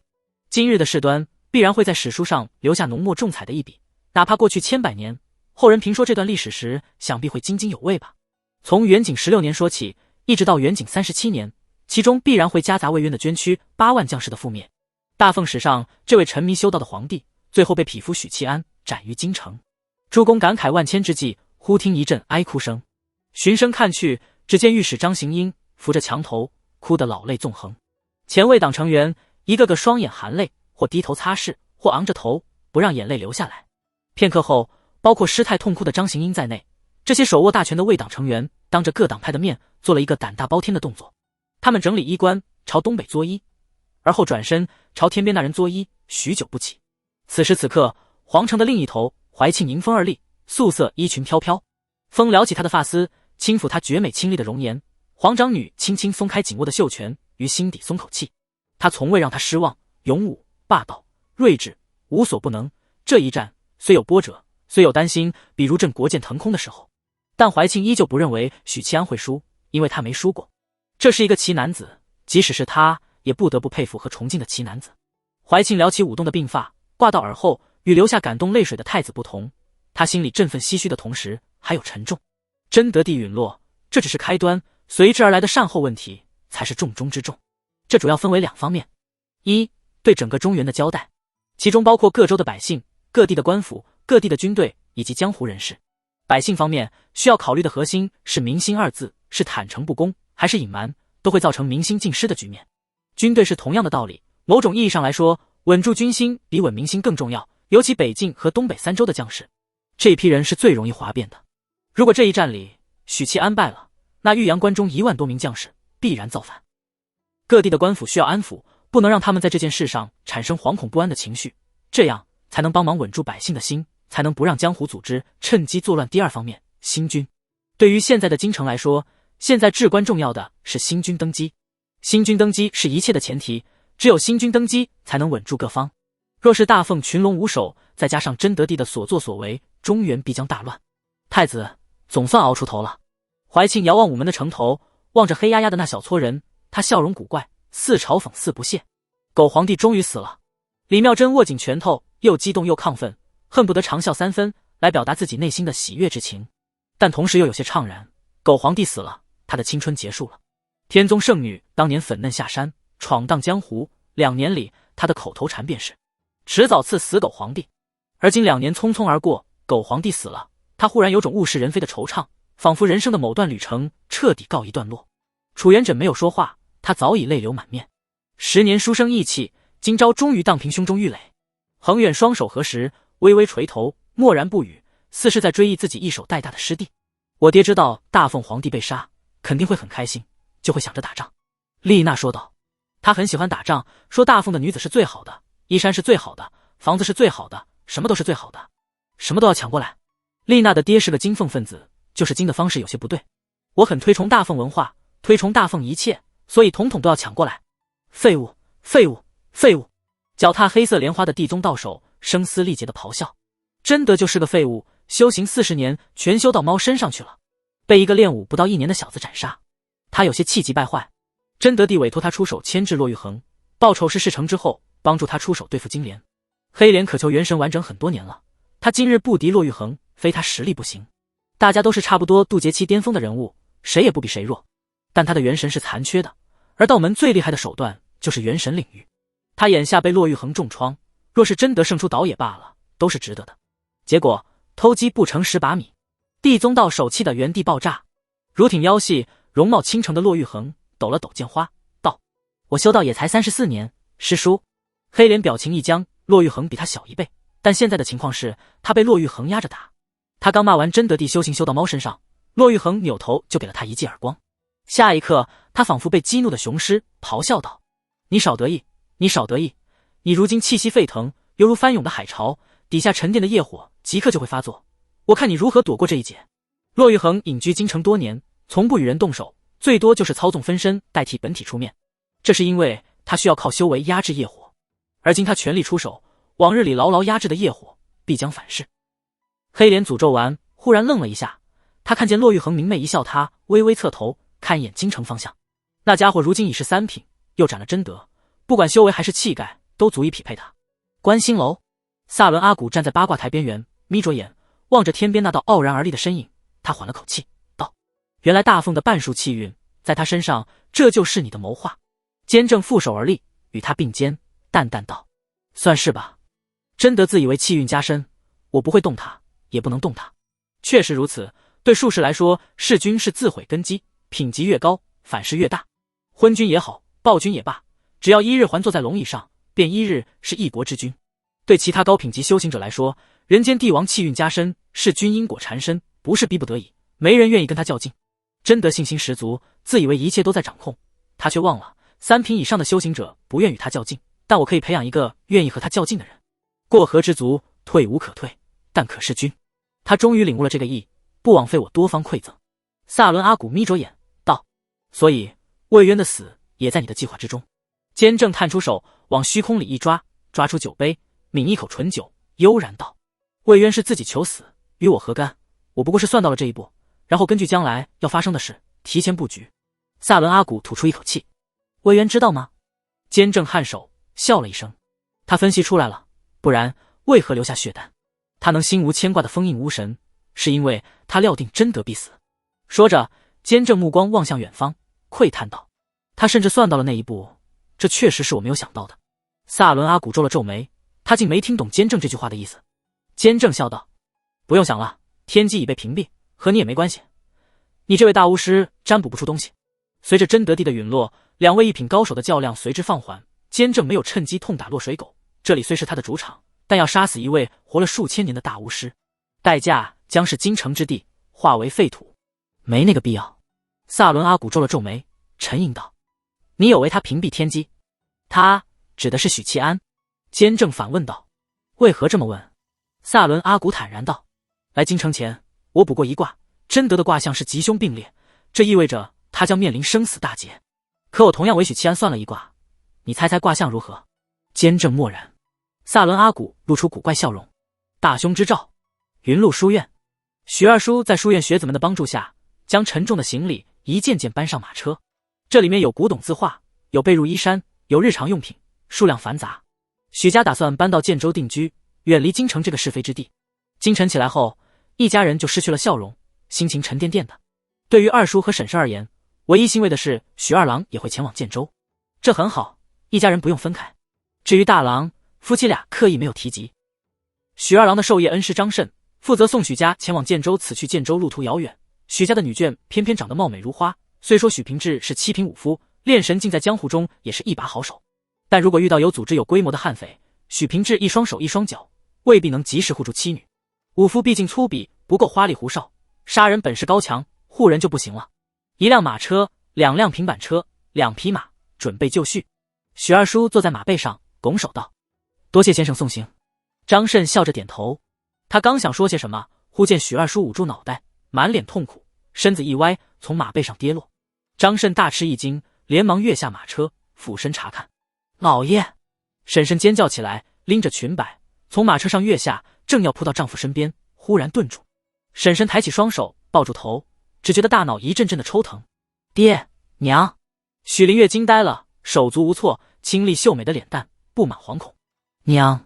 扎两个冲天揪许灵英，见母亲一脸痛苦，连忙从车上跳起来，扑向婶婶。婶婶闷哼一声，就给她撞晕过去了。娘死了！娘死了！许灵英嗷嗷大哭。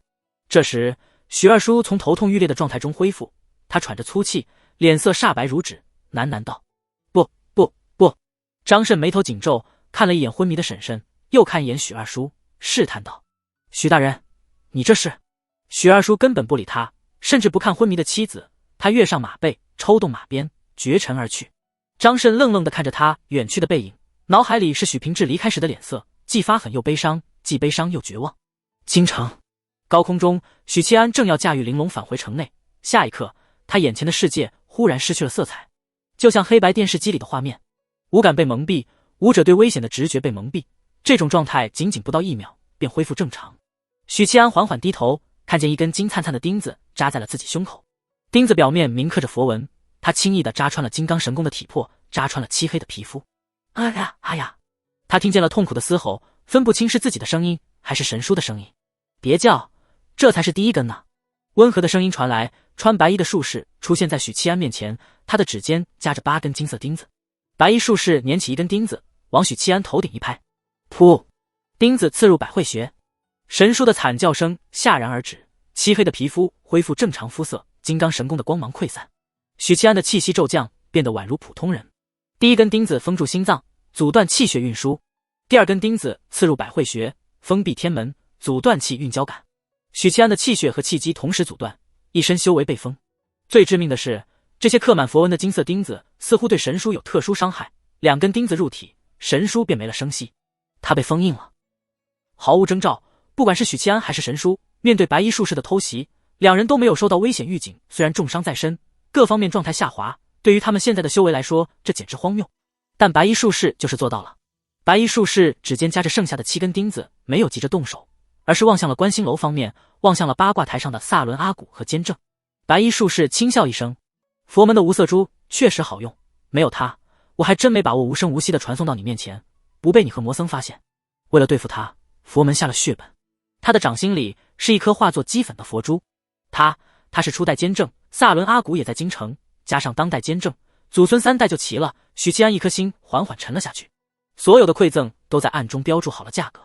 现在收债的人来了，2枚钉子入体，气血阻滞，气机凝固，手脚难以动弹，除了还能思考，他什么都做不了。许七安眼球不停转动，只见观星楼顶原本已经散去的天空，忽然阴云密布，一道道粗壮的闪电劈下，一道道青光肆虐纵横。白衣术士收回目光，看一眼许七安，道：“京城是他的地盘，但萨伦阿古好歹活了数千年，底蕴深厚，竭尽全力的话，挡住他不难。骆玉衡那边有地宗道手拦着，能救你的人只有赵守一个。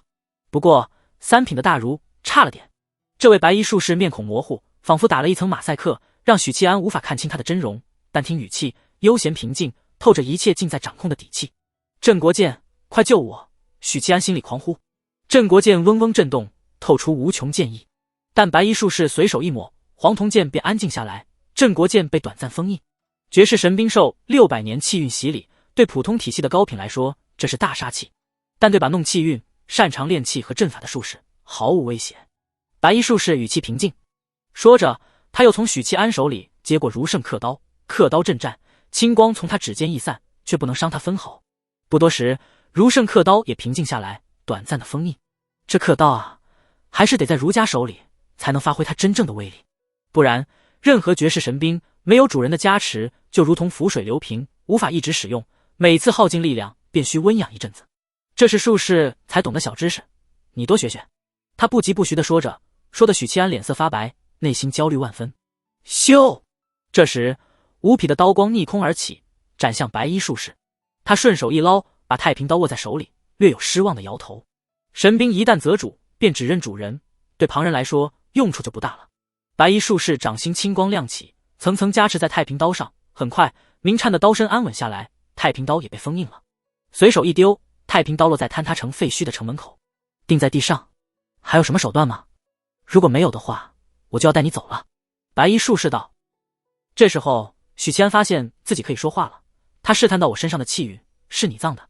白衣术士不答，单手按住他的肩膀，身形一闪，传送离开。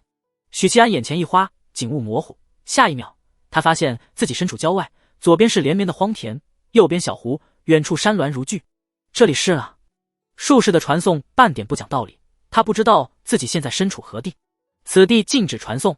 醇厚低沉的声音里，一道人影在前方凸显出来，头戴亚圣儒冠，身穿旧儒衫，原本疏于打扮的头发现在规规矩矩地束在儒冠里。院长赵守，禁止肢体接触。他语气平静，但说出去的话蕴含着让人无法抗拒的法则。一道青光强行分开了白衣术士和许七安。靠着亚圣儒冠，赵守把自身位格强行提升到2品。分开白衣术士后，他袖子一挥，退去100里。面容模糊的白衣术士当即消失不见。得救了！不是说好不能传送吗？儒家果然是大流氓。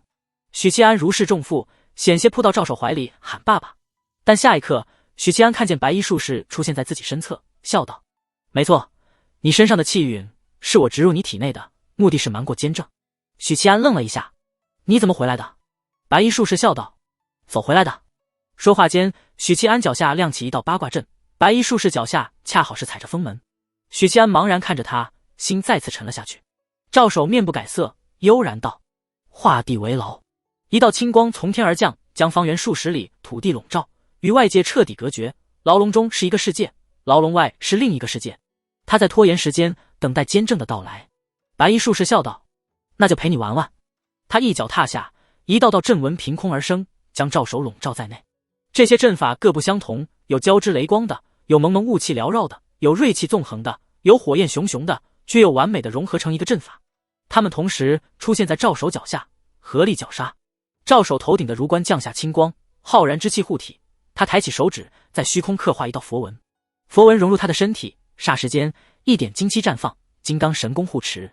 浩然之气和金刚神功将他护得严严实实。对于儒家高品强者来说，只要我见过，我就能白嫖。这一波，赵守白嫖的是许七安的金刚不败。接着，赵守模仿白衣术士，一脚踏下，层层阵纹自他身下诞生，迅速扩散，要把白衣术士囊括在内。但白衣术士仅是挥袖，便将赵守师展出的阵法扫荡一空。以阵法对付术士，怎么可能起效？白衣术士有条不紊地摘下腰间香囊，霎时间，一件件法器不要前世的飞出，一架架火炮排列，一张张床弩落地，一把把法器火铳，军弩浮空，他们的准心齐齐瞄准赵守。一件件削铁如泥的刀剑破空游走。此外，还有其他效果稀奇古怪的法器，比如做束缚之用的绳索，比如震慑元神的青铜镜，比如做封印之用的青铜大钟。真特么的花里胡哨啊！相比起来，武夫只能用粗鄙形容。目睹儒家高品和术士高品的战斗，许七安油然而生感慨，在火炮轰鸣声中，白衣术士捏起一枚钉子，刺入许七安的丹田。许七安小腹剧痛，冷汗淋漓，强忍着疼痛说道：为什么要把气运给我？白衣术士没有回答，再次捏起一枚钉子。许七安心里一凛，下意识的想要后退，但身体无法动弹。睡银暗示你一手主导，目的是以一种合理的方式把我弄出京城。白衣术士笑道：你猜的没错，但我猜不到为什么要以睡银暗为由带我出京城。以你的手段和能力，就算京城有监正坐镇，你同样能把我带出京城。许七安盯着他，试图看穿那层马赛克，观察他的表情。白衣术士摸了摸他的头，声音温和，像是长辈在和晚辈说话。你不是大凤段暗奇才吗？给了你这么长的时间，你都没查出来。我查你妈了个巴子！许七安险些爆粗口，他忍住了，努力拖延时间，道：云州时是你在帮我吧？白衣术士言简意赅的回复：你帮我不是因为给我馈赠，而是因为云州就是许州，是你们这一脉的大本营，对吗？许七安语不惊人死不休，倒也不笨。白衣术士语气依旧平静，捏着钉子刺入了许七安的胸部上丹田，道：怎么猜出来的？许七安脸色一白，额头沁出大量的汗珠，他语气略有虚弱。因为云州的地理位置实在太好了，它背靠大海，即使你们起事失败，也能乘船远走海外。而为什么是云州，不是其他临海的州？因为云州物产丰富，论产粮，仅次于被誉为大凤粮仓的豫州和漳州；论铁矿、药材等山中瑰宝，云州仅次于南疆10万大山。兼之当地匪患横行，是你们屯兵养兵最好的掩护。巫神蛟也看中了这个地方，所以这些年一直在暗中谋划，扶植山匪，勾结齐党，输送军需，这触犯到了你的利益。于是你借魏公之手，借我之手，将巫神教拔除，这样既不会暴露你们，又能清扫掉巫神教的势力。以上如果我猜的都对，那么云州都指挥使杨川南其实是你们的人吧？白衣术士轻轻鼓掌，看不清脸，但笑意满满。都猜中了，你还猜到了什么？不妨说出来，我给你拖延时间的机会。可惜我醒悟得太晚了。许七安摇头苦笑，当日之所以能迅速锁定云州布政使宋长甫是幕后真凶，全是因为捉拿住了瘸子梁有平，而梁有平是白衣术士送来的，而梁有平是李妙真的好友，云州都指挥使杨川南揪出来的。云州这个地方很怪，明明很富饶，却匪患横行，百姓生活困苦。别说是许七安，当日连朱广孝都直呼不合理，在建州召出姬迁魂魄。问灵之后，许七安就一直在想许州到底在哪里。当时很长一段时间他都没有想明白，直到后来他查清了一切，才恍然大悟。当初在云州为什么没有抽我的气运？你不是看到了吗？白衣术士扬起手里的钉子道：桑帛底下的封印物在你体内，想抽出你体内的气运，我必须要面对他。这位魔僧不是一般人物，即使是我也无法封印他。于是我去了趟西域，把神书在你体内的消息告诉佛门，他们很痛快的就把至宝封魔钉借给我了。难怪他能轻易破了我的金刚神功，轻易把神书封印。果然只有和尚才能对付和尚。许七安以吐槽的方式缓解心里的绝望，道：为什么早不借晚不借，偏要等到这时候？白衣术士语气里带着悠然和笑意：当然是等魏渊战死，你龙脉散去，等你杀真德。许七安眯了眯眼：你怎么知道远景是真德？白衣术士反问：你猜？不等许七安说话，他继续道：魏渊不死，何止巫神教寝食难安，我也寝食难安。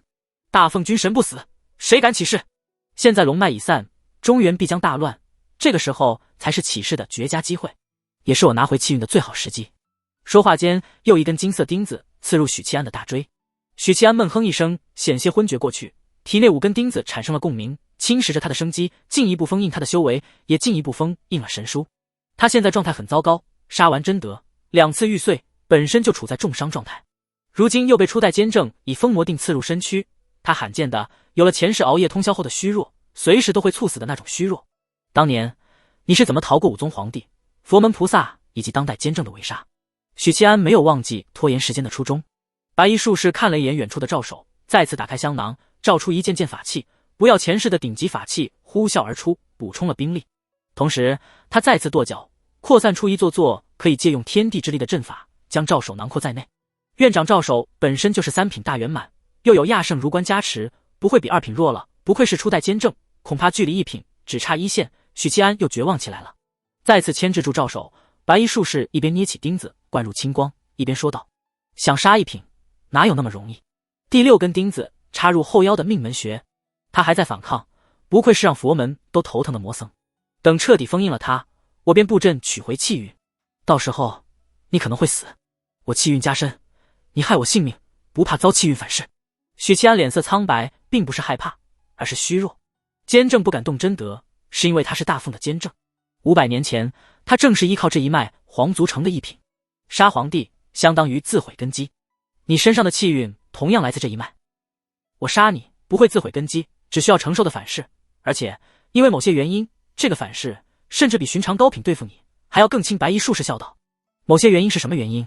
与你当年把气运藏在我身上有关。”许七安眯着眼，白衣术士答非所问的说道：“你知道监正当年为何背叛我？我又为何从一品跌至二品？”许七安摇头。白衣术士道：“你如果知道术士体系的一品和二品叫什么，很多事你就能自己想明白了。”第7枚钉子刺入许七安的中枢穴，血水和汗水混合，染红了蓝缕的青山。他沉默了一下，点头：“我确实很好奇监正当年实施的真相。”白衣术士的话验证了许七安的某些猜测。术士体系3品叫天机师，但2品和1品叫什么，没人知道。当今九州，除了开创术士体系的初代、二五载当代，再没人知道术士1品和2品是什么。帝王杨千奂这种嫡传弟子对此都一概不知，可想而知，术士体系的1、2品藏着巨大的秘密。当初佛门使团抵京，他和魏渊的一番闲谈中，得知当年武宗皇帝能篡位，佛门和当代监正在其中扮演了至关重要的角色，一手主导了初代监正的陨落。后来在地宫中救出丽娜，相逢了一位名叫公羊素的野生术士，从他口中得知术士1品、2品藏着大秘密。那时起，许七安就猜测监正当年逝师多半和品级有关系。看起来你似乎早有想法。白衣术士凝视着许七安片刻，悠然道：“我的想法是，术士2品叫孽徒，1品叫逝师。”许七安心里吐槽，但没敢说出来。他保持沉默。白衣术士边观察着竭力破阵的赵守，边说道：“术士2品叫炼气士。”许七安脑海里闪过大大的问号，这有点出乎他的预料。说实话，炼气士的名称委实有些平庸无奇，感觉匹配不上2品术士的位格。紧接着他便听白衣术士笑道：“气运的气的气运，炼气士练的是气运。”许七安瞳孔微缩，有种豁然开朗，但又涌起新的疑惑。豁然开朗是因为他知道为什么初代监正能窃取大份国运，炼化气运藏于他身体里，这是2品炼气士的权柄。疑惑则是不明白这和监正逝师有什么关系，这和监正背叛你有什么关系？他坦然地问出心里的疑惑。白衣术士没有回答他，而是又一次打开了香囊。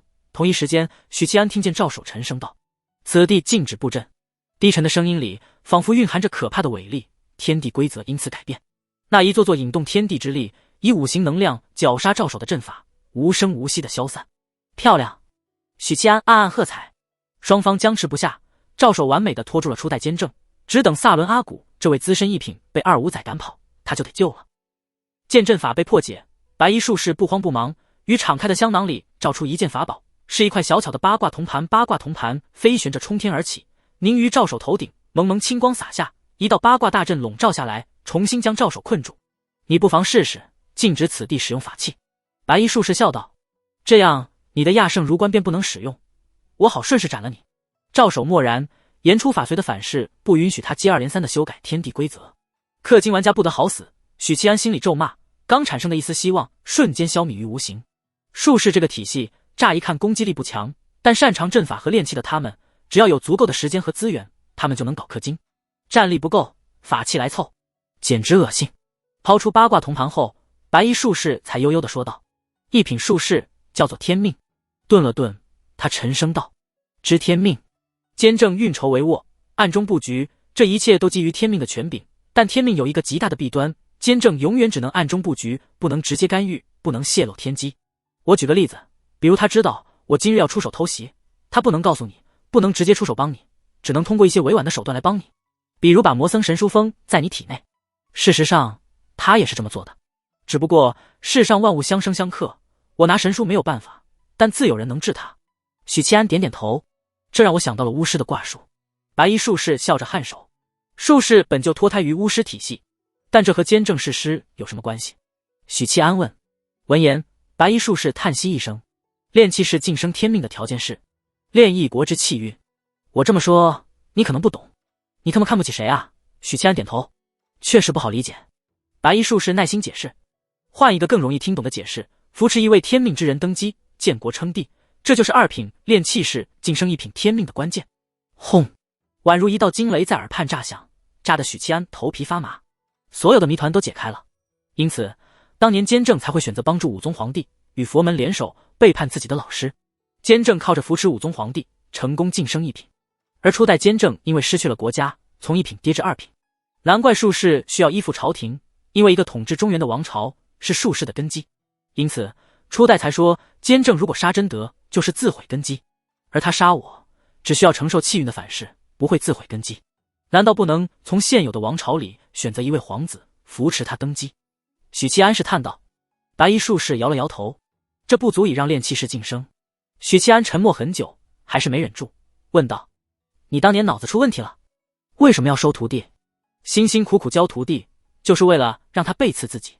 白衣术士默然，把第8根和第9根金钉刺入许七安身体，至此所有的钉子嵌入完毕，神书被彻底封印。许七安恨不得抽自己一嘴巴子，如果他的手能动的话。白衣术士叹了口气，因为王朝更迭是自然规律，谁都无法阻止。一个朝代的毁灭必然伴随着一位监正的陨落，所以才要收徒，不收徒的话，术士体系就会成为历史中的尘埃。说起来，当年幸好是武宗谋逆，皇室虽然换了一脉，大凤却还是大凤，因此我只是跌进，而不是生死道消。所以不停地被徒弟背刺，是术士体系必须要背负的命运。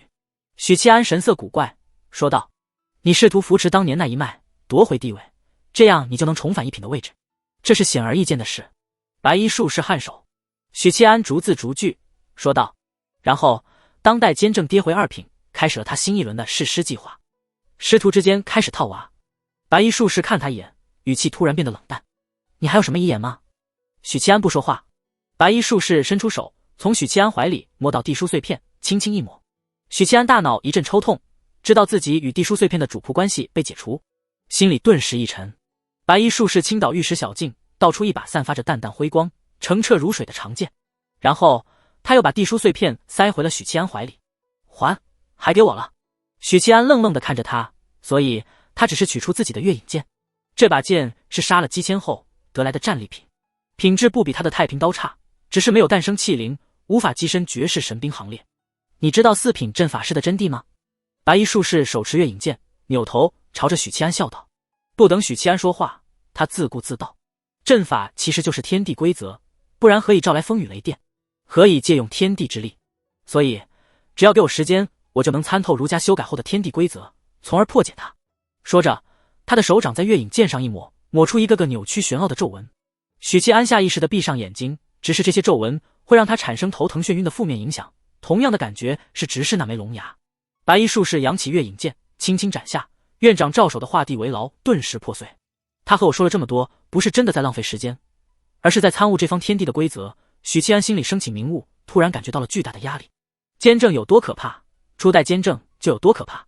和这样的人斗，容错率太低，压力太大了。相比起来，半疯的真德简直太好对付了。白衣术士慢条斯理地收好月影剑，看都不看脸色微变的赵手，依旧是那副云淡风轻的语气，说道：差点忘了一件事，我还得屏蔽你的天机。在许七安苍白的脸色里，他徐徐道：建州时，你和武林盟那位老祖宗搭上关系了吧？一个半步2品的武夫，战力比赵手更强，但武夫就是武夫，对付起来不难，我只需把你屏蔽，他就会忘记你的存在。许七安脸色难看，额头沁出一颗颗的冷汗，他无声地张了张嘴，再也说不出话来。白衣术士抬起手，朝着他轻轻一抹，冥冥中像是有什么东西被遮蔽了。白衣术士抓住许七安的肩膀，道：走。两人当即消失不见。不得传送的规则，他同样已经破解。官道上策马狂奔的许平志忽然露出了迷茫之色，他勒住马缰，环手四顾，不知道自己这是要去干什么。我为什么会在这里？我要去做什么？他喃喃自语。正困惑之际，身后传来喊声：许大人，你要去做甚？许平志回头看去，只见云麓书院的张慎御风而来。我也不知道自己要做什么。许平志茫然回答。张慎无奈道：好端端的，怎么突然发了疯似的？你的妻女还在书院等你回去呢。许平志皱了皱眉，恍然大悟。对了，因为侄儿战死在云州，他成日郁郁寡欢，女儿灵月更是睹物思人，整日以泪洗面。幼女许灵英夜里时常哭醒，喊着要找大哥，有时候在席上想起大哥，他一伤心就化悲伤为度量，连吃5大碗。因此他辞去御刀卫百夫长之职，打算带着妻女去建州定居。想到这里，许平志神色郁郁，叹息道：抱歉，自从宁燕战死在云州，我便时时精神失常，做一些莫名其妙的事。宁燕？谁啊？张慎愣了一下，问道：宁燕是哪位？许平志露出悲伤之色：是我侄儿，年纪轻轻便战死在云州。张慎点点头。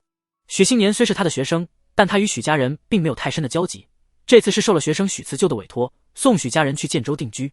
京郊，楚元枕盘坐在剑脊，泪流满面，道：“帝无道，祸国殃民，幸而有高人除魔未到，不然我大封600年基业就毁在昏君之手。”恒远大师双手合十：“善哉善哉，可惜高人来无影去无踪，没有留下姓名，便拂衣而去，深藏功与名。”李妙真站在飞剑上，英气勃勃的眉头紧皱，他没来由的产生惶恐之感，只觉得自己失去了什么重要的东西。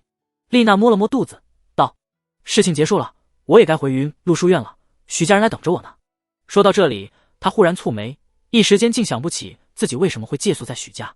几秒后，他恍然大悟，对了，他来京城后偶遇了许家小姐儿许灵英，从茫茫人海里挖掘出这位绝世小天才，于是收他为徒，教导他修行。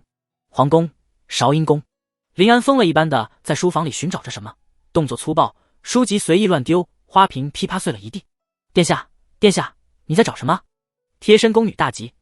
林安停了下来，茫然而立，泪水漫过白皙的脸颊，他哽咽道：“我忘了什么重要的东西。”两位宫女面面相觑，完全听不懂二公主在说什么。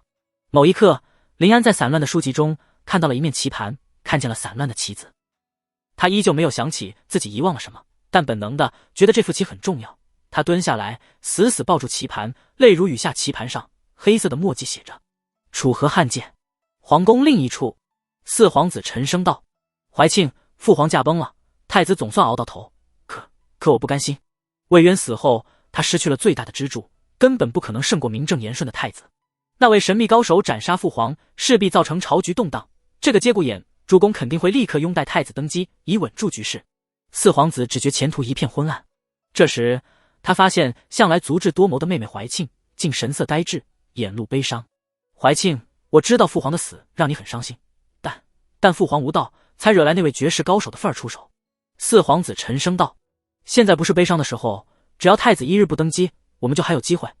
你一定要帮哥哥。”怀庆轻轻捧住心口，好疼，心好疼，像是空一块。某处小院，木南枝坐在屋顶，拖着腮帮，思考着人生。院门被推开，张审急匆匆的进来，嚷嚷道：“木娘子，你坐屋顶干什么？”木南枝没有回答，俯瞰着他，轻声道：“张审，怎么了？”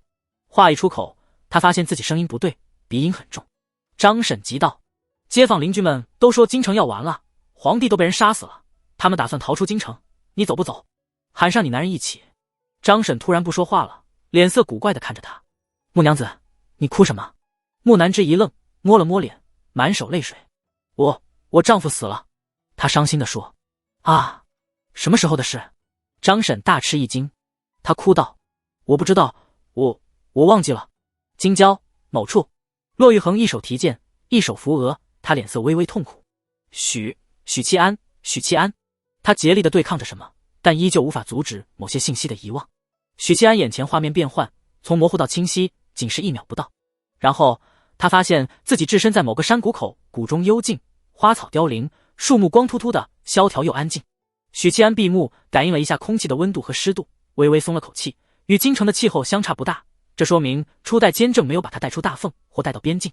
对于楚武夫之外的绝大部分高品修行者来说，几十里和几百里属于一步之遥。白衣术士抬起手，中指抵住拇指，弹出一粒血珠，血珠撞在看不见的气墙上，空气震荡起涟漪。这里是我当年花费不少精力打造的密地，只有我或我的血脉能进，即便是监正也进不来。强行闯入只会让此地崩碎。白衣术士拎着许七安跨入结界，许七安穿透了那层薄薄的透明的气界，眼前景物完全改变。山谷依旧是山谷，但没有了草木，只有一座巨大的刻满各种皱纹的石盘，石盘直径达10丈，几乎覆盖山谷每一寸土地。一看到石盘，许七安再次涌起熟悉的头晕目眩的感觉，像是孕期的女人忍受不住的想要呕吐。这座阵法我断断续续刻了30多年，总共108座阵法合成一座，攻防无双，除了一品的监正，很难有人能攻破此处。白衣术士语气温和的解说。为什么他的密地会在离京城不远的地方？许七安皱了皱眉，闪过这个疑惑。许七安没有多想，因为注意力被阵中一具盘坐的干尸吸引。干尸身上穿的衣服比较古怪，以布料和兽皮缝制，腰上挂着一枚枚色彩艳丽的石头，头上戴着层叠的汗巾帽。南疆人，这是典型的南疆服饰风格。他是天古部的前任首领。许七安心里一动，道出心里的猜测。没错，他就是与我一起窃取大凤气运的天谷老人。白衣术士有问必答，云淡风轻，似乎一切尽在掌控。他怎么死在这里？许七安盯着初代监正打了马赛克的脸，满脸质疑，仿佛在说：你们搞内讧了。他本就寿元不多，与我谋划大凤气运，遭了反噬。山海关战役结束没多久，他便寂灭了。初代监正感慨道：窃取国运自是要遭反噬的，包括现在抽取你的气运，我同样会遭反噬，这是必须要承担的代价。丽娜说过，天谷老人谋求大凤气运的目的是修复如圣的雕塑，重新封印巫神。许七安沉吟道：他会甘心给你做嫁衣？一个能谋划大凤气运的强者，不可能不知道自己的寿元和身体状况，怎么会做出这种给人做嫁衣的事呢？白衣术士与许七安并肩而立，望着正中心那具干尸道：这份馈赠是需要支付价格的，价格就是封印古神，这是我与他的因果，你不用管。许七安沉默了一下，低声道：我必须死吗？白衣术士沉默不语。许七安扭头，神色诚恳地看着他：我不稀罕这个气运，这本就是你的东西，可以还给你。白衣术士缓缓道：等你踏入2品，成为河道武夫，便能承受抽离气运的后果。但我等不了那么久。魏渊死了，真德死了，龙脉散了，这些都是滚滚大事，炼气士需顺势而为，不抓住这个机会，等你晋升2品，时机就过了。要成大事，必须抓住时机，你应该明白。顿了顿，他叹息道：而且等你成为河道武夫，我未必能再制服你。许七安眼里闪过一丝悲伤，他旋即收敛情绪，问道：你是怎么瞒过监正，把气运放在我身上的？这个问题困扰了他许久。要知道监正是一品术士，没人比他更懂气运，初代是如何做到不声不响，让气运在他身上沉睡20年。白衣术士望着干尸，淡淡道：这不是我的能力，是天谷老人的手段。当初也是同样的方法，瞒过了监正，成功窃取气运。什么办法？许七安等了片刻，没等来白衣术士的解释。解铃还须系铃人，抽取你的气运需要他的帮助，以及这座大阵。白衣术士拎着许七安，看似轻描淡写，实则暗藏玄机的把他放在某处，恰好正对着干尸。他抽取气运需要这座阵法的帮助，30年前就开始谋划了呀。许七安内心感慨，老营必做事，福脉千里。他没有抗拒，也无力抗拒，乖乖站好后问道：我挺想知道，屏蔽天机，能不能把我的名字抹去？白衣术士停顿片刻，道：为什么这么问？许七安没什么表情的笑了笑：个人好奇而已。屏蔽一个人能做到什么程度？把他彻底从世上抹去。屏蔽一个举世皆知的人，世人会是什么反应？比如皇帝，比如我，世人是彻底遗忘，还是记忆错乱？如果一个被屏蔽天机的人重新出现在众人视线里，会是什么情况？被屏蔽之人的至亲和旁人又会有什么分别？白衣术士看着他，许久没有说话。许七安目光平静地与他对视，如果把事情提前写在纸上，如果至亲之人看见与记忆不相符的内容，又当如何？京郊官道上，许平志策马往云路书院的方向赶，大如张慎1步3丈，悠哉哉地与马匹并行。前方清气缭绕，出现一道身影，戴如冠，穿陈旧如山，洒脱不羁。院长。张慎愣了一下，颇为意外的语气说道：你怎么在这里？院长照手无视了他，从怀里取出3个纸条，他展开其中一份，上面写着：如果明日忘记旧的话，请把第2张纸条交给许平志。中间有一段空白，就谁？纸张没有写，或者曾经写过，但被抹去了。这是什么意思？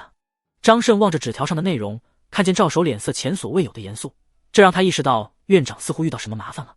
坐在马背上的许平志皱了皱眉，他也看到了赵守展示出来的纸条。许二叔虽然没读过书，但公职在身，吃了这么多年皇家饭，平日里总会接触书籍和文字，不可能一点都不识字。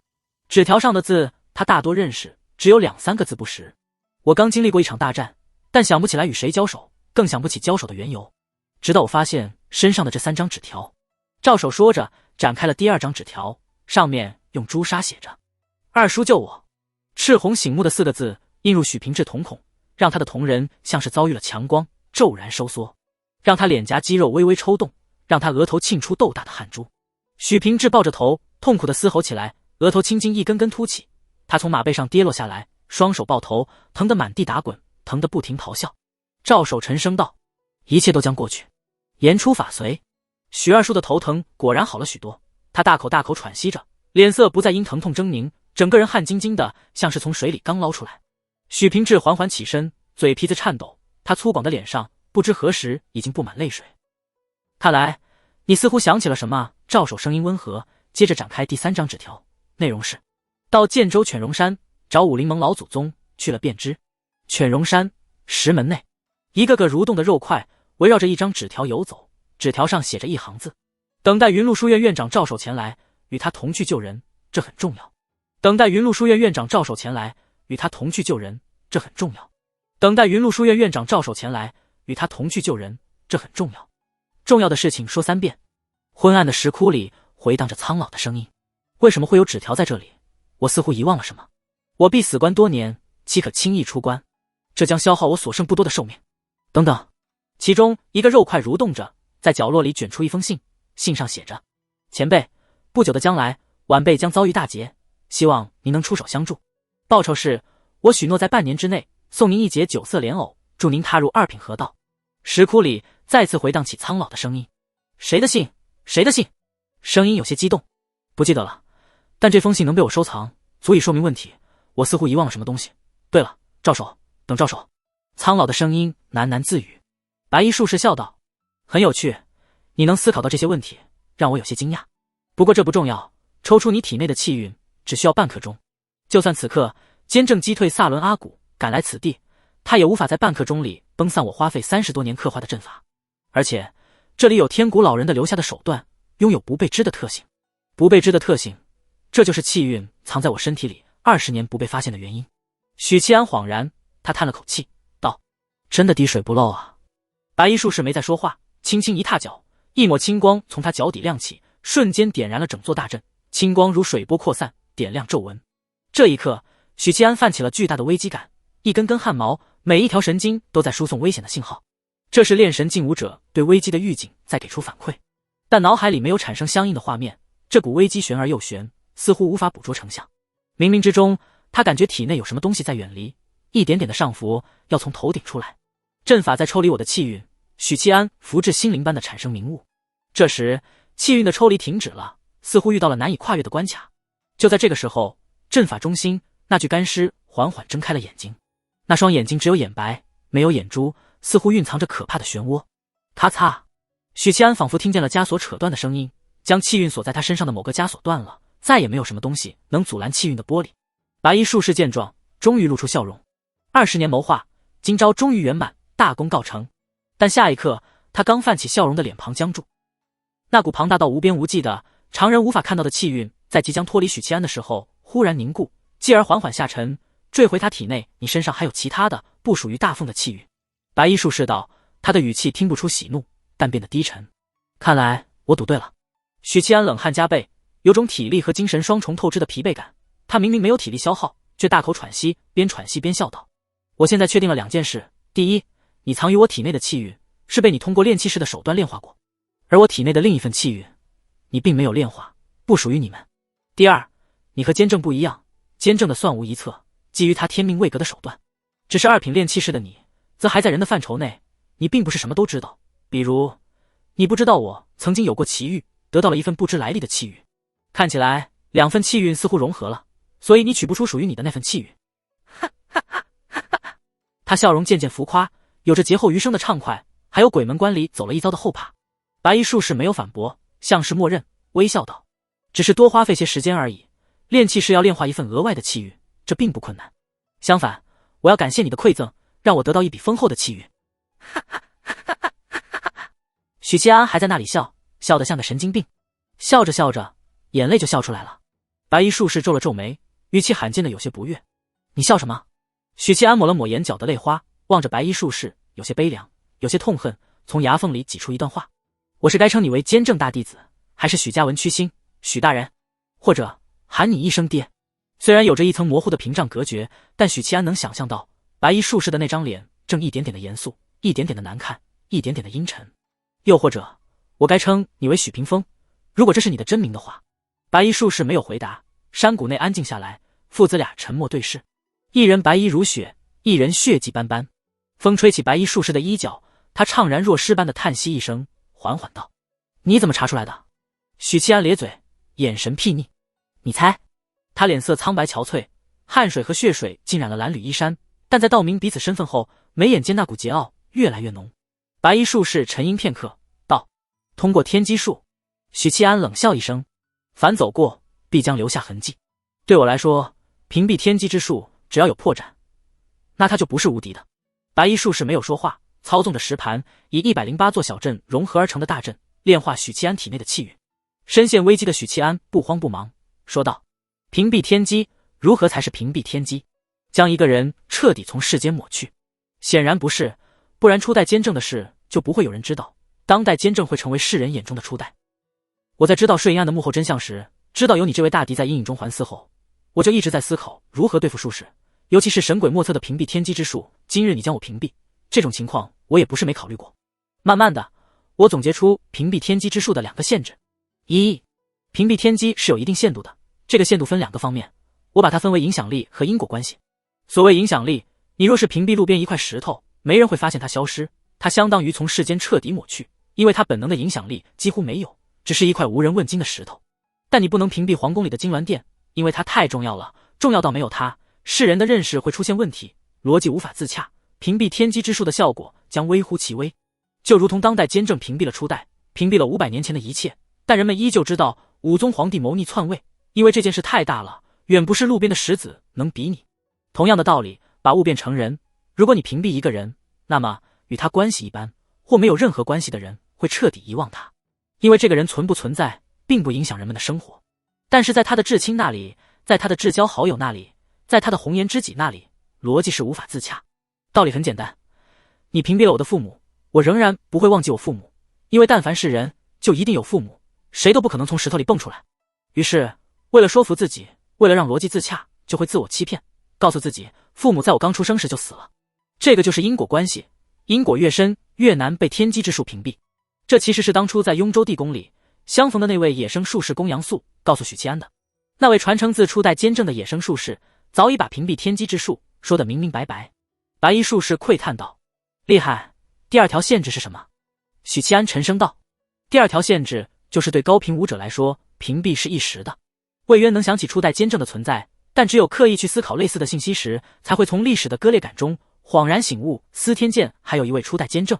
白衣术士点头，也得看因果，与你关系不深的高品根本记不起你这个人，但与你因果极深的很快就会想起你，又很快忘记，如此循环。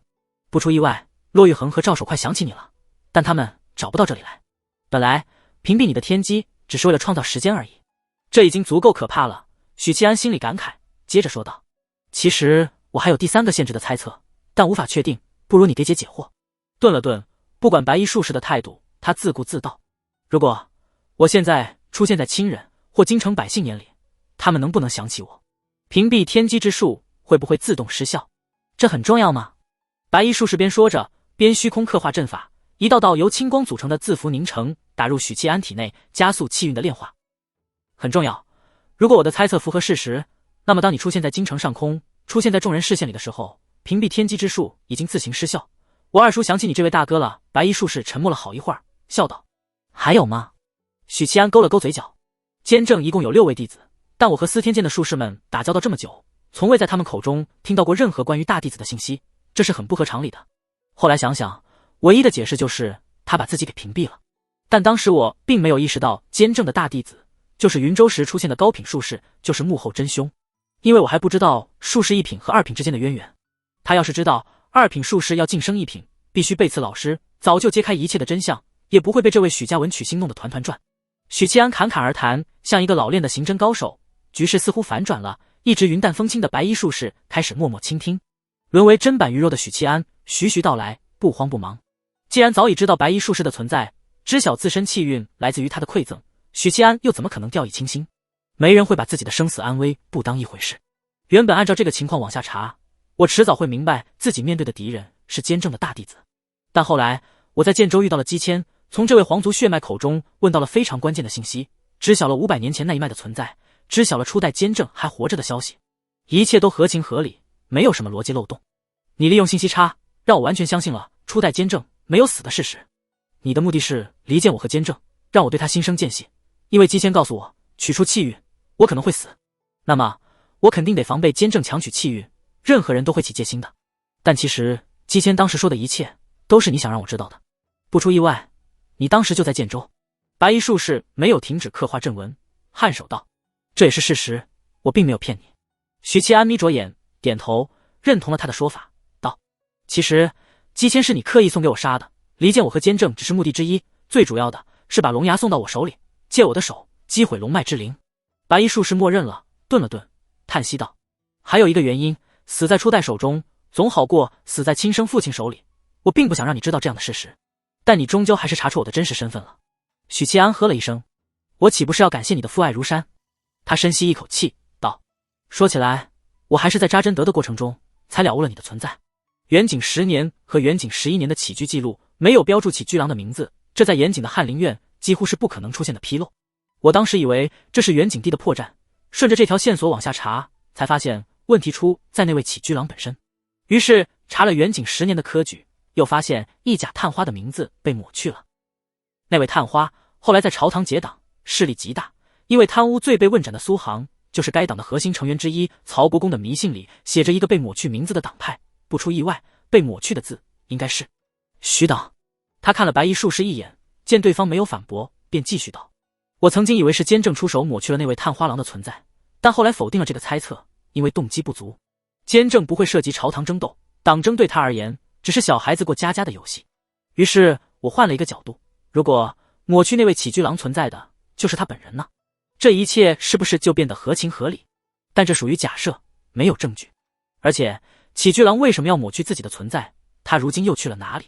我始终没有想明白，直到我收到一位红颜知己留给我的信。”许七安停顿一下，没有继续说下去，而是岔开话题道：“云州之所以被称为许州。”白衣术士淡淡道：“我扶持的那一脉皇族承诺封我后人为异姓王，大事一成，云州便改名为许州，属于许家。当然我并不在乎这一州之地。哼，我的后人也不是只有你。你能猜到我是监正大弟子这个身份，这并不奇怪，但你又是如何断定我就是你父亲？”许七安沈笑道：“我刚才说了，屏蔽天机会让至亲之人的逻辑出现混乱，他们会自我修复混乱的逻辑，给自己找一个合理的解释。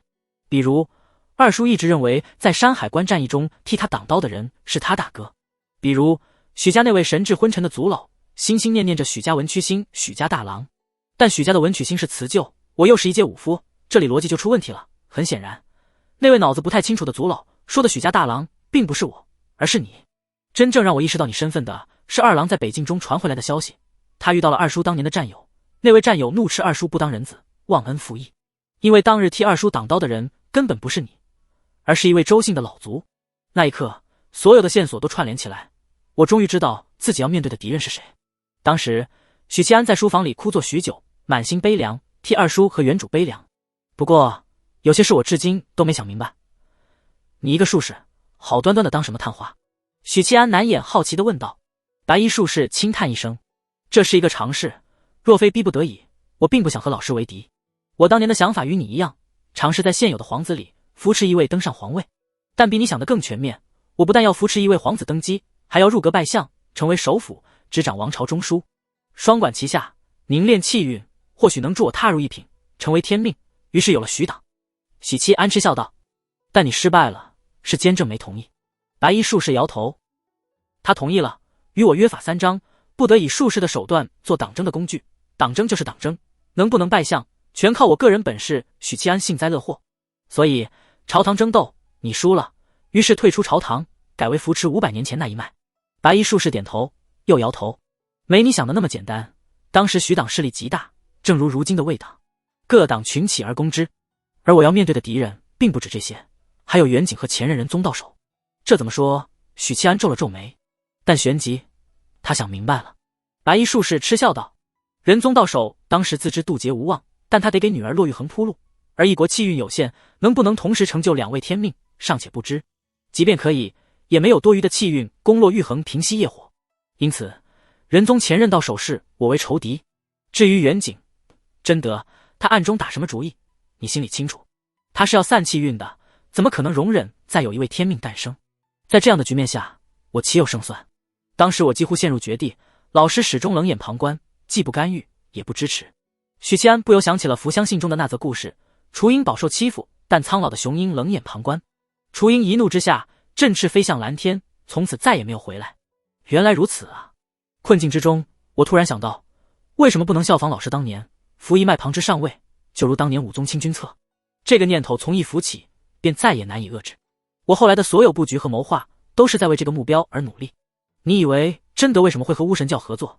我为什么要把龙牙送到你手里？我为什么会知道他要抽取龙脉之灵？白衣术士似笑非笑道：这一切都源于当年一场心怀鬼胎的闲谈。真德今时今日的所有谋划，他起到了推波助澜的作用。草，许七安脸色微变，如今回想起来，献祭龙脉之灵，把中原变成巫神教的附属国，效仿萨伦阿古，成为寿元无尽的一品，主宰中原，这种与气运相关的操作，真德怎么可能想得出来？至少当年的真德根本不可能想出来。但如果是一位专业的术士，则完全合理。大凤走到今时今日这个地步，地宗道首和许家大郎是罪魁祸首，两人先后主导了40多年后的今天。再后来，我辞官退出朝堂，和天谷老人合谋，一手策划了山海关战役。过程中，我屏蔽了自己，让许家大郎消失在京城。当然，这其中少不了人为的操作，比如把族谱上消失的名字添加上去，比如为自己建一座墓碑。许家族人的记忆同样的混乱的，经不起推敲的，但只要没有人刻意去点醒，他们就会自己欺骗自己。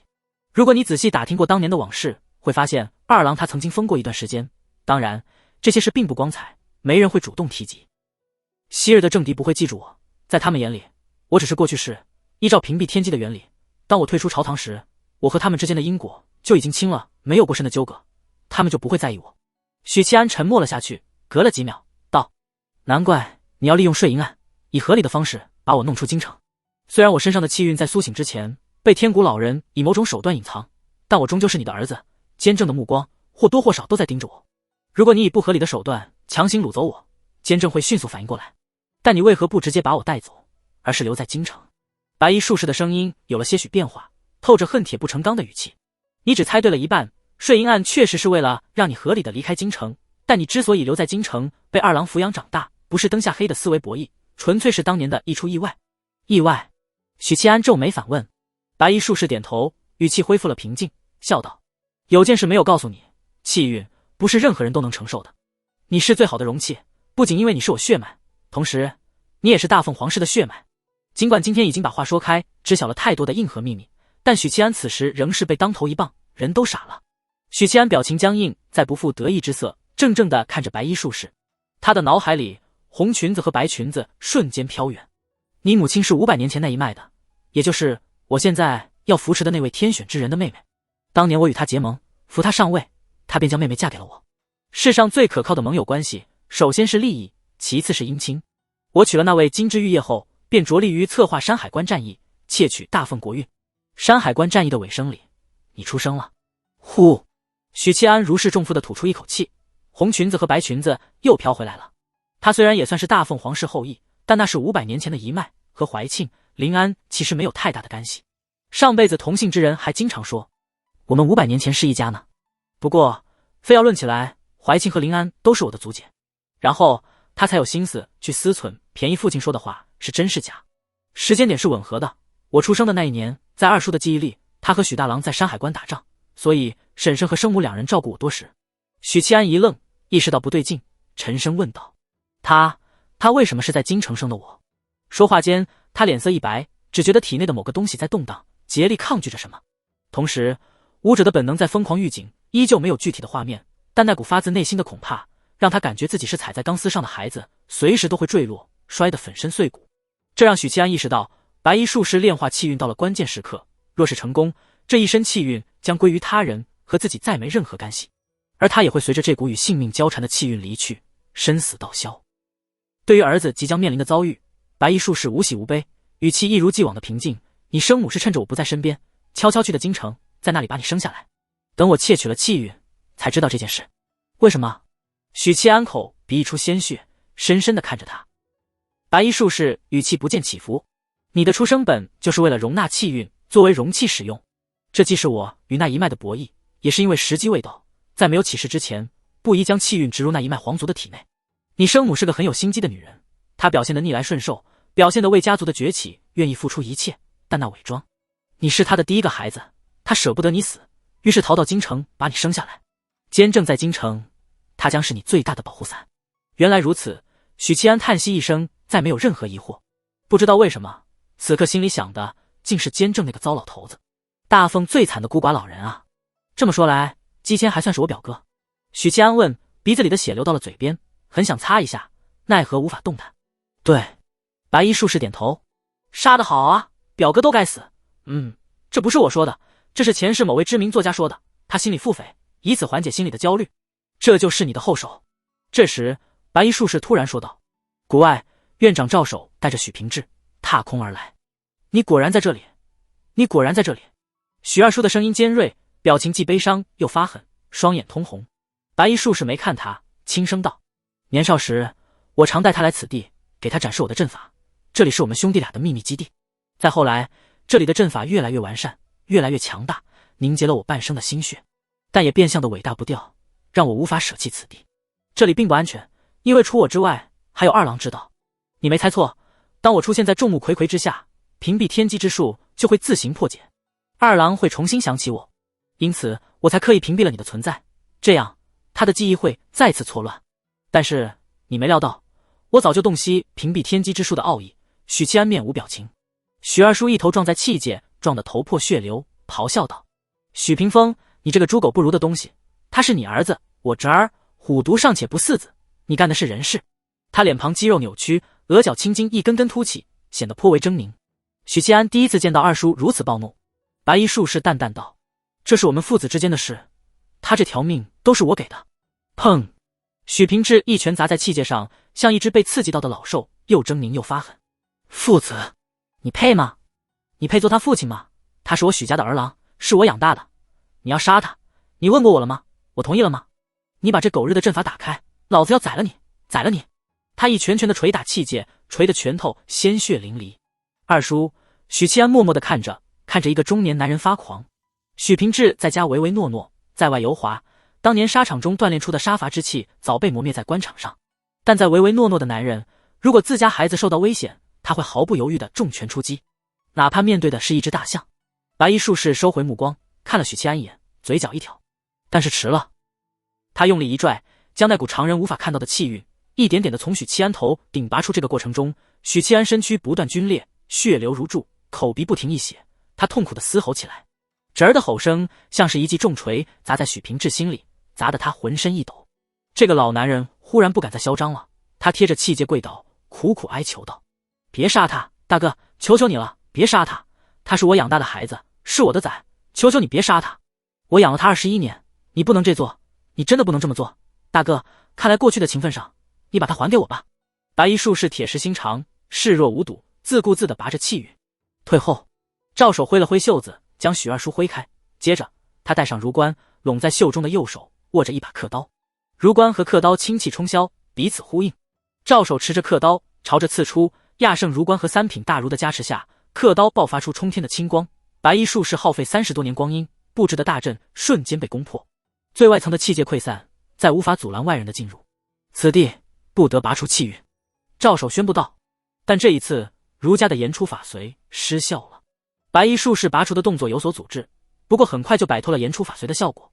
此地与外界的天地法则不同，你儒家要在我的世界里称王称霸，得问问我同不同意。白衣术士嘿了一声，信心十足。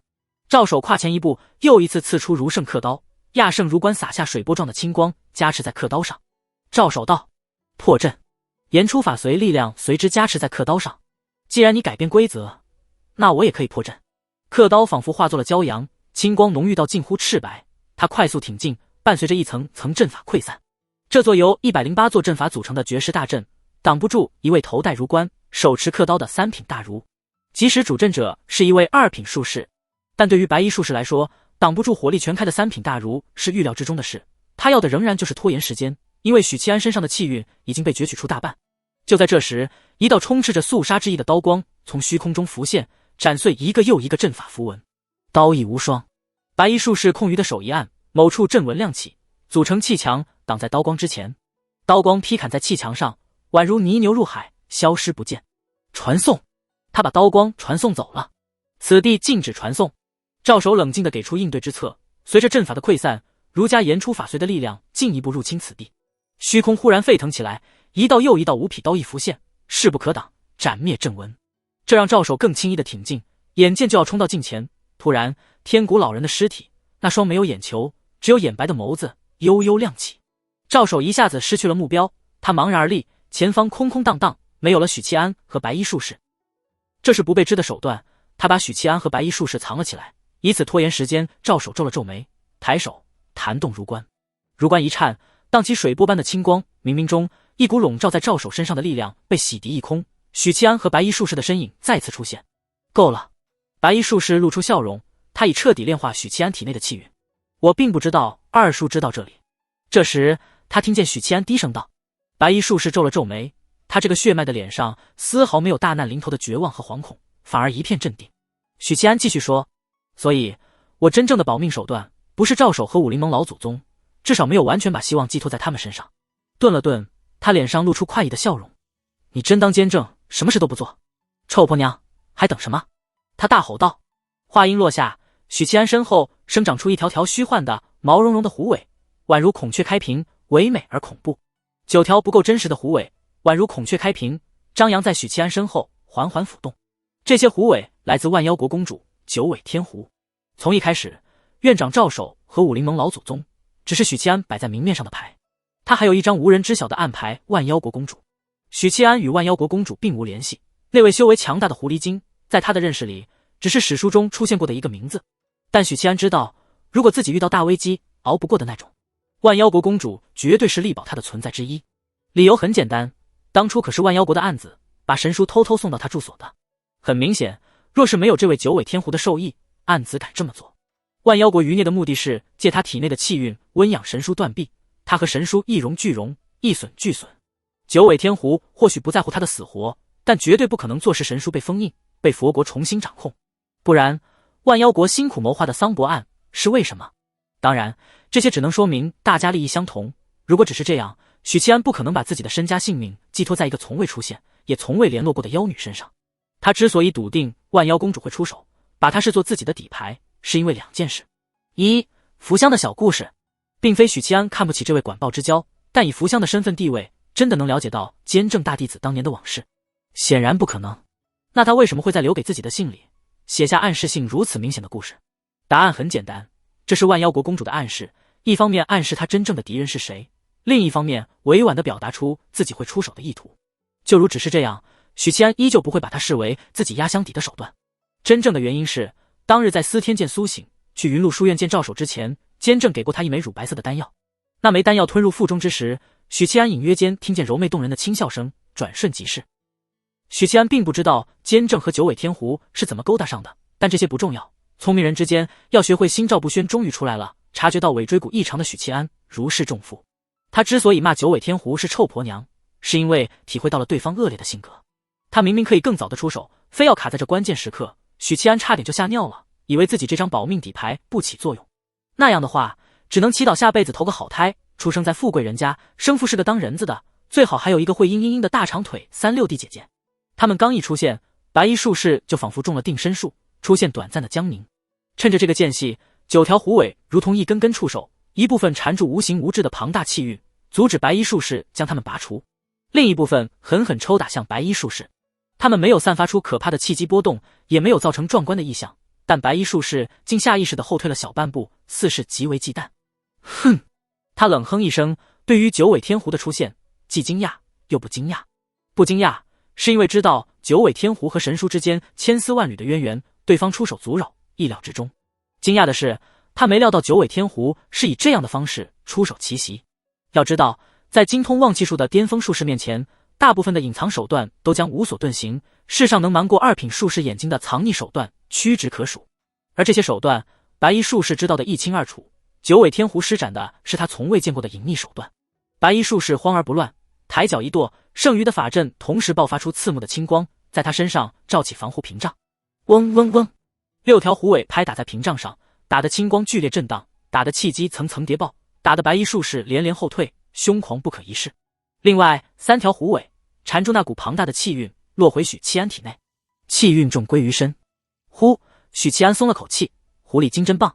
见状，武林盟老祖宗和院长赵守抓住机会，虚空中窜出越来越多的刀意，3品巅峰接近2品的刀意，配合如圣刻刀磨灭阵法，像是凿穿千军万马，凿穿一座座小镇，直取敌将首级。白衣术士面对3人夹击，丝毫不慌张，见暂时无法取出气运，他便果断放弃许七安。香囊自动打开，一件件法器宛如被赋予了生命，自动飞出，不是床弩火炮这些物理攻击法器，而是用途更诡异的法器。它们有的是铜镜，有的是尖牙，有的是青铜小印，有的是玲珑宝塔。它们的作用是封神、穿刺气机、禁锢、炼化。众多法器缭绕在周遭，许七安肉身无恙，但元神嗡的一震，像是被撕裂成无数碎片，短暂的失去意识。一条条触须般张牙舞爪的虎尾，在法器的影响下，仿佛失去了活性，失去了目标，有些茫然的蠕动。白衣术士探出手，虚按在许七安头顶，重新拔出那股庞大的、已经被他炼化的气运，此地禁止使用法器。赵守沉声道：“白衣术士的绝世大阵，在当代大儒和半部二品武夫的合力猛攻之下，磨灭大半，再无力抗衡儒家的言出法随。”叮叮，当空飞舞的法器纷纷坠落，亚圣儒冠和儒圣刻刀也自我封印，收敛了光华。读书人是讲道理的，读书人不是流氓。言出法随的力量对己方同样有效。赵守闷哼一声，脸色煞白如纸，这是吹牛皮大法的反噬。正常情况下，面对同境界的敌人，言出法随的力量如果直接施加影响，那么只能施展3次，再多，浩然正气便无法抵御法术的反噬。但如果言出法随的力量是用来辅助或给自己刷 buff， 那么则没有次数限制。此地禁止传送，不得使用法器，都属于直接施加在敌人身上的力量。以赵守3品巅峰的实力，哪怕有如圣刻刀和儒冠的辅助，对付高自己1个品级的术士，3次已经是极限。失去了法器的压制，9条虎尾瞬间暴躁起来，冲天乱舞，甩打。白衣术士再次被打退，近身战斗是术士的弱项。虚幻的虎尾缠着气运，又落回了许七安体内。杀敌800，自损1000。白衣术士讥笑道。他嘲讽的是赵守，亚圣儒冠和儒圣刻刀自我封印，3次言出法随结束。接下来的战斗里，这位大儒能发挥的战力已经微乎其微。至于武林盟的老祖宗，粗鄙的武夫攻击虽强，但他有的是办法周旋。再者，那位老匹夫自身状态不佳，无法亲自出面杀敌。对于术士来说，这是一个巨大的可以利用的破绽。白衣术士单手捏诀，沉声道：“起！”石盘轰隆隆震动，浮空而起。石盘表面那座被凿穿了2/3的绝世大阵开始收缩，自我修复，形容一座简化版的绝世大阵。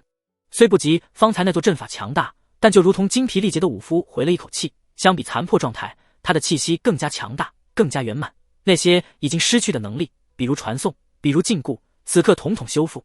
对于高品术士来说，修复残缺阵法是最基本的能力，就如同和尚坐禅、道士神游体系内的基本功。然而就在这时，白衣术士看见赵守冷静地伸出手，掌心朝着自己，沉声道：“此方世界不得使用阵法。”话音落下，浮空的石盘迅速皲裂，一座座阵法熄灭，失去神力。仅是这一句，这座小型绝世大阵又被削弱的5成。白衣术士难以再操纵石盘浮空，与他还有其上的许七安一同坠落。与此同时，一道无匹的刀意从白衣术士身后狠狠斩在他后背。白衣术士闷哼一声，后背血肉裂开，沁出大股大股的鲜血。自他出现以来，终于受伤，并且由于这是武夫的刀意，杀伐之力比同阶其他体系要更强更可怕。白衣术士踉跄后退，与许七安拉开距离。此时的他已不敢再直面九尾狐的尾巴。一道道刀意从虚空浮现，武林盟老匹夫不讲武德，准备痛打落水狗。见状，赵守拽住许二郎的肩膀，阻止了他扑上去查看侄儿情况，并带着他迅速远离。准确的说，是杀敌1000，自损800。赵守反唇相讥。之前他施展的破阵手段，其实不是言出法随，而是白嫖的魏渊的合道之意。之所以念出口，并让刻刀和儒冠辅助，伪装出言出法随的力量，纯粹是误导白衣术士。这个微不足道的细节，而今成了决定胜负的关键手。赵守心里叹息一声，想起了魏渊出征前曾独自一人拜访青云山。那一次，魏渊见到了亚圣殿里的石碑；那一次，魏渊留下了自己的部分血丹；也是那一次，魏渊配合他，让他记录了破阵之意。当时魏渊并没有完全洞悉白衣术士的谋划，甚至不知道许大郎这号人物的存在，两者之间因果太小，魏渊无法洞悉一个被天机术屏蔽的与自身关系不大的人物。但他复盘了许七安的种种遭遇，以谋士的直觉料到许七安将来会有大麻烦，希望能对他有用。我不可能一直护着他，雏鹰总有展翅高飞的时候。赵守耳边仿佛想起了当时魏渊说的话，为了这小子，魏渊也算是机关算尽了。远处，白衣术士一边从香囊里取出疗伤丹药，一边从容迈步，在层层叠叠的刀意中穿梭，远离了刀山的包围。武林盟老祖宗展出的刀意，在这一刻似乎失去了目标。白衣术士许大郎屏蔽了自己，让武林盟老祖宗短暂的忘记他。服下丹药，他感受着药力在体内扩散，拔除四处乱窜的刀意，笑着对许七安说道：“神书和万妖国的关系，我已经明了。虽然万妖公主的出手方式让我意外，但对于他这个敌人，我是有防备的。儿子终究是儿子，想和老子斗，差远了。”说话间，屏蔽天机的效果过去。屏蔽天机后，当事人不能出现在外人面前，否则此术会自动失效。这个外人分别是敌人、数量众人的旁观者，以及自己3个以上的亲人或因果极深的人。在场的人要么和他因果关系极深，要么是敌人。因此，屏蔽天机之术只能维持极短的时间，并且不能重复使用。虚空中一道道刀意再次浮现，杀向白衣术士。然而，就在这时，天地失色了。真正意义上的失色，所有的色彩在这一刻褪去，化作黑白，包括许七安、赵守等人，也包括白衣术士。这片失去色彩的世界里，只有一个人拥有自己的颜色，一个穿白色袈裟、青丝如瀑的女子菩萨。无法相。赵守以极为缓慢的速度说出了这句话，佛门9大法相之一，9大菩萨果位之一。无色法相。我日你妈的许大郎！许七安脑子里缓缓闪过一句国骂，他感觉身体和思维都陷入了泥潭，一个念头要转很久才能浮现，身子一动不能动。佛门出手了，佛门果然出手了。白衣术士借来封魔钉，那肯定已经把神书的存在告诉了佛门，以佛门和神书的关系，怎么可能不出手？许七安脑子缓慢地闪过这些想法，然后他听见虚空里传来苍老的、缓慢的用建州方言骂出来的脏话。武林盟老匹夫也逼得说脏话了。院长赵守现在肯定也气得在心里骂娘吧。许七安心里刚这么想，就听见赵守的气愤的、缓慢的声音：“承比娘之飞跃。”什么意思啊？许七安一时没听懂。你并没有骗我，神书果然在他体内，很好，这非常好。女子菩萨声音悦耳动听，但不夹杂感情，没有起伏波动。你拿回属于你的气运，我则带走神书。但许七安这个人不能死，他与我佛门因果极深，是解决如今大小成佛法冲突的关键人物。他抬起手，轻轻一抹，白衣术士恢复了色彩，也恢复了流畅说话的能力，道：“气运取出后，他便会死。”赤足如雪的女子菩萨淡淡道：“所以你现在不能取气运，随我去一趟佛门，待我替他重塑一个佛身，你再取走气运。”咦，听起来我的结局还不算太惨嘛？许七安缓慢地转动念头。白衣术士沉吟不语。女子菩萨银铃般的嗓音说道：“重塑佛身后，他将4大皆空，了却凡尘，不会报复你。”承比娘之飞跃。许七安大惊，危机感再次涌来，听得出来，成为佛门佛子，结局不会比死好到哪里。4大皆空，不如死了。白衣术士当即颔首。好。女子菩萨扭头看向许七安，屈指弹出一道佛光，淡金色的佛光穿梭在黑白世界中，射入许七安体内。虚幻的虎尾螭冒着青烟，像是遇到阳光的白雪。呵。虚空中传来女子柔媚的嗓音，似是不屑：“监正，大鱼上钩了，还等什么？”柔媚的女声淡淡道。话音落下，一道人影在远处的天空中凸显出来，白衣如雪，白发白须，她凝立在高空中，宛如主宰此方世界的神灵。监正终于到了。许七安如释重负。琉璃。监正语气平静，声音却如滚滚惊雷，沉声道：“未经允许，入我大凤地界，当斩。”这一刻，他仿佛与冥冥中的规则建立联系，得到规则认可。他以大凤守护神的名义出手，不触及泄露天机之事。监正探出手，从虚空中抓出一块青铜盘，此盘背面铭刻日月山川，正面刻着天干地支。他甫一出现，整个世界随之沸腾，无色界领域轰然破碎。女子菩萨轻轻皱眉，白色袈裟瞬间被鲜血染红。女子菩萨有监正对付，但白衣术士仍旧有能力阻拦他们，最多就是回到了之前的局势。他直面不能再战的赵守，状态不佳的武林盟老匹夫，以及遭受过佛光洗礼的九尾狐。而此刻，监正的出手，天机盘的出现，强行打破了赵守定下来的规则。法器可以使用了，阵法和可以施展。白衣术士脚下阵纹闪烁，身形闪烁间逼近许七安。失去无色界的束缚，许七安恢复了自由活动的能力。他望向白衣术士道：“你想尝尝气运反噬的滋味吗？”白衣术士一愣，继而脸色大变，他脚下阵法扩散，一道又一道将许七安笼罩。他驱使法器、封神、禁锢、炼化等效果叠加，一股脑全数倾轧在许七安身上。但许七安比他更快，他从嘴里吐出一张折叠成小方块的纸张，夹在指尖，用力捅入自己的腹部，捅出一个鲜血淋漓、前后透亮的大洞。咒杀术。许七安生机迅速衰弱，濒临死亡。咒杀术有2种形式，第一种是获得目标的鲜血、毛发乃至贴身衣服、物品，以此为媒介发动咒杀。到了3品境界，能够不需要任何媒介的隔空咒杀，但效果大打折扣。另一种形式是以自身血肉为代价，对目标发起咒杀，前提是不久前敌人对你造成过足够的伤害。白衣术士完美符合后者的条件。噗！白衣术士鲜血狂喷，口鼻溢出大股大股的鲜血，瞬间重创。他淡然的脸庞终于有了惊怒之色。许七安嘶哑的笑道：“本来这一招是用来杀你的，我一直忍着没用，打算在关键时刻出手。没想到你和佛门的菩萨有勾结，可惜了。我召唤来九尾天狐，还有一个目的，就是它能让我恢复行动能力，这样我才能施展咒杀术。在此之前，他身体被白衣术士制住，完全动弹不得。尝尝大气运之人的咒杀术，尝尝气运反噬吧，你这不当人子的狗东西！”许七安肆意的嘲笑道。白衣术士脚下涌起阵纹，带着他接连传送，逃之夭夭，不给九尾天狐扑杀的机会。他走得毫无留恋，似是感受到了死亡的威胁。万妖国公主没有追击，9条尾巴裹住许七安，落在赵手面前。9条尾巴展开，在许七安身后轻柔的舞动，然后9条狐狸尾巴依次消散。等一下，福香在哪里？许七安在虚弱状态中强撑着问道。尾巴抚动，传来柔媚勾人的女声，嗤笑道：“小命快不保了，还惦记着女人，真是个多情种。”果然是个性格不太好的妖女，欠缺调教。许七安听懂了对方的嘲讽，皱了皱眉，眼见对方的狐狸尾巴一根根散去，追问道：“别人真心待我，我自真心待人，这是一个海王的基本修养。我把他许配给雄性族人了。”万妖国公主笑盈盈的声音传来：“汝比母之寻王乎？”许七安瞬间瞪大眼睛：“逗你玩的！”万妖国公主接下来的话让许七安平息了怒火，她说道：“福香已经回到我的身边，教坊司花魁的身份于他而言不过是一次普通不过的任务，也是他生命旅途中待某一段。”许七安点点头，有气无力的回复：“那我便放心了。”尽管知道福香是妖族暗子，死亡只是借机脱身，但听到他如今安好，许七安依旧松了口气，这条鱼暂时就让他回归大海了，将来找机会再收回鱼塘里。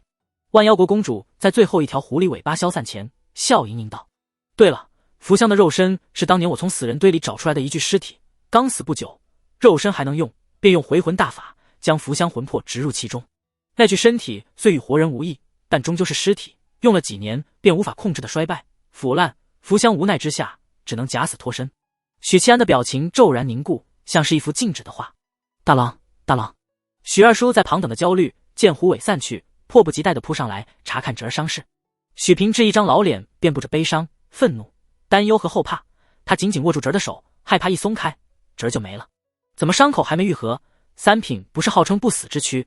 许二叔查看一阵，急了，因为侄儿的伤势并没有好转，2次玉碎的伤口还在，9根封魔锭刺入他的血肉，腹部的伤口不停地流出浓稠的猩红的血，加之七窍流血，模样可怕，他看起来随时都会因伤势过重死去。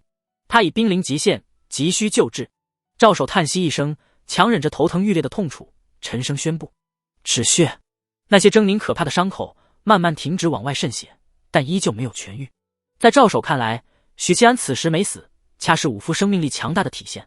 他在与真德的死斗中消耗巨大，受伤不轻，尤其是那2道玉石俱焚的伤口，杀敌1000自损800，甚是可怕。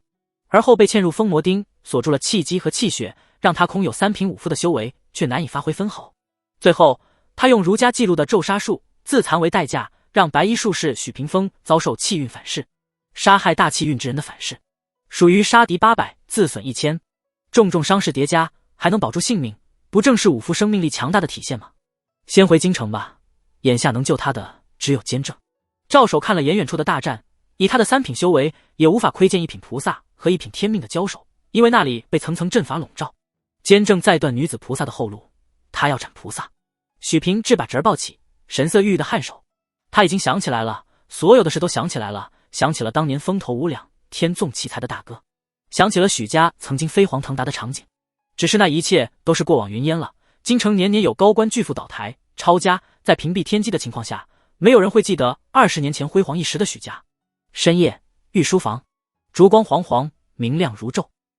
太子坐在属于皇帝的大案后，心情五味杂陈，有感慨，有唏嘘，有兴奋，有激动，有忐忑。正如普通人面对人生中仅此一次的嫁娶太子之道，自己能不能顺利登基，就看今晚。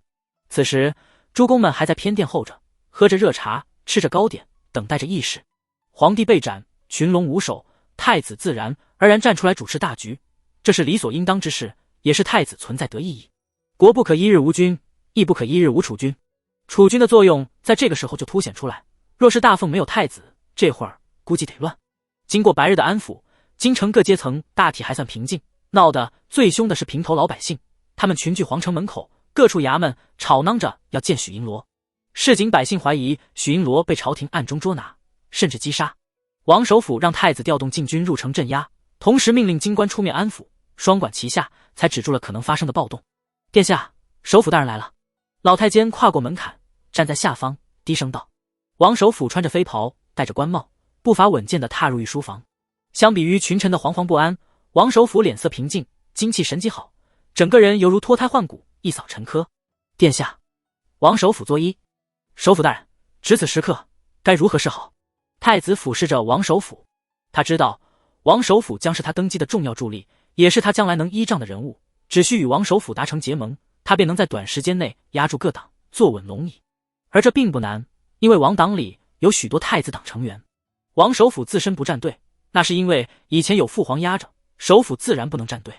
但其实王首府本身是太子党，至少偏向自己，不然不会坐视王党成员暗中投靠他。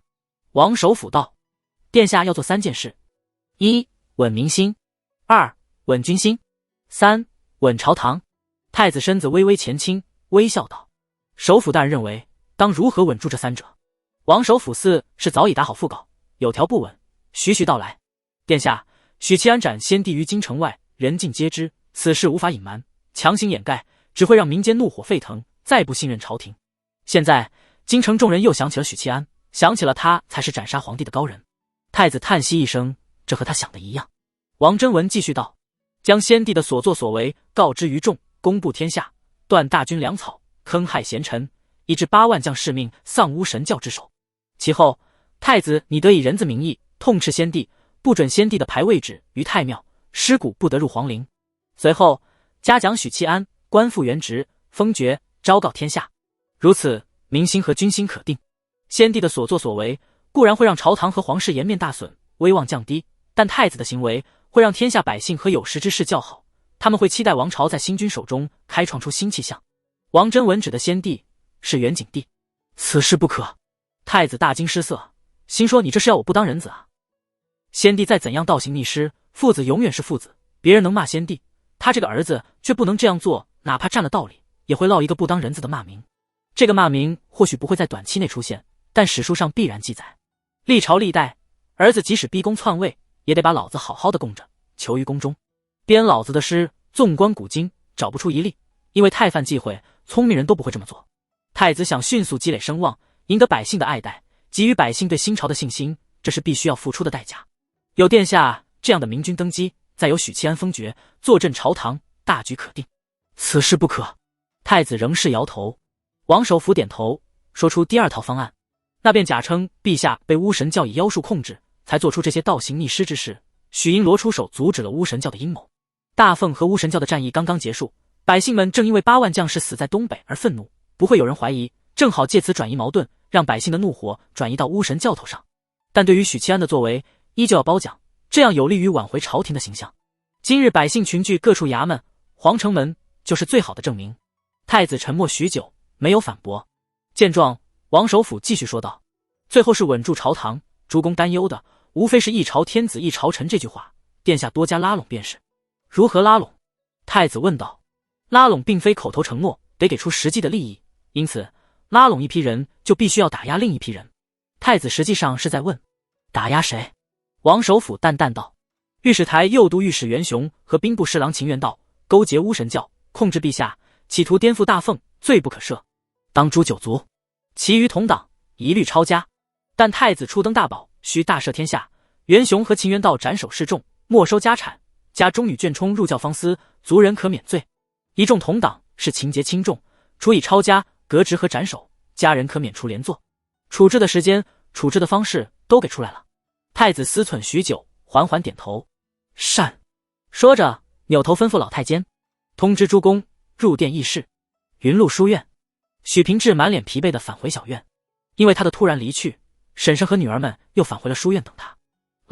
老爷，美艳丰腴的婶婶迎上来，脸色有些难看，低声道：我以前好像忘了很多东西，比如当年婶婶的父亲那位老秀才之所以把她嫁给许平志，不是因为她心性单纯不善宅斗，而是因为许家当年是大富大贵的人家，许平志的兄长身居高位，手握权柄，老秀才仗着女儿美若天仙，不似人间俗物，这才将女儿嫁给许家二郎，也就是许平志。但是这些事，婶婶发现自己这些年竟然忘记了。另外，许平志的大哥哪里是什么山海关战役里的老卒，明明是朝堂诸公之一，权柄煊赫的大人物。许二叔看了妻子一眼，骨子里透着疲惫，轻声道：忘记就忘记吧，忘记更好，有些东西想起来只会伤人，有些人想起来只会伤心。婶婶张了张嘴，美艳精致的脸蛋一片茫然，欲言又止。许灵月从屋子里跑出来，二八少女垫着脚尖不停地往后看，急切道：我大哥呢？我大哥呢？他在司天监，现在很好。许平志安慰了女儿一句，接着说道：我想我们大概不需要离京了。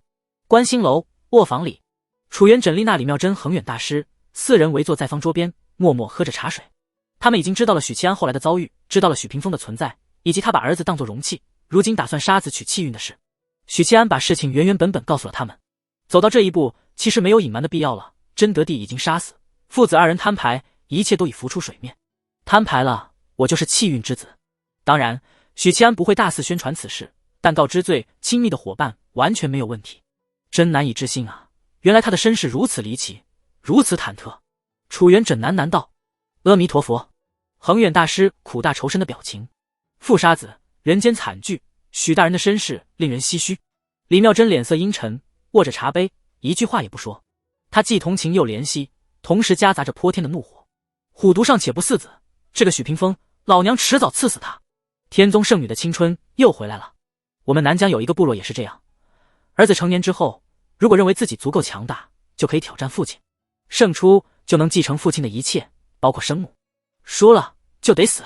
而父亲如果觉得哪个儿子对自己威胁大，也可以发起挑战，堂堂正正杀死儿子，保障自己的地位和利益。丽娜说道。那是一个父慈子孝的部落。楚元稹三个人都没搭理他。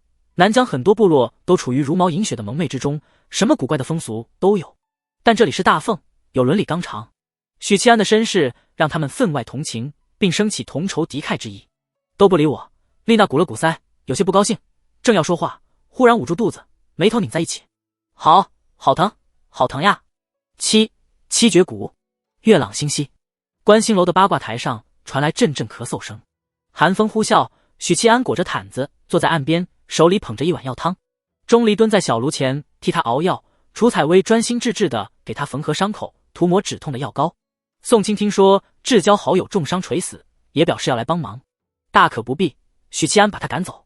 服下坚症的丹药，喝了几碗药汤，再有楚采薇给他强行缝合那些无法愈合的伤口，许七安终于回过一口气。尽管病恹恹的，但伤势确实在好转。要换成是玉阳关时期的他，恐怕根本坚持不到坚症返回，就已经撒手西去。不过封魔定还在他体内，没有拔出来。钉子不拔出来，他的修为便连同神书一起被封印。那位叫琉璃的女子菩萨死了。许七安看向那袭后脑勺对人的白衣，坚正微微摇头。杀一品哪有这么简单，重创了他而已，至少2年里他走不出西域了。许七安深深吸了一口气，笑呵呵道：这位菩萨似乎比萨伦阿古要弱一些。他嗅到了楚采薇身上淡淡的楚子幽香，还有浓浓的肉包子味。饿了。能成一品的就不会弱，各有所长。一品之间的争斗，胜负取决于天时地利人和。大凤境内能胜我的只有超品，不过大凤国力衰弱至今，来2个一品就能止住我了。坚正顿了顿，继续道：和萨伦阿古纠缠这么久，纯粹是不想祸及京城百姓。再就是你和你爹的事，我不方便插手。不方便？你徒弟特么要背刺你，你还不方便？不等许七安开口问，坚正就给出了解释：天命不能泄露天机，只能委婉的暗中布局，成败天定。坚正的意思是，他利用天命的手段洞悉了许屏风的谋划，这相当于洞悉了天机，所以不能强行干预或泄露天机。而他出手打退女子菩萨，与泄露天机并无关系，纯粹是击溃外敌。许七安露出恍然之色，他旋即问道：您早知道那位女子菩萨会来？监正抓起岸上的酒杯，一饮而尽，满足地吐了一口气。琉璃菩萨拥有2大菩萨果位，五色琉璃法香和行者法香，后者能招游西域木镜山。所以，许七安没懂监正的意思。监正笑了笑，道：“接下来我要与你说2件事，这非常重要。”许七安正襟危坐，脸色严肃地倾听。丽娜，李妙真大吃一惊，搀住南疆小黑皮的胳膊，避免他一头栽倒在地。同时，略同医术的天宗圣女捏住小黑皮的手，搭脉查看情况。脉搏极为剧烈且混乱，丽娜的体内仿佛藏着一团混乱的能量，这股能量随时都会爆炸。是七绝骨。丽娜皱着眉头，漂亮的脸蛋凝成一团，嘴唇发白，断断续续道：“是一种很厉害的骨，天蛊婆婆教给我的。我为了防止丢失，把它吞到肚子里了。我没有想到这个蛊会这么厉害，它和其他蛊都不一样。”楚元稹和李妙真还有恒远大师神色复杂地看着丽娜，真是什么都敢往肚子里塞。恒远站起身，朝外走去。我去找宋清，不，找杨千唤，不，找。说着说着，大师有些茫然。楚元稹叹息一声，随便找个白衣术士。恒远大师顿时点头，推门而去。随便找个白衣术士，也比找监正的亲传弟子们要靠谱。额请一位年轻的白衣术士信心十足地进来。此时的丽娜已经疼得满地打滚，小腹时而鼓起，时而落下，像是不断充气漏气的皮球。这是怀孕了吗？年轻的白衣术士心里嘀咕，俯身给丽娜搭脉。她脸色明显一变。如何？楚元稹问道。这位姑娘体内有什么东西？她正在复苏，最好能及时取出来，不然可能会死。白衣术士以专业的角度给出意见。麻烦兄台了。李妙真抱拳。哦，这个我是无能为力的。白衣术士摊手。我尚未学习解剖经，主要是这门学问以宋师兄水平最高，想学习的话最好是找他请教。但以宋师兄为首的炼金术师们脑子广泛存在问题。说到这里，白衣术士昂起下巴，语气中夹杂嘲讽。我并不想自己的脑子也跟着他们一样坏掉，我跟他们不是一路人。李妙真和楚元稹回忆了一下宋清那帮人的做派，深表认同。这位小哥看起来也很不耻宋清等人的行为。司天监还是正常人居多的，2位天地会成员心想。然后楚元稹问道：“听起来你们司天监似乎还有不同派系？”白衣术士颔首。准确地说，监正老师的每一位亲传弟子都要带师收徒，负责教导一批弟子。采薇师妹不需要教弟子，她需要弟子们教。楚元稹和李妙真心里一沉。你是哪位教的？闻言，年轻的白衣术士昂起了下巴，转个身，用后脑勺盯着2人。杨师兄，走好不送。楚元稹和李妙真把人给赶出去。监正说话之前卖了个关子，不紧不慢地把杯里的酒喝完，这才缓声道：“你可知龙脉之灵是何物？”许七安就仿佛听见了上学的时候老师敲着黑板说：“你们知道什么是微积分吗？”知道你个球！他诚实地摇摇头，接着似是想起了什么，道：“气运和地脉的结合，这是龙脉的概念，钟离师姐说过。”监正点了点头，道：“龙脉是气运和地脉的结合，它和气运不同，术士对它的掌控极其有限，这也是真德藏在龙脉里，隐蔽自身的原因。世间能掌控龙脉的，只有的书这件至宝。当年地宗到手就是凭借地书，在龙脉底下建传送法阵。”许七安恍然，同时他注意到监正的话里的细节，术士对龙脉的掌控极度有限，而不是完全无能为力。监正继续道：“龙脉之灵溃散，散落在中原各地，这象征着中原无主。而今的大凤就如一座空中楼阁，失了龙脉这个根基，王朝在不久的将来会摇摇欲坠。”这个说法是不是太抽象了？许七安皱了皱眉，然后他便听监正解释道：“龙气散落各地，得到龙气者，心术纯正之辈会成一代侠者，心术不正之辈则会为祸一方，比如笑聚山林，比如割据一地。自古以来，中原王朝气数将尽时，都是庙堂未乱，江湖先乱。得龙气者，相当于是低配版的我，或许是更低配。”许七安很轻易地理解了监正的意思。拥有半数国运的自己迅速成长，如今已是3品，成为声望如日中天的许银罗。如果得到龙气的是善良之辈，崛起后或许还会做些好事。如果是一位桀骜不驯或心术不正之人得到龙气，借机崛起，肯定是干尽坏事的中原将乱。想到这里，许七安不由得担忧起来。元景帝修道21年，百姓日子本就不好过，现在可谓是雪上加霜。果真应了那句老话：兴亡，百姓皆苦。监正忽然转过身来，沉声道：“这是你的因果。”许七安心里陡然一沉。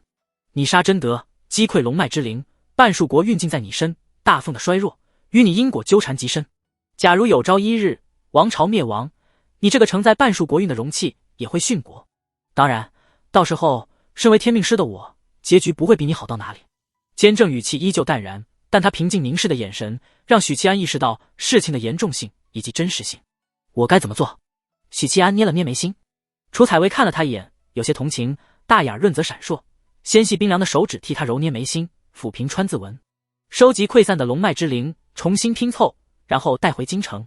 这件事必须你去做，不仅仅是因果关系，更因为你有大奉半数国运，与容器有很强的聚合效应，彼此吸引。此外，你拥有地书碎片，它能助你拔出目标体内的龙气，并充当承载容器。稍后我会传你一套使用地书碎片拔出容器的口诀。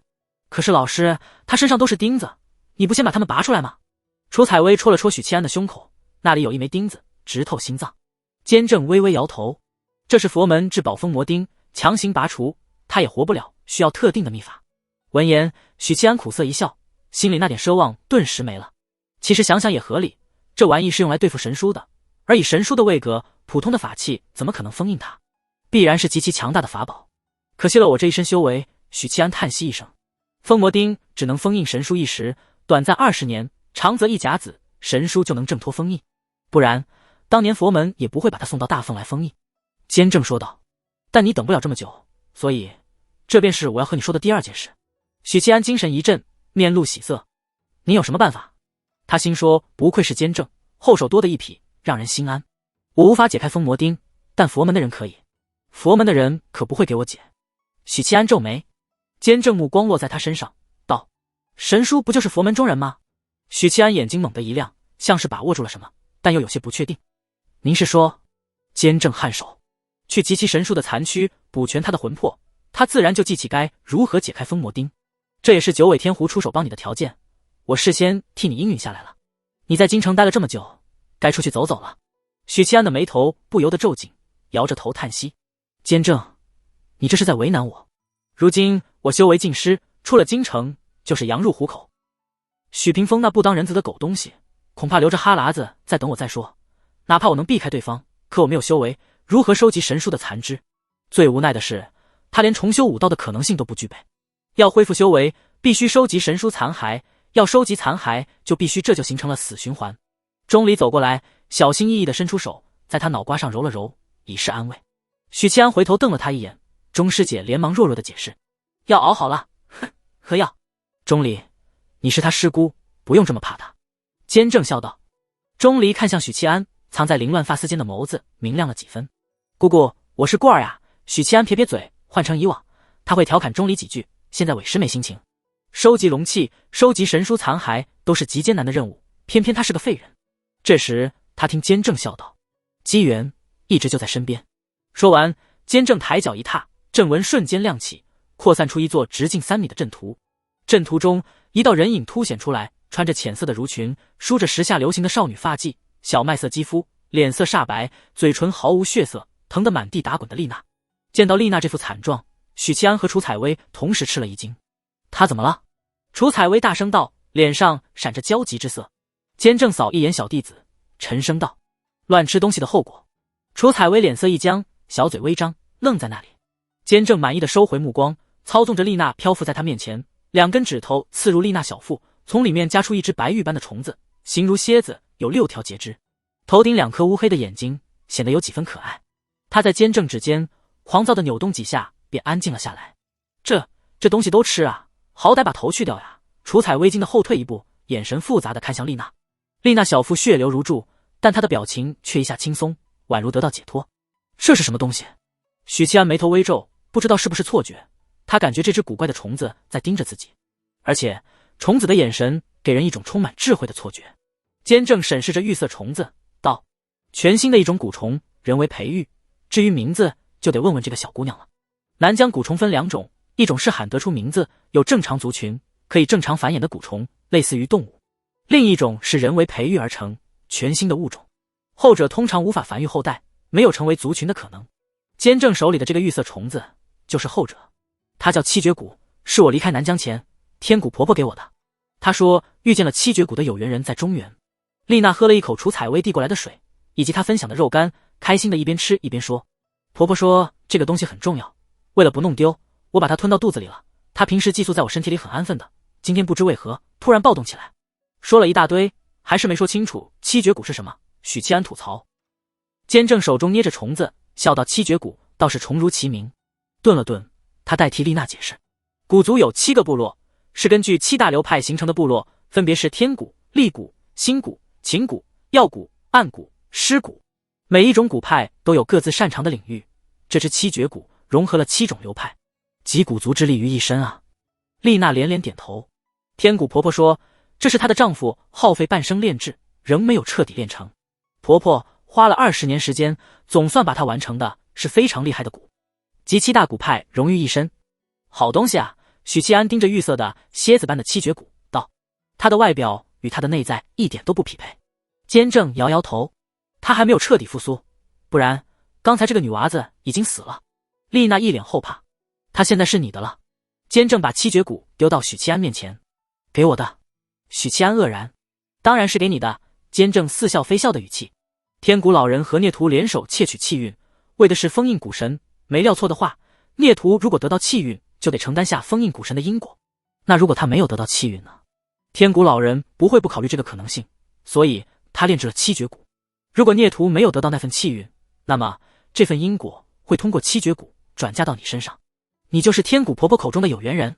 许七安沉默，监正道，容纳七绝蛊，你能在短时间内拥有超凡脱俗的战力，这样你才能走江湖，集龙脉，搜寻神书残躯，拔出封魔钉。此外，天蛊部有不被知的特性，这是世间少有的克制旺气数的手段，它能帮助你在走江湖期间不被许屏风追踪。你唯一的威胁是拥有行者法相的琉璃菩萨，而他已经被我赶回西域了。当然，你也可以拒绝这份馈赠，没人会强迫你。我还能拒绝吗？他现在是我唯一的希望。在阳谋面前，一切阴谋都是小儿科。监正调西域的女子菩萨是在为我走江湖铺路啊！这老银币让我充满了安全感。许七安念头纷呈，不过他并不觉得吃亏，那人家的东西替人家办事理所应当。监正望着他，缓缓道：滴血认主吧。许七安沉默许久，摇摇头，我还有事未了，给我1天时间。清晨，云路书院，许家借宿的小院里，许七安脸色苍白，拄着拐棍站在屋中，望着许平志说道：二叔，咱们不必去建州了，过段时间你们就回府吧。如今皇帝死了，京城最大的隐患已经排除，其他人物包括太子在内，与他没有直接的利益冲突，甚至太子现在恨不得给他送锦旗以示感谢。再者，有了长昏君的凶名，谁还敢惹许银罗？因此二叔一家非常安全，不需要去建州避难。许平志嗯了一声，看着他欲言又止。许七安转身看向婶婶，从怀里取出1叠银票，道：婶婶，这些年多谢照顾，以前我不懂事，性子冲动，你别见怪，银票是我的部分积蓄，你收好，一家人的吃穿用度还靠你操持。接下来我要离京一段时间，也不知道什么时候能回来。婶婶抿了抿嘴，接过银票，轻声道：银票我会替你留着，将来娶媳妇用。那这些可不够，我的媳妇可多了。许七安嘴角翘了翘，转而看向许灵月，笑道：大哥这次离京可能时间要久一点，短则1年半载，长则3年以上，想来那时灵月已经嫁人了，可惜喝不上你的喜酒。许灵月咬着唇，美眸里蓄着泪水。18岁的少女，宛如6月里摇曳在清水中的芙蓉，清丽皎洁，干干净净。这朵养在许家深闺里的娇嫩花，对大哥即将离去的事实分外伤感。接着许七安伸出手揉了揉小豆丁的脑瓜，柔声道：让大哥抱抱你，大哥从来没有好好抱过你。许灵英抱着大哥的脖子，大声宣布：大哥，我会藏好鸡腿等你回来的。又藏在鞋子里，那还能吃吗？吃了会不会当场去世啊？许七安感动地揉着幼妹的脑袋，笑道：在鞋子里藏几天，然后留给师傅吃，知道没？许灵英用力点头。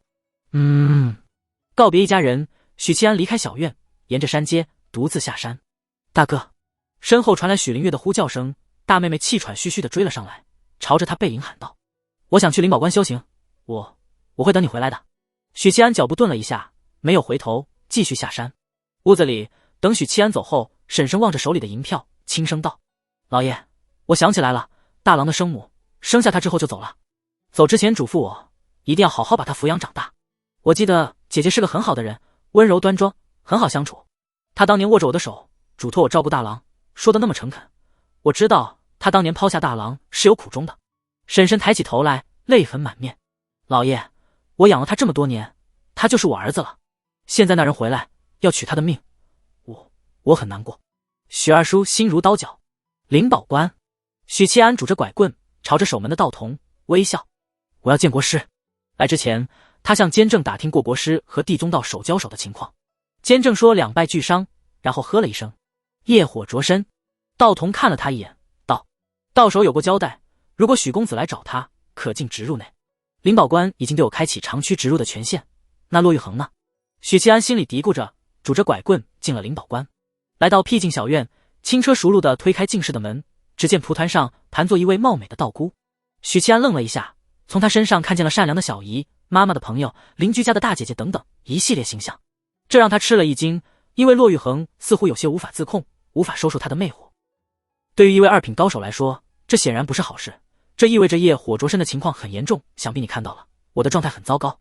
骆玉衡红唇轻启，声音透着熟女独有的妩媚。我明白。许七安叹息一声，来之前我有洗过澡。他这次来除了探望骆玉衡的情况，其实也有讨价还价的想法，希望骆玉衡能宽限几日，待他容纳七绝骨，如果身体状况好转，再兑现承诺。岂料骆玉衡情况糟糕到这种程度。骆玉衡面无表情，继续道：你误会了，我只是一具分身，3天之内就会消散，本体已经闭关了。一时间，许七安分不清自己是庆幸还是失望。以他现在的身体状态，强行双修只能是小姨请自动，这显然不符合他长枪所指、所向披靡的形象，会让骆玉衡看扁。但是他实在太诱人了。骆玉衡分身继续道：双修需要一定的周期，一次至少7天，与地宗道手交战后，本体已经难以压制业火，又不知道你的情况究竟如何，为了自救，只能闭关强行消弭业火。一次至少7天，一次至少7天，许七安满脑子就只剩这句话，有些吓到了。骆玉衡继续道：此次之后，本体恐怕再难主动压制业火，所以双修势在必行。业火每个月发作一次，下个月的今日他会去寻你。说着，他袖子一挥，桌面多了一枚折叠成3角形的黄纸符箓，这是定位符，你收好它，1个月后本体自会来找你。说完，分身主动消散。这是害羞了。许七安拿起3角形符箓，默默收好。看来弑君之后，骆玉衡彻底认可了他，决定和他结为道侣。之前一直犹豫着要不要和自己双修，是因为还没完全认可，毕竟道侣是一辈子的事，骆玉衡谨慎对待，人之常情。他去山海关之前，修为只是5品，对于一位2品高手而言，确实差了些。现在许七安是3品，大凤屈指可数的3品武夫，足以匹配骆玉衡的身份地位。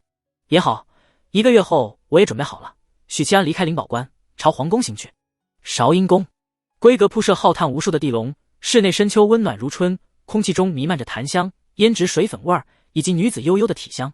某一刻，锦榻上蜷缩睡眠的女子突然惊醒，翻身坐起，脸色苍白。红袖，她轻声呼唤，声音有气无力。趴在床榻边的宫女立刻醒来，柔声道：殿下。林安低声道：水，我要喝水。宫女立刻走到桌边，轻轻扫开或轻翻或摆正的酒壶，给他倒了一杯温热的茶水。林安殿下昨夜饮酒，烂醉如泥，酒喝多了，他也不耍酒疯，只是趴在桌边哀泣大哭。宫女们心里门清，公主这是借酒消愁，愁更愁。昨儿夜里，太子殿下派人过来告知林安殿下，巫神教勾结陛下心腹右都御史袁雄以及兵部侍郎秦元道，以巫术控制陛下，断大军粮草，把8万将士和魏渊害死在径山城许银罗，一怒之下斩陛下于京城之外。殿下听完，整个人就傻了，脸色苍白的去了东宫，似是找太子对峙。他很晚才回来，接着就开始没完没了的喝酒，喝多了便大哭，哭完继续喝。宫女们看在眼里，心如刀绞。服侍临安殿下这么多年，从未见他这般伤心。想来不仅是最宠爱他的陛下驾崩，更因为杀父之人是那个男人吧。如今回想起来，红袖几乎确认殿下是钟情许银罗的，这可如何是好？殿下还待字闺中，便受了这样的情伤，怕是要伤心很久很久。至于劝，他们是不敢的。奴婢就是奴婢，哪敢智慧主子们的事？殿下，茶来了，您慢点喝。红袖小心地捧着茶递过来。林安捧着茶，魂不守舍地喝着，往日里灵动的眸子混无色彩，暗淡无关。刚喝完茶，便有宫女来到闺房外，轻叩2下房门，低声道：殿下，许银罗来了。红袖立刻看向林安，只见殿下的眸子里豁然间绽放出夺目的神采，但在下一秒缓缓熄灭。林安低声道：“不见他。”“是，奴婢这就去回复。”“等等。”他又忽然喊住宫女，静默了几秒，低声道：“就这样吧。”房门外的宫女当即离去。韶阴宫外，拄着拐棍的男人转身离去。数百名大内侍卫如临大敌，握着刀柄，默默注视着他的背影，无人敢说话，更无人敢阻拦。许七安没有离开皇宫，转而去了德兴院。清晨，德兴院在贴身宫女的服侍下洗漱，一个宫女捧着痰盂，一个宫女捧着铜盆和汗巾。怀庆刷完牙，漱口，把水吐进痰盂，再接过宫女递来的汗巾，细细擦了清冷精致的脸蛋。这时，一个小宫女疾步走进来，娇声道：“殿下，许璎珞来了。”喜爱洁净的怀庆公主立刻放下汗巾，妙目闪闪，道：“带路，请她去内厅。”她突然又改变主意，重新拿起汗巾，细细擦拭脸蛋，对镜顾盼满意的微微颔首，这才带着宫女出闺房。她在内厅里见到了脸色惨白的许七安，他正坐在岸边，眯着眼品着滚烫的茶水。德兴院的小宫女战战兢兢地侍立在一侧。“都下去吧。”怀庆挥了挥手。小宫女如释重负，低着头，小碎步离开。没走几步，便听身后那位侍君的大魔头笑道：“这小宫女不错，殿下赏给我吧。”小宫女眼里含着一包泪，可怜巴巴地看向怀庆。怀庆面无表情地挥手。等宫女退下后，怀庆仔细审视许七安，道：“还有闲情调侃宫女，看来伤得不重。”许七安苦笑道：“这哪是伤势重不重能衡量的，我已经废了。”怀庆脸色顿时变得严肃：“监正都没办法。”许七安摇头。怀庆抿了抿唇：“到底怎么回事？”许七安就拉开衣襟，给他看胸口的情况，心脏处伤口狰狞，嵌着一根封魔钉。三品之下的武夫受这样的伤势，只有死路一条，4品武夫也不例外。这样的钉子总共9枚，在我身体不同的地方。许七安苦笑道：“佛门的封魔钉，监正说如果强行拔除，我必死无疑。这一身修为也废了。”佛门。怀庆念叨着这2个字，俏脸已是如照寒霜。以清冷淡泊闻名的皇长女，心里忽然涌起强烈的怒火。佛门为何也参与此事？怀庆收敛情绪，问道。闻言，许七安叹息一声：“是时候与殿下坦诚相见了。”怀庆眉头挑了一下，微微挺直娇躯，摆出聆听姿态。其实，桑博案里逃出来的封印物，一直就在我体内，那是一位佛门的叛徒。怀庆目光凝固，微微张嘴，似是难以置信。开口直接抛出信息量这么大的秘密，怀庆脑子嗡嗡作响，既震惊又困惑。困惑和震惊都愿意桑博底下的封印物，为何会在许七安身上？妖族千方百计地解开封印，放出封印物，没道理拱手让人，其中必有原因。反而是听到封印物是佛门的魔僧后，怀庆仅是微微愕然，便迅速接受，因为这很合理。封印物本就与佛门有关，这是当初查桑博案时就已经确定的事。至于魔僧为什么会在我体内，此事说来话长。许七安又叹了一口气，有些事说起来便让人忍不住叹息。他娓娓道来，把自己气运缠身，神书附体，不当人子的生父是监正大弟子，窃取国运等等，一五一十地告知怀庆。既然已经和许屏风摊牌，那么自己这一身秘密其实没有守的必要。尤其是天地会的众成员经历了弑君这一案，相当于彻底捆绑，成为真正的伙伴。怀庆的表情很精彩，全程愕然到震惊，从震惊到难以置信，情绪随着表情的变化一层层的叠加。不过在听到许七安能使用镇国剑，驾驭玲珑的原因是身负气运后，怀庆明显松了口气，像是某件一直担心的事得到了解答，并且答案还算满意。原来如此，怀庆喟叹道：“这一切都是因为禁足天命。”许七安点头：“殿下记得保密，这些事监正并没有允许我透露出去。”怀庆嗯了一声，然后听见许七安表情古怪地说道：“听那个狗东西说，我生母是殿下您的族人。”怀庆大惊失色，俏脸微变：“是500年前那一脉。”500年前那一脉，怀庆再次如释重负。所以我接下来要外出游历一段时间，为大凤收集溃散的龙脉之灵。许七安望着冰山雪莲般清冷金贵的女子，轻声道：“殿下多保重。”怀庆微微动容，柔声道：“许公子珍重。”他不再以大人来称呼许七安。许七安点一下头，忽然露出犹豫之色，道：“临安殿下似乎对我弑君之事耿耿于怀，殿下能否为我解释解释？”怀庆哦了一声，拖出长长的尾音，面无表情道：“许公子已经去过韶阴宫了，在许公子心目中，临安果然是最重要的来了。你接下来是不是要说，明明是我先来的？”许七安正不知道该如何回答，忽然听见小碎步靠近内厅，他怀庆默契地保持缄默，不再说话。额请一位宫女进来，躬声道：“殿下，临安殿下来了，要见您。”我避一避。许七安当即起身走向内厅里侧，等他藏好，怀庆道：“让他进来吧。”是。宫女退下。2-3分钟后，穿着红裙子的临安独自进了内厅。他自顾自地落座，气色憔悴，眉宇间郁结难解。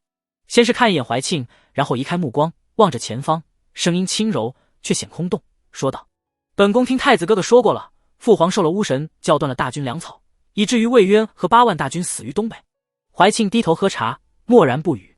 我知道魏渊待他恩重如山，可是父皇是我父皇啊，他怎么能什么都不说就把我父皇杀了？临安泪水滚落，梨花带雨。他是不是找你去了？怀庆说道。你怎么知道？临安看了他一眼，点了点头，哭道：“他方才去找我了，我没敢见他，我不知道该如何面对他。”他一边说一边哭着。我是想见他的，可我害怕看到他，就算父皇害死了魏渊，可父皇也是被巫神教控制了。父皇有什么错？父皇从小就宠我，我昨晚梦见父皇了，他死得好惨，他死得好惨。怀庆，我心里好痛，我没有人能说话了。到头来能说一说心里话的，能发泄心里悲痛欲垒的，竟是这个和他斗了10几年的姐姐。她太孤独了。怀庆低声道：“你喜欢她对吗？”临安没有回答。现在呢？现在还喜欢吗？临安似乎崩溃了，伏案痛哭。怀庆明白了，还是喜欢着的，但已无法再面对那个杀父仇人。他痛失的不仅仅是父亲，还有一段藏在心里偷偷甜蜜的爱情。唉，怀庆叹息一声道：“不管你是恨他也好，喜欢他也好，能不能再面对他也罢，这些都是你的事。我对你的感情不关心，但有些事，有些真相，我觉得你是有权利知道的。”真相。临安捏着锦帕，一边抽抽噎噎，一边擦拭泪痕，楚楚可怜地看了一眼怀庆。怀庆不疾不徐地抿了一口茶，道：“魏公死后，许七安就决定要弑君，为此他有了详尽的计划。这件事的背后，甚至有魏公在谋划指引，包括监政。许七安杀陛下不是意气用事，是多方势力在推波助澜，事情远没有你想的那么简单。各方势力在推波助澜，其中包括魏渊和监政。”临安凄然道：“所有人都想害父皇，所有人都想父皇死。我知道父皇修道20年，做了很多错事，朝中许多人对他不满。可是怀庆，他是我们的父皇呀，父皇可宠我了，所有人都要他死，可我不想他死。更不想杀父皇的人是许七安。”他认为怀庆说这些是为了向他证明父皇是错的。许七安斩杀父皇和他斩杀国公是一样的性质，都是为民除害。但亲情面前有对错，父皇依旧是他父皇，许七安依旧是杀父仇人。怀庆的解释并没有让临安释怀。昨日你可知许七安和陛下在城外交手，打得城墙都坍塌了？怀庆突然说道。临安愣了一下，仔细回忆，太子哥哥似乎有提过，但仅仅是提了一嘴，而他当时处在极度崩溃的情绪中，忽略了这些细节。不等他问，又听怀庆淡淡道：“父皇何时变得如此强大了呢？”临安张了张嘴，欲言又止。修行的事他不太懂，但脑子还是有的。听怀庆这么说，他立刻意识到不对劲。是啊，父皇何时变得如此强大？父皇一直隐藏实力。临安抽噎一下，红着眼眶，不太确定地说道。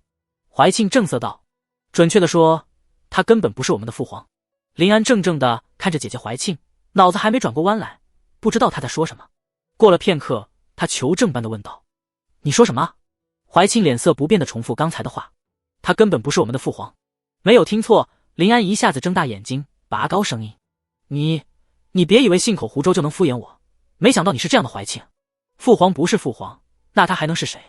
怀庆沉声道：“是先帝真德，也是我们的皇爷爷。”临安诡异般的陷入了沉默，像看怪物一样看着怀庆。怀庆点点头，表示事实就是如此，表示对妹妹的震惊可以理解，意味思考。如果是自己在毫不知情的前提下骤然得知此事，哪怕表面会比临安平静许多，但内心的震撼和不幸不会少一丝一毫。我理解你的感受，不过你且听我说完。怀庆一五一十地把事情说了出来，他说的条理清晰，深入浅出，像是优秀的先生在教导愚蠢的学生。即使是临安这样对修行之道不甚了解的人，也能领会明白事情的脉络和其中的逻辑。40多年前，先帝真德就已经被地宗道手污染，变成了张扬恶性的疯子。在地宗道手的帮助下，他夺舍了亲生儿子怀王，寄生了另一位亲生儿子元景，然后假死，避开监正耳目，藏于龙脉中修行。魏渊首次出征北境时，他又趁机夺舍了元景，而后的21年里，他堂而皇之的沉迷修道，为了掩人耳目，刻意把远景这具分身塑造成修为平平、毫无天赋之人，本体则在龙脉中积蓄力量。为了长生，先帝已经完全疯狂，他勾结巫神教，杀死魏渊，坑害10万大军。而他真正要做的是比这个更疯狂、更不可理喻的把祖宗江山拱手让人。真正的父皇21年前就死了，而21年前我才2岁。林安听到最后已是浑身瑟瑟发抖，既有恐惧又有悲痛。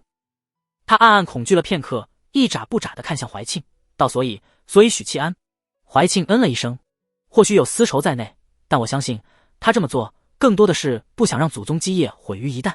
因此在我眼里，他杀陛下和杀国公是一样的性质，一个让祖宗基业险些倾覆的昏君，一个修道20年不顾百姓生死的昏君，一个残杀亲生儿子的畜生。我只觉得许七安杀得好，杀得畅快。说完，他看了林安一眼，事实我已经告诉你，信不信是你的事，狠不狠许七安依旧是你的事。毕竟先帝一直很疼爱你，且不说是不是故意伪装，这点总是不假。最后半句话里带着嘲讽。怀庆这个女人呀，表面端庄金贵识大体，其实最擅长绵里藏针，暗中伤人。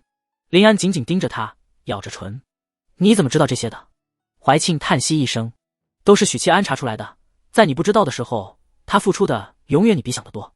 可他没有告诉我，什么都不告诉我。林安双手握成拳头，倔强地说。怀庆嗤笑一声，告诉你，你能承受这些事情吗？你能保证自己在先帝面前不露半点破绽？皇长女低声道。他是为了保护你。林安张了张嘴，眼里似有水光闪烁。本宫知道了，本宫这就遣人去召见他，本宫不生他气了。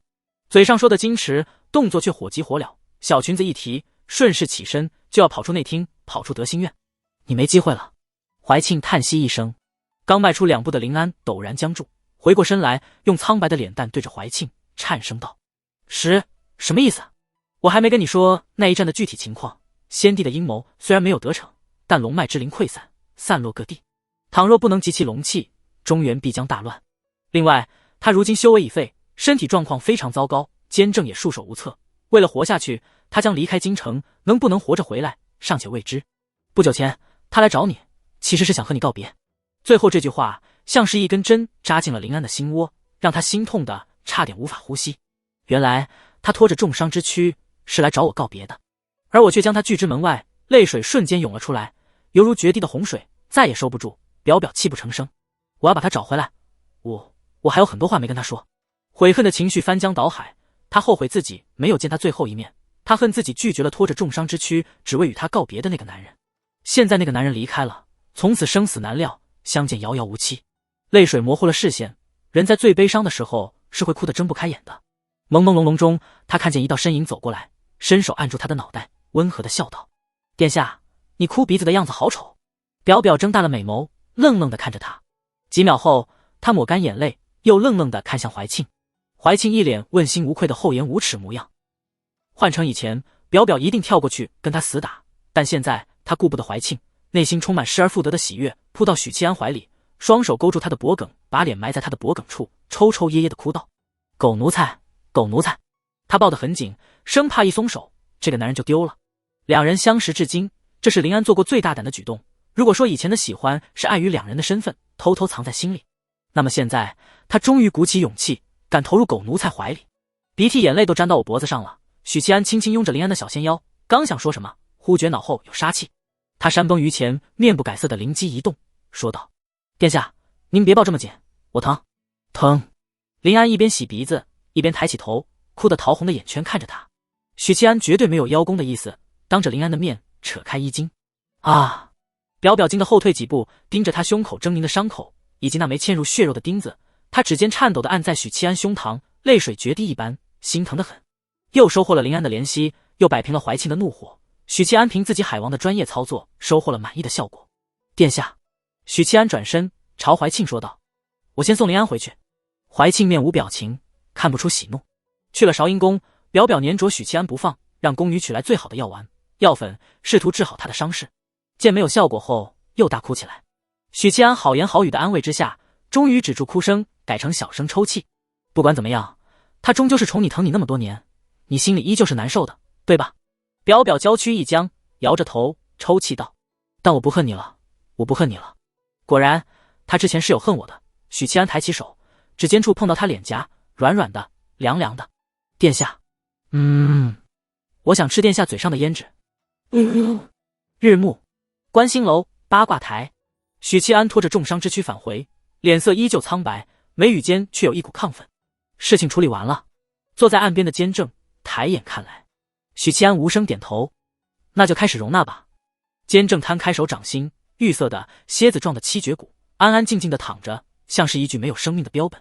如何容纳？问出这句话的时候，许七安想的是怎么吃这个七绝骨。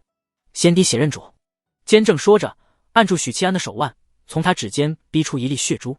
血珠无声无息地飞向七绝骨，临近时，原本安分守己的蛊虫忽然急躁起来，出现剧烈挣扎，无比渴求鲜血。他张开狰狞的口气，将血珠吞入腹中。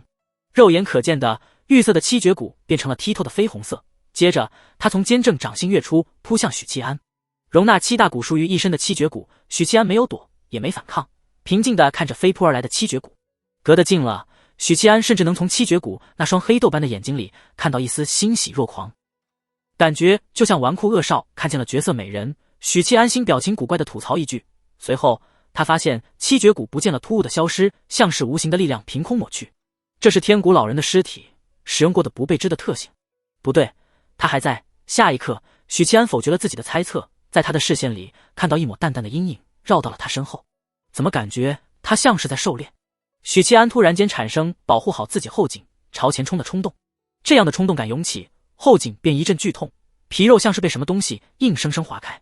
他顿时明白过来，刚才产生的保护后颈的冲动是他残留的对危机的预警。后颈处绯色的七绝骨利用尖锐的截肢末端轻易地割开许七安的皮肉，嫣红的鲜血流淌。他把自己的一根截肢深深刺入许七安的脊椎骨里，似乎链接上了这位宿主的神经系统。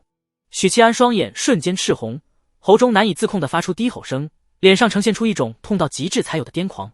南疆蛊术有7个流派，但不管是哪个流派，蛊师们都会培育一个本命蛊。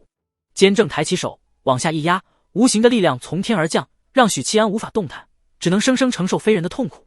本命蛊和宿主是共生关系，生死同命。正常的蛊师是从刚出生开始就被植入本命蛊，最晚10岁便要植入本命蛊。被植入的本命蛊与他们一样，都处在幼年时代，这样既能通过共同成长来加强双方的契合度，又能减轻蛊虫的反噬。没错，植入本命蛊是会遭受反噬的，因为这种手法的本质是人蛊合一，这违背了生命的常态。因此，为了增加成功率，蛊师通常在幼年时就被决定了修行的道路。许七安是成年男性，七绝蛊也是一只成熟的蛊，故而反噬极大。第二根截肢刺入血肉，连通神经，许七安浑身颤抖了起来，脸颊上的肌肉颤抖，嘴皮子颤抖，疼得浑身颤抖。第3根、第4根、第5根，每一根截肢刺入血肉都会停顿半刻钟，给予人和蛊彼此足够时间的缓冲。许七安只觉得身体每一处都在疼痛，细胞像是被撕裂了，疼痛感一点都不亚于消化胃渊留下的血丹。如果消化血丹是对细胞的强行催化，迫使细胞去进化，那么容纳七绝蛊则是对细胞的一种摧毁，对基因链的摧毁。他本该在容纳七绝蛊的过程中基因崩溃死去，但三品武夫超脱凡人的体魄让他抗住了这种反噬。当第6根截肢刺入血肉，连接神经后，绯色的七绝蛊收缩6根截肢，身子一点点地嵌入血肉，紧贴着脊椎骨，把自己藏了起来。见状，监正弹出一根细细的羊肠线，它像是被赋予了生命，自动缝合伤口，还很灵性地打了个蝴蝶结。感觉如何？监正笑眯眯地问道。许七安没有回答，他闭上眼睛，感应到了7种来源于本能烙印在基因里的能力。第1种叫天蛊，识天时，知地利，移星换斗，窥视天机。大部分天蛊部的族人修为徘徊在识天时知地利这个层次，做着修黄历、定节气的事，为蛊族的农耕事业做出卓绝贡献。移星换斗是天蛊修行到高深层次才具备的能力，他具现出的能力，许七安已经见识过不被知特性。当年天蛊老人就是用移星换斗这一招瞒过了监正的感知，这是天蛊部最核心的能力。至于窥探天机，达到某个层次的天蛊族人能偶然间窥见未来的一角，是片面的、模糊的窥见。便是这个能力，让天蛊部的先知们曾经预言蛊神终将苏醒，把九州化作只有蛊的世界。当然，这和一品术士的窥探天机无法同日而语。如果把天蛊的窥探天机形容成一张没有前因后果的照片，那么一品天命师的窥探天机就是一部未来电视剧，两者有本质的差别。副作用是，宿主的情绪会随着周围环境的变化而变化，比如阴雨天气，心情会变得格外抑郁；阳光明媚的天气则会开朗活泼。第二种叫力骨，它能让宿主五官六识变得格外敏锐，同时能增强气力，拥有自愈能力。后两者是核心能力。力骨部的骨师气力冠绝天下，同境界的情况下，就算是磨砺体魄的武夫，比拼履历也要落下风。力骨师最擅长的就是一力降10会，此外，他们还拥有可怕的自愈能力。3品以下，只要不是当场身亡，任何伤势都能恢复。不过，是受伤程度不同，恢复的周期也会有变化。副作用是宿主食量会暴增，修为越高，吃得越多。第3种叫琴骨，琴骨释放无色无味的气体，催情周围的生物，不管是人、动物还是植物，都无法幸免。此外，琴骨还能在目标体内种下子骨，让对方一生一世无法离开自己。琴骨师常用这类手段控制奴隶，乃至自己的恋人。除了这些，琴骨还能让人皮肤变得光滑，气质变得出类拔萃，塑造成对异性极有吸引力的外表和身体。它甚至会针对性地改造身体，使其严丝合缝或坚持不懈。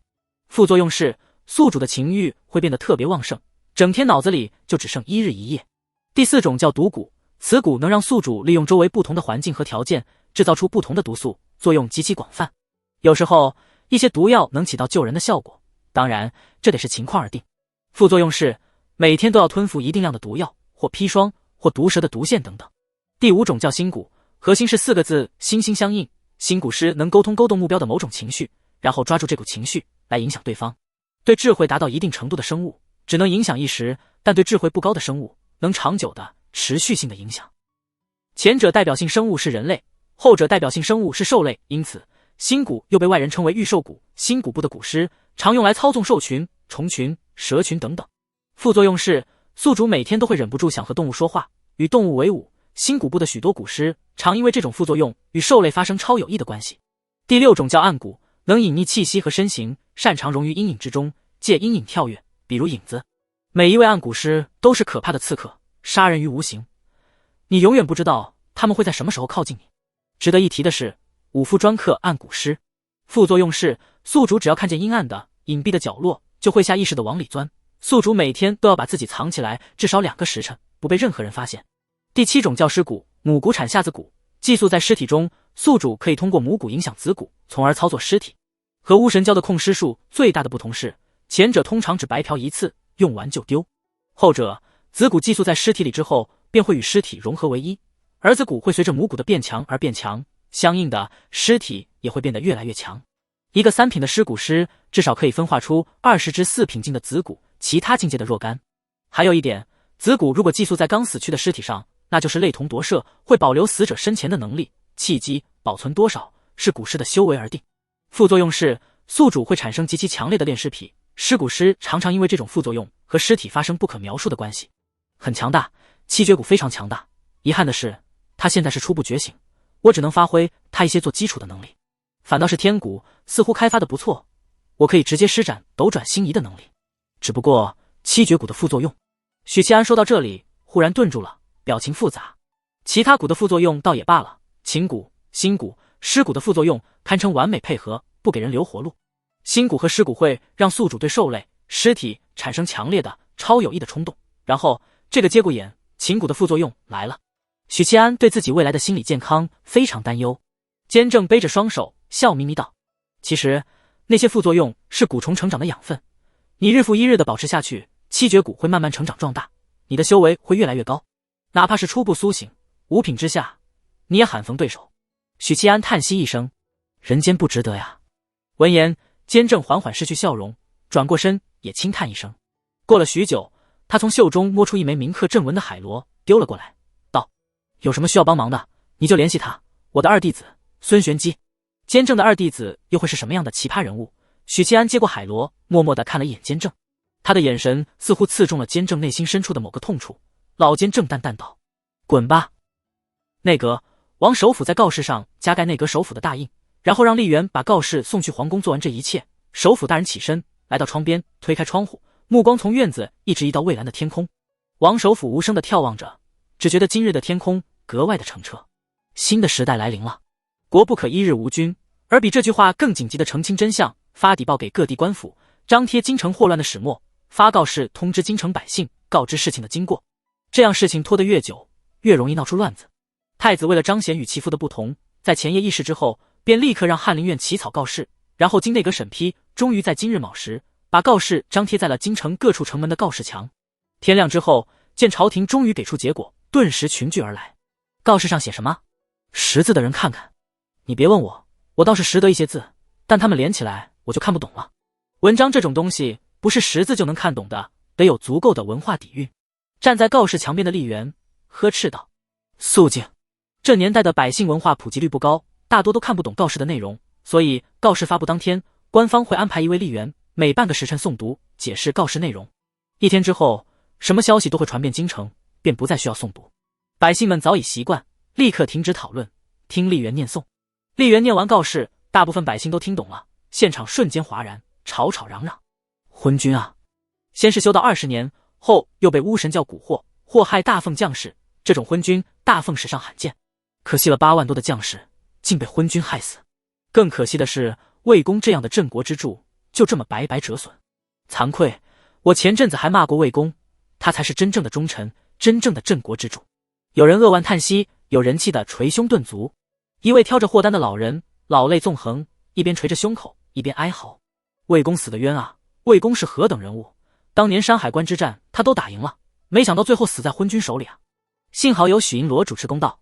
一位百姓双眼通红，握紧拳头，咬牙切齿道：要是没有许银罗，不但8万多将士和魏公白白捐躯，就连我们也得遭殃。巫神教的铁蹄迟早踏平京城。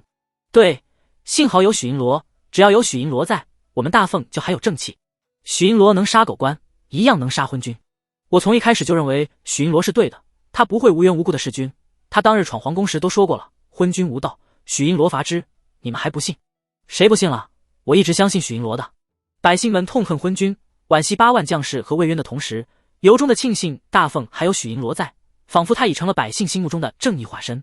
而那些骨子里比较保守的，对弑君的理由存在怀疑的百姓，此时也松了口气。许银罗还是许银罗，一直都没变。要我说，干脆让许银罗当皇帝好了。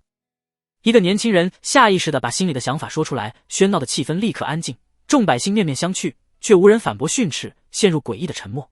告示内容迅速在京城流传，飞快传播，百姓们反应激烈，提及昏君便咬牙切齿，提及许七安交口称赞，甚至有人痛哭流涕，直言许银罗是上天降下来拯救大奉的，他不但是大奉的良心，更是大奉的救星。玉阳关一人斩杀30万敌军，后又斩杀昏君，挫败巫神教，颠覆大奉的阴谋，这可不就是救星吗？当然少不了惋惜魏渊的，好在魏渊之后，大奉有了许七安，百姓精神有了新的寄托。愿魏渊之后，大奉有许七安，大清一死而无憾。内城某一座小院，木南枝坐在小马扎上，听着张婶喋喋不休地说着告示内容。说起昏君时，他和张婶一起露出愤怒的表情，大声抨击；说起魏渊时，他和张婶一起惋惜这位镇国之柱的坍塌，一起惋惜捐躯在巫神教疆土的8万将士。他像极了坐在小巷里与妇人八卦的市井婆娘。说起许银罗时，张婶赞不绝口，说：我要是年轻20岁，肯定和其他年轻姑娘一样，非许银罗莫属。木南枝就一脸警惕。对了，木娘子，你家相公是不是很久没回来了？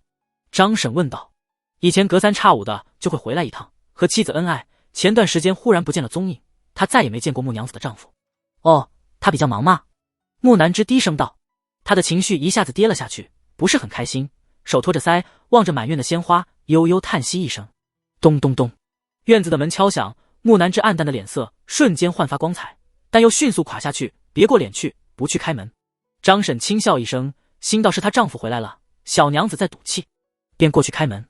院门打开，一位相貌平平但气质温和的男子牵着一匹马站在院门口，正是木娘子的相公。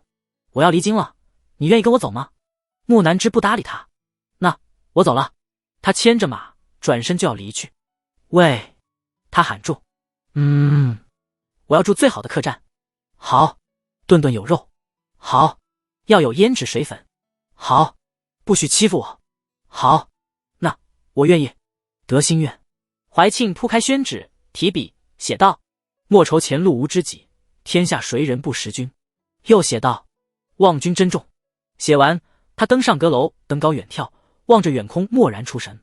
韶阴宫，林安披着狐裘大氅来到阁楼眺望台，既不说话，也不坐，默默远眺。许久之后，他低声喃喃：“望君归来。”观星楼，李妙真生气地坐在卧室桌边，气鼓鼓的模样。许七安没同意与他结伴而行，说天宗圣女过于耀眼，如同黑暗中的火炬，容易吸引来大仇人许屏风。这个理由让李妙真无言以对。你说他一个废人，那点微末的古树修为能做啥？偏要一个人游历江湖。李妙真生气道：“那个臭男人说不准带着其他女人走了呢。”苏苏低声道：“他哪来的其他女人？其他女人不都留在京城吗？”李妙真撇撇嘴：“那个大凤第一美人呢？”苏苏小心眼的拱火。李妙真脸色陡然僵硬，瞳孔放大。7层，某个密室门口，恒远大师脸色凝重地站在走廊上，表情里既有紧张又有期待。楚元稹与他并肩而立，沉声道：“宋清的方法行得通？”恒远摇头：“不知道，但总的一试，多亏了李道长帮忙抽取出他的魂魄。”顿了顿，他低声道：“我在京城唯一的牵挂就是他，倘若他能重获新生，我就可以离开京城，游历江湖，追寻许大人的踪迹。”密室内，一个孩子睁开了眼睛，他有些茫然地盯着屋顶，不知道自己为什么会突然出现在这个陌生的房间里。孩子坐起身，下意识地发出本能的声音：“恭喜发财！”他惊讶地瞪大眼睛，这不是他的声音。环顾四周，看见平板床边躺着一只大黑狗的尸体，他愣愣地看着那具黑狗的尸体，某一刻，泪水划过他的脸颊，分不清是悲伤还是喜悦。孩子摇摇晃晃地站起身，蹒跚学步，宛如婴儿。他收获了新生的喜悦，胆子渐渐壮起来，看向了密室里另一具尸体，躺在平板上，盖着白布。孩子摇摇晃晃地走过去，带着几分好奇，揭开了白布。白布之下是一个穿青衣的男人，两鬓斑白，面容清俊。他有着浅浅的呼吸，但无法再醒来。城外，容貌平平的男子牵着一匹矫健的小母马，马背上坐着容貌平平的女子，相得益彰，天作之合。走吧，一起走江湖。他笑道。姿色平庸的女子矜持的嗯一声，男子大笑道：“江湖，我来了。”容貌平庸的女子翻了个白眼：“我唱首歌给你听，如何？”“不要。”他傲娇的拒绝。曾梦想仗剑走天涯，看一看世界的繁华，年少的心总有些轻狂。如今我四海为家。第3卷楚江民宿，风灯凌乱，少年羁旅。观星楼八卦台，宋清登上八卦台，朝监正背影作揖：“老师，魏渊的身体已经重塑，但只有人魂，天地双魂缺失，若不能找回双魂，他永远都醒不过来。”监正冷冷地斜他一眼，道：“你不是把炼制招魂中的材料列给他了吗？”宋清露出一丝尴尬，毕竟老师之前说过，不能把魏渊还活着的消息告诉许七安。他一直忍到现在，等大局已定，才把魏渊还有一线生机的消息转告炼金术奇才许公子，让他去搜集炼制招魂中的材料。违背师命的宋清仅是有些尴尬，似乎这是常态，惋惜道：“只是这修为。”监正缓缓道：“以他的资质，走武夫之路委实可惜了，粗鄙的武夫不适合他。”而后沉默，没再多说。宋清继续道：“可惜许公子离京了，钟离师妹不得不再次进楼底的封印之地，也不知道他何时能圆满度过厄运。”不会太久的监正目光望向了遥远的天边：“你在炼金术领域待了太久，何时晋升五品？”监正收回目光，看向宋清。宋清露出疑惑表情，反问道：“为什么要晋升？”监正沉默一下，又把目光望向遥远天边，不再搭理四弟子。观星楼底，一盏盏油灯照亮空间，洒下昏黄的光芒。钟离披着麻布长袍，凌乱的长发下，一双明眸映着烛光，缓缓走在幽深寂静的廊道。路过某一个房间时，里面传来一个男人的声音：“是钟离师妹吗？”钟离顿住脚步，在那扇门前停下来，软如的嗓音：“你怎么又回来了？那小子说好要替你承受厄运，结果3天2头的把你送回来。”杨千唤哼哼2声。观星楼地底有3层，是用来关押十恶不赦但修为过高的囚犯用的。毕竟普通的牢房关不住5品或4品，不过能被关进观星楼底的武夫并不多，而这些人通常也活不久，因此观星楼底的囚牢里非常安静。反而是杨千唤和钟离是此中常客。值得一提，这2位在第1层都有固定包间，钟离的房间是监正亲自布阵，助他压制厄运。杨千唤的房间同样是监正亲手布阵，目的是防备他逃脱。他离开京城了。钟离有些难过的说道：“离开京城也好，魏渊死了，他的靠山没了。此时不离京，等着皇帝老儿找他算账。”杨千唤嗤笑一声，既欣喜又怅然。欣喜是因为许七安走了，京城将是他杨千唤一枝独秀；怅然还是因为许七安走了，有种人生知己远去，仅余他一人独立巅峰，高处不胜寒的萧索感。皇帝死了，不会找他算账了。钟离小声说道。皇帝死了。杨千嬅震惊了，茫然道：远景修道有成，寿元不该这么短的。钟离言简意赅地说道：许七安杀的。屋子里猛地静了一下，过了片刻，传来杨千嬅颤抖的声音：我被老师关在这里的期间，京城是不是又发生什么大事了？钟离嗯一声：许七安他……别告诉我，求你不要告诉我。杨千嬅立刻打断，表示自己不想听，都是王八念经。钟离哦一声，抬脚就要走出几步，身后传来杨千嬅略显尖锐的声音：不要走，师妹，我果然还是……他顿了顿，有些恨铁不成钢的语气说道：我果然还是抵抗不住那个男人的诱惑。钟离返回门边，他杀皇帝作甚？皇帝老儿是一国之君，弑君之人天地不容，他好不容易积累的名声就此毁于一旦，等等，凭他也能弑君？刚说完，杨千嬅就听钟离软弱的嗓音说道：他三品了，皇帝该死！百姓们纷纷叫好。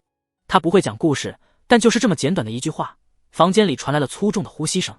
这咕噜一声，似在咽口水。能跟我说一说吗？钟离就把这段时间以来发生的事简短的告诉杨千嬅，平铺直叙，语句简短，只为还原事情经过，没有过多的描述，但房间里的呼吸声愈发粗重。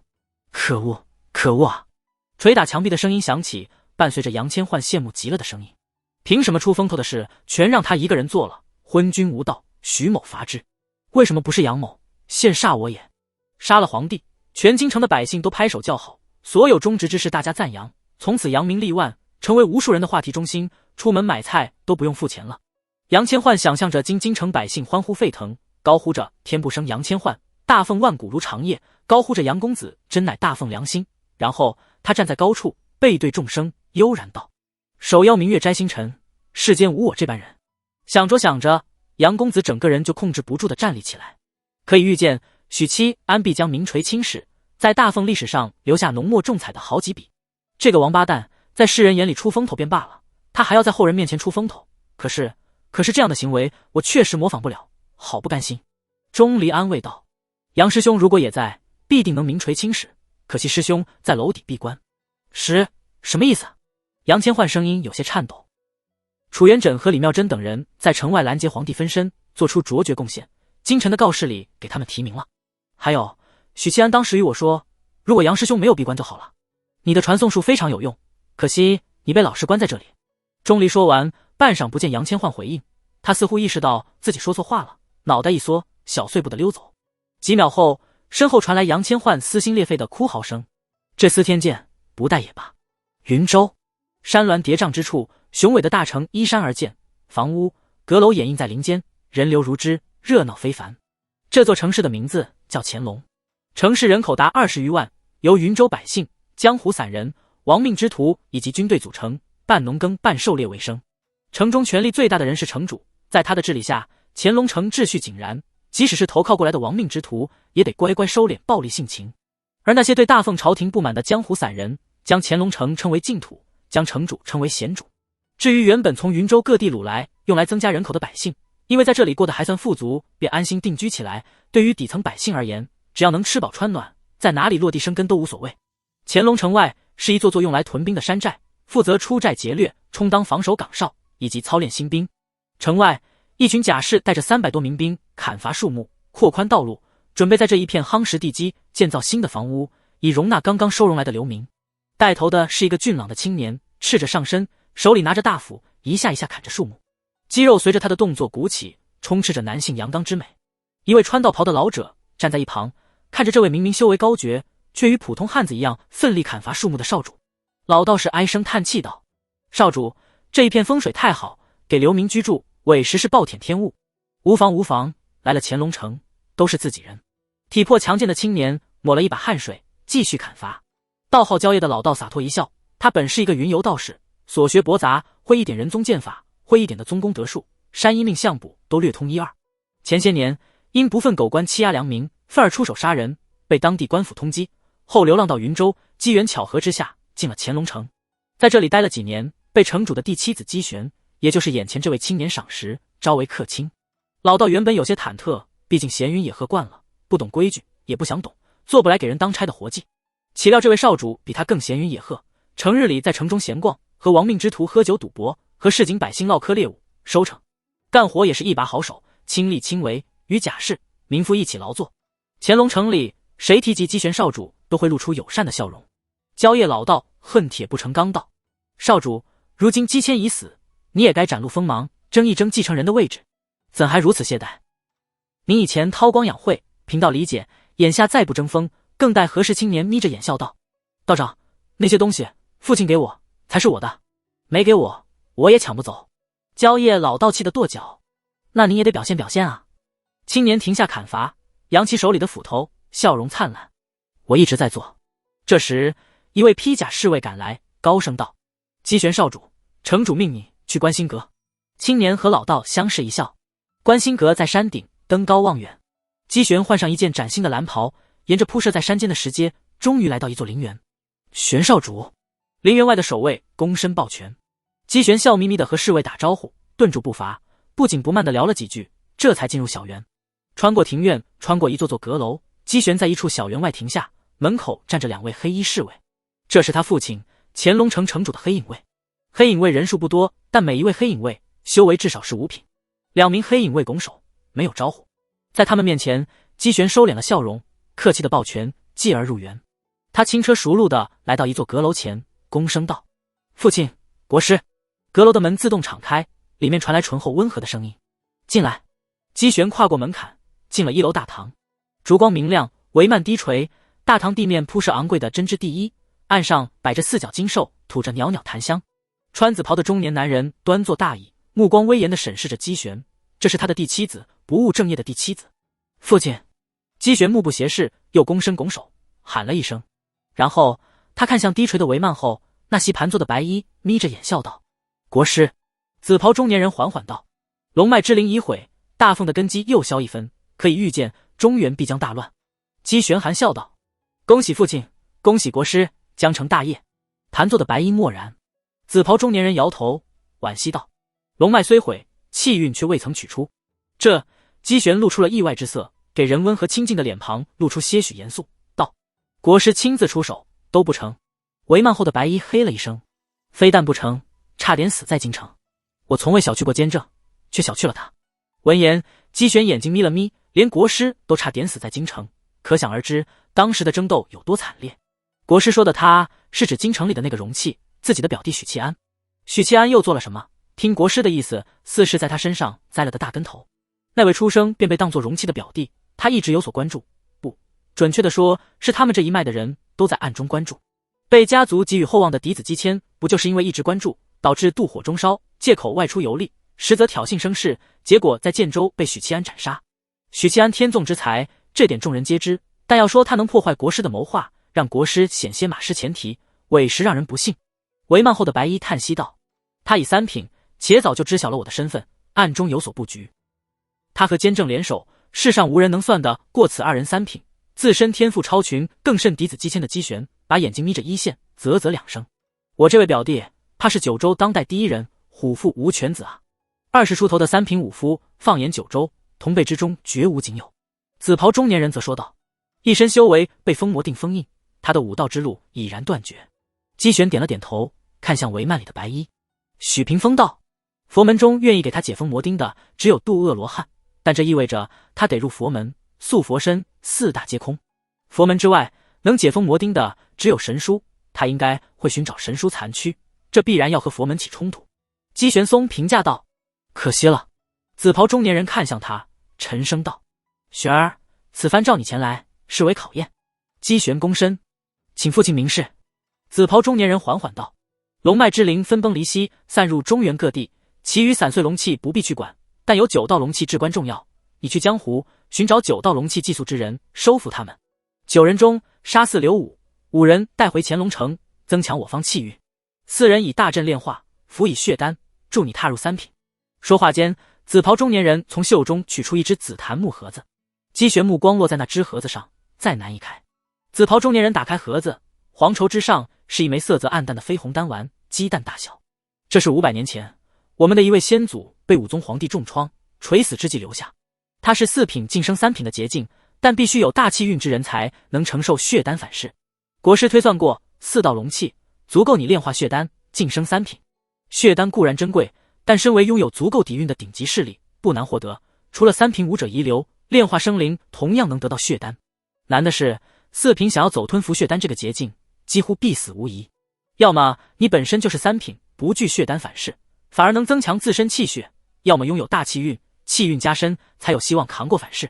前者的代表人物是镇北王，后者的代表人物是许七安。当然，许七安不但拥有大气运，肉身还经过神书精血的些许改造，双重保险。姬玄深吸一口气，双手微微颤抖地伸出，朗声道：“孩儿定不负父亲期望。”他双手接过的不仅是一份巨大的馈赠，更是一种传承。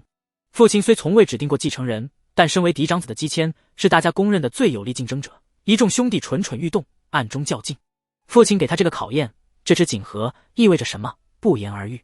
姬玄接过锦盒后，忽觉不对劲，沉吟道：“龙脉之灵事关重大，孩儿虽有信心，但觉得不够稳妥。国师为何不亲自出手？”帷幔后的白衣淡淡道：“我遭气运反噬，重伤在身，需闭关疗养。”气运反噬，不是说没有从许七安身上抽取出气运吗？姬玄没有多问，道：“姬玄明白。”紫袍中年人道：“我会派克清堂的几位高人随你一起寻找龙脉之灵，3日后出发时。”姬玄道。紫袍人挥挥手，待姬玄下去后，他看向白衣术士道：“姬玄相比起其他庶子嫡子，不管是才华还是天赋，都出类拔萃。更难得的是，他懂得韬光养晦。不管他心里在想什么，能做到这一步，未来可期。”白衣术士道：“他也是你一众儿子中声望最高的。”紫袍中年人眯着眼：“你早就选中他了？”顿了顿，他道：“我记得你说过，术士无法抽取龙脉之灵。”白衣术士闭目调息。姬玄怀揣着檀木盒子离开阁楼，摇头感慨一声：“这玩意真烫手啊！”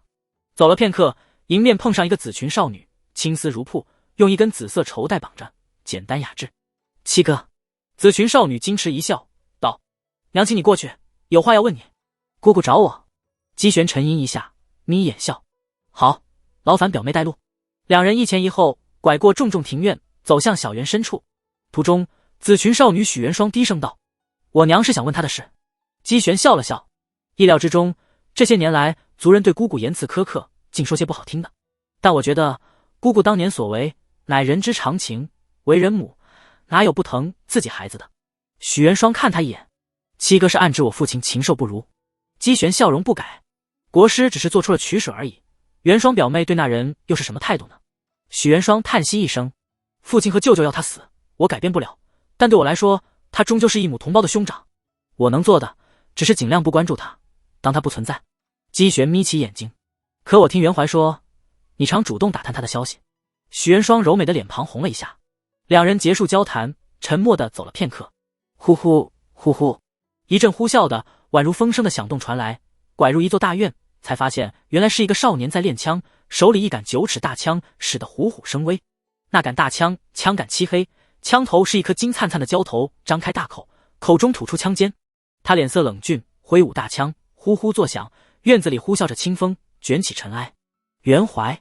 姬玄笑着打了声招呼。练枪的少年顿住枪势，侧目看来，冷峻的脸庞露出一丝淡淡的笑容，道：“姐姐，七哥。”袁怀的枪法又有进步，悟出枪意了吗？姬玄笑道：“差一点。”许元怀颔首道：“半年之内能入4品。”他表情冷峻，语气也冷淡，好像晋升4品是一件微不足道的事。姬玄感慨道：“元怀天赋真可怕呀！”许元怀17岁，拥有极为可怕的修炼天赋，15岁炼金，16岁铜皮铁骨，17岁已经触摸到4品1的门槛。当然，这也和丰厚的资源脱不开关系。许家姐弟在乾隆城的地位不比姬玄及其兄弟姐妹们差，自幼有名师指点，丹药不缺，有高手魏招等等。对于这类身份显赫的年轻天才来说，炼金竟要等身子长开才能修行，但炼神境是可以先一步修行的自由观想，锤炼元神，等到迈过炼金和炼气2个境界，踏入炼神境是水到渠成之事，而后由顶级丹药锤炼体魄，铜皮铁骨境毫无难度。但6品之后的5品化境，许元怀依旧只用1年便顺利晋升，足见天赋之强。许元怀虽是5品化境，但手里的蛟芒枪是顶级法器，枪身由4品蛟龙的脊椎骨打造，枪头是蛟龙最锋利最坚硬的龙牙锻造。此外，枪中封印着4品蛟龙的元神，凭借此枪以及半身的其他法器，寻常4品都不是他的对手。相比起那位视作容器的长子，许屏风对次子倒是不错。七哥来作甚？许元怀问道。姬玄回答：姑姑有事找我。许元怀看了姐姐一样，手中长枪一杵，稳稳立着，颔首道：娘在内厅，我领你们去。姬玄笑着摇头，这位表弟似乎对那位素未谋面的大哥似乎也挺感兴趣。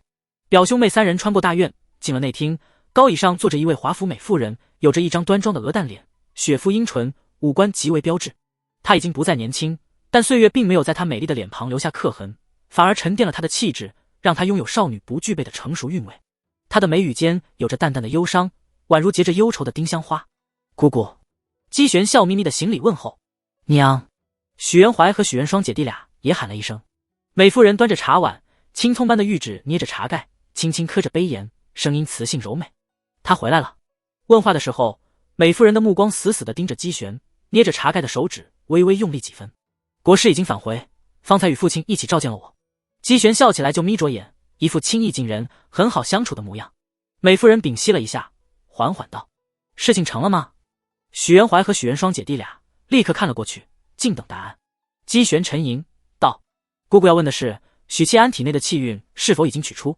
美妇人呼吸顿时粗重起来。姬玄摇头叹息：国师失败了。呼，美妇人高耸的胸脯起伏一下，如释重负。紫裙少女许元双表情复杂，许元怀依旧是那副冷峻的表情，没有变化。美妇人难掩笑容，她当年的决断是正确的。九州之内，如果有谁能庇护长子，非奸正莫属。家族大业也好，丈夫大志也罢，在她眼里都比不上自己怀胎9月诞下的孩子。尽管她因此被软禁于此，尽管又生下一子一女后便被冷落10几年。族人都说那孩子平庸无能，碌碌无为，与弟弟妹妹相比，简直是一坨扶不上墙的烂泥。此等废物用来当气运容器，也算物尽其用。偏就他妇人之仁，耽误大事。他嗤之以鼻，家族大业凭什么要牺牲他的孩子？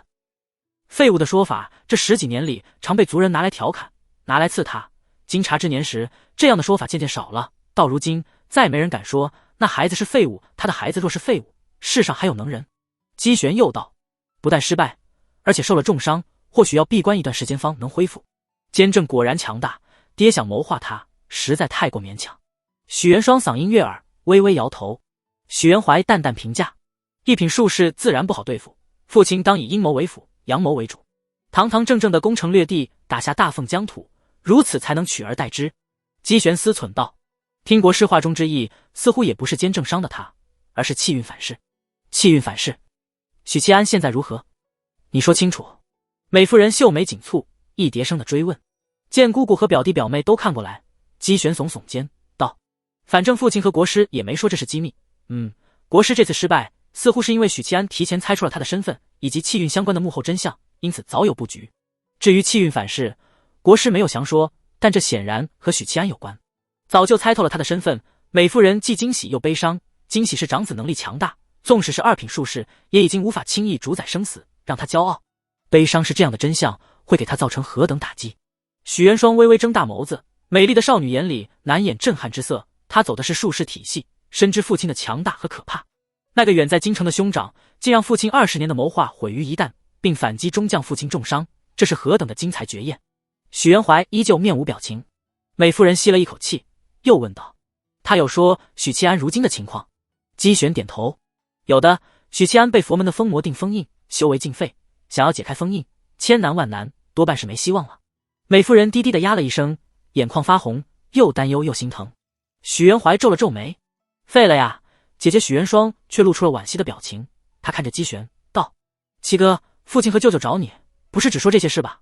姬玄含笑审视着表妹，坦然道：过几天我要外出游历，帮父亲和舅舅做事。什么事？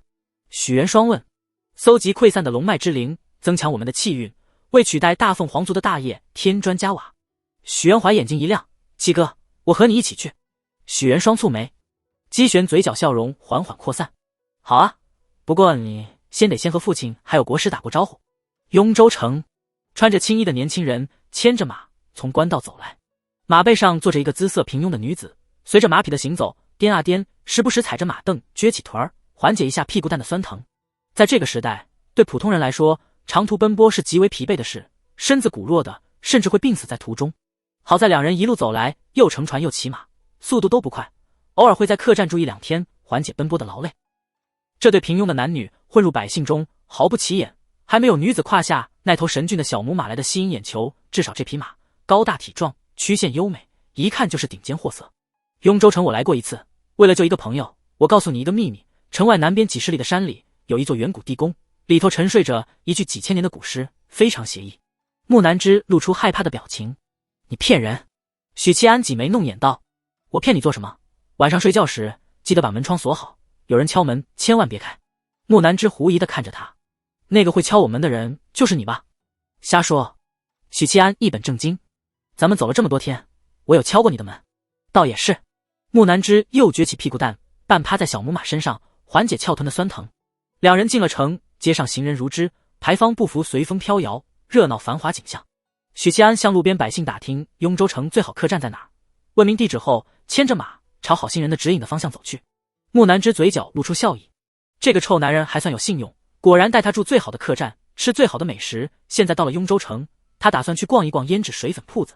路过一家药铺，许七安把小母马拴在店外的马桩上，笑道：稍等，我去买点东西。木南之懒得下马，矜持的嗯一声。进了药铺，来到柜台前，许七安道：掌柜，来2斤砒霜。2斤。穿着蓝褂子的掌柜审视着这位张口就来的客人。许七安把2粒碎银放在桌上，掌柜的立刻觉得这位客人气质和容貌两开花，笑道：客官稍等，当即命小二去称2斤砒霜来。小二很快就取来砒霜和秤砣，当着许七安的面称好分量，再给他打包好，道：客官您收好。许七安接过，重新打开纸包，取下水囊，把一部分砒霜倒入水囊里，轻轻摇晃几下，然后当着掌柜和小二的面吨吨吨地喝了下去。不愧是雍州城的药铺。许七安竖起大拇指，味道就是正。掌柜的一屁股坐在地上，脸色惶恐地看着他。店小二的下巴快掉在地上。打扰了，告辞。许七安拎着剩下的砒霜，心满意足地走人。掌柜的。小二看着青衣客官的背影，脸色煞白，哪怕见了鬼也不至于露出这么惊恐的表情，因为鬼从没见过。而今天他看见一个一口闷了小半斤砒霜的疯子。快去请金针馆的大夫。掌柜的尖叫道。他旋即哑然道：不对，快抓住他催吐。两人奔出铺子，左顾右盼，发现那位青衣客人已经消失在漫漫人流里。不醉居，雍州城最好的酒楼之一，堂食人均消费半钱银子，雅间人均消费2钱银子，若是住店上好的厢房，1晚3钱银子。木南之和许七安慢悠悠地走了许久，沿途又找人问了几次路，总算抵达居酒楼外。门口迎来送往的店小二，见两人向酒楼靠拢，立刻会意的上前点头哈腰：两位客官，打尖还是住店？住店。许七安把马缰递给店小二，摘下水囊，倒出混合砒霜的白浊之水，轻轻抹在马鞍上。过程中，他的手掌变成了青黑色，抹完，抬起手，掌心血肉恢复如初。毒蛊的能力结合周围的环境和材料，制造出特殊的毒素。许七安利用砒霜制造出一种慢性毒药，涂抹在马鞍上，只要有人赶骑小母马，凝固在马鞍上的毒素就会随着体温慢慢蒸发，穿透裤子渗透皮肤，再从皮肤渗透血管，最多1刻钟就会死亡，神仙难救。店小二知识有限，看不透其中玄机，仅是茫然一下，而后就看见青衣客官抛来1粒碎银，道：我这匹马要喂金饲料，豆子、麦、玉米、盐巴、鸡蛋、蜂浆，这些东西缺一不可，待会儿我会来检查，你若敢偷工减料，老子剥了你的皮。许白嫖身上的杀气和戾气丝毫不缺，横眉立目时极具压迫力。店小二捏着分量十足的碎银，又惊喜又害怕，道：客官放心，小的一定把您的爱马照顾好。当即牵着马去了后院。走江湖就要有江湖气，在外头装出一副温良恭俭让，只会让人觉得你是肥羊，谁都来宰你一刀。许七安笑着向大凤第一美人解释，江湖和庙堂是不同的世界，在京城应该低调做人，高调做事，处处讲究情面和资历。但江湖不同，江湖鱼龙混杂，少年意气，时而还要刀光剑影，就得表现出凶悍戾气，这样能免去很多不必要的麻烦。进去了酒楼大堂，许七安带着木南之走向柜台，沿途听见不远处的食客谈论，听说有人在城外南边30里的荒山里发现一座大墓，进去10几人再也没出来。听说公孙世家的人也派人下过墓，全折损在里头了。现在外头都在传里面有罕见的大宝贝，要不然怎么会那么凶险呢？是公孙家故意放出的谣言吧，想让江湖散人去当马前卒。并不是，越危险的墓宝贝越多，要是只有几个歪瓜裂枣的陪葬品，谁会花大心血射机关？有道理哦。公孙世家最近在雍州城广招豪杰，最好是精通风水机关的能人异士。可惜我只是个武夫，实力有限，不然也去掺和掺和。木南之听得脸色微变。许七安皱了皱眉，雍州城外的地宫被发现了。当初神书和古尸交手闹的动静挺大，那片山脉出现一定程度的坍塌，事后引来好事者探索属于正常。以神书的位格，短短半年而已，古尸应该还没有脱困，希望没有脱困，不然我这趟来雍州就白费了。他一边想着，一边走向柜台，道：“开2间上好的厢房，紧邻的。”旁边的木南之连忙说：“不开2间，1间就够了。”他声音越来越小，有些窘迫地低下头。他怂了。许七安看了眼王妃，对于和大凤第一美人同房这件事，他并不欣喜，反而皱了皱眉。首先，琴蛊的副作用会让宿主时刻有着繁衍后代的冲动，许七安怕控制不住自己。其次，暗蛊的副作用是宿主喜欢往阴暗潮湿的地方钻，且每天必须有2个时辰不被人发现的私人空间。王妃的灵运要到3品巅峰才能采摘，蛊虫的副作用无法满足，会影响7绝蛊的发育，从而影响我的修为。许七安心里叹息一声，果然，女人只会影响我的拔剑速度。于是问掌柜的要了1间价格高达1两银子的上好厢房。掌柜收了银两，热络殷勤的姿态成倍增加，亲自领着2位贵客上楼。房间在走廊尽头，推窗可以看见主干道热闹的景象。木南之很喜欢，许七安却只觉得吵闹。不愧是雍州城最昂贵的酒楼之一，不愧是酒楼撑脸面的厢房。书案是黄花梨木制，桌上摆着文房4宝。木南之进了房间，便四处张望，审视，啧道：“挂的都是名画，不过全是赝品，没有一幅是真迹。其中有一幅九炉焚香记的真品，就在镇北王府，挂在他的书房里。这块端砚不错。”他又走到书案边，把玩着一方青花端砚，砚台的青花纹路如墨汁晕染。木南之遗憾道：“质地精细，却不够润，上品，但称不上极品。”他再润，有你润吗？许七安心里吐槽。他把房间里的摆设、笔墨纸砚、古董字画、家具等等逐一点评过去。掌柜的目瞪口呆，直呼内行。姑娘真是行家呀！一下子就收起了心里的些许轻视。这对相貌平平的男女，应该是出身贵胄大族，非钟鸣鼎食，养不出这等品味和眼界。全程听天书一般的许七安把掌柜拉到桌边，笑道：“叨唠掌柜片刻。”“客气客气。”掌柜的态度变得极好。许七安问道：“方才听堂内有人说南边深山发现大墓。”掌柜的颔首道：“是有这么回事，也不知真假。据说死了许多人，那片山现在被公孙世家占了。”许七安喝了口茶，沉吟道：“公孙世家。”掌柜的，这雍州城有那些上得台面的江湖势力。虽然来过一次雍州，但对于当地帮派的情况，他确实不太清楚。在打更人眼里，也就建州武林盟这样的大势力可以入眼，其余的都是垃圾。当然，这并不能说明江湖帮派势力不强，只是打更人毕竟隶属于朝廷，对江湖帮派有着天生的优越感。掌柜的张开就来，不需要沉吟思考。雍州城附近势力最大的是往北18里外的公孙山庄，往东20里外湾龙河的龙神堡，依附这2个大势力的帮派有。至于雍州下辖的郡县，在下就不知了。雍州是大凤13州之一，雍州城下辖有几十个郡县州，其中有多少帮派，大概只有经过官府统计才能知晓。龙神堡和公孙世家这样的大势力，大本营通常都不会在城内，官府不会允许。木南之蹙眉道：“雍州官府不管大墓的事。”掌柜的笑道：“为什么要管？这又不是洪水蝗灾的，官府才懒得管。至于死人，死的都是江湖人，不是平民百姓。就算是平民百姓，你不报官，官府也懒得搭理，是吧？再说，公孙世家和雍州布政是有些交情，这才能把那片山给圈起来。”掌柜说的有道理。2个男人相视一笑。许七安从掌柜那里了解到，这个季节湖蟹正肥，城外的阳白湖是雍州城附近吃蟹圣地。每到这个时候，城中的富户、宦官以及江湖豪侠们就会租船游湖，享用肥美的湖蟹。听得木南之双眼放光。闲聊几句后，掌柜恋恋不舍地告辞。许七安关上门，反身走到屏风后，把浴桶挪到一旁，掏出地书碎片，倾倒出一口缸，缸中淤泥浅浅，水质略显浑浊，一根暗金色的莲藕躺在水缸底，半截身子露出淤泥，半截则藏在淤泥下。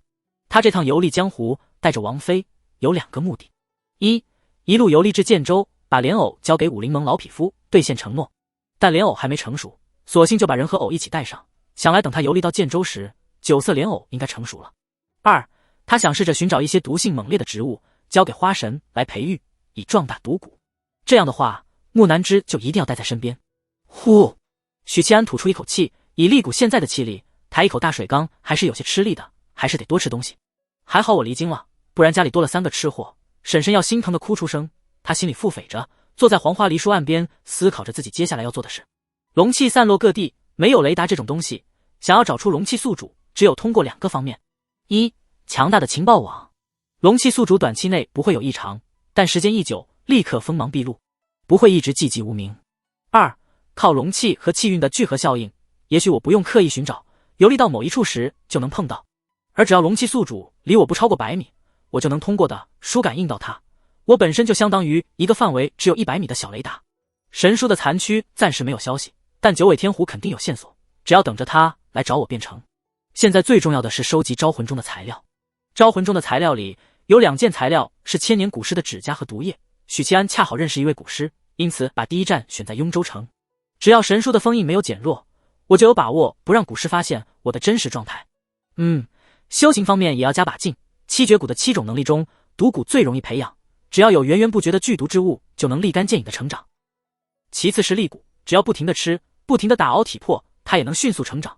而我虽然修为被封印，但体魄是3品体魄，打熬这个阶段可以忽略，直接开吃就好。天谷是7绝谷的根基，本身开发到极高深层次，暂时不需要管。暗谷只要保持每天2时辰的躲藏，就能稳步成长，或许还缺战斗，这点没试过，有机会可以尝试。尸骨需要吞噬尸气，这趟来雍州培养尸骨也是目的之一。琴骨和心骨暂时压一压，不培养。我不想走江湖，走着走着变成一个采花贼。而且有一个大凤第一美人在身边，不压制琴骨的话，总有一天擦枪走火。心骨是同样的道理，我虽然骑小母马，但我不能真的骑它。时间还早，临午膳还有段时间。许七安坐在岸边，小口小口抿着砒霜兑水，像抿酒一样。爱干净的王妃给自己打了一盆水梳洗，然后坐在梳妆台前给自己梳了一个漂亮的妇人发髻，抹上唇脂和腮红。别说搭配她的气质，硬生生把颜值拉高了几分，从姿色平庸变成了还能看一看。晚上我睡床，你打地铺。坐在梳妆台前的王妃见他只是淡淡瞅一眼自己，就毫不留恋地挪开目光，顿时柳眉倒竖。也可以你睡床，我睡你身上。许七安没好气道。王妃啐了一声，似乎早已习惯他的口花花，没当一回事。他起身走到屏风后，把手伸入水缸里，百无聊赖地拨弄水花，水中氤氲着灵气。临近中午，许七安把水缸收回的书碎片通过不醉居的关系订到了楼船的餐位。这个点如果是散人的话，别说是在楼船订餐位，小舟小船都没了。好在不醉居身为大酒楼，有渠道和关系，能满足客人吃蟹的需求。杨白湖水光潋滟，湖边种植着成片的杨柳树，枝条光秃秃不见绿意。深秋季节，湖风吹来，夹杂着寒意。一艘挂着王记鱼舫的楼船飘荡在湖中，木南枝披着湖裘大氅，坐在临窗的桌边，桌上摆着小泥灶，温着黄酒，既温酒又暖人。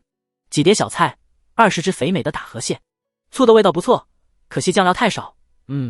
不过这凸显出了河蟹的肥美。许七安嘴里咬着弹牙的蟹膏，心满意足的颔首。在他的食谱里，湖蟹能排前10，当然蟹也分类型，母蟹的话排不进前10，唯有公蟹才行。蟹黄和蟹膏是2种截然不同的东西，相比起来，弹牙的蟹膏更香醇更美味，蟹黄终究差一些，所以我不怎么爱吃母蟹，但对公蟹就没有抵抗力。许七安提起小泥灶上的酒壶，给王妃倒了一杯温酒。吃个蟹也能吃出尊卑。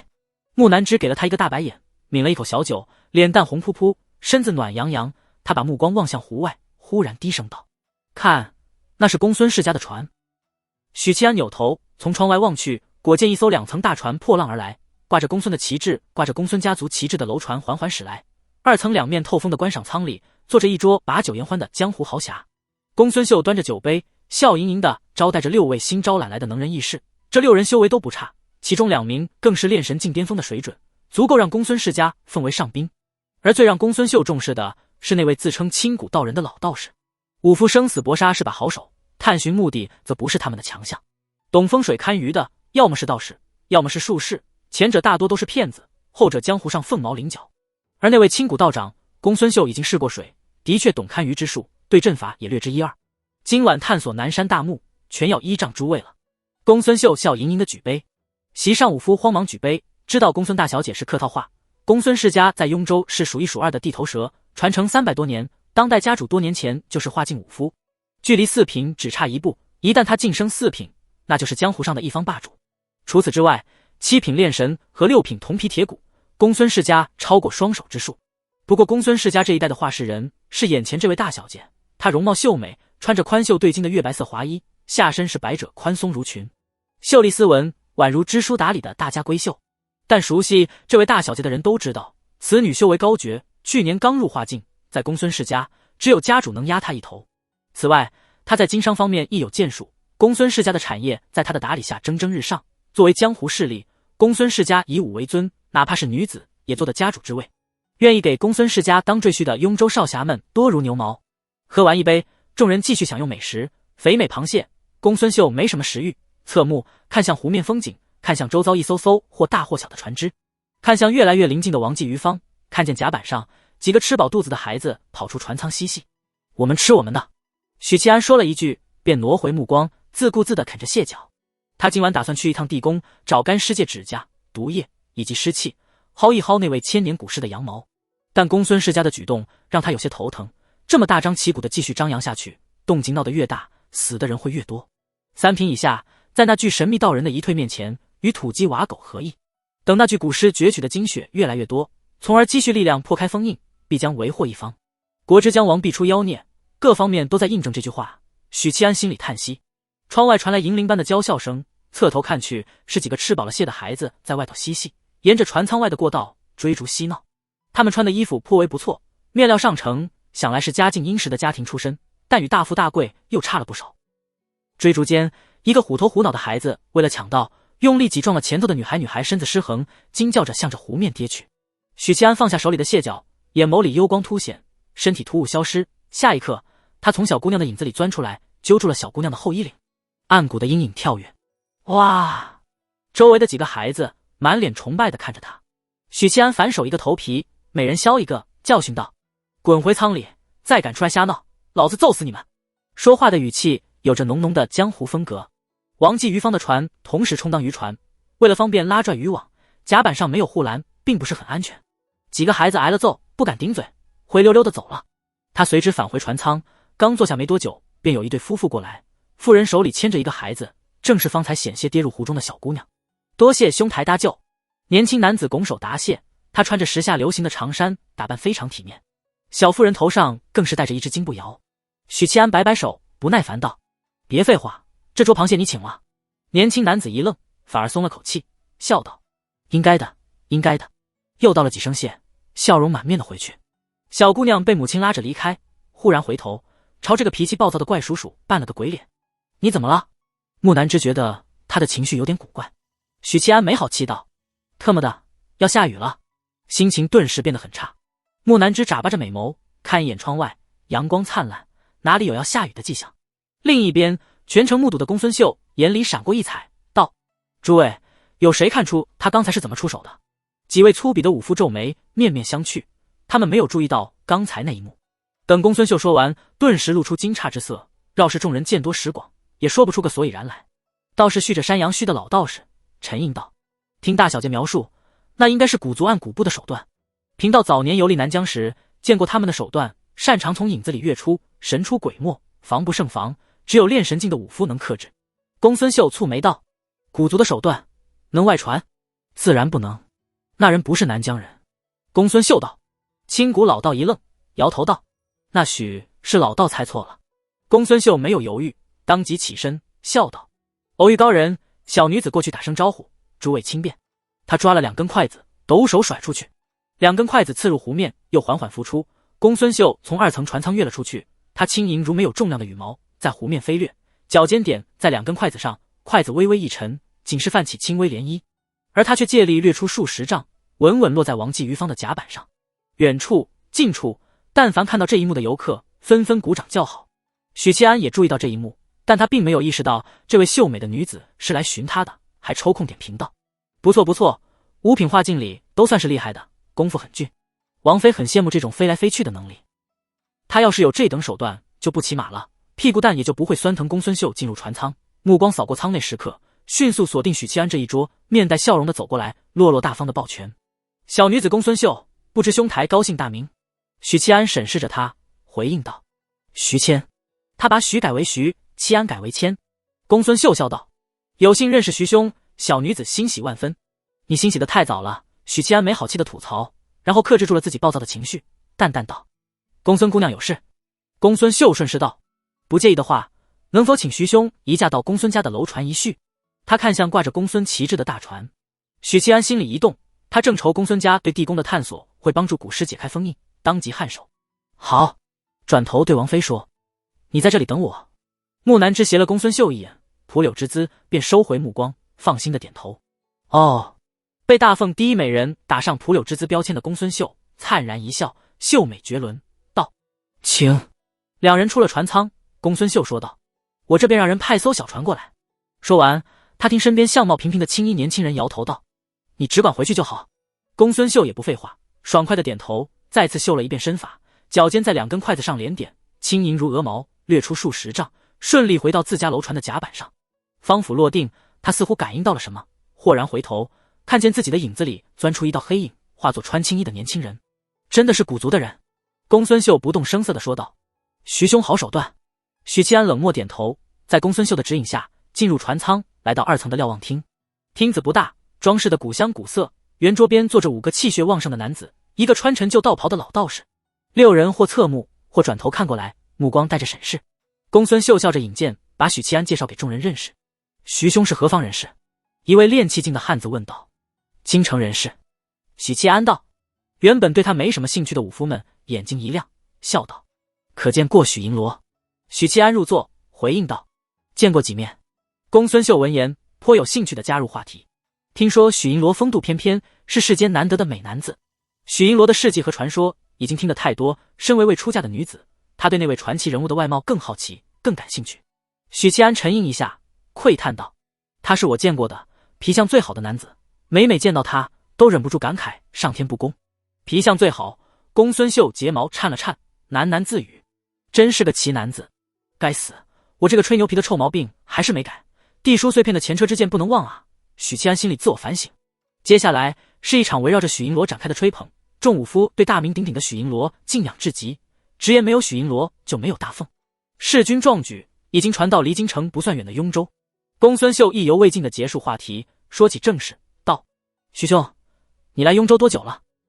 可有听说近日闹得沸沸扬扬的大墓之事？公孙家在招揽能人异士，一同下墓探索。小女子见徐兄手段高超，想邀徐兄一起共探大墓。”满桌的武夫保持沉默，对此没有异议。大墓凶险，能有人分担压力，再好不过。若是实力强悍，那分一杯羹是理所应当；若实力不济，死在墓里也怪不得谁。许戚安没有立刻答应，沉吟着问道：“你们对地底大墓了解多少？”公孙秀娓娓道来。最先发现那座大墓的是山中的猎户，他无意中跌入坍塌的洞穴，发现山腹内是一座墓，而后消息便在雍州城传来。其实，在公孙家封闭南山之前，已经有不少江湖人士下墓探索，但没有一个人能回来。公孙家得到消息后，组织人手下墓，同样失去联络，恐怕凶多吉少。不过我们发现，那座墓是由青钢石砌成，规格极高，里头必有重宝。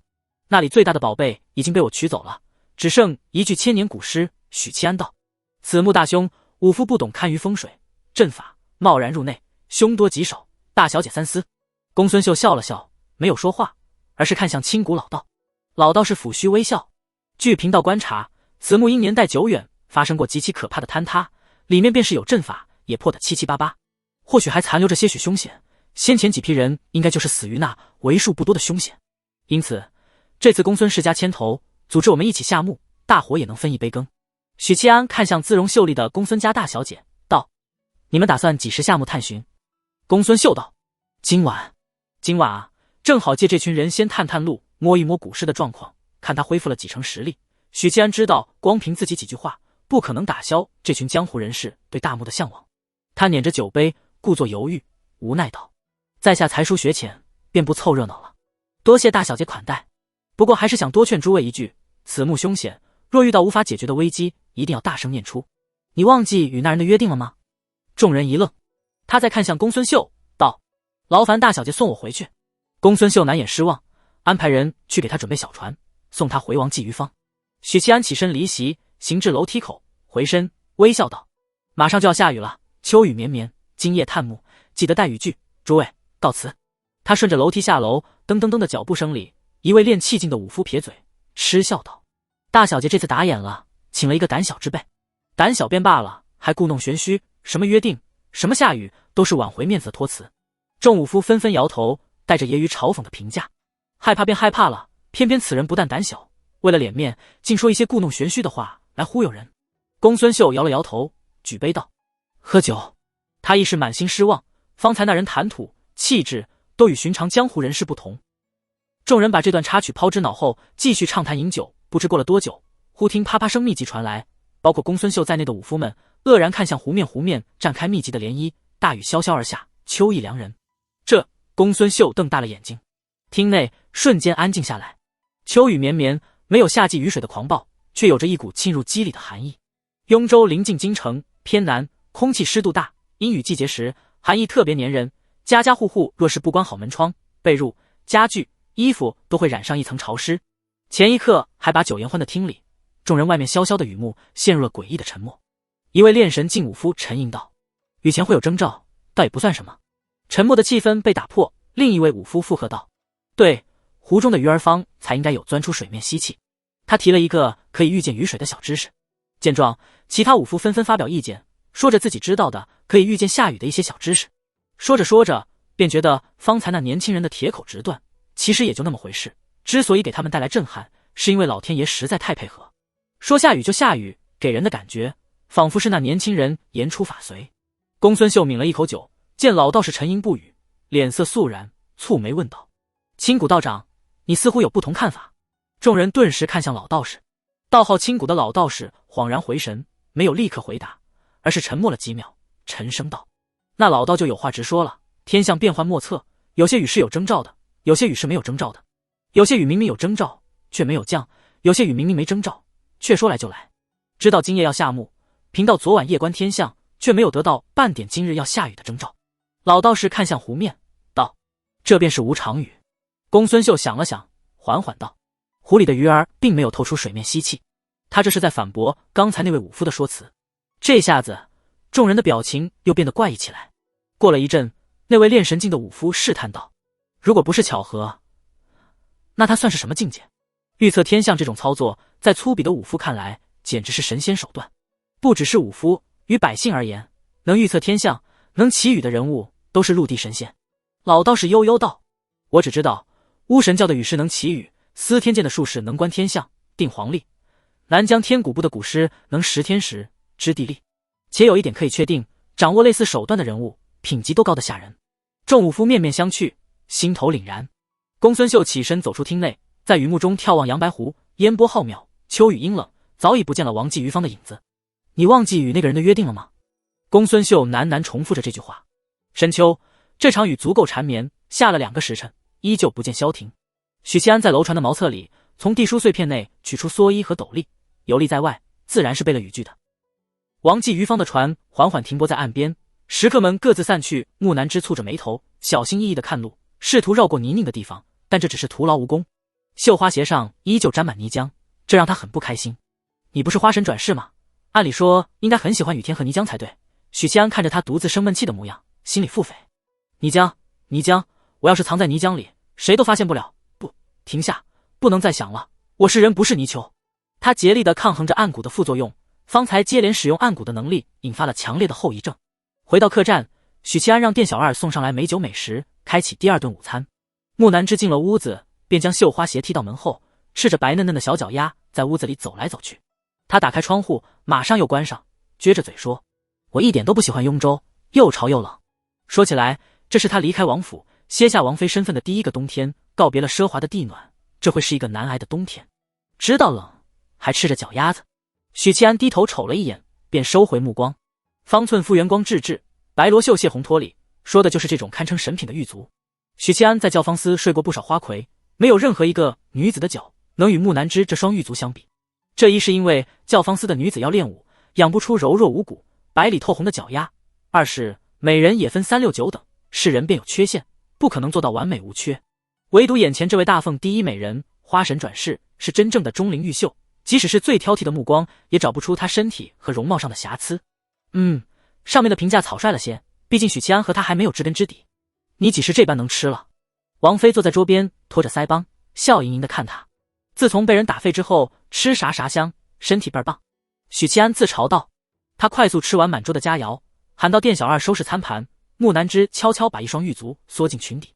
韬光养晦这一点，他几乎无师自通。作为魅力无限的花神转世，藏住脸蛋还不够，丰腴有致的身段对男人也具备极强的诱惑力。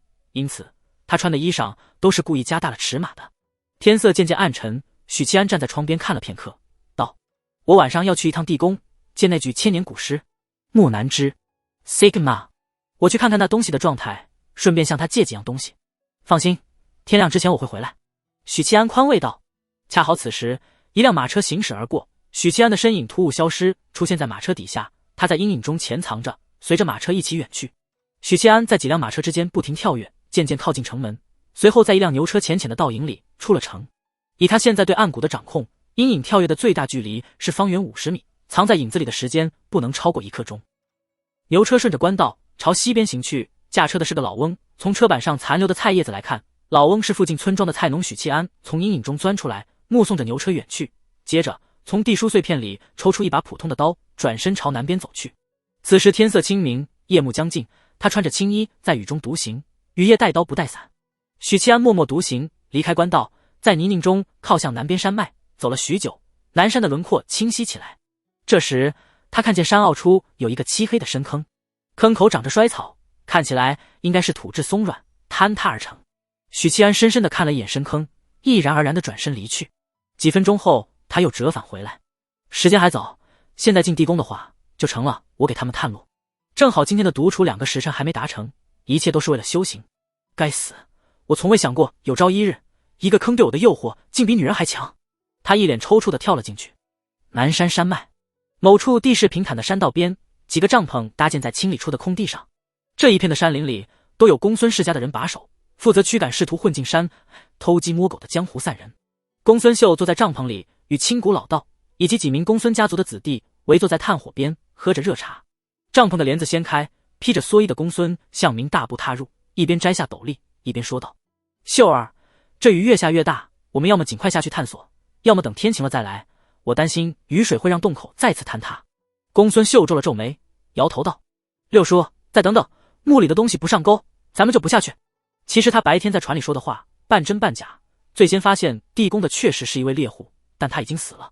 因为久久没有回家，村里的其他猎户找过来，在这个坍塌的洞口里发现了一条断臂，像是被什么东西暴力撕咬掉的。除了断臂，身体的其他部位没有找到，猎户们不敢多留，匆匆带着断臂离开。随后这里的异常引来了官府和江湖人士，但凡深入墓底的，没人活着回来，其中包括公孙世家的2名炼神境高手。那些人也许死于墓中机关，也许死在未知的怪物里。为了调出墓里吃人的怪物，公孙秀把刚杀的猪头勾上铁钩，丢入洞里，试图用血腥味引诱他上钩。绳子一直没动静。公孙向明摇头道：“再等等。”青谷老道笑了笑。大墓中的阴物常年待在墓中，缺乏食物，他们的进食频率不高，只有在饿极的情况下才会狩猎。如果今晚没有上钩，贫道建议继续等。公孙家一位年轻人难掩好奇心地问道：“道长说的阴物是指僵尸吗？”青谷老道嗯了一声：“是僵尸，也有可能是其他怪物或者傀儡。鉴于他吸食血肉的特点，应该是前2者。僵尸也好，怪物也罢，在地底待久了，普遍不畏光。要想调出他，就必须在夜里。”公孙秀补充道：“死在里面的高手不少，寻常僵尸没这份实力。”雨点打在帐篷上，噼啪作响。当世界只剩一个声音的时候，反而更凸显出一种安静感。公孙秀喝着热茶，突然说道：“我今日在阳白湖遇到一位高人，要是能把那位高人请来，这趟下墓就10拿9稳了。”公孙向明一愣，道：“怎么回事？详细说说。”公孙秀便将偶遇青衣男子的事简单的说了一遍。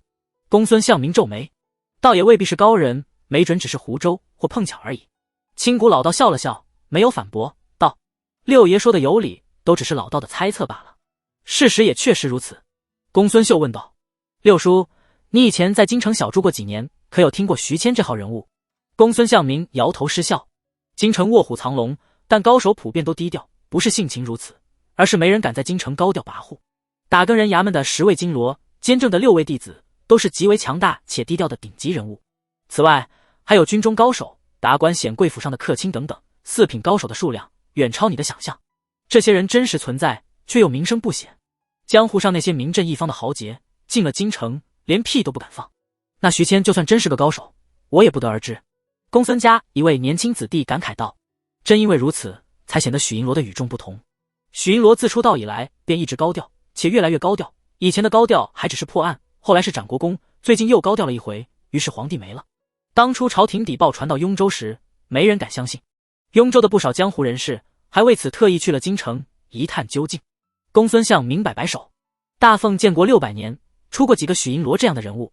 公孙秀笑盈盈地听着，最近和长辈同辈闲聊，总是少不了谈及那位神一般的男子。在外人或男人面前，他会保持一定的矜持，在家族姐妹们面前，则会放开许多，与他们一起谈论许银罗。就在这时，帐篷外传来吼声：“大小姐，六爷，那东西上钩了！”帐篷里气氛陡然一变，公孙秀最先冲出帐篷，公孙相明其次，然后是公孙家的子弟。云幕中，10几名武夫手持泼过火油的火把，又有几名武夫合力拉着一根婴儿小臂粗的绳子，那根绳子绷得笔直，深入坍塌处的地洞中。终于上钩了！公孙秀又惊又喜，惊的是何数名武夫之力竟无法将那阴物拖出来，喜的是今晚没有白等。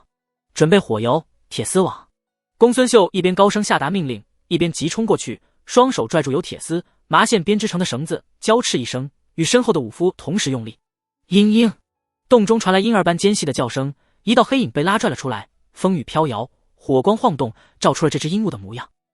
体长1丈，形似蜥蜴，浑身覆满角质，有着一张酷似人类的脸，双眼是灰白色的，略显呆滞，视力似乎很差。他嘴里流淌出黑色的血液，铁钩深深刺入了他的上颚。阴物被火光照耀，又发出了尖细如婴儿的哭声，转身就要逃回洞中。撒网！公孙相明大吼。早就准备就绪的公孙家子弟甩出手里的大网，照向阴物。铮铮，怪物力大无穷，爪子撕裂铁丝网，破出一个大洞，从网里钻了出来，继续往洞口逃去。他察觉到了危险，爆发出可怕的巨力。公孙秀一个踉跄，险些被他带翻。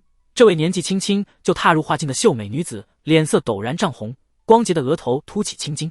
她抬起脚，勾住绳子，缠了几圈，然后用力一踩，阴物的头颅被拉拽得猛然昂起，血盆大口里涌出更多的黑色鲜血。这一边，公孙相明抓住机会，怒喝一声，抽出铁剑，运转气机，刺向阴物的咽喉，那里没有覆盖角质，属于防护薄弱部位。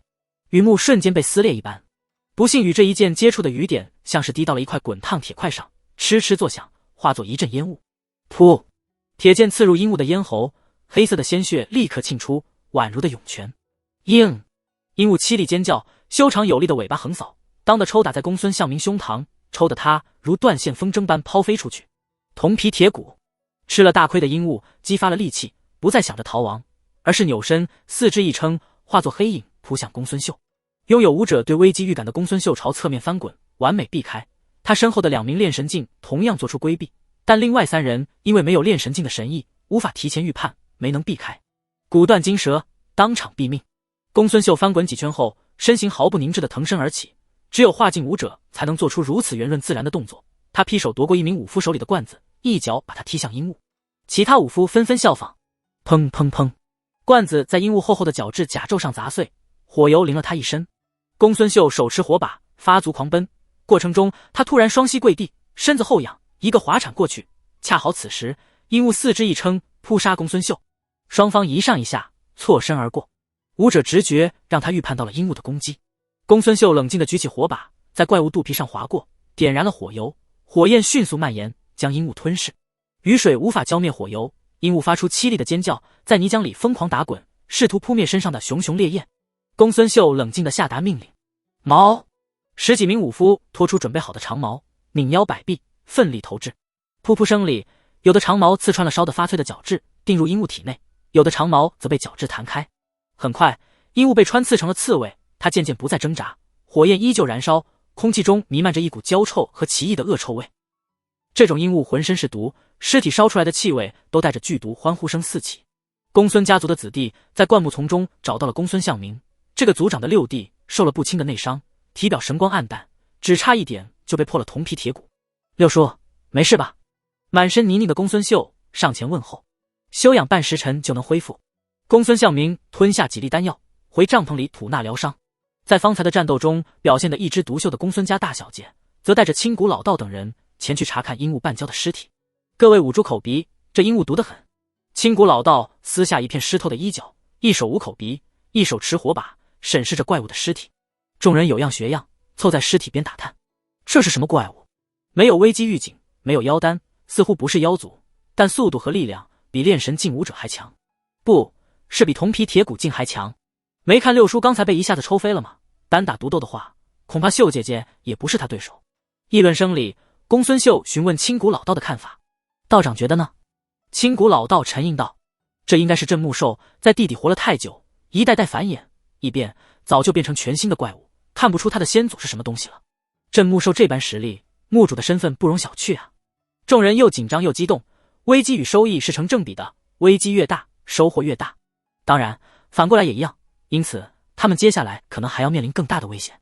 半个时辰后，公孙向明养好内伤，一伙人点燃火把，带着武器、工具，队列整齐地下了墓。探索小队一共18人，修为最低的也是炼气境，最高的是5品化境的公孙秀。在江湖上，这样一支队伍的战力已经能称霸郡县。武器方面有长矛、火油、铁丝网、锁链、蛆虫粉末以及黑狗血等阳气旺盛的材料。下了洞穴，众人高举火把，边前行边审视四周。越往里走，众人越是惊诧，原以为坍塌只是一部分，结果走了半天，四周依旧有着明显的坍塌迹象，要不是偶尔见到几面青钢石墙壁，他们都要怀疑自己是不是找错地方了。看起来坍塌得很彻底，把很墓室都掩埋了。公孙秀举着火把，在乱石堆积的地宫中行走。雍州近年来没有地洞，好端端的怎么会坍塌呢？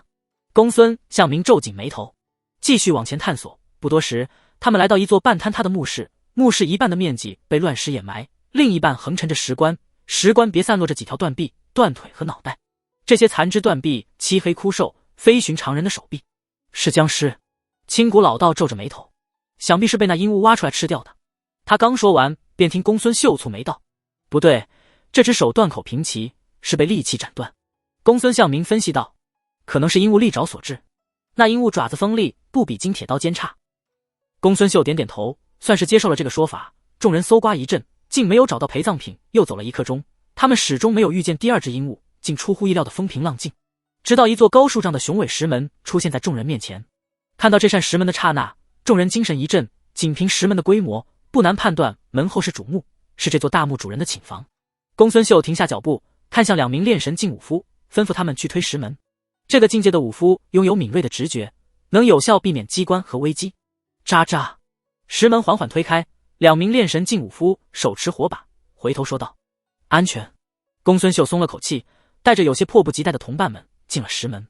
他首先关注了一下火把的情况，见只是稍稍暗淡了一下，便恢复原状，当即松了口气。看来因为坍塌的缘故，让地宫充满了可以呼吸的空气，不用担心窒息。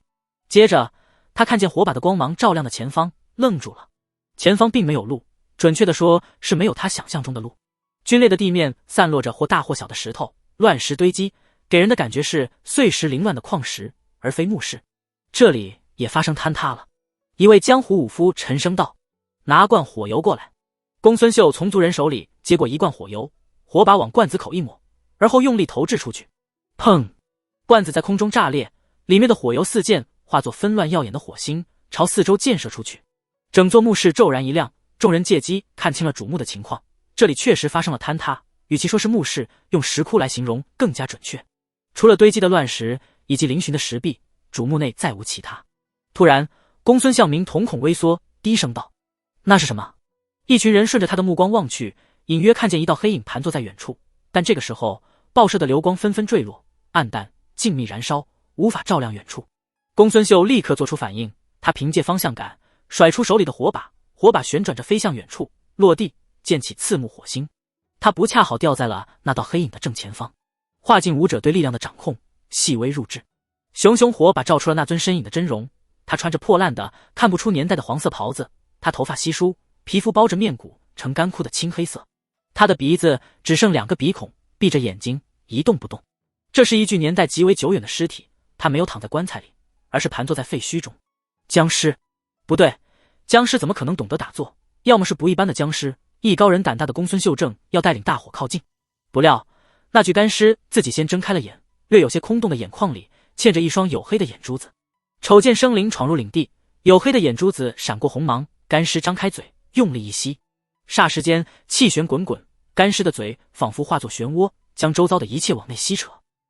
包括公孙秀在内，18名武夫皆感受到一股可怕的巨力将自己锁定，并拉扯着身子，一点点地向着干尸靠拢。好可怕的僵尸，这不是凡人能抗衡的。公孙秀心里一凉，恐惧、震惊、懊悔诸多情绪皆有。随后，他感觉有什么东西在脱离自己，努力转动眼睛，看向身侧，他眼睛一下紫瞪得滚圆。身边的一名同伴血肉迅速干瘪，皮肤发皱，粘着骨头，10几息里就化作了一具干尸，周身气血被攫取殆尽。在场的人或多或少都流失了气血，修为强的如公孙秀还能坚持一段时间，修为低的30息之内便被抽成人干。得到精血补充，干尸如虎添翼，气旋又壮大几分。死亡人数不停增加，2个、3个、4个。存活下来的人越发恐惧。公孙向明双眼圆瞪，眼球布满血丝，身体肌肉痉挛，竭力抵抗，但无济于事，气血在疯狂流失。他行走江湖多年，从未遇见过如此可怕诡异的僵尸，也从未有过这般无力感和惊恐感。一点点地看着自己濒临死亡。青谷老道因为不是武夫，所以在队营的最后方，侥幸没死，但依旧难逃厄运。他一下子苍老了10岁，整个人犹如风烛残年的老人。要死在这里了吗？公孙秀心里涌起绝望。这时他忽然想到了白日里遇到的青衣男子，想起他告诫过自己地宫凶险，如今应验了。对了，他说过如果在大墓里遇到无法化解的危险，公孙秀别无选择，本着死马当活马医的想法，大声道：你忘记与那人的约定了吗？这句话仿佛蕴含着某种力量，可怕的气旋消失，气血不再流失。还存活着的9位武夫加一位老道士，双膝齐齐一软，瘫坐在地。得救了！公孙向明又惊又喜，心里涌起绝处逢生的喜悦，以及迷茫和困惑。其他人同样如此，不明白这个邪异的僵尸为何突然手下留情。真的有用？公孙秀睁大美眸，只觉得难以置信。与我有过约定的人不多，当世之中只有他一个。你和他什么关系？干尸想起了那家伙曾经与他的约定，10年之内会再返回，归还气运，当即激动起来。他在哪？他是不是有东西让你交给我？小丫头，快回答我！陈雄的咆哮声回荡在耳畔，夹杂着摄人的威压，让公孙秀战战兢兢，嘴唇颤抖，说不出话来。但他的心思却异常灵活，脑筋急转。如果没猜错的话，这具僵尸口中说的他，应该便是那位青衣男子，或者与青衣男子有渊源的人物，比如祖宗，比如师门长辈。当世之人里，只有他与干尸有约定。这具僵尸是什么身份？那位青衣男子又是何身份？其中必然隐藏着极大的隐秘。看僵尸的姿态，似乎很注重某件东西。他以为青衣男子将东西给我了，可我没有啊。直接告诉他实情的话，会不会被认为是没用的废话，从而杀死？他会不会因为极度愤怒的情况下，愤怒的杀光我们所有人？公孙秀一瞬间想了很多，思考着该如何应对僵尸，度过此劫。公孙向明和其余武夫不知道其中曲折，见侄女、祖姐、大小姐一句话拯救众人，并让可怕的僵尸出现明显的情绪波动。他们惊讶地瞪大眼睛，难以置信这简单的一句话里到底蕴含着怎样的玄奥。公孙向明神容憔悴，他喘息几秒，猛地想起了什么，扭头看向青谷老道和几位中午游湖过的武夫。这句话似乎是秀儿说的，湖中偶遇的那个神秘高人说的话。公孙向明看见了青谷老道和几名武夫瞠目结舌的模样，他当即知道自己没有想错。而这个时候，公孙秀已经做出决定，他打算坦白，虽然这会让自己等人的废物人设立刻凸显，让僵尸失望，但在不清楚僵尸是否有办法甄别谎言的前提下，坦诚是最好的选择，至少还有回旋余地。另外，他于心底相信，那位青衣男子既然只说了这句话，没有交代其他，那肯定是笃定这句话对僵尸有特殊的约束力。前辈，公孙秀嘴皮子不太利索，结结巴巴地说道。这句话是晚辈今日游湖是偶遇一位高人，他得知我要探索这座大墓，便说如果在墓中遇到无法躲过的危机，把事情简单的说了一遍，而后小心翼翼地看向僵尸，观察他的反应。干尸听完，枯槁的脸庞露出人性化的失望的表情。也是，他离开1年不到，即使要还我，也不可能这么快，是我奢望了。他顿了顿，黑然道：他让你传这句话给我，是在警告我别试图攫取精血，冲开封印。当日他将我封印在此，与我做过约定，要么在这里忍受孤独和寂寞，永远的等待着，要么死。呵，我选择了苟活。这尊恐怖怪异的僵尸被封印了，而封印他的人就是湖中偶遇的青衣男子，不是祖宗，不是师门长辈，是那位青衣男子。而这一切只发生不到1年的事情。等等，公孙秀想起了此地的坍塌，一路走来的情况，他忽然有所醒悟。雍州城近年来没有地动，但这座大墓发生过规模极大的坍塌。结合僵尸方才的话，公孙秀心里有了猜测。在过去的1年里，某个无人知晓的时间段，那位青衣男子曾经来过地宫，并与干尸发生过一场惊天动地的战斗，导致了地宫的坍塌。我的天哪！公孙秀叹息般的吐出一口气，心里涌起惊涛骇浪。那人究竟是何方神圣，竟如此可怕？钟武在楼船里五夫惊骇的张大嘴巴，终于知道钟武那位年轻人是何等可怕的人物，难怪他能预测天气，这只是他神鬼莫测手段的冰山一角。青谷老道脸色既有恍然，又有错愕，他料定那位青衣男子不是凡俗之辈，却没料到竟是此等神仙人物，还是低估了。你们运气好，我便不杀了。你还是来了。干尸声带像是腐烂了，说话声嘶哑难听，偏还喜欢桀桀怪笑，让人闻之胆寒。来了？谁来了？众人心里一凛，纷纷回头看去，火色的光芒跳跃，映出一道模糊不清的人影，浑身泥泞，手里拎着一把刀。路过雍州，过来看看你。那位突然出现的人影笑道。他一开口，公孙秀立刻便听出了他的声音，惊喜道：徐前辈。几名中午时有幸见过神秘高手徐谦的武夫面露狂喜，这位大人物来了，意味着他们彻底安全，再无性命之忧。他就是秀儿说的那位神秘高手，封印了僵尸的高手。公孙孝明心里升起明悟。许七安身影诡异消失，出现在干尸和公孙秀等人中间，语气略显焦躁，给人感觉心情不好。速滚蛋，到外面等我。公孙秀等人如蒙大赦，早已没了探宝的心思，连滚带爬的往外撤离。干尸没有阻止，等众人离开后，他看向许七安，诧异道：刚才那是蛊神的手段，准确的说是南疆蛊族的手段。许七安纠正了一句，招手射来脚边的火把高举，照亮干尸枯槁可怕的模样。这次来找你，想是拜托你帮忙，从你身上取些东西。他盘坐在地，举着火把道：借你的指甲、毒液和湿气一用。干尸道：你要练法器？许七安点点头。一袭破烂黄袍的干尸没有答应，忽然盯着他，漆黑的眼珠里闪过幽深的光芒。你被封印了。许七安笑道：眼光不错，不愧是最少一品高手退出的肉身，这份位格一眼就看出了我身体状态有问题。干尸眼神微闪。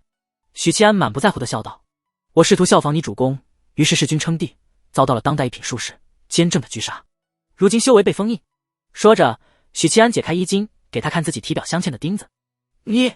干尸脸色微变，你体内的那尊怪物呢？他为何没有出来见我？干尸真正重视的是神书和尚，而不是作为宿主的许七安，但看到这些钉子后，他忽然意识到不对劲，这小子如何凭借自身的能力抗住这些堪称致命的封印？他沉睡了，当日弑君后，我与他联手对敌一品术士，不敌，我被封印，他则陷入沉睡。对了，许七安笑眯眯道：我已经晋升3品不死之躯。不死之躯，难怪他受到这样的封印，还可以活蹦乱跳。干尸神色一下变得复杂，当初时这个小子修为浅薄，不过是一只蝼蚁，这才多久，便已踏入3品武夫不死之躯的境界。他斟酌了一下自己现在的状态，大部分力量都被封印，根本无法对付一个3品武夫。虽然这小子同样被封印，但体内沉睡的那尊怪物如果惊醒，心骨的能力蛮好用的，虽然只是微不足道的引导，根本谈不上控制。许七安心里嘀咕，表面依旧平静。我不会白拿你的东西，我会试着帮你找那位主公。事实上，那天之后，我一直有关注你的主公，调查大梁王朝。许七安再次利用心骨做出引导。干尸眼睛一亮，注意力全被这个话题吸引。这并不是心骨的能力有多强大，而是类似的话题本身就是干尸最关注的。心骨只是起到辅助作用，让关注的更关注，关心的更关心，从而不会分心其他事，比如被赐许七安。大梁王朝的历史在远古时代，神魔时代终结，人妖两族崛起，神魔后裔祸乱九州，那段历史充满着动荡和混乱，儒家未曾出现，没有一套常规的详细的史书留下。许七安侃侃而谈。不过我们依旧可以从侧面推测出很多东西，比如你那位主公退下救身躯，重塑新肉身后，无外乎2种结局：一，他早已陨落；二，他换了一个马甲。干尸眉头紧皱。马甲，此话何解？马甲就是换一个身份的意思，比如徐谦是我马甲，比如有时候徐二郎也是我马甲。许七安道：你可知的气运者不可长生这个规则？得气运者不可长生。干尸喃喃念道，摇了摇头。你不知道，这意味着你的主公当初是君谋逆，登基称帝时他也不知道这条规则。后来他渡劫失败，从而清楚了这条规则，因此才退下救身躯，斩断于过去的一切，包括你和气运玉玺。许七安笑了起来，这很有意思。得气运者不可长生，是如今九州巅峰层次人尽皆知的规则，但在远古时代，知道这条规则的人少之又少。为什么？因为当时人族才刚刚崛起，整个族群尚未凝聚出庞大的气运，气运对于当时的人族修士来说是一个陌生的东西。那位疑似走人宗路子的远古道人察觉到气运能助他修行，于是斩大蛇，成国师，得到巨大的声望和气运，最后索性斩国君，登帝位，就如同他斩真德帝一样。可后来他发现自己修为越来越高，却再也难以摆脱气运的桎梏，难以长生。于是借天劫金蝉脱壳，分离出部分魂魄，对去救身躯，斩断了与过去的一切联系。结合壁画的内容，这个推理符合逻辑和事实。这道人有点东西的，同样是气运缠身，高祖、武宗这样的一品武夫都故去了，儒圣也故去了，历史上修为高绝的开国大帝没一个能长生，偏他能强行斩断一切。他怎么做到的？这其中肯定有我不知道的，很关键的一步。许七安收拢发散的思路，继续说道：他把你和气运玉玺留在这里，证明他已经成功与过去做了分割。那么以他的修为，时光斩不了他的，他必然还活着。倘若他后来成为了超品，那么排除古神，任何一位超品都有可能是他的马甲，马甲就是新身份的意思。若是他没有成为超品，想必是潜伏起来了，或许在图谋什么事吧，但终归是没有死。没有死，没有死。干尸眼里闪烁着人性化的情感波动，悲喜交织。见他如此情绪波动，如此剧烈，许七安呵了一声，笑道：这个结果还算满意。干尸缓缓点头，许七安也很满意。轻扣的书碎片表面找出太平刀，他一手握刀，一手拉起干尸的手，啧啧道：指甲几千年没剪了，你抠鼻孔的时候不怕戳到流鼻血吗？干尸指甲漆黑，与人类的指甲不同，他的指甲更像是某种大型猛兽的爪子，坚硬锋利，却不算长。许七安握着刀，当当当，砍得火星四溅，好不容易才砍下一片。如果只是炼制法器，一枚指甲足矣，但干尸身上的材料罕见，许七安刻意没有点出数量，就是本着能薅多少算多少的原则。一连斩下5根指甲，干尸握了握拳，有些不适应空荡荡的指头。见许七安又拉起他的另一只手，尸脸顿时一变。你别太过分。许七安适可而止，接着在干尸的允许下，横刀在他脖颈割开皮肉，取了10毫升左右的浓稠青黑液体，封在小玉瓶里。至此，为渊复活所需的材料集了2件。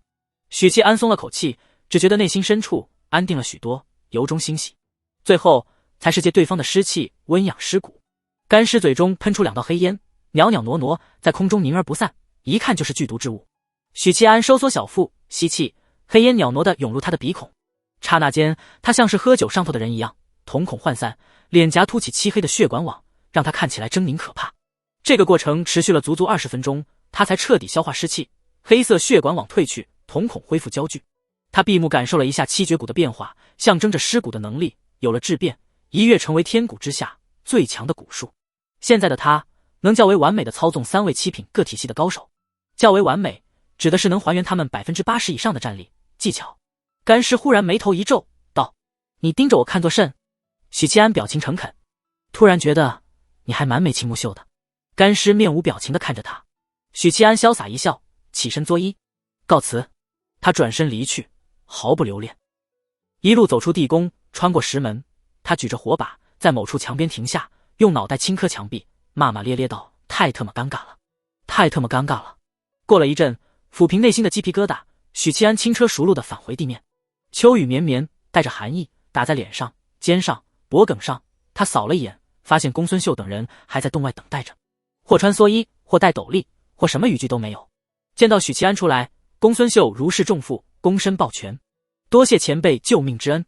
他身侧的武夫们躬身抱拳，齐声道：多谢前辈救命之恩。许七安颔首，小事一桩。顿了顿，在公孙秀等人开口前，他嘱咐道：墓中古尸凶悍，3品以下进入其中，死路一条。巅峰时期，3品武夫也未必是他对手。自今日起，封了洞口，严禁任何人闯入。古尸若是吞食精血恢复，雍州将化为炼狱。这件事，公孙世家要负责到底。3品武夫都未必是他对手。众人瞳孔不受控的扩大，心跳加快，涌起强烈的后怕。他们何止是在鬼门关转一圈，简直是和阎王喝了场花酒。能回阳间，纯粹是阎王喝高了。是。公孙秀抱拳，抿着红唇，秀美的脸蛋布满严肃。后辈一定守住此山，以报前辈救命之恩。顿了顿，他壮着胆子问道：“不知前辈是何方高人？”这个问题有些冒犯，但受了对方大恩，问恩公的身份倒也合理。许七安并不回答，摆摆手，径直朝山下走去。就在公孙秀等人失望之际，那袭渐渐引入黑暗的青衣高声道：“得道年来800秋，不曾飞剑取人头。玉皇未有天福志，且或乌金混世流。得道年来800秋，不曾飞剑取人头。”清古老道喃喃自语，火把的光芒映照着他苍老的脸庞，呆滞的目光里酝酿着激动。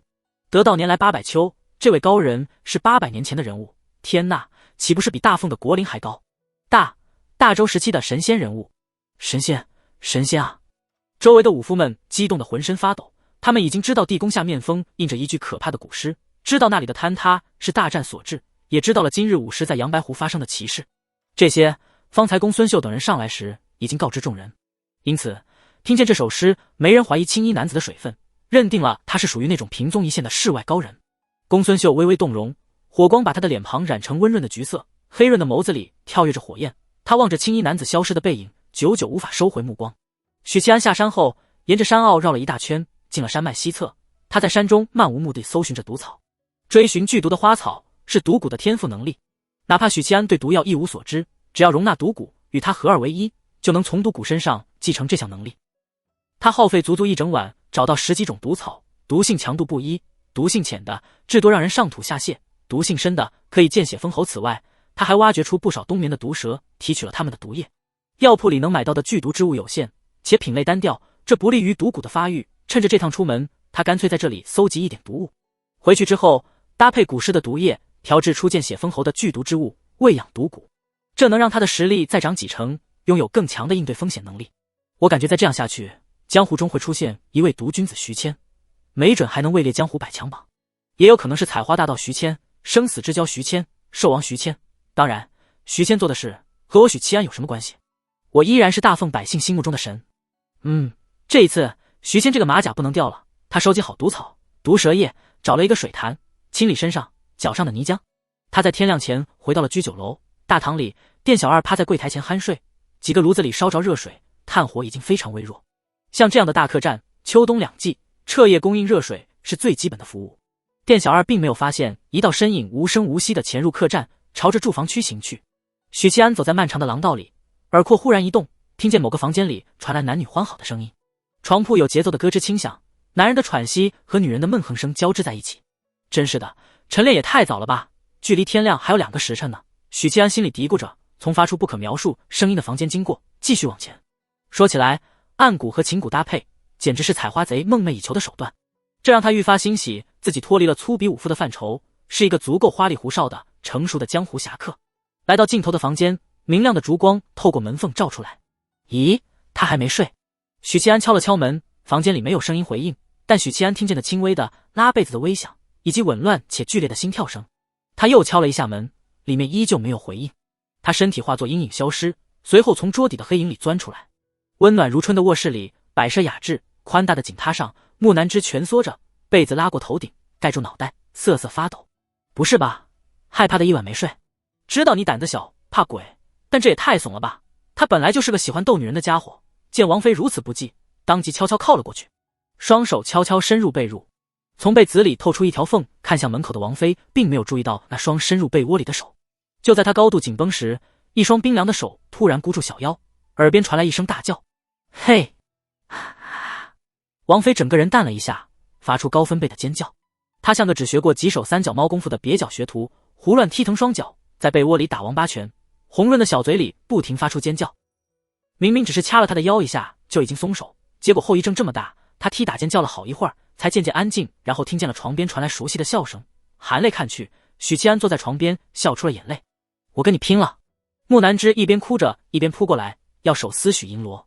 闹腾一阵后，发现自己的武力值和目标无法匹配，他就裹着被褥侧着身，背对着他，独自生气，在心里默默诅咒：喂，刚才是不是吓坏了？我跟你说过天亮前会回来，咱们午膳吃什么？雍州这个季节最好吃的还是湖蟹。许七安试图用聊天缓和气氛，他赌气的没有回头。傲娇的女子向来难哄，何况是受了这么大委屈。但两人都没意识到，其实刚才真正出格的掐小腰那个动作，而不是吓唬本身。许七安坐在大案后，在明亮的烛光中思索着搜集容器的事。招魂中的材料很难收集，短期内不可能再搜集到其他材料，集到古尸的指甲和毒液已经是圆满的完成任务。接下来他要思考如何收集容器。雍州作为大奉13州之一，肯定会有容器宿主，这一点毋庸置疑。但雍州城以及下辖郡县州几百万人，哪怕我本身是小型雷达，也不可能走遍雍州的每一寸土地。况且真要这么做，那就太傻了，效率太低，得想一个省时省力的办法。他联想到了地宫古尸和公孙氏家，心里隐隐一动，一个模糊的想法浮上心头，但一时间难以成型。这时他听见了均匀的呼吸声，木南之不知何时睡了过去，呼吸平稳，睡得无比安心。烛光里他笑了笑，眉目温和。翌日，公孙山庄，公孙秀骑乘快马，在天亮前赶回山庄，直奔父亲公孙向阳居住的大院。公孙向阳是化境巅峰武夫，距离四品只差一步，在雍州城地界算是数一数二的高手。正常来说，一州之地总会出3、4个四品武夫，毕竟几百万人口的基数在那里。雍州也有4品高手，只不过投效了朝廷，在朝为官。这年头，在江湖上组织势力，能和当官相比？像建州这样武道昌盛的地方，属于个例。要不怎么说建州是大奉江湖的武学圣地呢？公孙向阳刚从一位美妾柔软的肚皮上爬起来，在丫鬟的服侍下穿衣洗漱。他今年43岁，正是年富力强的时候。今年已经成功让3名妾室诞下子嗣，床上这个是新纳的小妾，年仅18，比他最倚重的女儿公孙秀还小2岁。公孙向阳打算今年也让她怀上。对于江湖世家来说，只要道具还能用，就不能忘记为家族开枝散叶的重任。武道之路太吃天赋，人口基数越大，出现天才的几率也越大。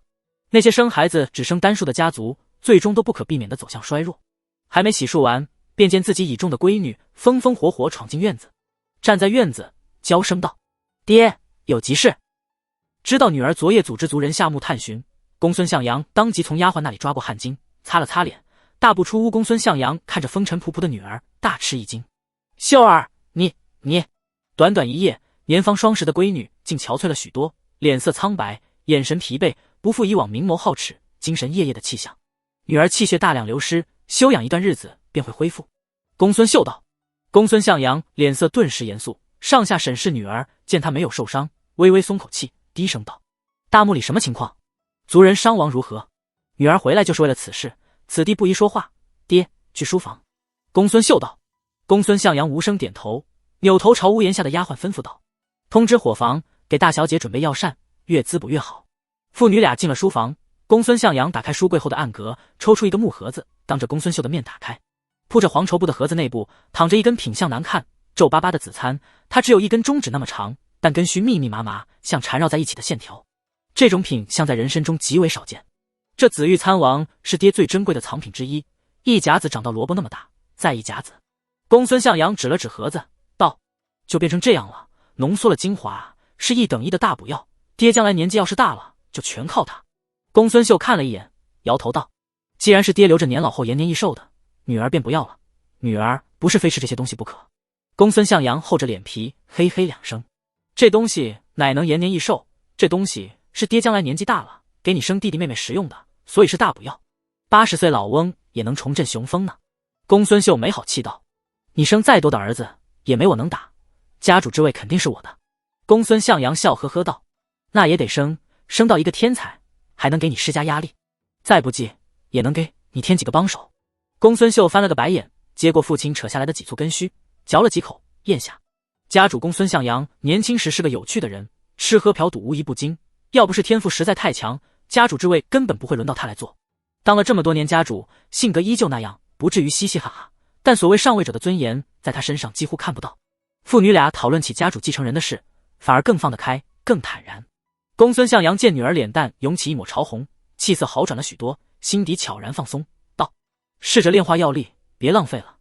你们在墓里遇到了危险。”公孙秀在大椅上坐下，一边炼化小腹滚烫的热力，一边说道：“我判断的没错，那些死在墓里的人并不是死于阵法，而是死于强大的阴物。昨夜我们成功把他调出，经过一番苦战才杀死。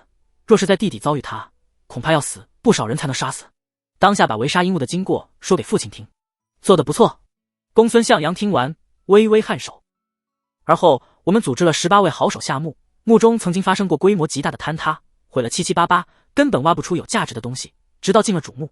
说到这里，公孙秀眼里闪过恐惧、后怕等情绪。公孙向阳心中一凛，追问道：“主墓里有什么？”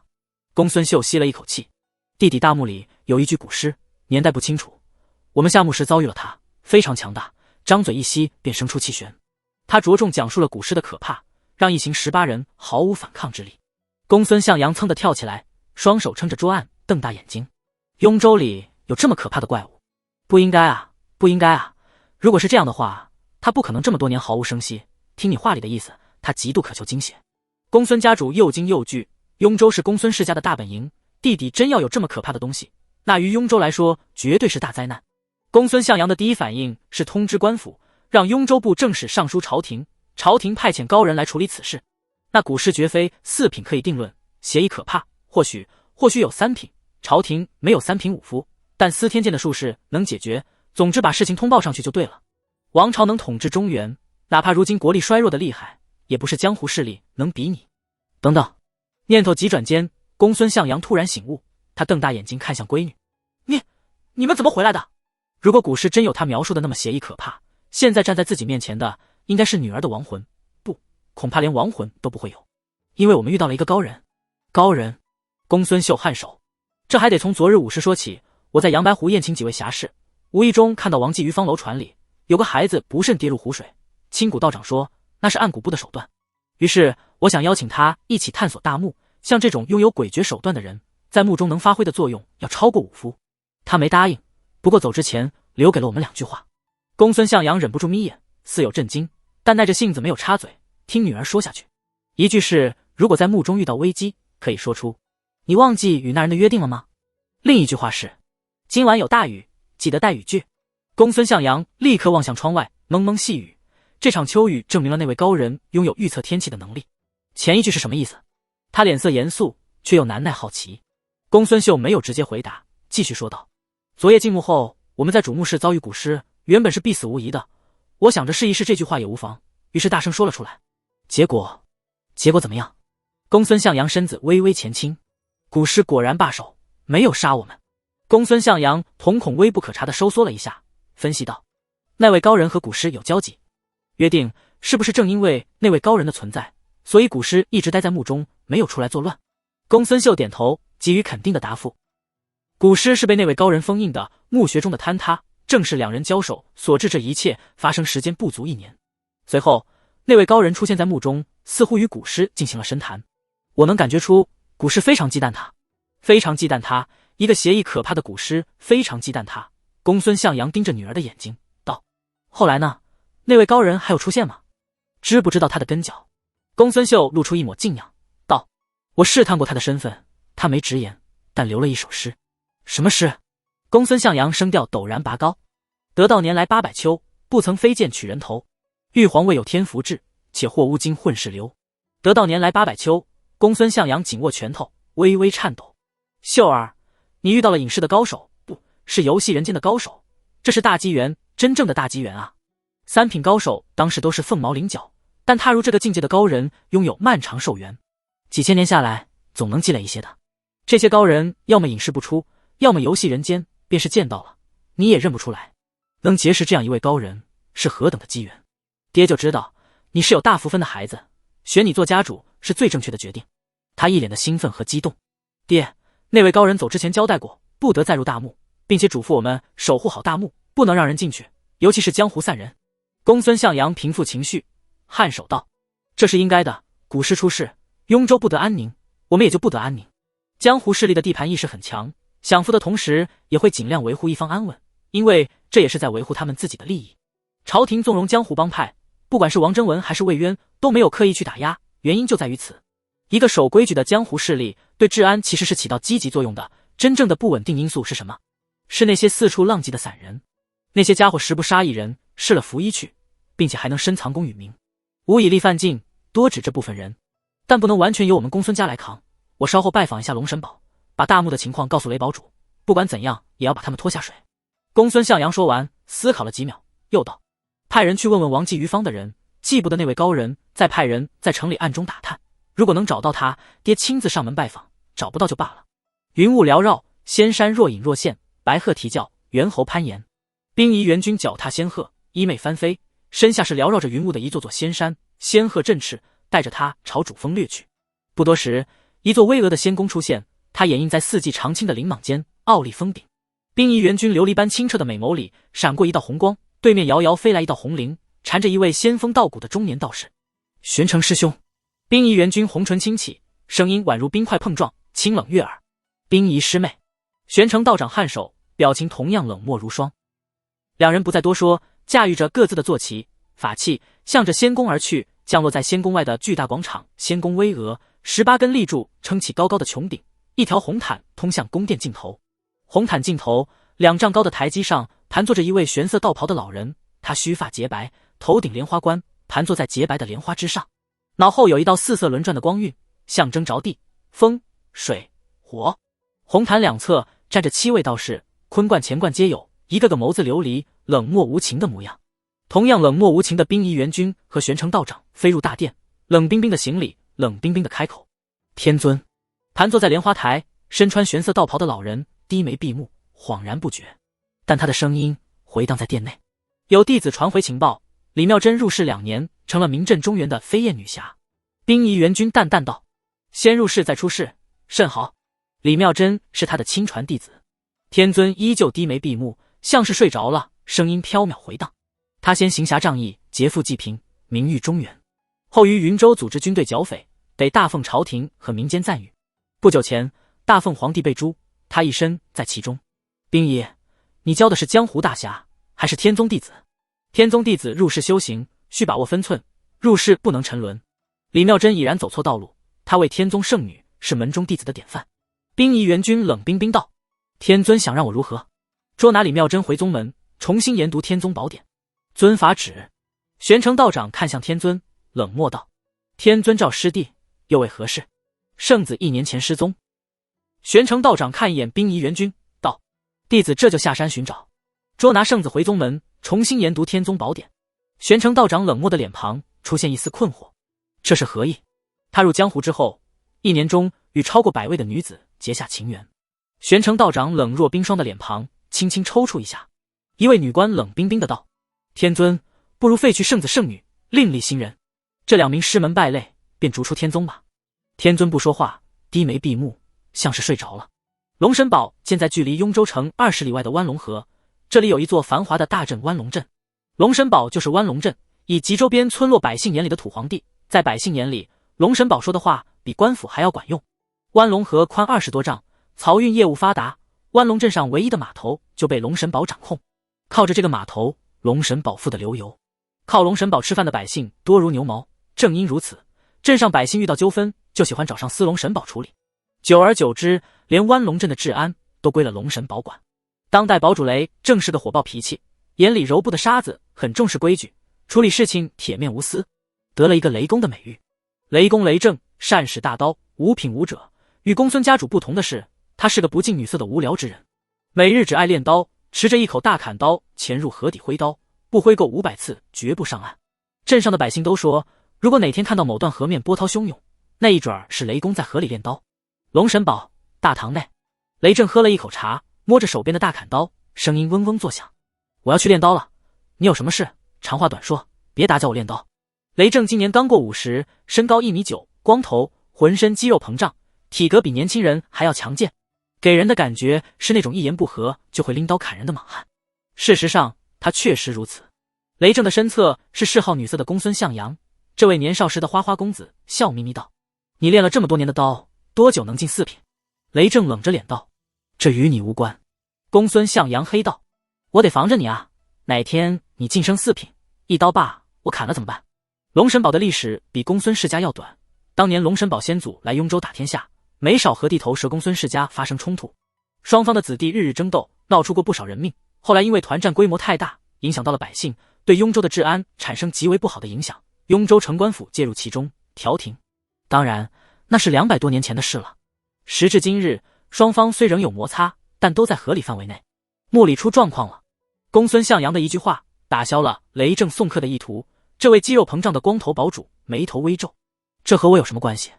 南山那座大墓已经被公孙世家占据，基于默契，龙神堡不会再插手其中，除非公孙氏家主动邀请。公孙向阳把墓底的情况以及青衣高人的事转述给雷正。雷正双眼瞪得滚圆，与初闻消息的公孙向阳一样，升起了门口埋了炮弹的危机感。冷静下来后，他冷冰冰地盯着公孙家主：“我凭什么相信你？”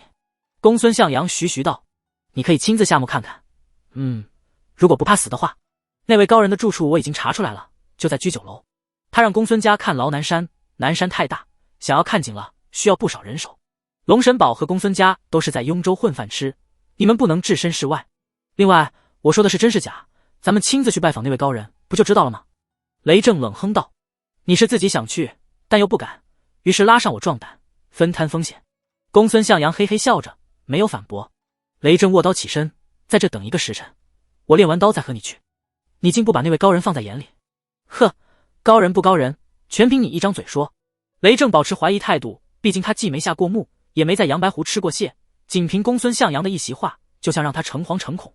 公孙向阳蔫坏，只说是高人，却没说那首诗，不然雷正态度会端正许多。居酒楼桌边摆放着新鲜的毒草，几枚瓷瓶，5两芝麻。许七安问店小二讨药来捣药罐，把毒草一股脑的丢进去捣烂，然后倒入毒蛇液，继续砰砰砰的捣。坐在窗边木南枝抽了抽鼻子，蹙眉道：“什么味儿？好难闻。”许七安说道：“把窗户打开通风，我再制作毒丸。”说话间，他抓起一把芝麻撒进捣药罐里。王妃一眼打开窗户，但他并没有趁机呼吸新鲜空气，而是走到桌边坐下，骄横地拍掉许七安的手，夺过罐子。他指尖沾了些毒液，放在小嘴里吮吸，然后吧唧一下，舔舔嘴唇。这些毒草药力一般，对你没什么帮助的，蛇的毒液味倒是不错。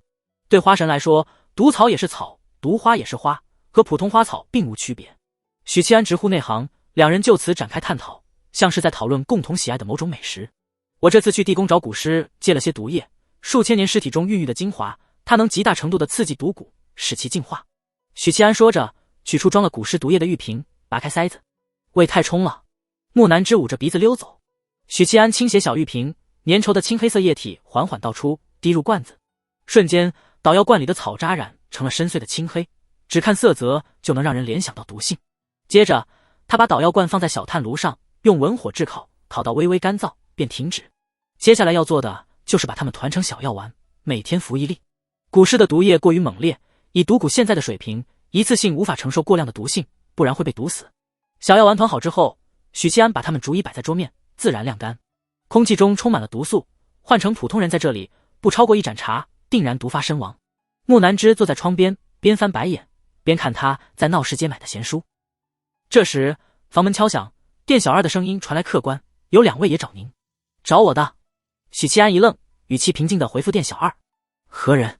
店小二道：“他们一个自称公孙向阳，一个自称雷正。公孙向阳，公孙家的人。雷正又是谁？”许七安沉吟片刻，道：“请他们进来。”他猜测公孙向阳是公孙家辈分极高之人，或是公孙家主。按照规矩，一位得道年来800秋的隐士高人在此，公孙家区区一个江湖势力，若要来拜访，必定是家族中德高望重之辈，不可能派一个晚辈或家族中的小人物过来。最次的也得是公孙秀这种家族继承人。至于雷正，许七安没听说过这号人物，但既然和公孙家的一起过来，应该也是有头有脸的人物。需要我去屏风后避一避吗？王妃抬眸看过来。不用，去把门栓拉开。王妃撇撇小嘴，摇着少妇丰腴诱人的屁股，走到门口，拉开门栓。额请，2个脚步声在门外停下来，接着一个醇厚的声音恭敬的道：“前辈，在下公孙家主，公孙向阳。”许七安淡淡道：“门没锁。”房门推开，进来一位穿锦衣的中年男人，脸上挂着笑容，眼角鱼尾纹明显，这是习惯性的笑容造成的皱纹。另一个老者身材魁梧，背着一口大砍刀，光头，气质凌厉，给人凶悍不好相处的印象。龙神堡主雷正。光头老者抱拳，声音雄浑嘹亮。许七安缓缓点头，抬手示意坐。这一刻，他的目光温和，双眼蕴含着岁月洗涤出的沧桑，态度云淡风轻，却透着一股自然而然的威严。可惜鬓角少了2抹斑白。公孙向阳不动声色地扫过房间，目光在大凤第一美人身上一掠而去，矜持又谨慎地坐了下来。雷正就要显得大大咧咧许多，看着许七安的目光充满审视。他已去过地宫，只在外围转了一圈，终究没有冒险进入主墓，因此对公孙向阳的话始终是半信半疑。多谢前辈对小女的救命之恩，公孙家无以为报，定会好好守护南山，不让任何人进入墓中。公孙向阳也是第一次见到高人，好奇心并不比雷正轻，他隐晦地打量了几眼，没看出这位高人有何奇特之处，但正因为如此，才愈发恭敬。雷正试探道：“前辈，那地宫里的古尸是什么身份？”许七安声音温和：“小人物而已。”小人物？那至少3品的协议古尸，在他眼里只是小人物。公孙向阳心里一惊，他正要说话，忽然抽动鼻翼，伴随着头晕目眩，他惊得站起身。有毒！雷正同样站起身，后退几步，两人把目光投向桌上的黑色小丸子。这是什么东西？仅是散发的气味，就让我无法承受。公孙向阳骇然。到了5品化境，世上大部分毒药都能依靠强大的肝功能排毒，眼前这些毒丸子，恐怕一粒就能毒死5品。许七安语气温和，带着歉意。刚自制了几粒毒丸，准备当零嘴吃，这便收起来说罢。他捻起一枚丸子，塞进嘴里，细细咀嚼。吃下去了。公孙向阳呆若木鸡，脸色僵硬，脊背发寒。雷正瞳孔剧烈收缩，浑身汗毛都竖了起来，惊恐的情绪在瞬间有爆炸倾向。2位5品高手目光死死地盯着许七安，盯着他的嘴，盯着他的喉咙，看见喉结滚动，意味着那粒丸子咽进了肚子。为什么要拿毒丸当零嘴？不，这不是重点，重点是他果然是个可怕的人物，是隐士的顶级高手。公孙向阳默默挺直腰杆。公孙向阳没骗我，雷正被深深震惊到了，他迅速回顾了一遍自己的态度，为自己之前的轻慢感到担忧和懊恼，害怕已经引起这位表面温和的高人的不满。好了，许七安把小玉瓶收入怀里。其实论真实战力，他打不过5品，除非他有办法把毒药直接灌入5品高手的肚子里。除了毒之外，他缺乏有效的击破铜皮铁骨的手段。当然，武者同样也打不过他，因为七绝骨手段诡谲，有太多的办法立于不败之地。等我把这些毒丸全部消化，应该就能打赢5品。许七安心里想着，表面依旧平静。正好，2位就算不来，我也打算登门拜访。公孙向阳和雷正对视一眼，前者立刻恭敬问道：“不知晚辈有什么能为前辈效劳？”许七安望着2人，眼神温润平静：“我想请2位帮忙召开雍州武林大会，时间定在1个半月后。”这是他不久前想出来的办法，与其漫无目的寻找龙气宿主，不如想办法把他们召集过来，一网打尽。虽然武林大会面向的是江湖人士，但以人类凑热闹的天性，肯定会有家境优渥的人士过来共襄盛会。之所以委托公孙家和龙神堡牵头此事，首先是低调，他得防备许屏风的后手，因此隐在幕后是最好的选择。至于时间定在1个月后，则是考虑到消息的传播以及交通的不便，雍州各地人士收到消息再赶来雍州，肯定需要不少时间。这晚辈能否问一问原因？公孙向阳试探道。许七安本来想说借雍州群雄的事压制古尸，这样会显得高深莫测，可转念一想，身为得道年来800秋的高人，镇压古尸还需要雍州群雄的帮助，这本身就很低级，没有格调。于是他淡淡一笑，因为有趣。公孙向阳和雷正一时间说不出话来。要召开武林大会，必须有吸引人的噱头。不如这样，我们2家联合定一份雍州武林100强名单，邀请雍州各路豪杰进行比试，定制排名。这对那些喜好名声的江湖人来说是难以抗拒的诱惑，还得有重金奖励。公孙阳和雷正喋喋不休讨论，许七安喝着茶，含笑旁听。半时辰后，商议出结果的2人起身告辞。等2人离开，木南之看着他，一针见血地问道：“你刚才是不是在扮演魏渊？”许七安不理会，说道：“我们明日离开雍州城，去雍州各处转一转。”富阳县，小母马被主人牵着，哒哒哒地走着，马背上拖着的从最帅的男人变成了最美的女人。木南之坐在马背上，左顾右盼。这是一个不算太富裕的小县城，不管是年久失修的街道，以及同样年久的房屋，都在昭示这一点。行人的衣着也不够光鲜，样式和料子都比较平常。但富阳县的黄酒是整个雍州都出名的。许七安这趟过来就是来喝酒的，王妃也喜欢喝酒，于是欣然同意。2人一马，哒哒哒的走江湖，走到哪儿吃喝就到哪儿。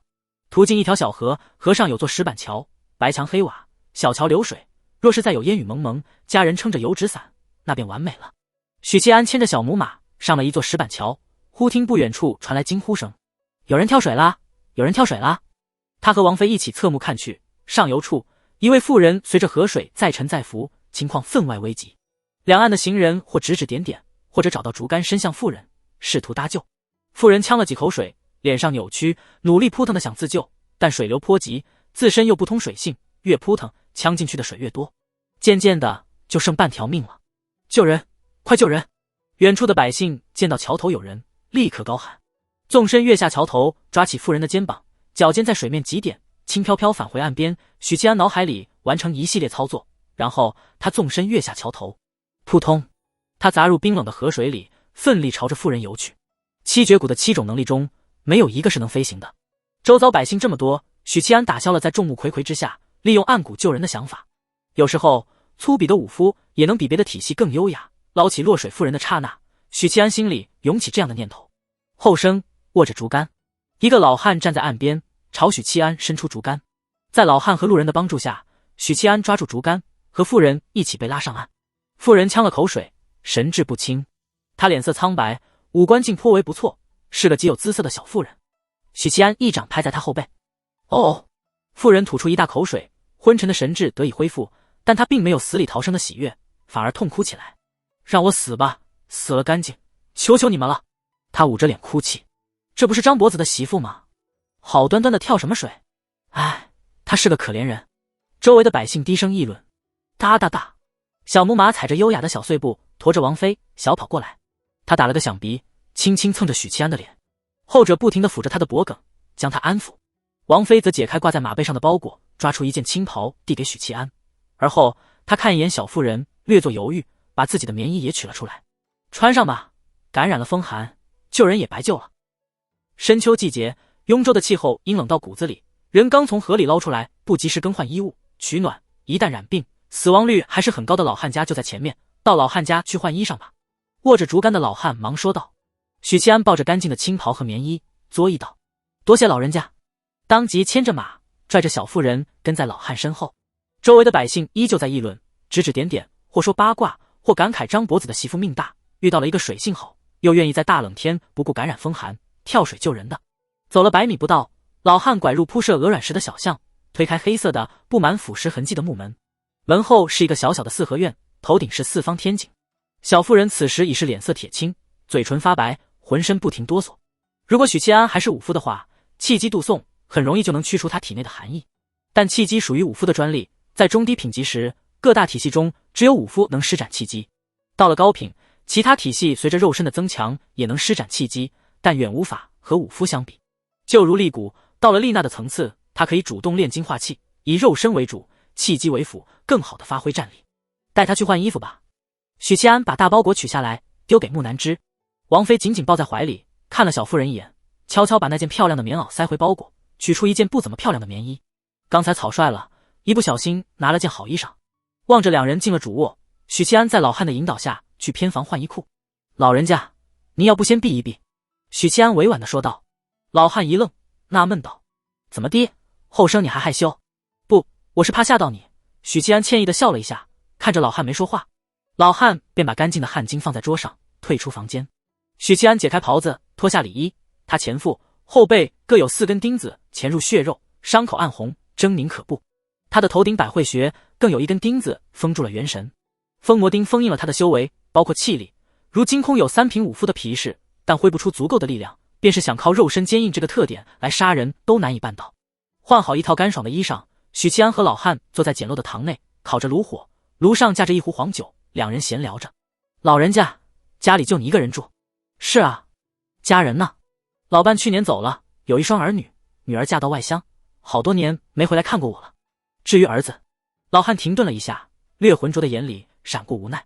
前些年水患，庄稼全没了，为了一家人填饱肚子，他随猎户上山打猎，失足跌落悬崖，摔死了。一时沉默。许七安自己是经历过大悲大痛的人，所以不会去说节哀之类的话。这时老汉提起酒壶，笑道：这酒温倒刚刚好，变成沸了，味儿就散。后生尝尝，家里没有多余的杯子。许七安倾倒酒壶，喝了一口，眼睛一亮，味道鲜甜醇和，酸苦辣涩皆有，却又恰到好处，咽下酒液后，唇齿间馥郁芳香，久久不散。京城好酒数不胜数，但这种酒他确实第一次品尝。这时候再来一盘白切鸡和咸煮花生就好了。许七安心里遗憾地想，有些迫不及待的想要找客栈住下来，和王妃畅饮到天明。老汉满意的点头，见他一副回味悠长的模样，满脸褶皱的脸露出笑容。听后生的口音，不是雍州本地人吧？京城来的。老汉肃然起敬，道：原来是京城人士，难怪后生和你媳妇儿真是郎才女貌。喂喂，老人家，你说这话良心真的能安吗？许七安心里吐槽。恰好这时，王妃和小妇人出来，后者脸色依旧苍白，纤细窈窕的身子因寒冷而微微发抖。老汉招呼两人过来烤火，许七安从王妃的脸色里看到了异常，似是极力压制怒火。怎么了？许七安把酒壶递给小妇人，示意她喝一口暖身子，然后扭头看向木南枝。老汉叹息一声，张伯子是不是又去赌了？小妇人低着头，点了点脑袋。见状，老汉评价道：看来是日子没法过了。小妇人摇摇头，眼泪啪嗒啪嗒掉下来。木南枝小脸阴沉沉地说：她男人把她送人了。送人是委婉的说法，事情是这样的，小妇人的丈夫叫张有福，是个跛子，因为残疾的缘故干不了重活，家境一直贫寒。偏张伯子是个眼高手低之人，不甘心过苦日子，于是沉迷赌博。几年下来，本就不富裕的日子愈发的过不下去。赌博10赌9输，张伯子并不特殊，不但输光家财，还欠了一屁股的债。其中最大的债主是一个叫朱二的大混混。朱二串通赌场，榨干了张伯子的钱财，而后借钱给他，9出13归。其目的并非为钱，而是看上了张伯子的媳妇，也就是眼前的小妇人。他以债务威逼，要求张伯子把妻子典当给自己，何时能还上钱，何时再来带回妻子。走投无路的张伯子无奈答应，签了契约。小妇人昨日被朱二带走，被迫委身于他。今晨趁着朱二沉睡，偷偷逃了出来，欲跳河寻短见。老汉听完又叹了口气，似乎早就料到张伯子迟早走到这一步。典妻在大凤南方颇为常见，日子太平时还好，一旦遇到天灾人祸，典妻风气就会盛行。对于这样的风气，律法是严令禁止，但官府对此通常是睁只眼闭只眼，采取默许态度。许七安再次审视小妇人，却时长的标致，气质柔柔弱弱，很能激起男人的占有欲。木南枝频频用目光示意，询问许七安如此处理小妇人：你丈夫欠那个朱二多少银子？小妇人抬头怯怯地看他一眼，低声道：30两。30两银子不少了，在京城这是殷实人口1年的收入，而在富阳县这样的小县城，30两银子足够买一个大宅子，不过赌钱的话就不能这么算了。如果小妇人没有骗人，朱二和赌方串通杀猪，那么30两银子其实是1分都没出，空手套白狼，套了一个娇媚的良家小妇人。老汉低声道：这个朱二是县里臭名昭著的大混子，与县长的内侄是拜把子的交情，手底下养着几十号人，县里最热闹的那片街都要给他交保护费。不满他的人很多，但害怕他的人更多。上头有县长罩着，他可以无法无天，而且还很聪明，会有合理的手段欺男霸女。许七安心里补充了一句：俗话说好人做到底，你现在有2个选择：一，你丈夫欠朱二的30两，我们替你还了，你回去和你丈夫继续过日子；二，契约不合律法，我替你摆平，但你要和你丈夫和离，事后给你一笔银子，你回娘家也好，去别处也罢，都随你。小妇人垂着头细声道：嫁出去的女儿泼出去的水，哪还能回娘家？小女子是本地人，出了县哪里去讨生活？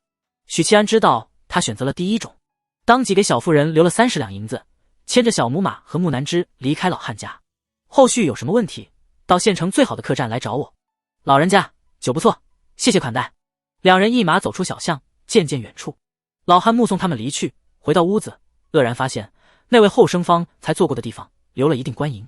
老汉这辈子都没见过分量这么足的银子。县里某座3进大院，满脸横肉的朱二坐在堂内，脸色阴沉，朝着堂里的下属喝道：把那小娘皮给抓回来，给脸不要脸，以后就留在宅子里给兄弟们泄火。讨不着媳妇的兄弟这么多，正好物尽其用。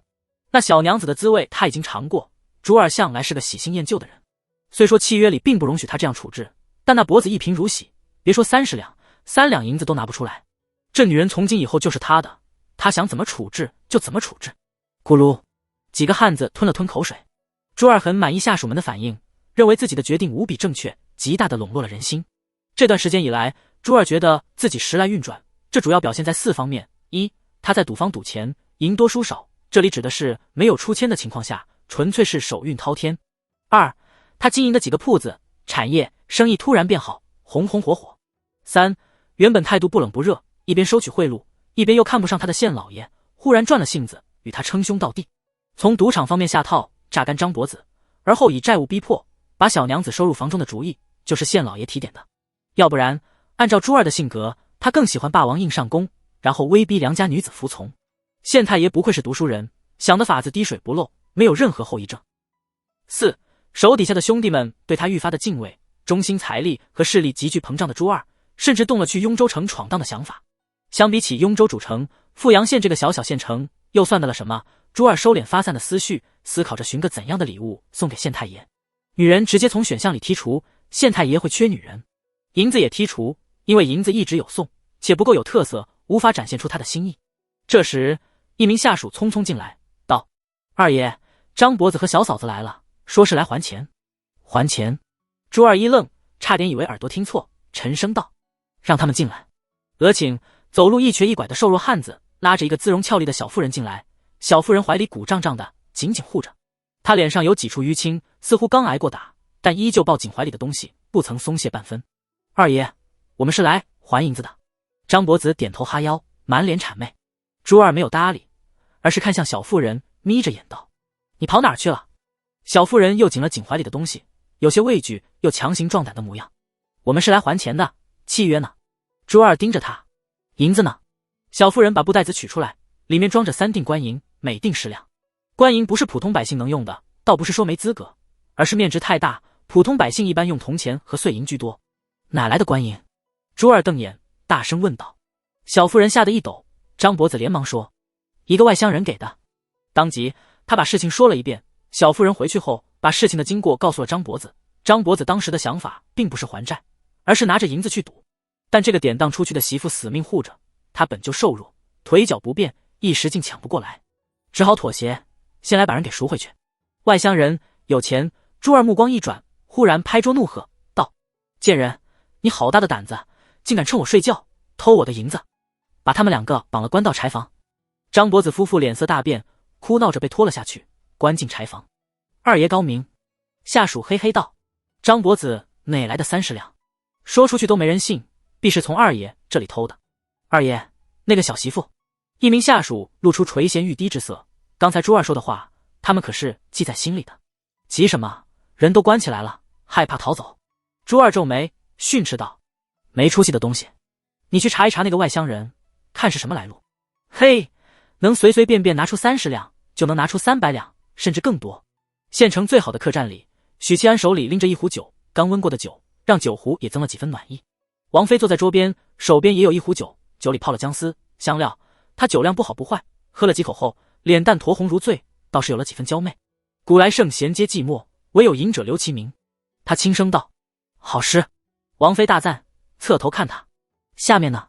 许七安没好气道：“下面没了。”他慢悠悠地喝着酒，待会儿我去那个小妇人家里瞅瞅，既然帮了，就帮到底。王妃感慨道：“其实不该管，这一路走来破事一大堆。刚来到富阳县，就遇到小妇人跳水自杀。尴尬在于他和木南枝还没找到下榻的客栈，因此按照许七安的打算，是先在客栈住下来，再解决这件事。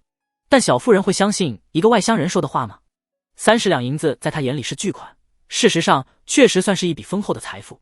不拿出点实际的，光是口头承诺，人家根本不信。回头想不开，又跳河了怎么办？因此提前给他银子是安他心，等自己找到客栈再前去解决。这种民间小纠纷早已不能给见惯大风大浪的许七安造成丝毫紧迫感。破事也是事，我曾经许过宏愿，愿世间没有不平事。我管不了天边的事，但我能管眼前的事。许七安抿了一口黄酒，道：“现在我又明白了一个道理，做好事并不能改变世界，就像当医生救不了国。想要世间少一些不平事，就得改变大环境。”木南之单手托腮，眼里闪烁着欣赏，道：“因此佛门的许宏愿才关系到果位。”这段时间以来，他听许七安讲过很多事，包括各大体系的修行不同，纯粹当故事听。大凤第一美人毫无疑问是冰雪聪明的，牢牢记在心里。宏愿越大，果位越高，但相应的难度也越高。许七安忽然愣住了，他想到一个问题：神叔当年许的是什么宏愿？时至今日，他勉强看出一点神叔的特殊，禅武双修，且都到了极高的层次。神叔算菩萨还是罗汉？这是他从未思考过的问题。但不管是罗汉还是菩萨，都是无上果位，这样的话肯定会留下痕迹。举个例子，某位苦僧行许宏愿，安得广厦千万间，大庇天下寒士俱欢颜。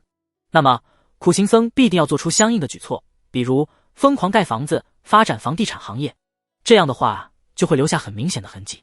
如果能知道神叔当年许的是什么宏愿，或许就能解开神叔身上的秘密，了解他被分尸封印的内幕。带着一个女子，还有一匹战马。确定是战马？ 3进的大院里，朱二眼睛骤放光明。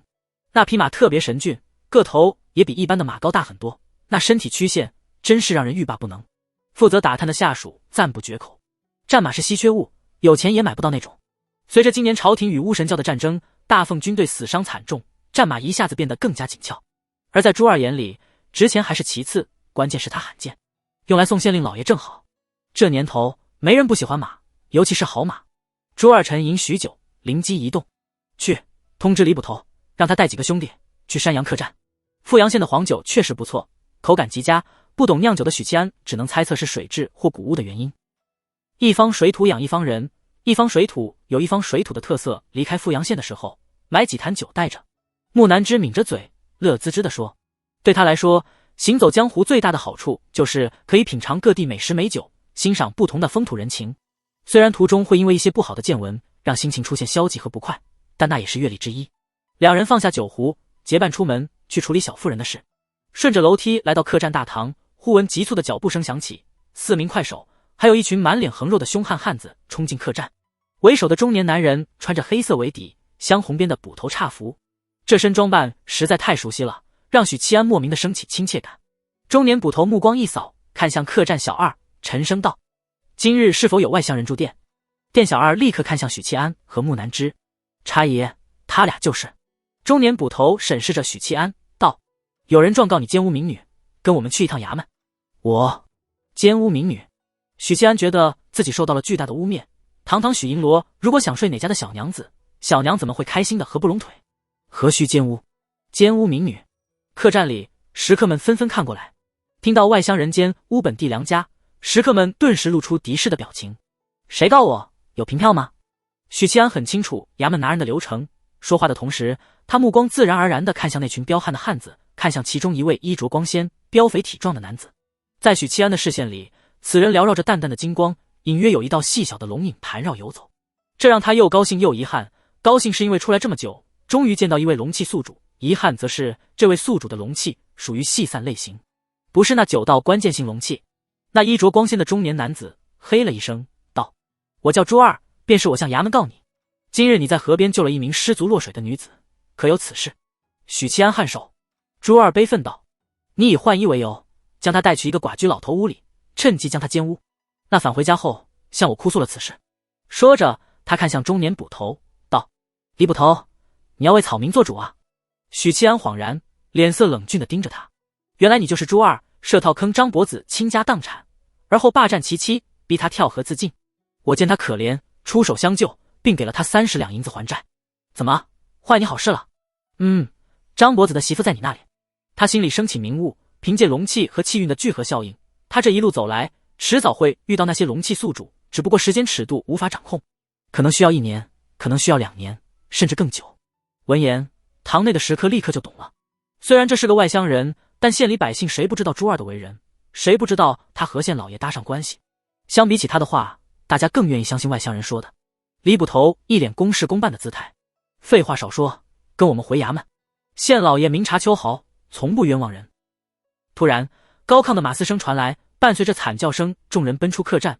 只见宽敞的街道上，几名汉子正竭力制服一匹骏马，2名汉子负责拉拽缰绳，另1名汉子试图骑上去，但被小母马一个漂亮的旋身后踢飞出去，气息奄奄地躺在地上，口鼻里沁出鲜血。朱二又惊又喜，这匹马比他想象的更有灵性，心中贪念大炽，高声道：“李捕头，他纵马行凶，罪加一等。”木南枝闻言掐着腰冷笑道：“你们不招惹他，他会伤人，分明是你们想偷马。”木南枝因为颜值太差，遭到了众人的无视。李捕头板着脸：“这匹马也是共犯，统统都要带走。刚才是他吹了口哨，操控马匹行凶，罪加一等。”朱二顿时露出笑容。李捕头断案如神，大伙说是不是？他身后的汉子们纷纷大笑。街边行人纷纷围拢过来，指指点点，交头接耳。朱二又要勾结这些污吏敲诈谁了？似乎是个外乡人。哦，外乡人啊，那他倒霉了。朱二横行惯了，没人能治他。年初绸缎铺子的赵掌柜被朱二敲诈了200两，不服气，去衙门告状，可见太爷和朱二是穿一条裤子的。赵掌柜就跑雍州城去告，结果被打了一顿板子送回来，铺子后来也被朱二侵占了。小声点，别被听见了，要倒霉的。哼，咱们富阳县没有许银罗，不不然朱二这样的恶霸早就被斩了。这就是虚力之祸呀，在小地方完全可以做到鱼肉百姓，作威作福。许七安耳力极强，听着百姓们的议论，没来由的想起曾经想整治虚力的魏渊。李捕头哼道：“愣着做什么？把马的眼睛蒙上，蒙上眼睛，马就会跟着人走。”一名捕快当即脱下差服，抖手展开，跑向小母马。小母马连连后退，奈何马缰被2名汉子合力拉住，无法挣脱。他长思不决，叫什么叫？再叫老子剁了你！这名快手一边威胁着，一边把衣服往小母马头上蒙，但他没能成功，因为一粒碎银弹射过来，击碎了他的膝盖骨。快手当即身子失衡，踉跄跪倒在地，而后抱着血肉模糊的膝盖惨叫。他以后也是个脖子了。四周的喧哗声一下子起来，街边行人们没想到这个外乡人如此刚烈，竟出手重伤衙门快手，还敢行凶伤人。李捕头眉头倒竖，抽出制式佩刀。李捕头，我们来帮你。朱二冷笑连连，从腰后抽出一把小臂长的窄口刀。他的下属们纷纷效仿，抽出了样式一样的刀。应该是许七安刚才那一下让李捕头等人意识到他有几分本事，没有立刻围上来，而是握着刀绕着他缓缓转圈，小步挪动靠近。双方距离不足1丈时，李捕头怒吼一声，奋力砍出佩刀。他有些修为在身，一刀斩下，疯笑声阵阵。其他人一拥而上。许七安抬手轻描淡写地夺过李捕头的刀，反手架在对方脖颈，道：“勾结恶霸，鱼肉百姓。”斩刀锋掠过，一颗人头滚落，双眼圆瞪，鲜血如喷泉。2名快手以及朱二等人面露惊恐。这个外乡人刚才出手平平无奇，只有夺刀斩首2个动作，这让他们分不清外乡人究竟是高手还是李捕头一时大意。这时朱二看见外乡人转身看向了自己，这一刹那恐惧的情绪在内心炸开，他心狠狠抽搐一下，厉声道：“你敢杀衙门捕头，这是死罪！”许七安不理会，拎着血迹斑斑的佩刀稳步靠向朱二。朱二惊恐的连连后退，握着窄口刀的手轻轻颤抖。下一刻他心里紧绷的弦绷断，转身就跑。噗！又一枚碎银击射，击碎他的膝盖骨。由于惯性，朱二重重摔在地上。接着他看见一双黑色靴子停在眼前，抬头看去，那个外乡人也在冷漠俯瞰。7男8女，斩！又一颗人头滚落。朱二的尸体上一道浅浅的小金龙游走而出，腾云驾雾，似要乘风而去。许七安取出地书碎片，镜面对准小金龙，口中默念法诀，小金龙化作细碎的金光，被吸入镜中。这一切普通人肉眼无法看见。2名快手以及朱二的下属战战兢兢，脸色煞白，手里的窄口刀当一声落地。许七安回眸看去，为虎作伥，斩首，10几条手臂落下，10几条汉子捂着手臂，惨叫不绝。做完这一切，他牵着小母马，带着木南枝往长街尽头行走。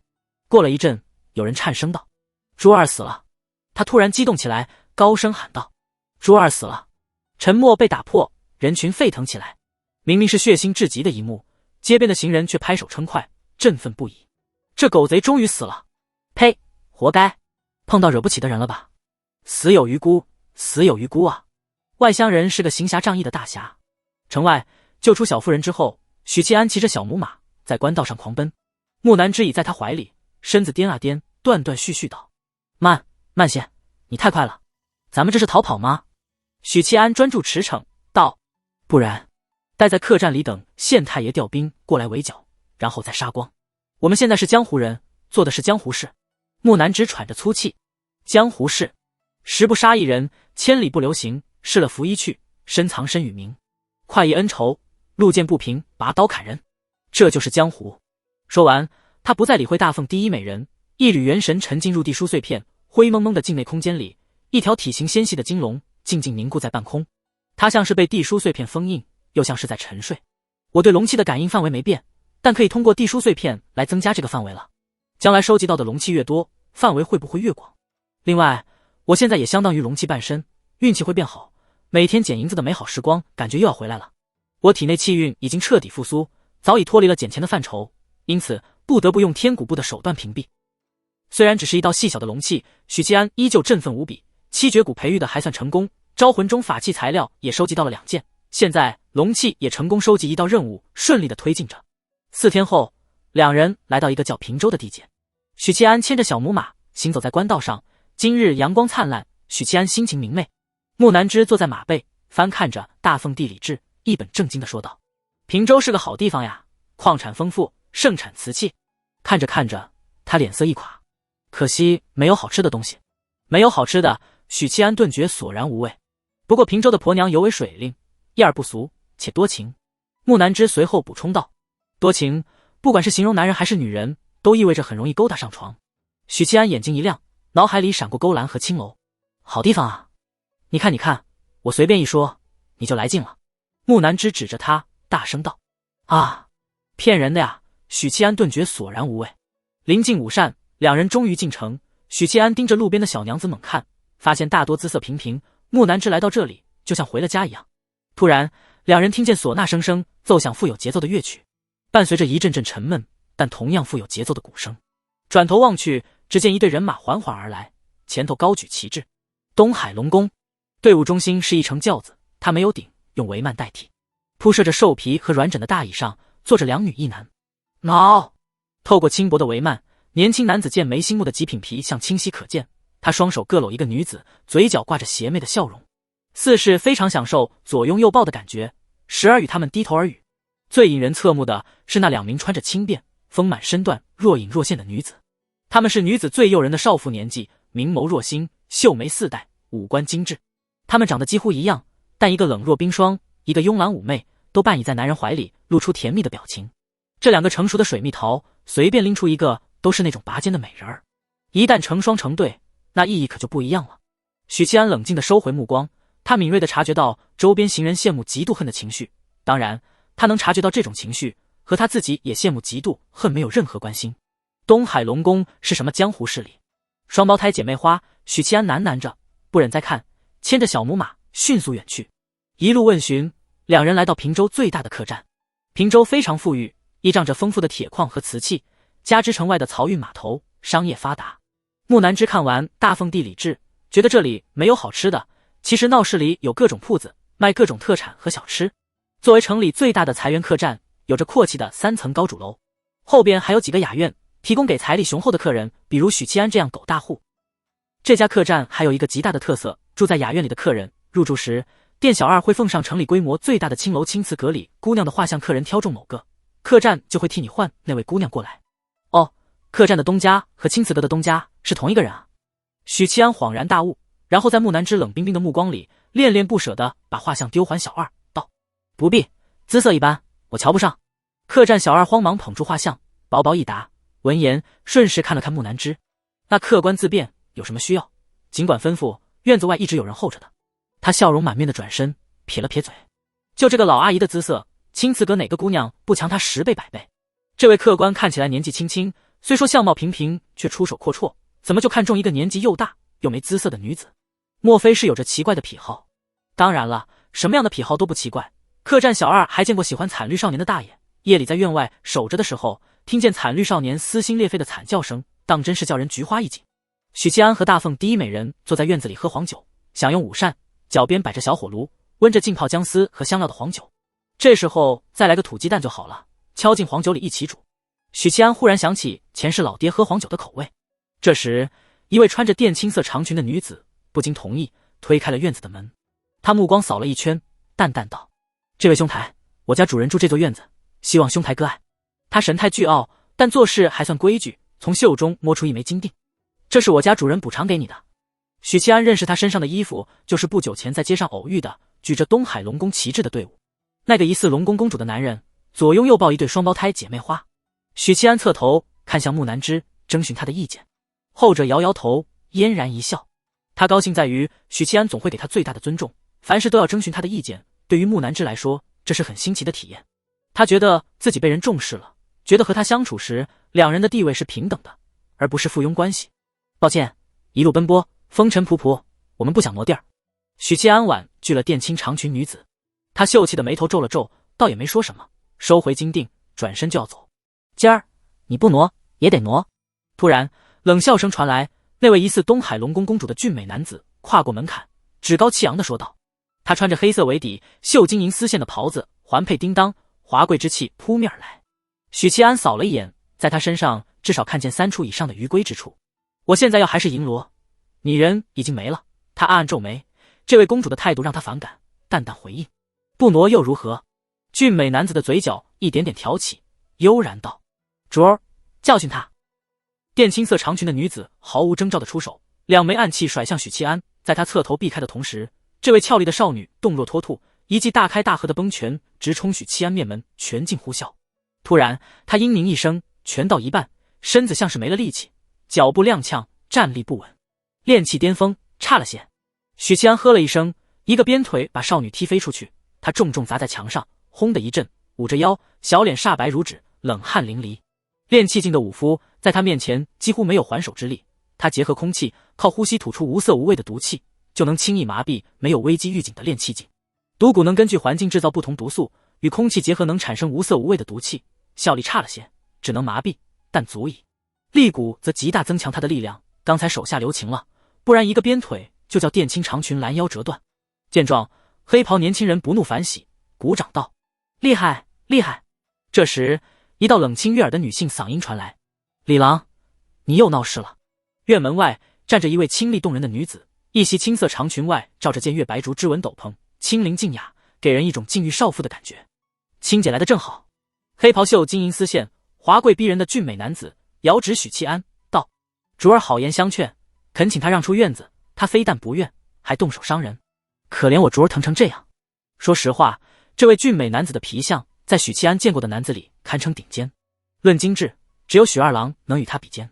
被叫做青姐的女子秀眉轻蹙，审视了许七安一眼，道：“阁下为何出手伤人？”这看起来似乎是以这位女子为尊。许七安正要开口解释，谁知黑袍男子抢先开口，他凑近清冷女子耳边，轻喝一口气，低声道：“我就要住这里，这里更安静，不仅最好，夜里与青姐把酒言欢，岂不美哉？”清灵静雅的女子素白的俏脸浮上两团红晕，清冷中增添几分娇媚，确实是个尤物。她美眸横来，态度改变，冷冰冰道：“你现在从这里搬出去，伤人的事我既往不咎，否则……”许七安冷笑着打断：“否则如何？”江湖义气固然爽快，但一言不合大打出手的现象同样普遍，且让人头疼。有时候几句话不对付，甚至一个眼神交汇，让对方感到不爽，就有可能大打出手。行走江湖时，如果有无脑反派跳出来找茬，不要惊讶，因为是基操。对许七安这种混迹京城的人来说，确实有些水土不服，还需要一段时间的适应。清冷女子哼道：“接我10招不死再说。”她先手在肩膀一按，旋即猛地抖手，哗啦的风声里，月白竹织纹斗篷飞旋着照向许七安。斗篷轻飘飘落下，没有罩住许七安，他早已先一步出现在2丈外的树影下。清冷女子出现在他原本站立的位置，木南枝的身边，伸手抓住斗篷，侧头看向树影下的许七安，漂亮的眉梢一挑。南疆古族的人百会穴的那枚佛钉封住了他的元神，让他失去武者对危机的直觉，但这不影响他的预判。在清冷女子出手的刹那，他便提前阴影跳跃。南枝，去屋里。许七安淡淡道。王妃很乖巧地溜回屋子，她的求生欲向来不错，绝不拖后腿。清丽女子没有阻止，等木南枝返回屋子，她急冲几步，踏裂脚下青砖，化作残影扑向许七安。许七安再次使用阴影跳跃，出现在屋檐下，身形刚闪现出来，竟被清丽女子提前一步察觉到了位置。劲风呼啸，这位清雅美人出手凶悍无匹，裙裾飞扬，很辣的膝盖飞撞而来。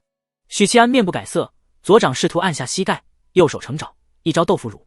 清丽女子眉梢一扬，本就清冷的脸蛋愈发的如照寒霜，握拳打在掌心。啪！许七安倒飞出去，眼见就要撞破房门，撞入屋内，他的身体突兀消失，树影下一道人影倒飞而出，复而消失。桌底下一道人影倒飞而出，复而消失。黑袍男子身后的影子里，一道人影倒飞而出，复而消失。许七安的身影不停地出现在院内的阴影里，呈现倒飞姿态，连续闪现10几次后，终于化掉清丽女子可怕的怪力。噔噔噔，许七安连连后退，化去最后的力道。他望向屋檐下的那袭青裙，脸色渐渐凝重。4品武夫，不，4品巅峰，不输杨艳和江绿中的可怕武夫。小小的平州怎么会出现4品巅峰武夫？还特么让我遇到了，更特么的是，居然和我产生冲突。许七安心里暗骂晦气，表面依旧冷峻平静地看着屋檐下的清丽女子。他缓缓抬起手，手背染上了一层青黑色，肉眼可见的一道道黑气盘绕白皙肌肤往上蔓延，肌肤之下凸起青黑色的血管网，滚烫的气机冲刷而下，试图将毒素逼出体内。青黑之气和滚烫气机僵持。青姐，没事吧？黑袍华贵年轻人满脸担忧，怜香惜玉的很。别过来！清丽女子呵斥，继而眉眼转柔，低声道：“此毒极为厉害。”许七安嘴角一挑，这段时间以来，他吞服炼化蛊师毒液，毒蛊进化到一个非常高的层次，距离毒死一个4品巅峰肯定还不够，但足以对他造成极大的负面影响，就像现在这样，逼迫他不得不运气逼毒。另外，他能瞒过五夫危机预警，是因为使用了天蛊移星换斗的能力。黑袍男子恨恨地看一眼许七安，沉声道：“我去找蓉姐。”不打了。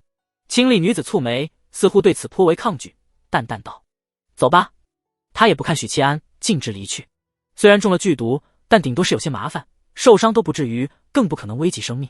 他不是怕了这个相貌平平的青衣男子，而是点到即止。首先，对方展示了值得让人尊重的实力，仅为了一个院子，没必要真的打生打死。其次，这里是客栈，是平州城里，真要放开手脚死斗，会死很多人。最后，双方其实一直在克制，他任由那个女人回房，青衣男子也没有趁机偷袭李郎。黑袍男子瞪了许七安一眼，抬脚跟上，柔声道：“青姐，疼不疼？我替你把毒吸出来。”两人走了一阵，进入不远处的院子。这座院子更大，但精致不足，布景和器具等方面远不如那对平庸男子所住的雅气轩。宽敞的卧室里，无烟的银骨炭熊熊，红艳艳的火焰舞动。软榻上屈腿坐着一位娇媚的女子，她穿着轻薄的纱衣，裹着粉色的肚兜和白色的直到大腿根的蟹裤，肚兜鼓胀胀的撑起，隐约可见雪白细腻，藏着凄凉的风情。妩媚女子看了一眼妹妹青黑色的右手，咯咯娇笑：“今儿给你卜了一卦，便知你要出事儿。”清丽女子冷哼一声，她对自己体内的毒并不在意，反而见到姐姐一双雪白大长腿勾住俊美年轻人的腰时，露出了不悦，警告道：“她今晚是我的。”妩媚女子嗤笑一声，娇声道：“李郎，我和青儿，你更喜欢谁？”黑袍男子左看一眼，右看一眼，笑道：“手心手背都肉，缺一不可，缺一不可。”妩媚女子青葱玉指戳他脑门，嗔道：“油滑。”顿了顿，他倚在俊美男子怀里，看向妹妹，皱眉道：“那院子里住着的是谁？”清丽女子摇头，她使的是蛊族手段，但却是中原人。妩媚女子抿了抿烈焰红唇，沉吟道：“蛊族的蛊术从不外传，便是7大流派里门户之见也很严重，何况是中原人。”清丽女子蹙眉：“不必理会，我们这次出来有要紧的事，尽量少惹无关人员。”黑袍男子搂着姐姐丰腴的软腰，看着妹妹道：“就怕是个同路的。”用过午膳后，许七安带着木南之逛集市，买了许多釉色温润的瓷器。他把自己充当龙气搜索器，一下午过去，并没有搜索到龙气宿主，这让他有些失望。黄昏前，两人回到客栈，木南之神采奕奕，意犹未尽。原本两人各睡一间屋子，但因为白日里发生的那场冲突，王妃害怕对方夜里过来报复，于是又和许七安同房，分床睡。他裹着阳光晒过的被褥，露出一颗脑袋，黑亮幽静的眸子望着坐在桌边沉吟不语的男人。他几乎每隔几天就会坐在桌边沉思。木南之喜欢看着他坐在桌边思考，看着他慢慢进入梦乡，这样会有安全感。他把这种小小的安全感藏在心里，不告诉任何人。这臭女人要偷看我到什么时候？我的情蛊又要发作了，要不夜里去一趟青楼吧？不行，东海龙宫势力就在隔壁。许七安心里嘀嘀咕咕的，忍受情蛊的过程让他怀念起上辈子某段艰苦日子。删了硬盘里的老婆，退出所有总是发色图的交友群，以此来禁欲。今天看到那对姿色顶级的姐妹花，就像看到了色图，压下去的念头顿时天雷沟的火般涌上来。不过话说回来，我确实该去青楼和教坊司挥金如土了。情蛊不能总是压着，七绝蛊是一个整体，毒蛊差不多到瓶颈，想再更进一步，其他几种蛊术必须跟上节奏，不然毒蛊和尸蛊很难再成长。幸运的是，新蛊和尸蛊的副作用只是让蛊师喜欢和动物还有尸体为伍，尸体派对和动物狂欢会不是刚需。先定一个小目标，3个月内把七绝蛊培育到足够匹敌4品高手的程度。制定目标后，许七安侧头看了一眼木南之，他已经沉沉睡去。许七安起身离桌，走到床边，沉沉看着大凤第一美人普通的面容，然后他钻入了床底，缓缓吐出一口浊气。许白嫖只觉得找到了归宿，身心舒畅。现在可以再做一条总结：过度的使用某种蛊术，副作用会短期内增强。我忽然明白为什么丽娜每次打完架都要大吃一顿。许七安闭上眼睛，进入甜美梦乡。不远处的院子里，温暖如春的卧室，左右各有一具温软细腻娇躯的俊美男子睁开眼，感受到了腰部的酸疼，轻叹一声，继续酣睡。迷糊之中，许七安听见有人在喊自己，豁然惊醒。他爬出床底，看见圆桌边坐着一个俊美年轻人，黑袍绣着金银丝线，华贵逼人。见他钻出床底，俊美年轻人那头就拜：“大侠，救命啊！”他语气诚恳，与白日里表现出的桀骜跋扈完全不同，判若两人。这人怎么进来的？我竟然没有发现。许七安心里暗领，表面不动声色。萍水相逢，阁下草率了。大侠，好歹听我说完。黑袍男子苦笑一声，道：“贫道天宗圣子李灵素。”许七安险些控制不住自己的脸色，满脑子都是问号。天宗圣子，他是李妙真的师兄或师弟？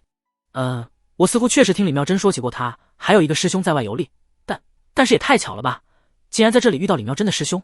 许七安漠然地看着他，我凭什么相信你？李灵素坦然道：“你现在身处梦境，我以一缕元神之力入梦，试问，若非道门弟子，如何做到？”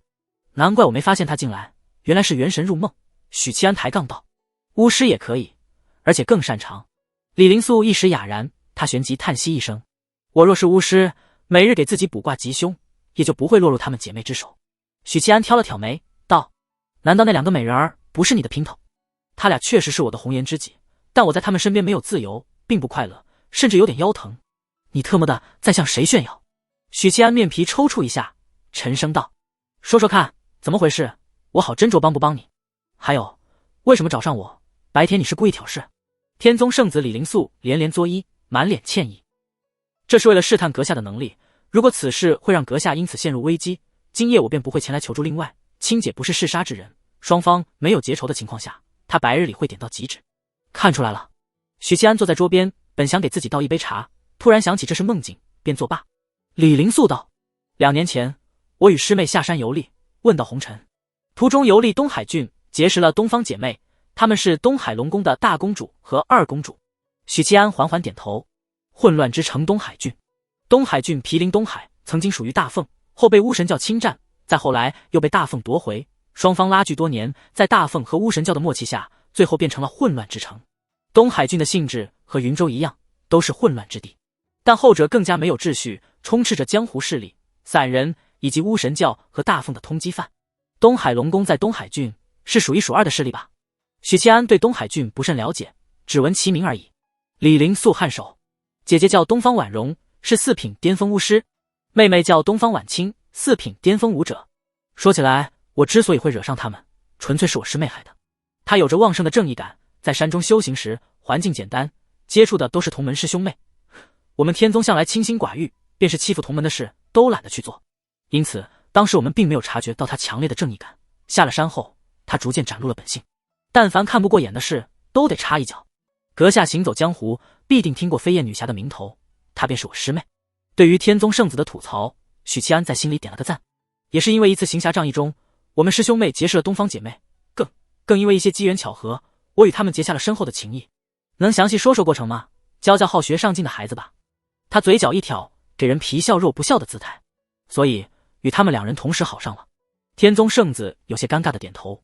许七安心里直呼内行，4品巅峰，不管哪个体系都是中流砥柱，是凡人领域的顶尖存在。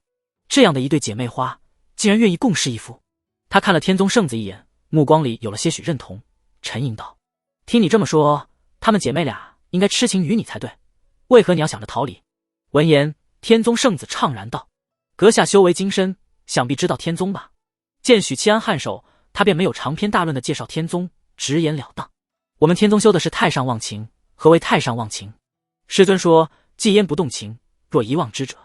我的理解是，不为情绪所动，不为情感所扰。忘情不是无情，有情却不为情牵，不为情困，达到一种超然俯视的层次。同化天地，所谓天之自私，用之至公。这个层次只能靠悟，就像武者的化境，还有意，都需要自我领悟。”许七安耐心的听着，其实什么都没听进去。抬起手，适时打断圣子的喋喋不休，皱眉道：“这2者有什么关系？”“自然有关系。”李灵素叹息一声：“要忘情，必先经历情爱，所以……”他看了一眼许七安，见对方露出恍然之色，正要继续往下说，便听这位来历神秘的青衣男子嗤笑道：“所以你把他们始乱终弃？”李灵素表情僵硬了一下，大声反驳：“并非始乱终弃，只是我还有师门任务在身，我要寻找自己的道。再者，天宗圣子或圣女将来是有要继承天宗大统的，我肩负着师门重任，岂能儿女情长？不如就相忘江湖。”于是跟着我师妹远走天涯，离开了东海郡。好一个不如相忘江湖，死渣男！许七安心里腹诽。但青姐和蓉姐并不这么认为，他们认为我是寡情寡义之辈，因爱生恨，就在1年前，他们终于追索到了我们师兄妹的踪迹。我那师妹完全不顾同门之意，袖手旁观，以至于我只能独自逃命。天宗圣子一脸伤心的表情，最后也没能逃脱他们的魔掌。现在我修为被封印，元神被封印，被青姐和蓉姐软禁在身边，这是何等幸福之事！许七安满脑子的槽点，不知道如何吐，缓缓道：“所以，你想让我帮你逃离他们的魔掌？”天宗圣子连连点头。呵，许七安笑了一声，抱歉，无能为力。他们2人是4品巅峰，武者倒也罢了，其中一个是巫师，擅长卜卦。你肯定有发肤血肉等物品在对方手里，对方只要卜上一卦，就能算出你在什么位置。甚至他们会因为你的负心，再次因爱生恨，直接给你一发咒杀术。当然，你的贴身之物不一定就在手里，也有可能在他们身体里。天宗圣子不慌不忙，镇定自若。青姐和蓉姐不舍得杀我的，这点我可以保证。当然，就算他们选择咒杀术，我也没有怨言，毕竟我对他们的爱是发自内心。左拥右抱也配谈爱？我好像没资格说他。许七安仍是摇头。重点不是你有没有赴死的觉悟，重点是他们也许不舍得杀你，但绝对会迁怒于我。我不可能是2位4品巅峰的对手。此话何解？天宗圣子审视着他，皱眉道：“你完全可以利用天蛊移星换斗的能力为我屏蔽气息，他们找不到的，这样很安全的。”他怎么知道我有移星换斗的手段？许七安悚然一惊，险些直接进入战斗状态，掀桌子翻脸。但想到天宗圣子勉强算半个自己人，便忍了。别紧张，我曾经见识过移星换斗的能力，并亲自体验过。白天在街边偶遇，我便察觉到了天蛊的气息，这只有亲自容纳过天蛊力量的人才能察觉到。不过你身上的本命蛊真奇怪，除了天蛊外，竟有使用暗蛊、厉蛊和毒蛊，还有心蛊、情蛊和尸蛊。不对，问题的本质是，你竟然容纳过天蛊移星换斗的力量。许七安问出了这个疑惑。此事说来话长，天宗圣子说道：“当日我为了躲避东方姐妹，一路往南逃窜，逃到了古族，得到一位美丽的、活泼开朗的姑娘相救。她很同情我，便带我去了天蛊部，求天蛊婆婆使用移星换斗之力，屏蔽气息，阻断蓉姐的卦术追踪。天蛊婆婆你知道吗？是个非常强大的前辈。”许七安问道：“那后来又是如何被东方姐妹找到的？”闻言，天宗圣子露出了熟悉的、尴尬的笑容。后来我与那位古族姑娘一见如故，在一个月朗星稀的晚上，我不顾一切的摸她，她也不顾一切的摸我，还立下了永不分离的誓言。许七安心里一动，默默地看着她。那姑娘是？天宗圣子木然道：“她是秦蛊部的姑娘。”噗！许七安险些捂着嘴笑出声，他保持着自己冷峻的人设。于是，为了摆脱她，你自投罗网，让东方姐妹找到自己。天宗圣子叹息道：“但和她在一起时是真的快乐，我也是真的喜欢她。但她比青姐和蓉姐的占有欲更强，还在我体内种下情蛊。另外，跟着蓉姐和青姐，我尚有机会逃。留在古族，眼线众多，高手众多，手段诡谲，我根本逃不走。”天宗圣子的奇妙历险记竟与3个女人纠缠不清。许七安双手交叉放在桌上，道：“你是几品修为，能使用几成实力？这关乎到我的计划。另外，我可以救你，但你得拿出让我足够满意的报酬。”李灵素又惊又喜，认真思考，诚恳道：“我是初入4品元婴，当日下山游历，我和师妹都是阴神境。1年后，我已是4品，她只有5品。半年的追逐中，我无法沉下心修行，随后半年的软禁，我的修为被封印，便一直止步不前。我现在最多能施展7品层次的力量，7品实气，勉强操纵一些法器。战五渣。”许七安心里做出评价。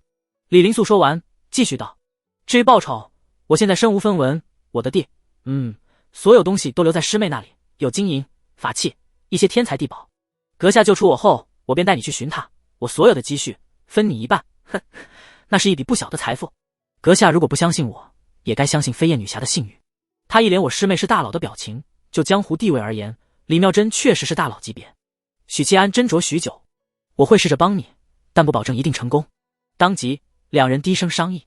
次日，李灵素醒来，只觉得精疲力尽，伴随着腰部轻微的酸疼。未到高品，道门体系的肉身增幅不强，远远无法和同境界的武夫相比。院子里风声呼啸，那是青姐在锤炼拳艺。温暖的卧室里，梳妆镜前披着轻纱，腰肢纤细的妩媚女子对镜梳妆，嫣然回眸。李郎，醒了。李灵素掀开被褥下床，从后面搂住妩媚女子，道：“好姐姐，我来帮你画眉。”东方婉容嫣然一笑，她微微扬起脸蛋，闭上眸子。李灵素边画眉边说道：“平洲瓷器温润，我想去逛逛。东方婉容蹙眉道：我们行程很紧。李灵素指肚抚平眉心，柔声道：别皱眉，有损容姐国色天香的美貌。东方婉容脸蛋酡红，道：那好吧，最多半天，午膳时必须启程。用过早膳，东海龙宫一行人上街，显摆又招摇。与上次不同的是，这次徒步而行，没有乘坐大轿。2名四品巅峰上街，再怎么招摇都不为过。一路闲逛，买了好些瓷器。李灵素刻意灌了一肚子茶水，低声道：两位姐姐，我想解手。东方婉清颔首，清丽的脸庞没有表情，道：我陪你。当即带着几名侍女与李灵素一起走向铺子内院的茅厕。东方婉清和侍女停在远处，并未靠近，远远监视。李灵素宣泄着膀胱的压力，低头看见粪槽里有一只肥大的老鼠，半个身子浸泡在粪水中，抬起头，乌溜溜的眼睛看他。我在厕所里，姐妹俩暂时分开。他低声道。大老鼠扭头就走，几秒后，槽乱的滋滋声传来，成群结队的老鼠出现在粪槽里，它们凭借强大的弹跳力跃出粪坑。它们冲入院子，裹挟着满身的粪水扑向东方婉清以及几名侍卫。同时，犬吠声传来，10几只或大或小的狗冲入院子，龇牙咧嘴的扑向东方婉清。这些动物不可能对武者造成伤害，但它们造成的混乱让东方婉清在内的几名女子茫然不已。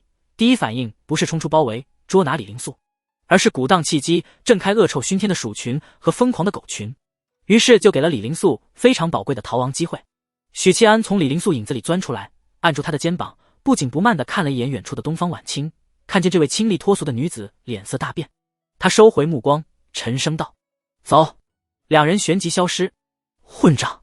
东方婉清纵身跃起，短暂浮空，从高处俯瞰，房屋鳞次栉比，行人穿梭不绝，如何还能看见两人的踪迹？他铁青着脸，鼓荡气机，降落在铺子前，跨过门槛，看着姐姐，沉声道：李郎被人抓走了。娇媚动人的东方婉容皱了皱眉，冷静地取出一张符纸，里面夹着一簇发丝。他闭着眼，双手合拢，手捏法诀，卜了一卦，终于失去了冷静，花容失色，占卜失效。东方婉清柳眉倒竖，低声道：是昨日那个青衣人。昨日那个来历神秘的青衣人。东方婉容侧头看向妹妹，语气有些急：他为何要带走李郎？东方婉容尖笑一声，虚空中凝出一道虚幻的不够真实的巨鸟虚影，勾住他双肩，展翅翱翔。对于巫师体系的五品筑基来说，掌控召唤阴灵的第一件事就是杀一头鸟妖，接下因果后便能召唤它，达到翱翔天空的目的。在中低品级里，飞行是一项几乎能立于不败之地的手段，不管是战争还是战斗，制空权都无比重要。东方婉容操纵巨鸟虚影，迅速朝东边飞去。四通八达的街道，无数行人昂起头，惊奇地对着天空中的东方婉容指指点点。东方婉清冷静地下达命令，分2批人马，一批朝北追赶，一批朝南追赶。半个时辰后，无论有没有结果，立刻返回。随行的下属们应诺，或在街上狂奔，或在屋脊腾跃，各自追击。东方婉清则朝西边追击而去。半个时辰后，追踪无果的东方婉容返回平州，返回客栈小院。大公主，这是李公子留下的字条。一名侍卫慌忙迎上来，手上捧着一张纸条。李郎留下的。东方婉容疾步上前，劈手夺过纸张，展开阅读。容姐、卿姐，生命诚可贵，爱情价更高。若问自由故，两者皆可抛。也曾想过与你们红尘作伴，活得潇潇洒洒，策马奔腾，共享人世繁华。但我肩负着天宗传承的使命，爱恨不由己，请原谅我的离去，我将寻找我的道。妩媚女子红着眼圈，咬牙切齿。这个寡情寡义的负心之人，老娘一定要宰了他。东方婉清返回客栈，听见姐姐坐在榻上，脸色阴沉，他便知道姐姐也没能找回李郎。东方婉容从袖中摸出纸条，放在桌上，道：负心汉是自己走的。东方婉清展开纸条，看完后俏脸寒霜一片，牙缝里一字一句挤出：下次见到他，打折双腿，让他一辈子跑不了。他忽而皱眉，低头重新再看，大声道：这不是李郎的字迹。姐姐东方婉容嗯了一声，虽非李郎字迹，但确实是他留的。那青衣人完全没必要多此一举，不是吗？他一直在你我的眼皮子底下，根本没机会留信。想来是委托那神秘人所写，趁我们上街后留在房内。哼，还算有点良心。东方婉清低头又看了一遍信上的内容，美眸水波荡漾，似是被上面的话感动。昨日他无缘无故找对方麻烦，我还觉得奇怪，不像是他往日的风格。如今想来，他是故意找茬，暗中与人家达成了约定。清冷如冰山的妹妹蹙眉道：娇媚动人的熟女轻叹一声：“罢了，他想自由就给他自由。这半年来，他确实不快乐。等处理了那件事，再把他寻回来。”远离平洲的某条山道，两匹马小跑前行。徐兄，你替我留的信都写了些什么？徐兄，你的这匹马真俊，驮2个人依旧游刃有余，是战马吧？李林素手里拎着一壶酒，风神俊朗，笑容阳光。许七安看他一眼，不得不说，这是一个很有魅力的雄性，只要是个颜狗，就一定会对他产生好感。而世上大部分人都是颜狗。这人是谁？啰里吧嗦，没完没了。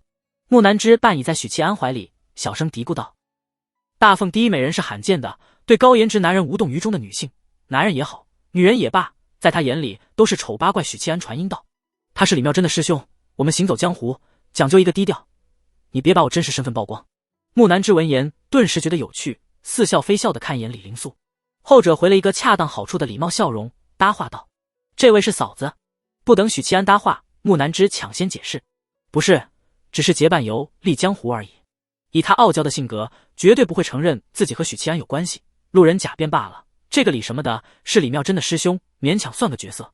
李灵素心里一凛，几杯冷汗刷的冒出来，心说：“我这该死的魅力，这还没和这位大嫂熟悉呢，他就急着和自己男人撇清关系了。”天宗圣子小心翼翼观察许七安，诚恳地补充道：“嫂子气质出众，与那些妖艳贱货不同，与徐兄简直是天造地设的一对，非常般配。对容貌方面，他们2个绝对般配。”木南枝一脸矜持，看不出是满意还是不以为意。他侧头审视着李灵素，忽然呵一声：“这小子和你一样，都是擅长甜言蜜语的，所以才能哄得那对姐妹投怀送抱。喂喂，你这是在崩我人设呀？”许七安在他柔软的小腰掐了一把，面无表情，不做回答。天宗圣子闻言，眼睛一亮：“徐兄也是风流人啊！”这话似乎戳到了木南枝的痛处，他嗤笑道：“他勾搭的女人，可不比你那对姐妹花差，不是最差的，也不比你那对姐妹花差。”许七安淡淡道：“他与你说笑的。”又在他小腰掐了一把，木南枝疼的眼角冒泪花，赌气的撇过头。李灵素笑了笑，这位大嫂显然是在替她男人吹嘘，不是在替她自己吹嘘。大嫂的气质不错，这点是事实，但容貌方面实在一言难尽，别说和亲姐荣姐比，便是东海龙宫里的女士，容貌都远胜她。行了一阵，许七安见远处有一道溪流，当即道：“在溪边休息一炷香。”不等天宗圣子回应，一拍小母马的臀儿，朝小溪奔去。李灵素当即跟上，只见姓徐的翻身下马，再把姿色平庸的妻子抱下马背，然后抽出一根猪鬃刷子给马洗刷马鼻。大凤马正30里刷一次马鼻，目的是防止马鼻沾染太多灰尘，导致马呼吸不顺畅，影响他的身体机能。李灵素心算了一下，他们离开平洲，挑了一条山路，一路狂奔，差不多有30多里。他有过参军经历，寻常的江湖人士没有30里刷一次马鼻的意识。李灵素暗暗猜测：“徐兄，刷子借我用用。”李灵素笑眯眯地凑过来道：“徐兄以前是朝廷的人。”许七安点了一下头，在京城遇刀未当过差，后来得罪了上级，被革职了。得罪上级？他叫许平志，不当人子许平志，这个称号在京城很有名。许七安以黑二叔的方式来怀念他。李灵素府长微笑巧了，徐兄原来是京城人士，正好我也要去京城找我那薄情寡义、不顾师兄死活的师妹。到了京城，我取回自己的东西，便支付报酬。你想去京城？梦寐已久，京城是中原首善之城，论繁华，天下没有一座城市能比京城更繁华。李灵素露出向往之色。我虽被东方姐妹软禁半年，但依旧能接收外界消息。听说妙真师妹在京城混得如鱼得水，她能在京城留恋这么久，足以说明京城有多美好。另外，于我而言，京城是一个极好的修行问道的地方。许七安道：“因为京城教坊司美女如云。”徐兄知我。李灵素一边刷着马鼻，一边笑道：“据说京城教坊司有24位花魁，各有千秋，擅长不同的才艺，甚至她们本身就是大家闺秀。这样的女子最适合谈情说爱，助我参透太上忘情之妙。而且与她们谈情几乎没有后遗症，不但没有后遗症，还能白嫖。”许七安颔首，深以为然。天宗圣子瞟一眼不远处的木南枝，压低声音：“徐兄可有去过教坊司喝花酒？有见过花魁吗？那位因为许银罗名动天下的福香花魁见过吗？不知道这24花魁是怎样的风情。”他认为以徐谦的修为和能力，在京城应该也是颇有地位，睡花魁或许有些困难，但终归是见过的。福香身段高挑，比例极好，一双大长腿销魂蚀骨，明艳身段柔软，躺着膝盖也能碰到肩膀。小雅最是娇弱，常常哭着喊好哥哥饶了我吧。冬雪歌声悦耳，喜欢咬耳朵，慢慢热情奔放。许七安语气冷淡道：我从未去过教坊司。李灵素见他神色冷峻，便信了几分，惋惜道：可惜了。顿了顿，他又道：其实这次下山游历的最终目的就是京城拜访仁宗，参加弟子之间的天人之争。如果不是东方姐妹，天人之争本该是我出手。听说妙真和那个楚元真打了个平手，最后被许银罗两手压服天羽人。其实只要我在那里，赢的人绝对是天宗。说到这里，他露出郑重之色。我事后根据情报汇总，分析过三方战力。楚元稹修行另辟蹊径，修人宗剑法，武道也点到即止，战力其实有限。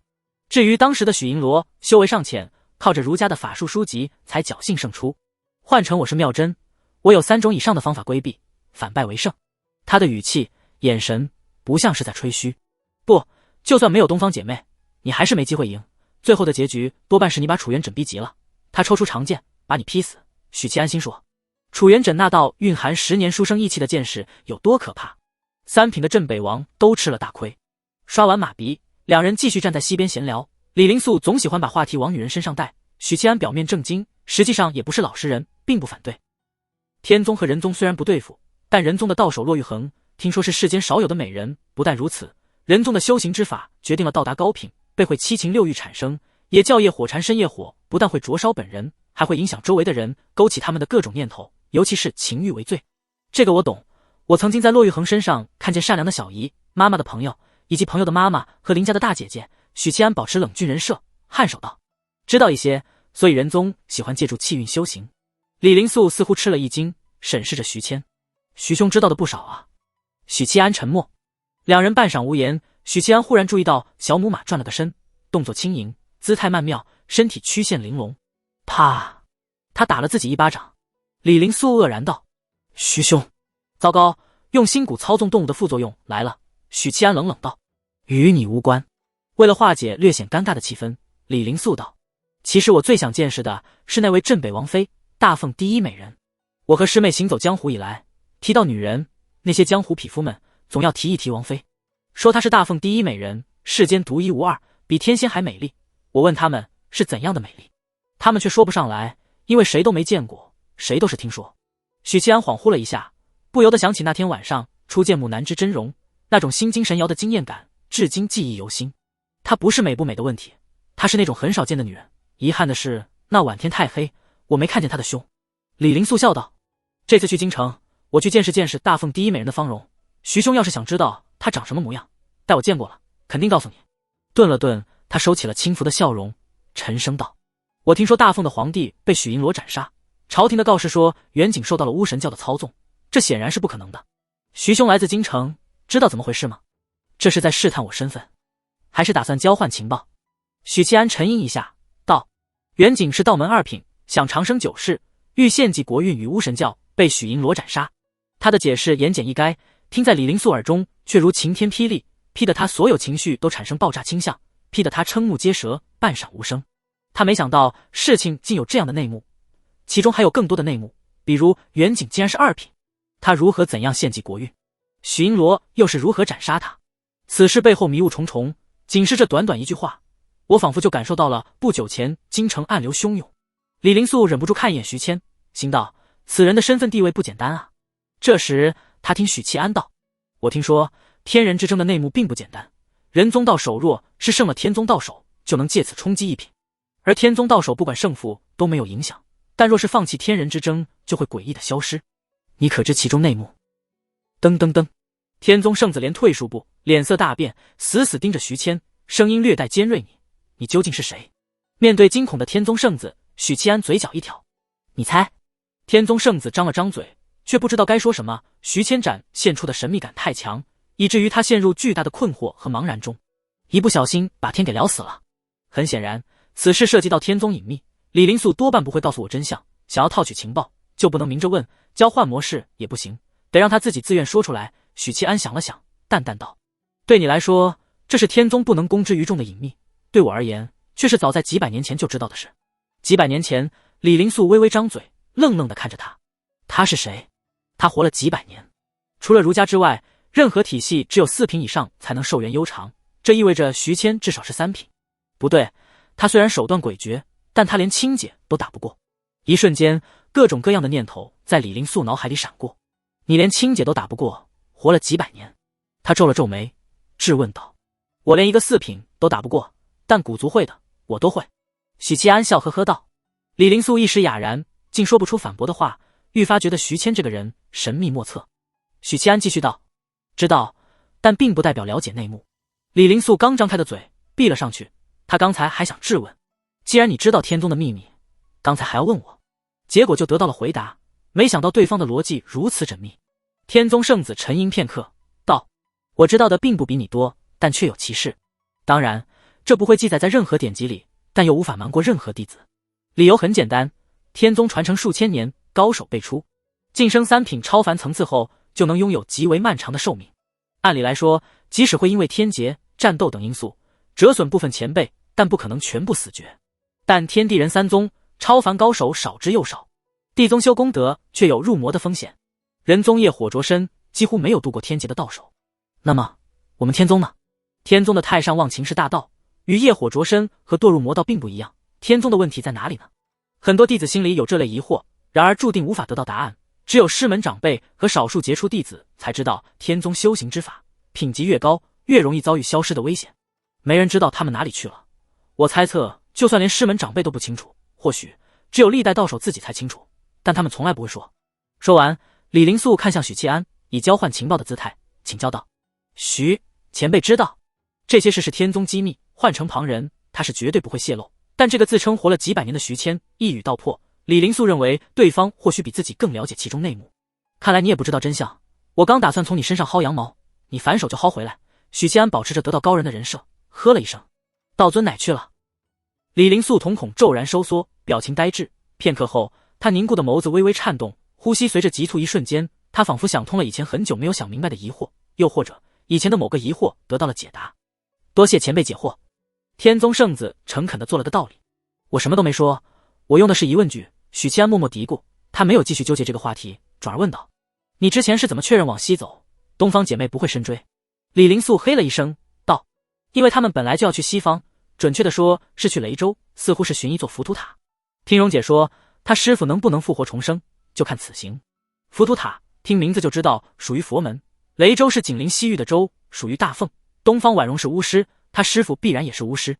许七安皱了皱眉，难以将这些信息结合起来，仔细说说。具体我不清楚，我只知道蓉姐的师傅是奈兰天禄，径山城前任城主，前任城主奈兰眼的父亲，山海关战役时被魏渊杀死。李灵素目光掠过许七安的肩膀，看见远处坐在大石上的嫂子正笑盈盈地看着这边，他心里一沉，迅速低头。他怀疑这位嫂子在偷看他，但他没有证据。姿色平庸的女子并不在他参悟太上忘情的名单里，更何况他的男人是个可怕的人物。我这该死的魅力。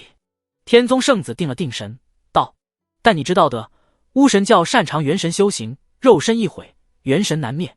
据我所知，那位纳兰天禄是2品羽师，想必当年死而不僵，元神被佛门拘走。这又和浮屠塔有什么关系？许七安沉思。京城锦绣宫，太子坐在温暖如春的堂内，一身蟒袍，手里捧着茶盏。母妃，再过半月，儿孩儿就要登基了。太子说这话的时候，声音沉稳，似乎有着山崩于前面不改色的静气。这是他最近一直向自己强调的细节：驾崩的父皇，战死的魏渊，以及依旧屹立朝堂的王首府，这些曾经权柄煊赫的人物都有着4平8稳的气场。他作为即将登基的一国之君，自然也要喜怒不形于色。雍容华贵，保养得当的陈妃容光焕发，走到太子身边，轻轻抚摸他的袖子，激动道：好，好，终于熬出头了，终于熬出头了。风韵动人的叔父眼泛泪光，他欢喜了片刻，忽地皱眉：你要防着4皇子狗急跳墙？太子笑着摇头：不会，孩子做了10几年的东宫之位，不管是民意还是朝堂，心里都是向着我的，我便是正统。如今父皇驾崩，国不可一日无君，朝野上下都期盼着孩儿能及早登基。而且那份告示张贴之后，孩儿在民间的声望立刻高涨，4弟不得民心，毫无威胁。说起来，这一切都得感谢王首府，若没他相助，4弟恐怕还能依仗魏渊留下的党羽挣扎一番。陈妃笑道：你登基之后要多依仗王首府。孩儿明白。陈飞满意点头，忽然恨声道：“等你登基之后，母妃想让那个女人进长春宫。长春宫是冷宫，那个女人指谁，不言而喻。”太子皱了皱眉，道：“母妃，孩儿登基后，你便是后宫的主人，何必计较一个位分？”他明白母妃的意思，母妃想当太后，更想把那个女人打入冷宫。但他是皇后名义上的儿子，皇后是他的嫡母，除非皇后犯下不可饶恕的错误，不然即使他登基，也不能剥夺皇后的名分。哼！陈妃低声道：“我明白太子的顾虑，皇后早已失德，不配母仪天下。我与你说。”太子听完，瞠目结舌，半晌没有说话。他万万没想到，皇后与魏渊竟有这样的往事。可如今魏渊已死，死无对证，太子眉头紧皱，欲加之罪，何患无辞？陈妃冷笑道：“容我想想。”东宫，太子返回后，立刻派人传召王首府。他把陈妃的想法告诉王首府，问道：“首府大人是何意见？”头发花白的王首府恍惚了一下，叹息道：“原来如此，殿下为我解了多年的疑惑。”顿了顿，他说道：“殿下将登大宝，遇事决断时，首先要考虑的利益得失，而非血亲。若想以此原因废后，倒是合情合理。但殿下想过没有，皇室颜面何存？您登基之后，皇室颜面就是您的颜面。先帝死后，过往一切都归咎于他。至此，大凤迎来新朝。这个节骨眼再闹出这样的事，丢颜面的殿下，损名声的不仅是皇后，同样是您。退一步说，就算这些殿下都不顾，非要坐实此事，那魏渊的身后名许七安会答应？”太子呼吸一滞，表情略显僵硬。下一秒，他面色如常，缓缓道：“首府大人看法很中肯，是本宫思虑不周了。”他轻飘飘地带过话题，笑道：“听说首府大人的千金要与庶吉世许新年订婚了。”王首府顿时露出笑容：“已经择好吉日，3个月后订婚。”太子笑道：“到时候可别忘了请本宫喝酒。今日阳光正好，穿着红裙，打扮华丽的表表，脚踏玲珑，在湖中游曳，水蛇腰扭啊扭。”素雅穿着的怀庆握着酒盏，站在岸边，看着没用的林安，一边惊呼，一边发出银铃般清脆的笑声。许七安离京后，他能清晰地察觉到林安的状态，可谓一扫阴霾。虽然也会有发呆的时候，但大体上还是开心居多。里面的原因既有贞德死后皇宫气氛云开雾散，也有太子即将登基，林安为嫡亲哥哥高兴，但怀庆认为最大的原因还在于许七安。他离开前究竟对他说什么，或是承诺了什么？如莲花般娇娇清丽的皇长女皱紧眉头，暗戳戳生气了一下，他又把目光望向天边，喃喃自语：“山雨欲来风满楼。”父皇留下的烂摊子不算什么，云州的乱党才是朝廷最大的挑战，也是那位即将登基的太子最大的挑战。狭窄的山道，三人两骑，哒哒哒的奔驰，身后扬起一阵尘埃。黄昏前，许七安三人来到一座小镇，准备在镇上的客栈歇息，将就一晚。坐在客栈堂内的四方桌边，李灵素抿着浊酒，疑惑道：“前辈，为何不回京城？还有事要处理？”在他的想法里，三人应该立刻北上前往京城，但徐谦却继续西行，丝毫没有返回京城的意思。“你若是想去京城，可以自行离开。”许七安给木南支倒了一杯酒。“不成，离了你，我便失去了移星换斗的法术。蓉姐和青姐迟早把我抓回去。”李灵素摸了摸腰部位置，连连摇头。草草的用完晚膳，双方各自回房。许七安从地书碎片里取出大水缸和几盆毒草，摆在床边，希望他们能在花神转世的滋润下，该成长的成长，该进化的进化。以后不能在李灵素面前取出地书碎片，他多半是7号。很久以前，金莲道长借少天地会成员时提到过7号被人追杀，且与李妙珍关系非同一般。7号和李灵素完美契合，他也曾说过积蓄都在师妹李妙珍身上，换而言之，地书碎片在李妙珍手里。这一点倒是可以理解，李灵素对自己能否逃脱姐妹花的追杀没有太大的自信，而地书是金莲道长所赠，是地宗的法宝，为防止这件法宝落入旁人之手，做好最坏打算的李灵素把地书碎片交给师妹也就可以理解了。这时许七安内心莫名的触动，感应到了地书碎片中传来某件法器独有的波动，指尖轻扣镜面，啪嗒，一只铭刻皱纹的海螺掉在桌上。他抓起海螺，凑到耳边，一个男人的声音清晰地传来：“你。”许七安保持着倾听的姿势，半晌，海螺里静悄悄的，半天没有动静。“你。”许七安陷入了沉思，监正的二弟子是想表达什么意思吗？他为此展开联想，开动脑筋，然后半天没动静的海螺里终于传来声音：“在。”“你在。”许七安眉头皱得更紧了，心说这是什么意思啊？这位二师兄想表达什么？他为此展开联想，开动脑筋。遗憾的是，海螺里没有声音了。许七安猜不出二师兄的意思，无奈放弃。他除去鞋袜，泡了一会儿脚，正要上床歇息，强大的听力捕捉到桌上海螺传出细微的说话声。那，终于来声音了。许七安低声重复：“你在哪？”他猛地拔高声音：“你在哪？”许七安脑海里闪过一连串的问号。二师兄说的是：“你在哪？”是在问他的位置。就这，是因为距离太遥远，法罗的信号不好导致的吧？许七安心里做出猜测，回应道：“我在雍州边界一个叫青崖镇的地方，等了好久。”法罗里传来声音：“好的。”然后又是永恒般的沉默。应该是没事了吧？监正给的法罗不行啊，信号这么差。他边吐槽边走到柜子里，抱出一床干净的被褥睡过去一点。你给我的位置也太小了吧？许七安把被子丢在床上，推了一下木南枝的香肩。你干嘛不开2间房？木南枝扭过头来，亮晶晶的眸子里充满质疑。我担心你一个人睡觉害怕。许七安顺势钻入被窝，虽然睡着不同的被子，但两人之间的距离很近，近到他能数王妃的发丝，近到鼻端闻到了花神转世独有的幽香。木南枝瞪他一眼，转过身，面朝墙壁，背对他。凌乱发丝间，雪白细腻的脖颈若隐若现。许七安往里靠了靠，木南枝也往里靠了靠，敌退我进之间，木南枝被逼到墙边，退无可退。他转过身来，瞪着眼，怒道：“你想做什么？”不好意思，刚才是琴骨掀动的手。许七安沉默了一下，无法回答。他凝视着木南枝平庸的五官，低声道：“我想再看看你的模样，真实的模样。”木南枝的脸瞬间红了，连带着耳根也红了。两人在黑暗中对视，呼吸渐渐急促，心跳渐渐加剧。A 上去 ，A 上去。就在许七安打算搏一搏单车变摩托的时候，他忽然听见了第3个人的心跳声，顿时大惊失色，豁然抬头看向床头，一个白衣术士站在那里，默默地看着床上的男女。看到黑暗中立着一位白衣人影的刹那，许七安心脏仿佛漏跳了几个节拍，头皮瞬间发麻，身上每一个鸡皮疙瘩都凸显出来了。这不只是做私密事时受到外人围观引起惊吓，更因为经历许屏风突袭后，许七安对突然出现没有心理防备的白衣人产生了非常可怕的应激障碍症。他以毒蛊的能力结合唾沫，嘴里喷吐出漆黑的腐蚀万物的毒液，然后扑倒在木南枝丰满软绵的娇躯，试图带着他阴影跳跃。白衣术士侧头避开毒液喷射，急切地说出一个别字：“许七安愣了一下，这个声音莫名的耳熟，且不是许屏风的声音。他终止了阴影跳跃。啊！木南枝的尖叫声回荡在房间里，他依旧没有察觉到白衣术士，但他以为许七安要对自己采取暴力。王妃盖着被子，身子又被他压着，如同天然的束缚，让他无法推搡反抗，只好不停地扭动身子，像一条丰腴肥美的蛆。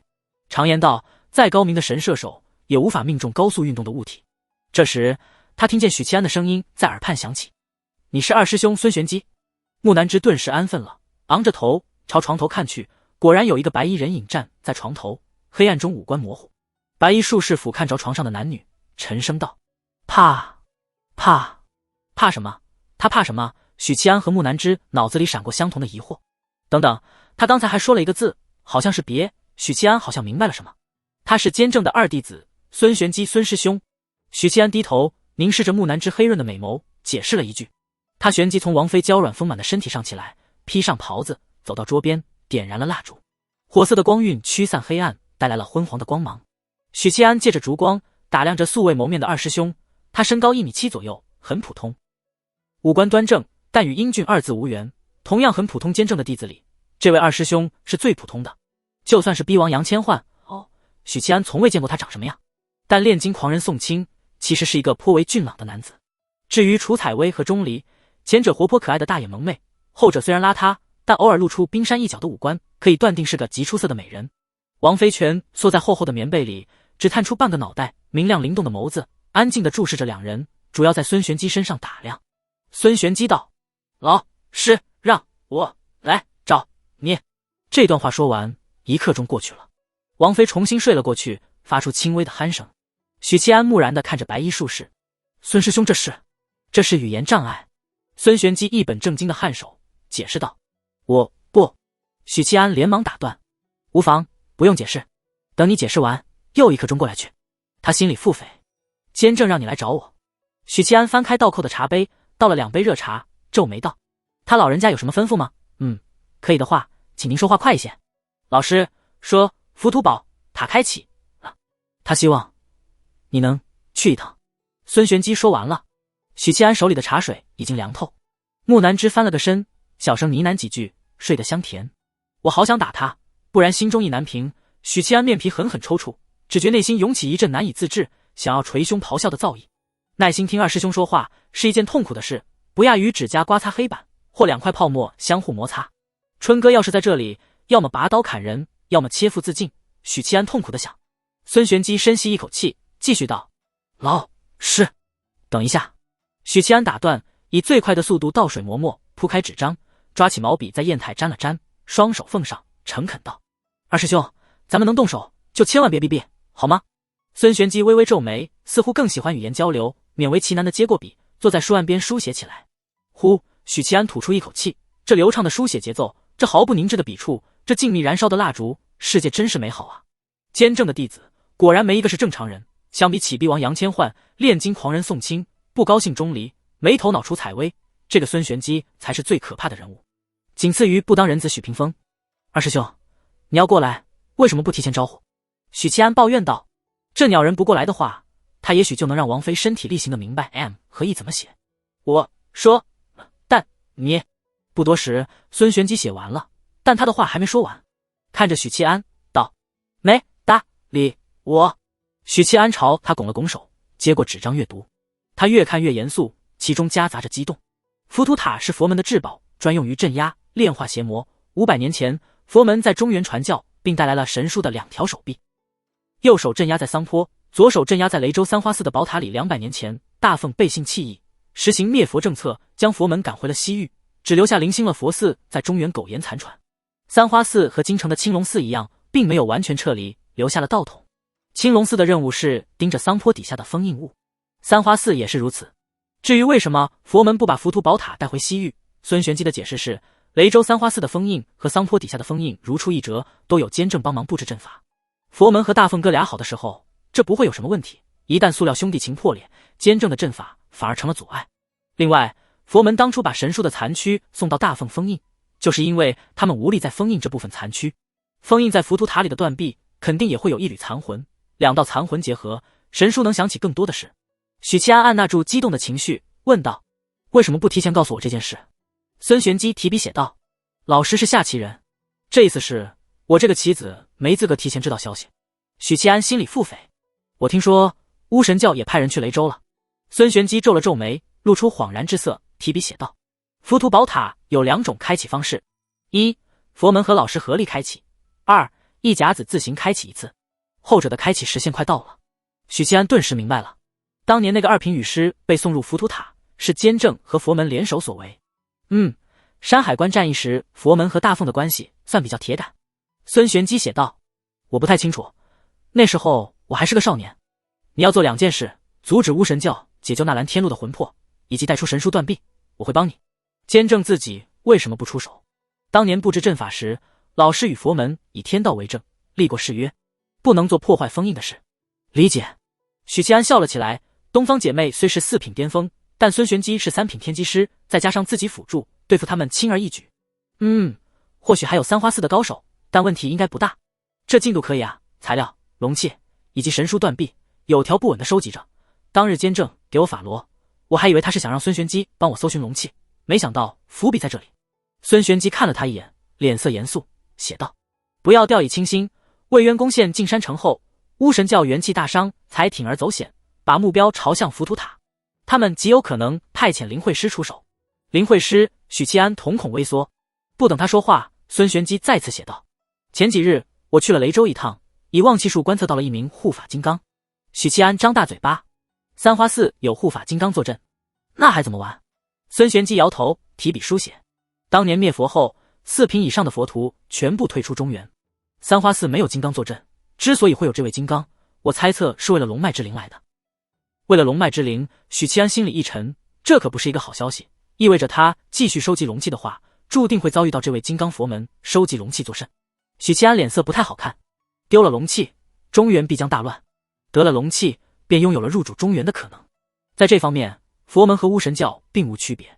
孙玄机看了他一眼，继续写道：有一道龙气依附在了浮屠塔内，且是9道至关重要的龙气之一。晴天霹雳。许七安脸色陡然呆滞，微微张着嘴，木然地看着孙玄机。后者平静地看着他，这就避不开了啊！如果浮屠塔只有神书的断臂，我尚能拖，可以先收集龙气，或者寻找其他残躯的办法。可现在9道龙气之一依附在三花寺，引来了3品金刚，再加上神书的断臂，对我来说，这就是无法化解的矛盾。或许可以谈判。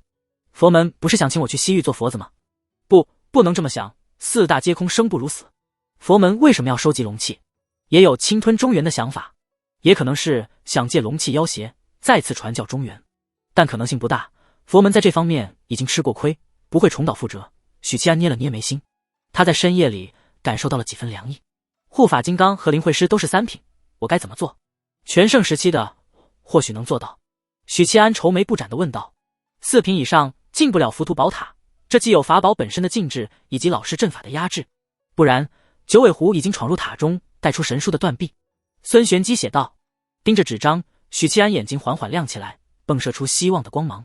忽然间，他脑海里闪过许多主意，但过于零散琐碎，无法拼凑成一个可行的计划。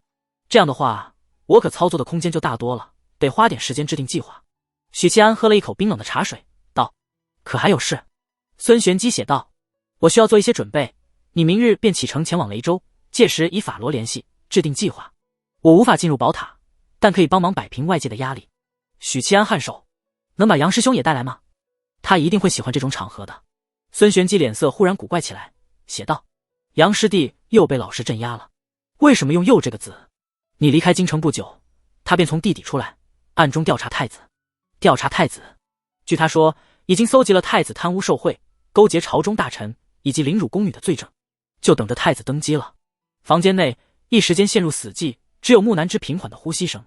很久后，许七安脸色诚恳道：替我向监正问好，让他一定要注意身子，豁达是长寿的秘诀。孙玄机嗯了一声，他起身就要传送离去。许七安连忙补充道：上面的话记得要写在纸上，不能在监正的伤口撒盐。孙玄机看了他一眼，脚下阵纹闪烁，消失不见。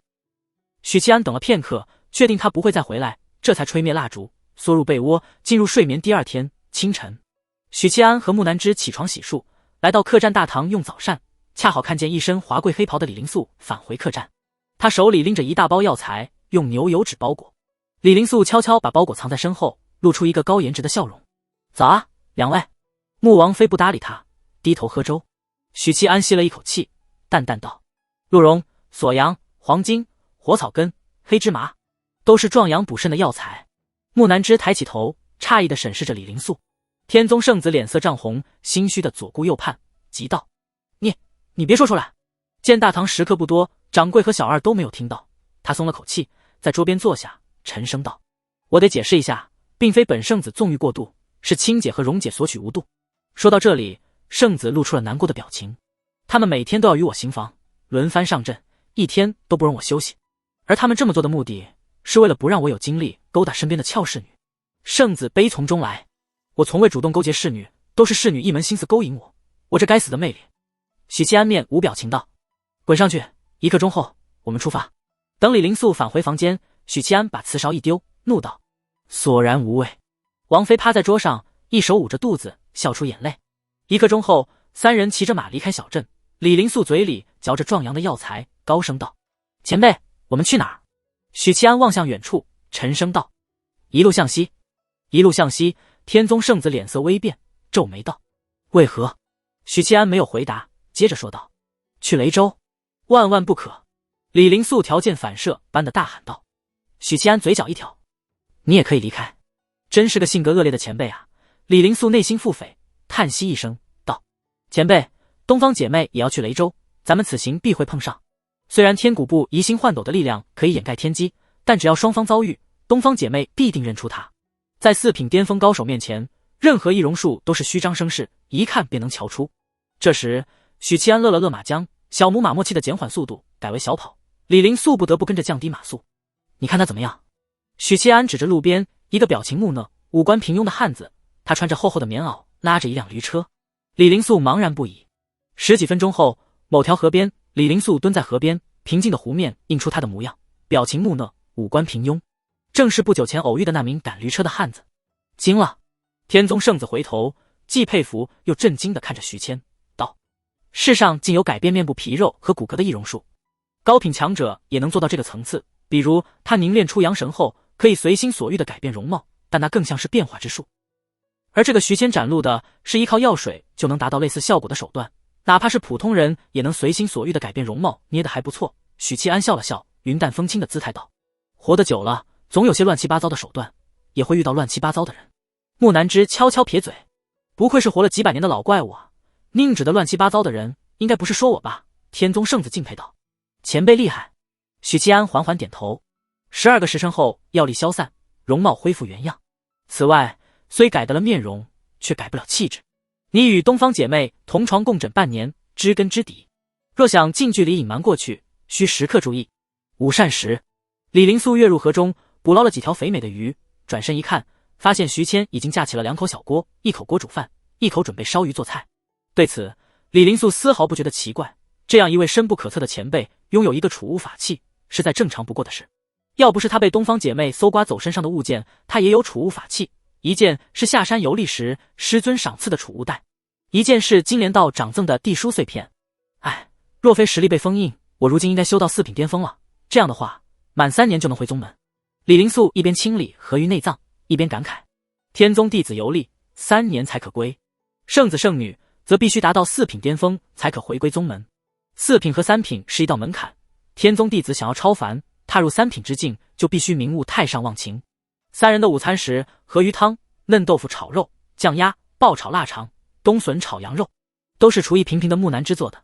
自从容纳7绝骨，许七安的饭量达到了耐人听闻的地步，晚上时常饿醒，然后热水就白馒头和糕点，独自解决温饱。他现在已经很能理解丽娜，如果还在京城，吃货3巨头会变成4巨头。李灵素吃得满嘴流油，感慨道：这鸡精真是奇妙，拥有化腐朽为神奇的功效。化腐朽为神奇。木南之冷冰冰地看他一眼，李灵素忙补充道：若是与夫人的厨艺配合，则如虎添翼，吃一口便让人觉得人间美妙。木南之满意点头，看一眼许七安，瞧瞧，人家能讨女子欢心，不是没理由的。我已经不需要靠甜言蜜语哄女人了，南疆琴鼓了解一下。许七安咽下饭菜，听李灵素叨叨道：司天监的术士确实厉害，儒家教书育人，创文明辉煌。术士悬壶就式，炼制法器、工具、器械，还有……他扬起瓷瓶，还有这鸡精，这些才是造福万民的东西啊！这东西是许七安发明的。木南之蹙眉道：许七安。天宗圣子一愣，像是在确认一般。你说鸡精是那位许银罗炼制？穆王妃抬了抬下巴，这和你有什么关系？瞧把你骄傲的！圣子不信，笑道：夫人，那许七安是个武夫，术士与武夫之间，宛如西域和巫神教之间隔着一个大缝。武夫要是能钻研炼金术，那还叫粗鄙的武夫。反正这位夫人是普通女子，徐谦和古族有莫大干系，都与武夫无关。圣子尽情的如舞。这时他发现徐谦冷漠无情地看了自己一眼，道：炼金术的本质是知识，是研究，任何人只要学习了解炼金术知识，都能着手研究。李灵素大吃一惊，听前辈的意思，难不成鸡精针是许七安发明？徐谦低头吃饭，并不回答。天宗圣子抚掌笑道：有趣，这很有趣。那位许银罗不愧是世所罕见的奇才，放眼大凤历史，大概也只有高祖皇帝和武宗皇帝能与他比拟。魏渊也算一个，可惜他过于低调，相比起许银罗的光彩夺目，魏渊近20年来几乎名声不显。我越来越想去京城了。你去京城，我不就又社会性死亡了吗？我本来就是要隐藏身份，牛皮吹得再大也可以强行拧回来。许七安岔开话题说道：我们从这里出发，到雷州数万里之遥，想以最快速度抵达，得走水路。又要坐船吗？木南之蹙眉，他有晕船的毛病，上次随使团前往北境，天天晕吐。不知道是不是错觉，李灵素慢慢觉得这位夫人虽然容貌一般，但气质极佳，举手投足间充满了女子魅力。李灵素摇头道：这个季节去往雷州的运河吹的是西北风，而运河是自西向东流，这无疑会减缓船只的航行速度。如果乘船的话，我们恐怕无法在浮屠塔开启时抵达雷州。许七安侧头看过去，那你们原本打算怎么走？荣杰手里有一件法宝，叫御风舟，日行3000里，只需1旬就能抵达雷州，但飞行1天得休息1天。最后一次，我们正好降临在雍州地界的平州，这是低配版的飞机啊！这样的大型法器，就算司天监好像都没有吧？许七安暗暗吃惊，是荣姐的师傅赠他的。御风舟是巫神教12法器之一，许七安缓缓点头，如果是这样的话，那言漕运去雷州的计划就得变一变，直接呼叫孙玄机，让他带自己一行人去雷州。只是这样一来，孙玄机的存在必然会引起李灵素的猜忌。当然，他不会立刻猜出自己是许七安，但将来只要再有几件类似的线索，这位聪慧的圣子绝对能做出正确判断，猜出徐谦就是许七安。李灵素淡淡一笑，道：“我有办法，让咱们在1旬之内抵达雷州。”许七安和木南之同时看过去。雷州有一种猛禽，叫赤尾猎鹰，身高1丈3尺，展翼3丈7尺，属灵兽。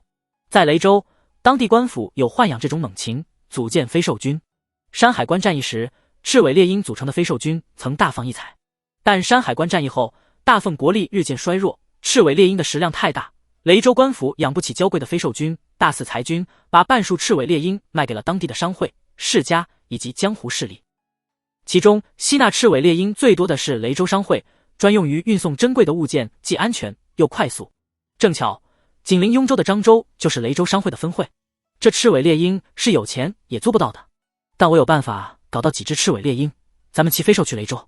许七安再次和木南之对视一眼，前者诧异道：“你以前去过漳州？”“没有。”“你去过雷州？”“没有。”“那你为什么如此笃定自己能弄到珍贵的赤尾猎鹰？”“此事说来话长。”圣子叹息一声，露出了饱经沧桑的笑容。我游历江湖时，曾经偶遇随商队去青州做生意的雷州商会大小姐，那是一个肤如凝脂、明眸皓齿的姑娘，精打细算，有着超强的经商能力。当然，这不是重点，重点是我们在茫茫人海中相逢，彼此产生了爱意，于是结下了情缘。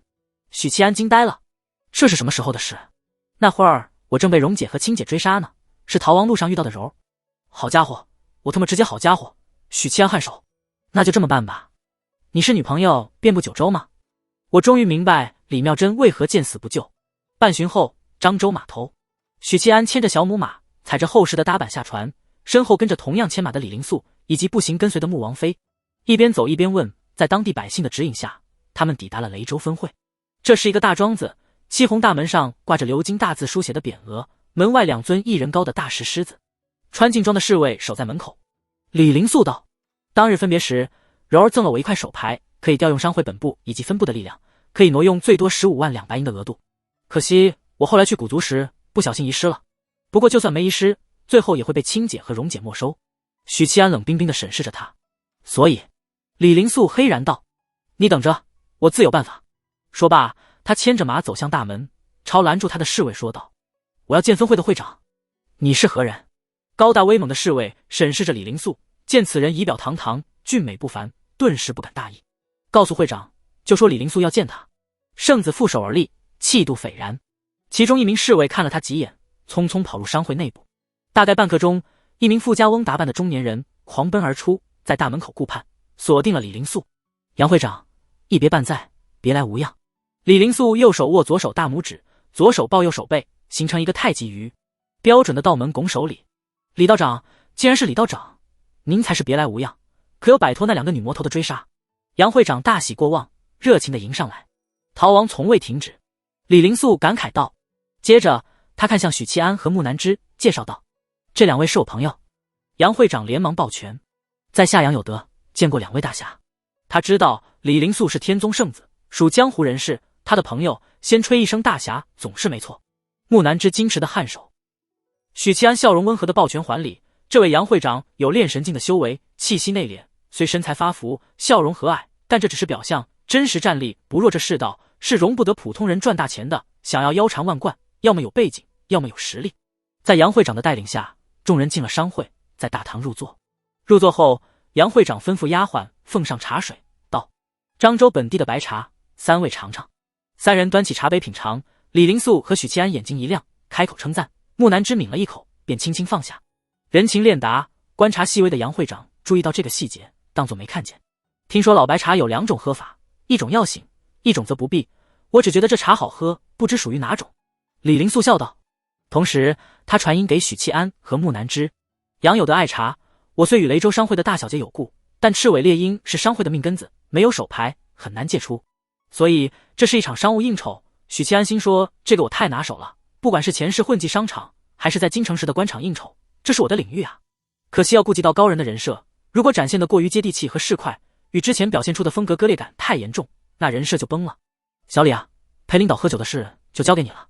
杨会长果然露出笑容，开始向识货的李灵素介绍起白茶。聊得差不多了，李灵素咳嗽一声道：杨会长，此番前来是有事相求。杨会长笑容不改道：李道长有什么要求，只要杨某做得到，一定肝脑涂地，竭尽全力。我要借3只赤尾猎鹰。杨会长木然地看着他，那表情仿佛在说：我能撤回刚才的话吗？这李道长，赤尾猎鹰是我们商会的命根子，每一只都是花费重金购买，就算是我私自外界也会受到严惩的。李灵素笑道：我知道，所以这趟来找杨会长是委托你们运送一件货物给柔。货物？没错，这个货物就是我。李灵素顿了顿，接着说道：赤尾猎鹰承重有限，驮2人飞行速度太慢，且1个时辰就得休息一次，我要借3只。作为监管，你可以多出动1只猎鹰在旁跟随，跟着我们去雷州。驮2人飞行和驮2人奔跑是不同的概念。杨会长笑着摇头：赤尾猎鹰是灵兽，只能饲养它的主人，外人无法单独骑乘。许七安当即道：这点我可以解决。你……杨会长盯着他，中年男人陷入了犹豫。虽说李道长和大小姐关系非同一般，但这只是私交，和自己有什么关系？如果灵兽弄丢了，他会受到总部的惩罚，毫无利益，并不值得冒险。可是这个皮相完美的年轻道长和大小姐关系暧昧，大小姐将来注定进入商会的决策层，这时候得罪他不划算。这时木南之悦耳的嗓音说道：你借我们3只灵兽，我送你3包花茶。花茶？杨会长怀疑自己听错了，哭笑不得，真不知道该说这个女人天真呢，还是愚蠢。赤尾猎鹰单只价格便要3000两白银，而且是有价无市。相比起银子、培育、训练他耗费的财力精力，以及他本身的珍惜程度，这些是无法用银子衡量的。刚想拒绝，他便看见这位姿色平庸的女子朝着同样面容普通的男子伸出了白嫩嫩的小手，后者把一只锦囊放在他掌心。值得一提，这只锦囊是当初沙表哥击签时抢来的，里面还有10几门法器大炮、床弩。木南之打开锦囊，翻找片刻，抓出3份用牛油纸包装的很精美的4方纸包。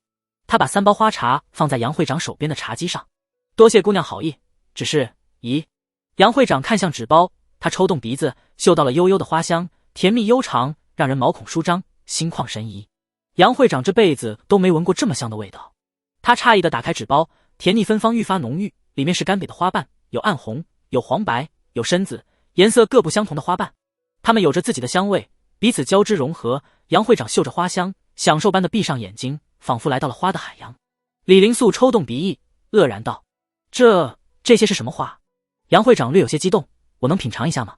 见姿色平庸的女人点头，他当即唤来丫鬟，让她把去泡花茶。转念一想，改口道：不，就在这里泡。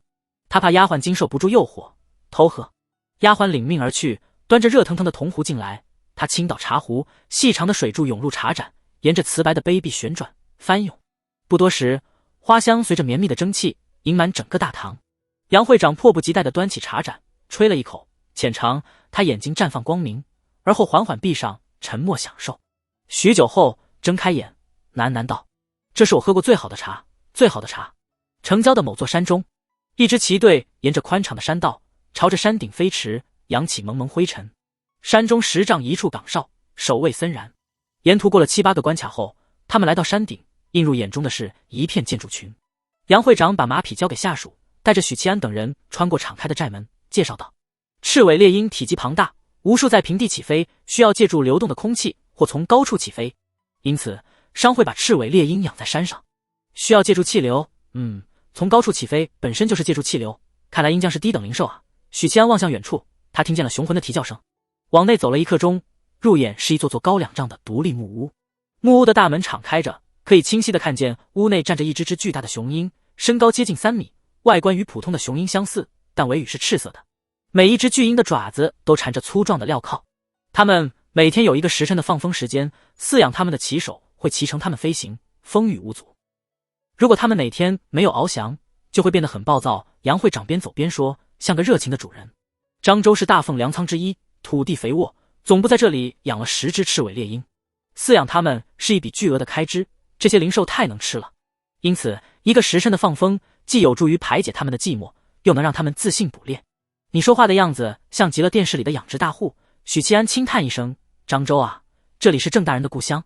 等雷州回来，便去祭拜一下郑大人。很快，杨会长挑了4只赤尾猎鹰出来，由饲养他们的人陪伴在身侧。有的赤尾猎鹰高昂头颅，对许七安等人不屑一顾；有的45度角望天空，做思考鸟声状；有的展开巨大的双翼，做威胁状；有的则用翅膀轻轻拍打主人，以示友人，但不理会许七安等人。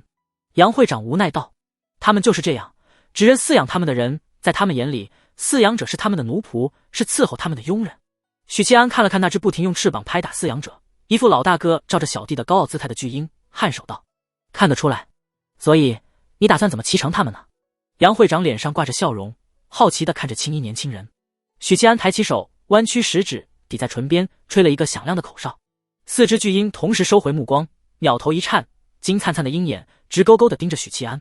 下一刻，让在场众人瞠目结舌的一幕发生：巨鹰们抛弃了自己的饲养者，迈着步子冲向许七安，过程中他们展开双翼，推搡身边的同伴，像是害怕他们和自己争宠。这……杨会长眼中难掩震惊。他见过高品修士利用暴力让赤尾猎鹰屈服的，但从未见过如此轻而易举，一个口哨就让4只灵兽齐齐跪舔的。4位饲养者们满脸沮丧，有种媳妇给自己戴帽子的悲伤，头顶绿油油一片。阁下这是古族的手段。杨会长恍然大悟，身为商会会长，手底下的商队走南闯北，经验丰富。漳州在西南方，南疆的古族也在商会贸易版图里。许七安没有回答，郑重其事地嘱托道：“杨会长，我的爱马就暂时留在你这里，请务必以金饲料喂养，不得让人弃乘。租用灵兽和照顾马匹的费用，我会一并结算给你。”好，杨会长立刻应承。京城，穿着玄色道袍，头戴莲花冠，容颜绝美却缺乏情绪的兵夷元军驾驭飞剑停在京城之外。他在云头俯瞰，只见下方的苦力、民兵、石匠密密麻麻，正在修缮城墙。距离许英罗氏军事件过去月余，除了城墙上在修缮，其余地方早已看不出战斗的痕迹。有着一双琉璃色眸子的援军收回目光，望向司天剑方向。未得到警告的他驾驭飞剑划破长空，降落在八卦台。八卦台桌案边坐着一袭白衣，一袭黄裙。黄裙少女咔嚓咔嚓地啃着坚果，偶尔端起酒杯喝一口果酒，发出啊哈的舒畅感慨。白衣监正默默坐在一旁。见过监正。兵夷员军行道理。黄裙少女吃了一惊，4时才发现这位不速之客，慌忙扭头看来。监正苍老的声音说道：“你来京城作甚？”贫道寻弟子李妙真，黄昏之前离开京城。监正说完便不再搭理。兵夷援军再次行礼，驾驭飞剑离去。他踩着飞剑，无视京城里一道道目光的审视。很快，兵夷援军锁定了一座3进的大院，毫不犹豫地按下飞剑，飞速降落。内院里，他看见一个6、7岁女孩，小小的一个豆丁，举着比他大好几倍的石桌，缓慢地在院子里徘徊，似是在磨砺气力。小女孩脸蛋涨红，浅浅的2条眉毛倒竖，弯曲的2条小短腿不停地发抖。边上，一个小麦色皮肤、眼睛碧蓝的南疆少女吃着坚果，在旁鼓掌。又一名美艳熟妇忧心忡忡的旁观，不停地念叨着：“小心些，小心些！”兵夷援军将在院中，吸引来2大1小女人的注意。你是何人？婶婶端详着这位看不出年纪的漂亮道姑，只觉得对方像是一个没有感情的雕塑。贫道天宗兵夷援军。没有感情的雕塑行了一个道理。此处可是许银罗的家。婶婶点头，心说那个倒霉侄子又招惹了一位漂亮姑娘。他忽然想到了什么，脱口而出：“你是李妙真道长的同门？”兵夷援军颔首：“正是小徒。”婶婶一下子热情起来，招呼道：“到厂里头请。”双方进了内堂，婶婶让贴身侍女绿娥奉上茶水。兵夷援军看向婶婶，那双琉璃色的眸子古井无波，声音轻柔却没有感情：“小徒并不在府上。”婶婶喝着茶道：“李道长他多日前便离开京城了，去了何处？不知，只说游历江湖去了。”兵夷援军缓缓点头，柔声道：“夫人可否与贫道说说猎徒在京城的所作所为？”婶婶立刻把李妙真吹嘘了一顿，就像与街坊邻居聊天时吹嘘对方的孩子。李道长乐善好施，侠义心肠，是我见过最正直最热心的女侠。哎呀，天宗真不愧是名门正派，教出来的弟子品性无可挑剔，小能施周济平民，大能辅助我侄儿杀昏君。好，真好。兵夷援军冷淡的脸庞愈发的没有表情，起身告辞：“贫道还有要事在身，不便久留，我送道长。”婶婶把他送出内厅，看着对方脚踏飞剑遁空而去，好像不太高兴的样子。婶婶嘀咕道：“兵夷援军并没有立刻离京，而是御剑去了灵宝关。他刚飞入皇城，靠近灵宝关，关内深处忽然斩来一道黄黄剑光。冰夷元君琉璃般的眸子略有凝固，他让剑光背叛了自己飞行的轨迹。下一刻，那道剑光自行偏离，朝着天空斩去，迅速消失不见。冰夷元君落在灵宝关深处的小院里，满院花草凋敝，假山孤寂伫立。平静的小池中盘坐着一位貌美绝伦的女子，头戴莲花冠，身穿道袍，眉心一点朱砂，似九天之上的仙子，清冷绝色，不染凡尘。两人都是美貌的道姑，颜态各异，交相辉映。洛师妹，天尊托我传话于你，给你3年，能否晋升一品？冰夷元君面无表情，语气冷漠。3年之内你无法踏入一品，便只有死于天劫。与其死于天劫，不如死于天尊之手。如果不是知道天宗道士的德性，骆玉衡会认为冰夷元君在挑衅自己。骆玉衡淡淡道：短则3月，长则1年，我会去一趟天宗。冰夷元君依旧没有表情，道：你有把握渡劫？骆玉衡并不隐瞒，我已寻到道侣，再过不久便要与他双修，每月双修7日，半年之内能渡天劫。甚好。冰夷元君颔首，可知我弟子去了何处？不知你那弟子正义感极强，眼里揉不得沙子，想让他太上忘情，难上加难。骆玉衡带着几分嘲弄，世人皆知飞燕女侠，不知天宗圣女，与其指望她继承天宗大统，不如指望圣子吧。冰夷元君缓缓摇头，妙真确实走差了路，但圣子却是走了邪路，此话何解？冰夷元君不答。就在冰夷元君到京城寻找列土李妙真时，玄城道长也在实地走访那些年被列土李灵素睡过的姑娘。雷州在西方，紧邻着西域，是大凤最西边的一个州。雷州占地面积辽阔，足有2个雍州那么大，但因为盐碱地极多，且属于半干旱地带，土地并不肥沃，因此人口不如别州稠密。又因为雷州是大凤与西域商贸往来中枢，便造成了富裕的地方富得流油，没钱的地方手里啃着窝窝头，贫富差距极大。雷州商会的总部在雷州主城，城中人口80万。许七安和木南之坐在软垫上，后者披着狐裘大氅，紧挨着许七安，兴致缺缺地俯瞰下方的雷州城。他身上穿的是一件御寒防水火的法衣，属于许七安离京时搜刮的司天监库存法器之一。经过1旬的奔波，他们终于抵达了雷州。起先木南之会因为俯瞰城池而兴奋的哇哇叫，到后来1回生2回熟，7回便是老夫老妻，毫无波动。4只赤尾猎鹰掠过雷州城，朝城外某座山峰飞去。他们似乎认得路，不需要起手操纵。那座山峰正是雷州商会圈养赤尾猎鹰的地方。稳稳降落，李灵素找来商会驻养殖场的负责人，道：贫道李灵素是文人倩柔的至交好友，劳烦通知他，我在此地等他。负责人得到了随行而来的分会旗手的确认，当即派人去雷州城通知大小姐。你刚才说那位大小姐叫什么？许七安招来李灵素，问道。文人倩柔。圣子见他脸色古怪，问道：有何问题？许七安眉头紧皱，并不回答李灵素，陷入了沉思。他总觉得这个名字很耳熟，似是在哪里听过，但不管怎么回忆都记不起来。我应该是听过这个名字的，但我确实不认识这位雷州商会的大小姐，可是总觉得我是认识她的。他心里喃喃自语。1个时辰后，急促的马蹄声响起，蜿蜒的山道上扬起阵阵尘埃，一支骑兵队伍狂奔而来，为首的女子穿着浅蓝色交领襦裙，她有一双好看的黛玉眉，眉形相对平缓，没有突出的眉峰，整体看起来非常温柔。她的五官自然是上上之选，眼波清澈明亮，唇瓣丰而不厚，鼻子挺拔且精致。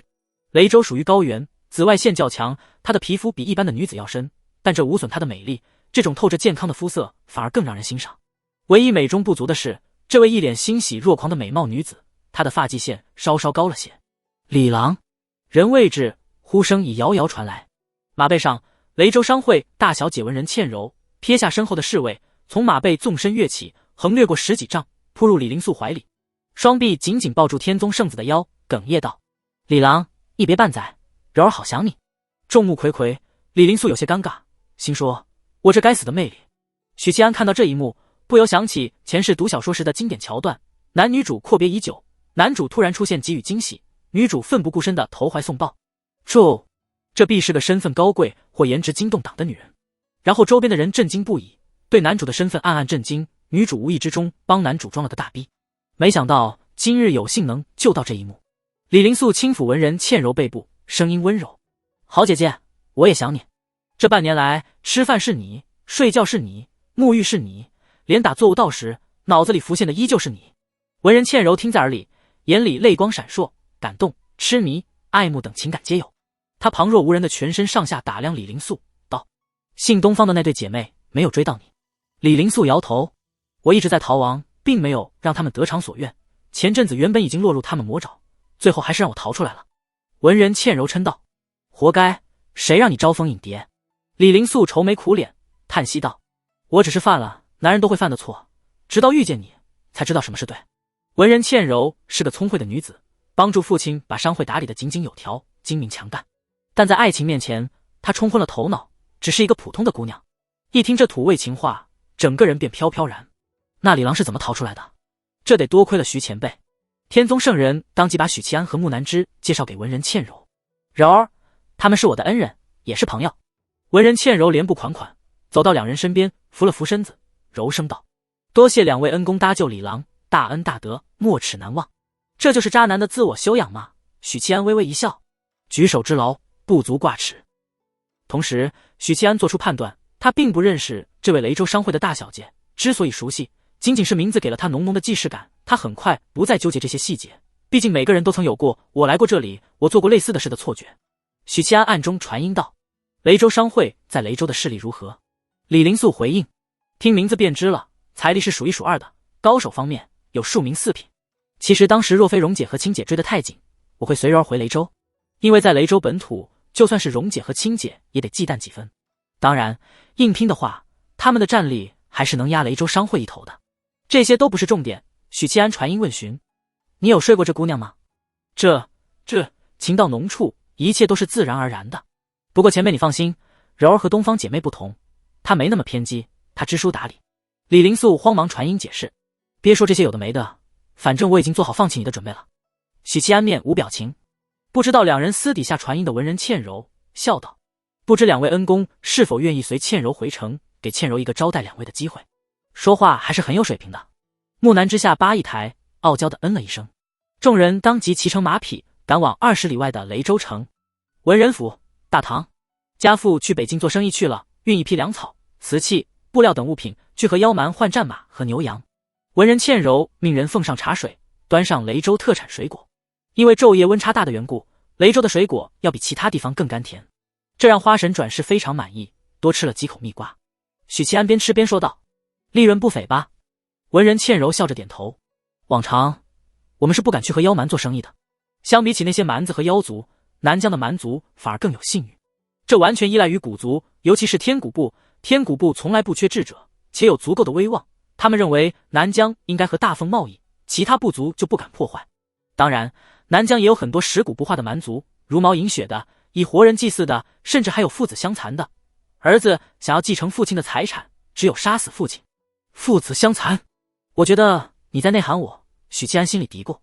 文人倩柔继续道：“北方战事打了这么久，妖蛮现在正缺物资，因为盟约的关系，他们不敢再到大凤境内劫掠，这对我们来说是最好的机会。”许七安评价道：“商人逐利是好事。”文人倩柔眼睛一亮：“恩公不觉得商贾低贱？你怕是没经历过有钱就是大爷的时代。”许七安维持着人设道：“史书上绝大部分的繁华时代都源于经济的崛起。”文人倩柔抚掌道：“恩公果然是高人，眼光不拘泥于世俗。”有了这番闲聊做预热，许七安切入正题：“文人姑娘可知雷州三花寺？”文人倩柔点头：“三花寺进来可有什么异常？”文人倩柔略一沉思，摇头道：“并无异常，不过再过9天就是浮屠宝塔开启的日子。”许七安笑道：“你也知道浮屠宝塔进来开启？”文人倩柔反而一愣，笑容浅浅：“据说浮屠宝塔曾经是佛门用来供奉舍利子、高僧作画遗留精深之所，佛心浓厚。他每一甲子开启一次，有缘人若是进入其中，可以得到宝物。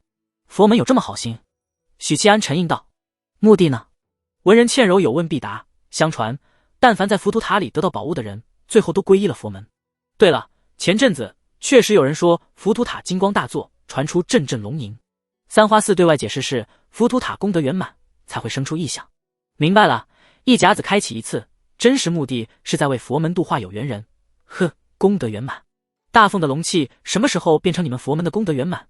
摆明了是想独吞龙气。”许七安深思之后问道：“三花寺在何处？距离雷州城可近？快马加鞭，明日就能到。”许七安缓缓点头，开看向天宗圣子。我想先去刺探一下情报。徐谦来雷州果然是为了浮屠塔，目的一点都不单纯。李灵素对于这个事半点都不奇怪。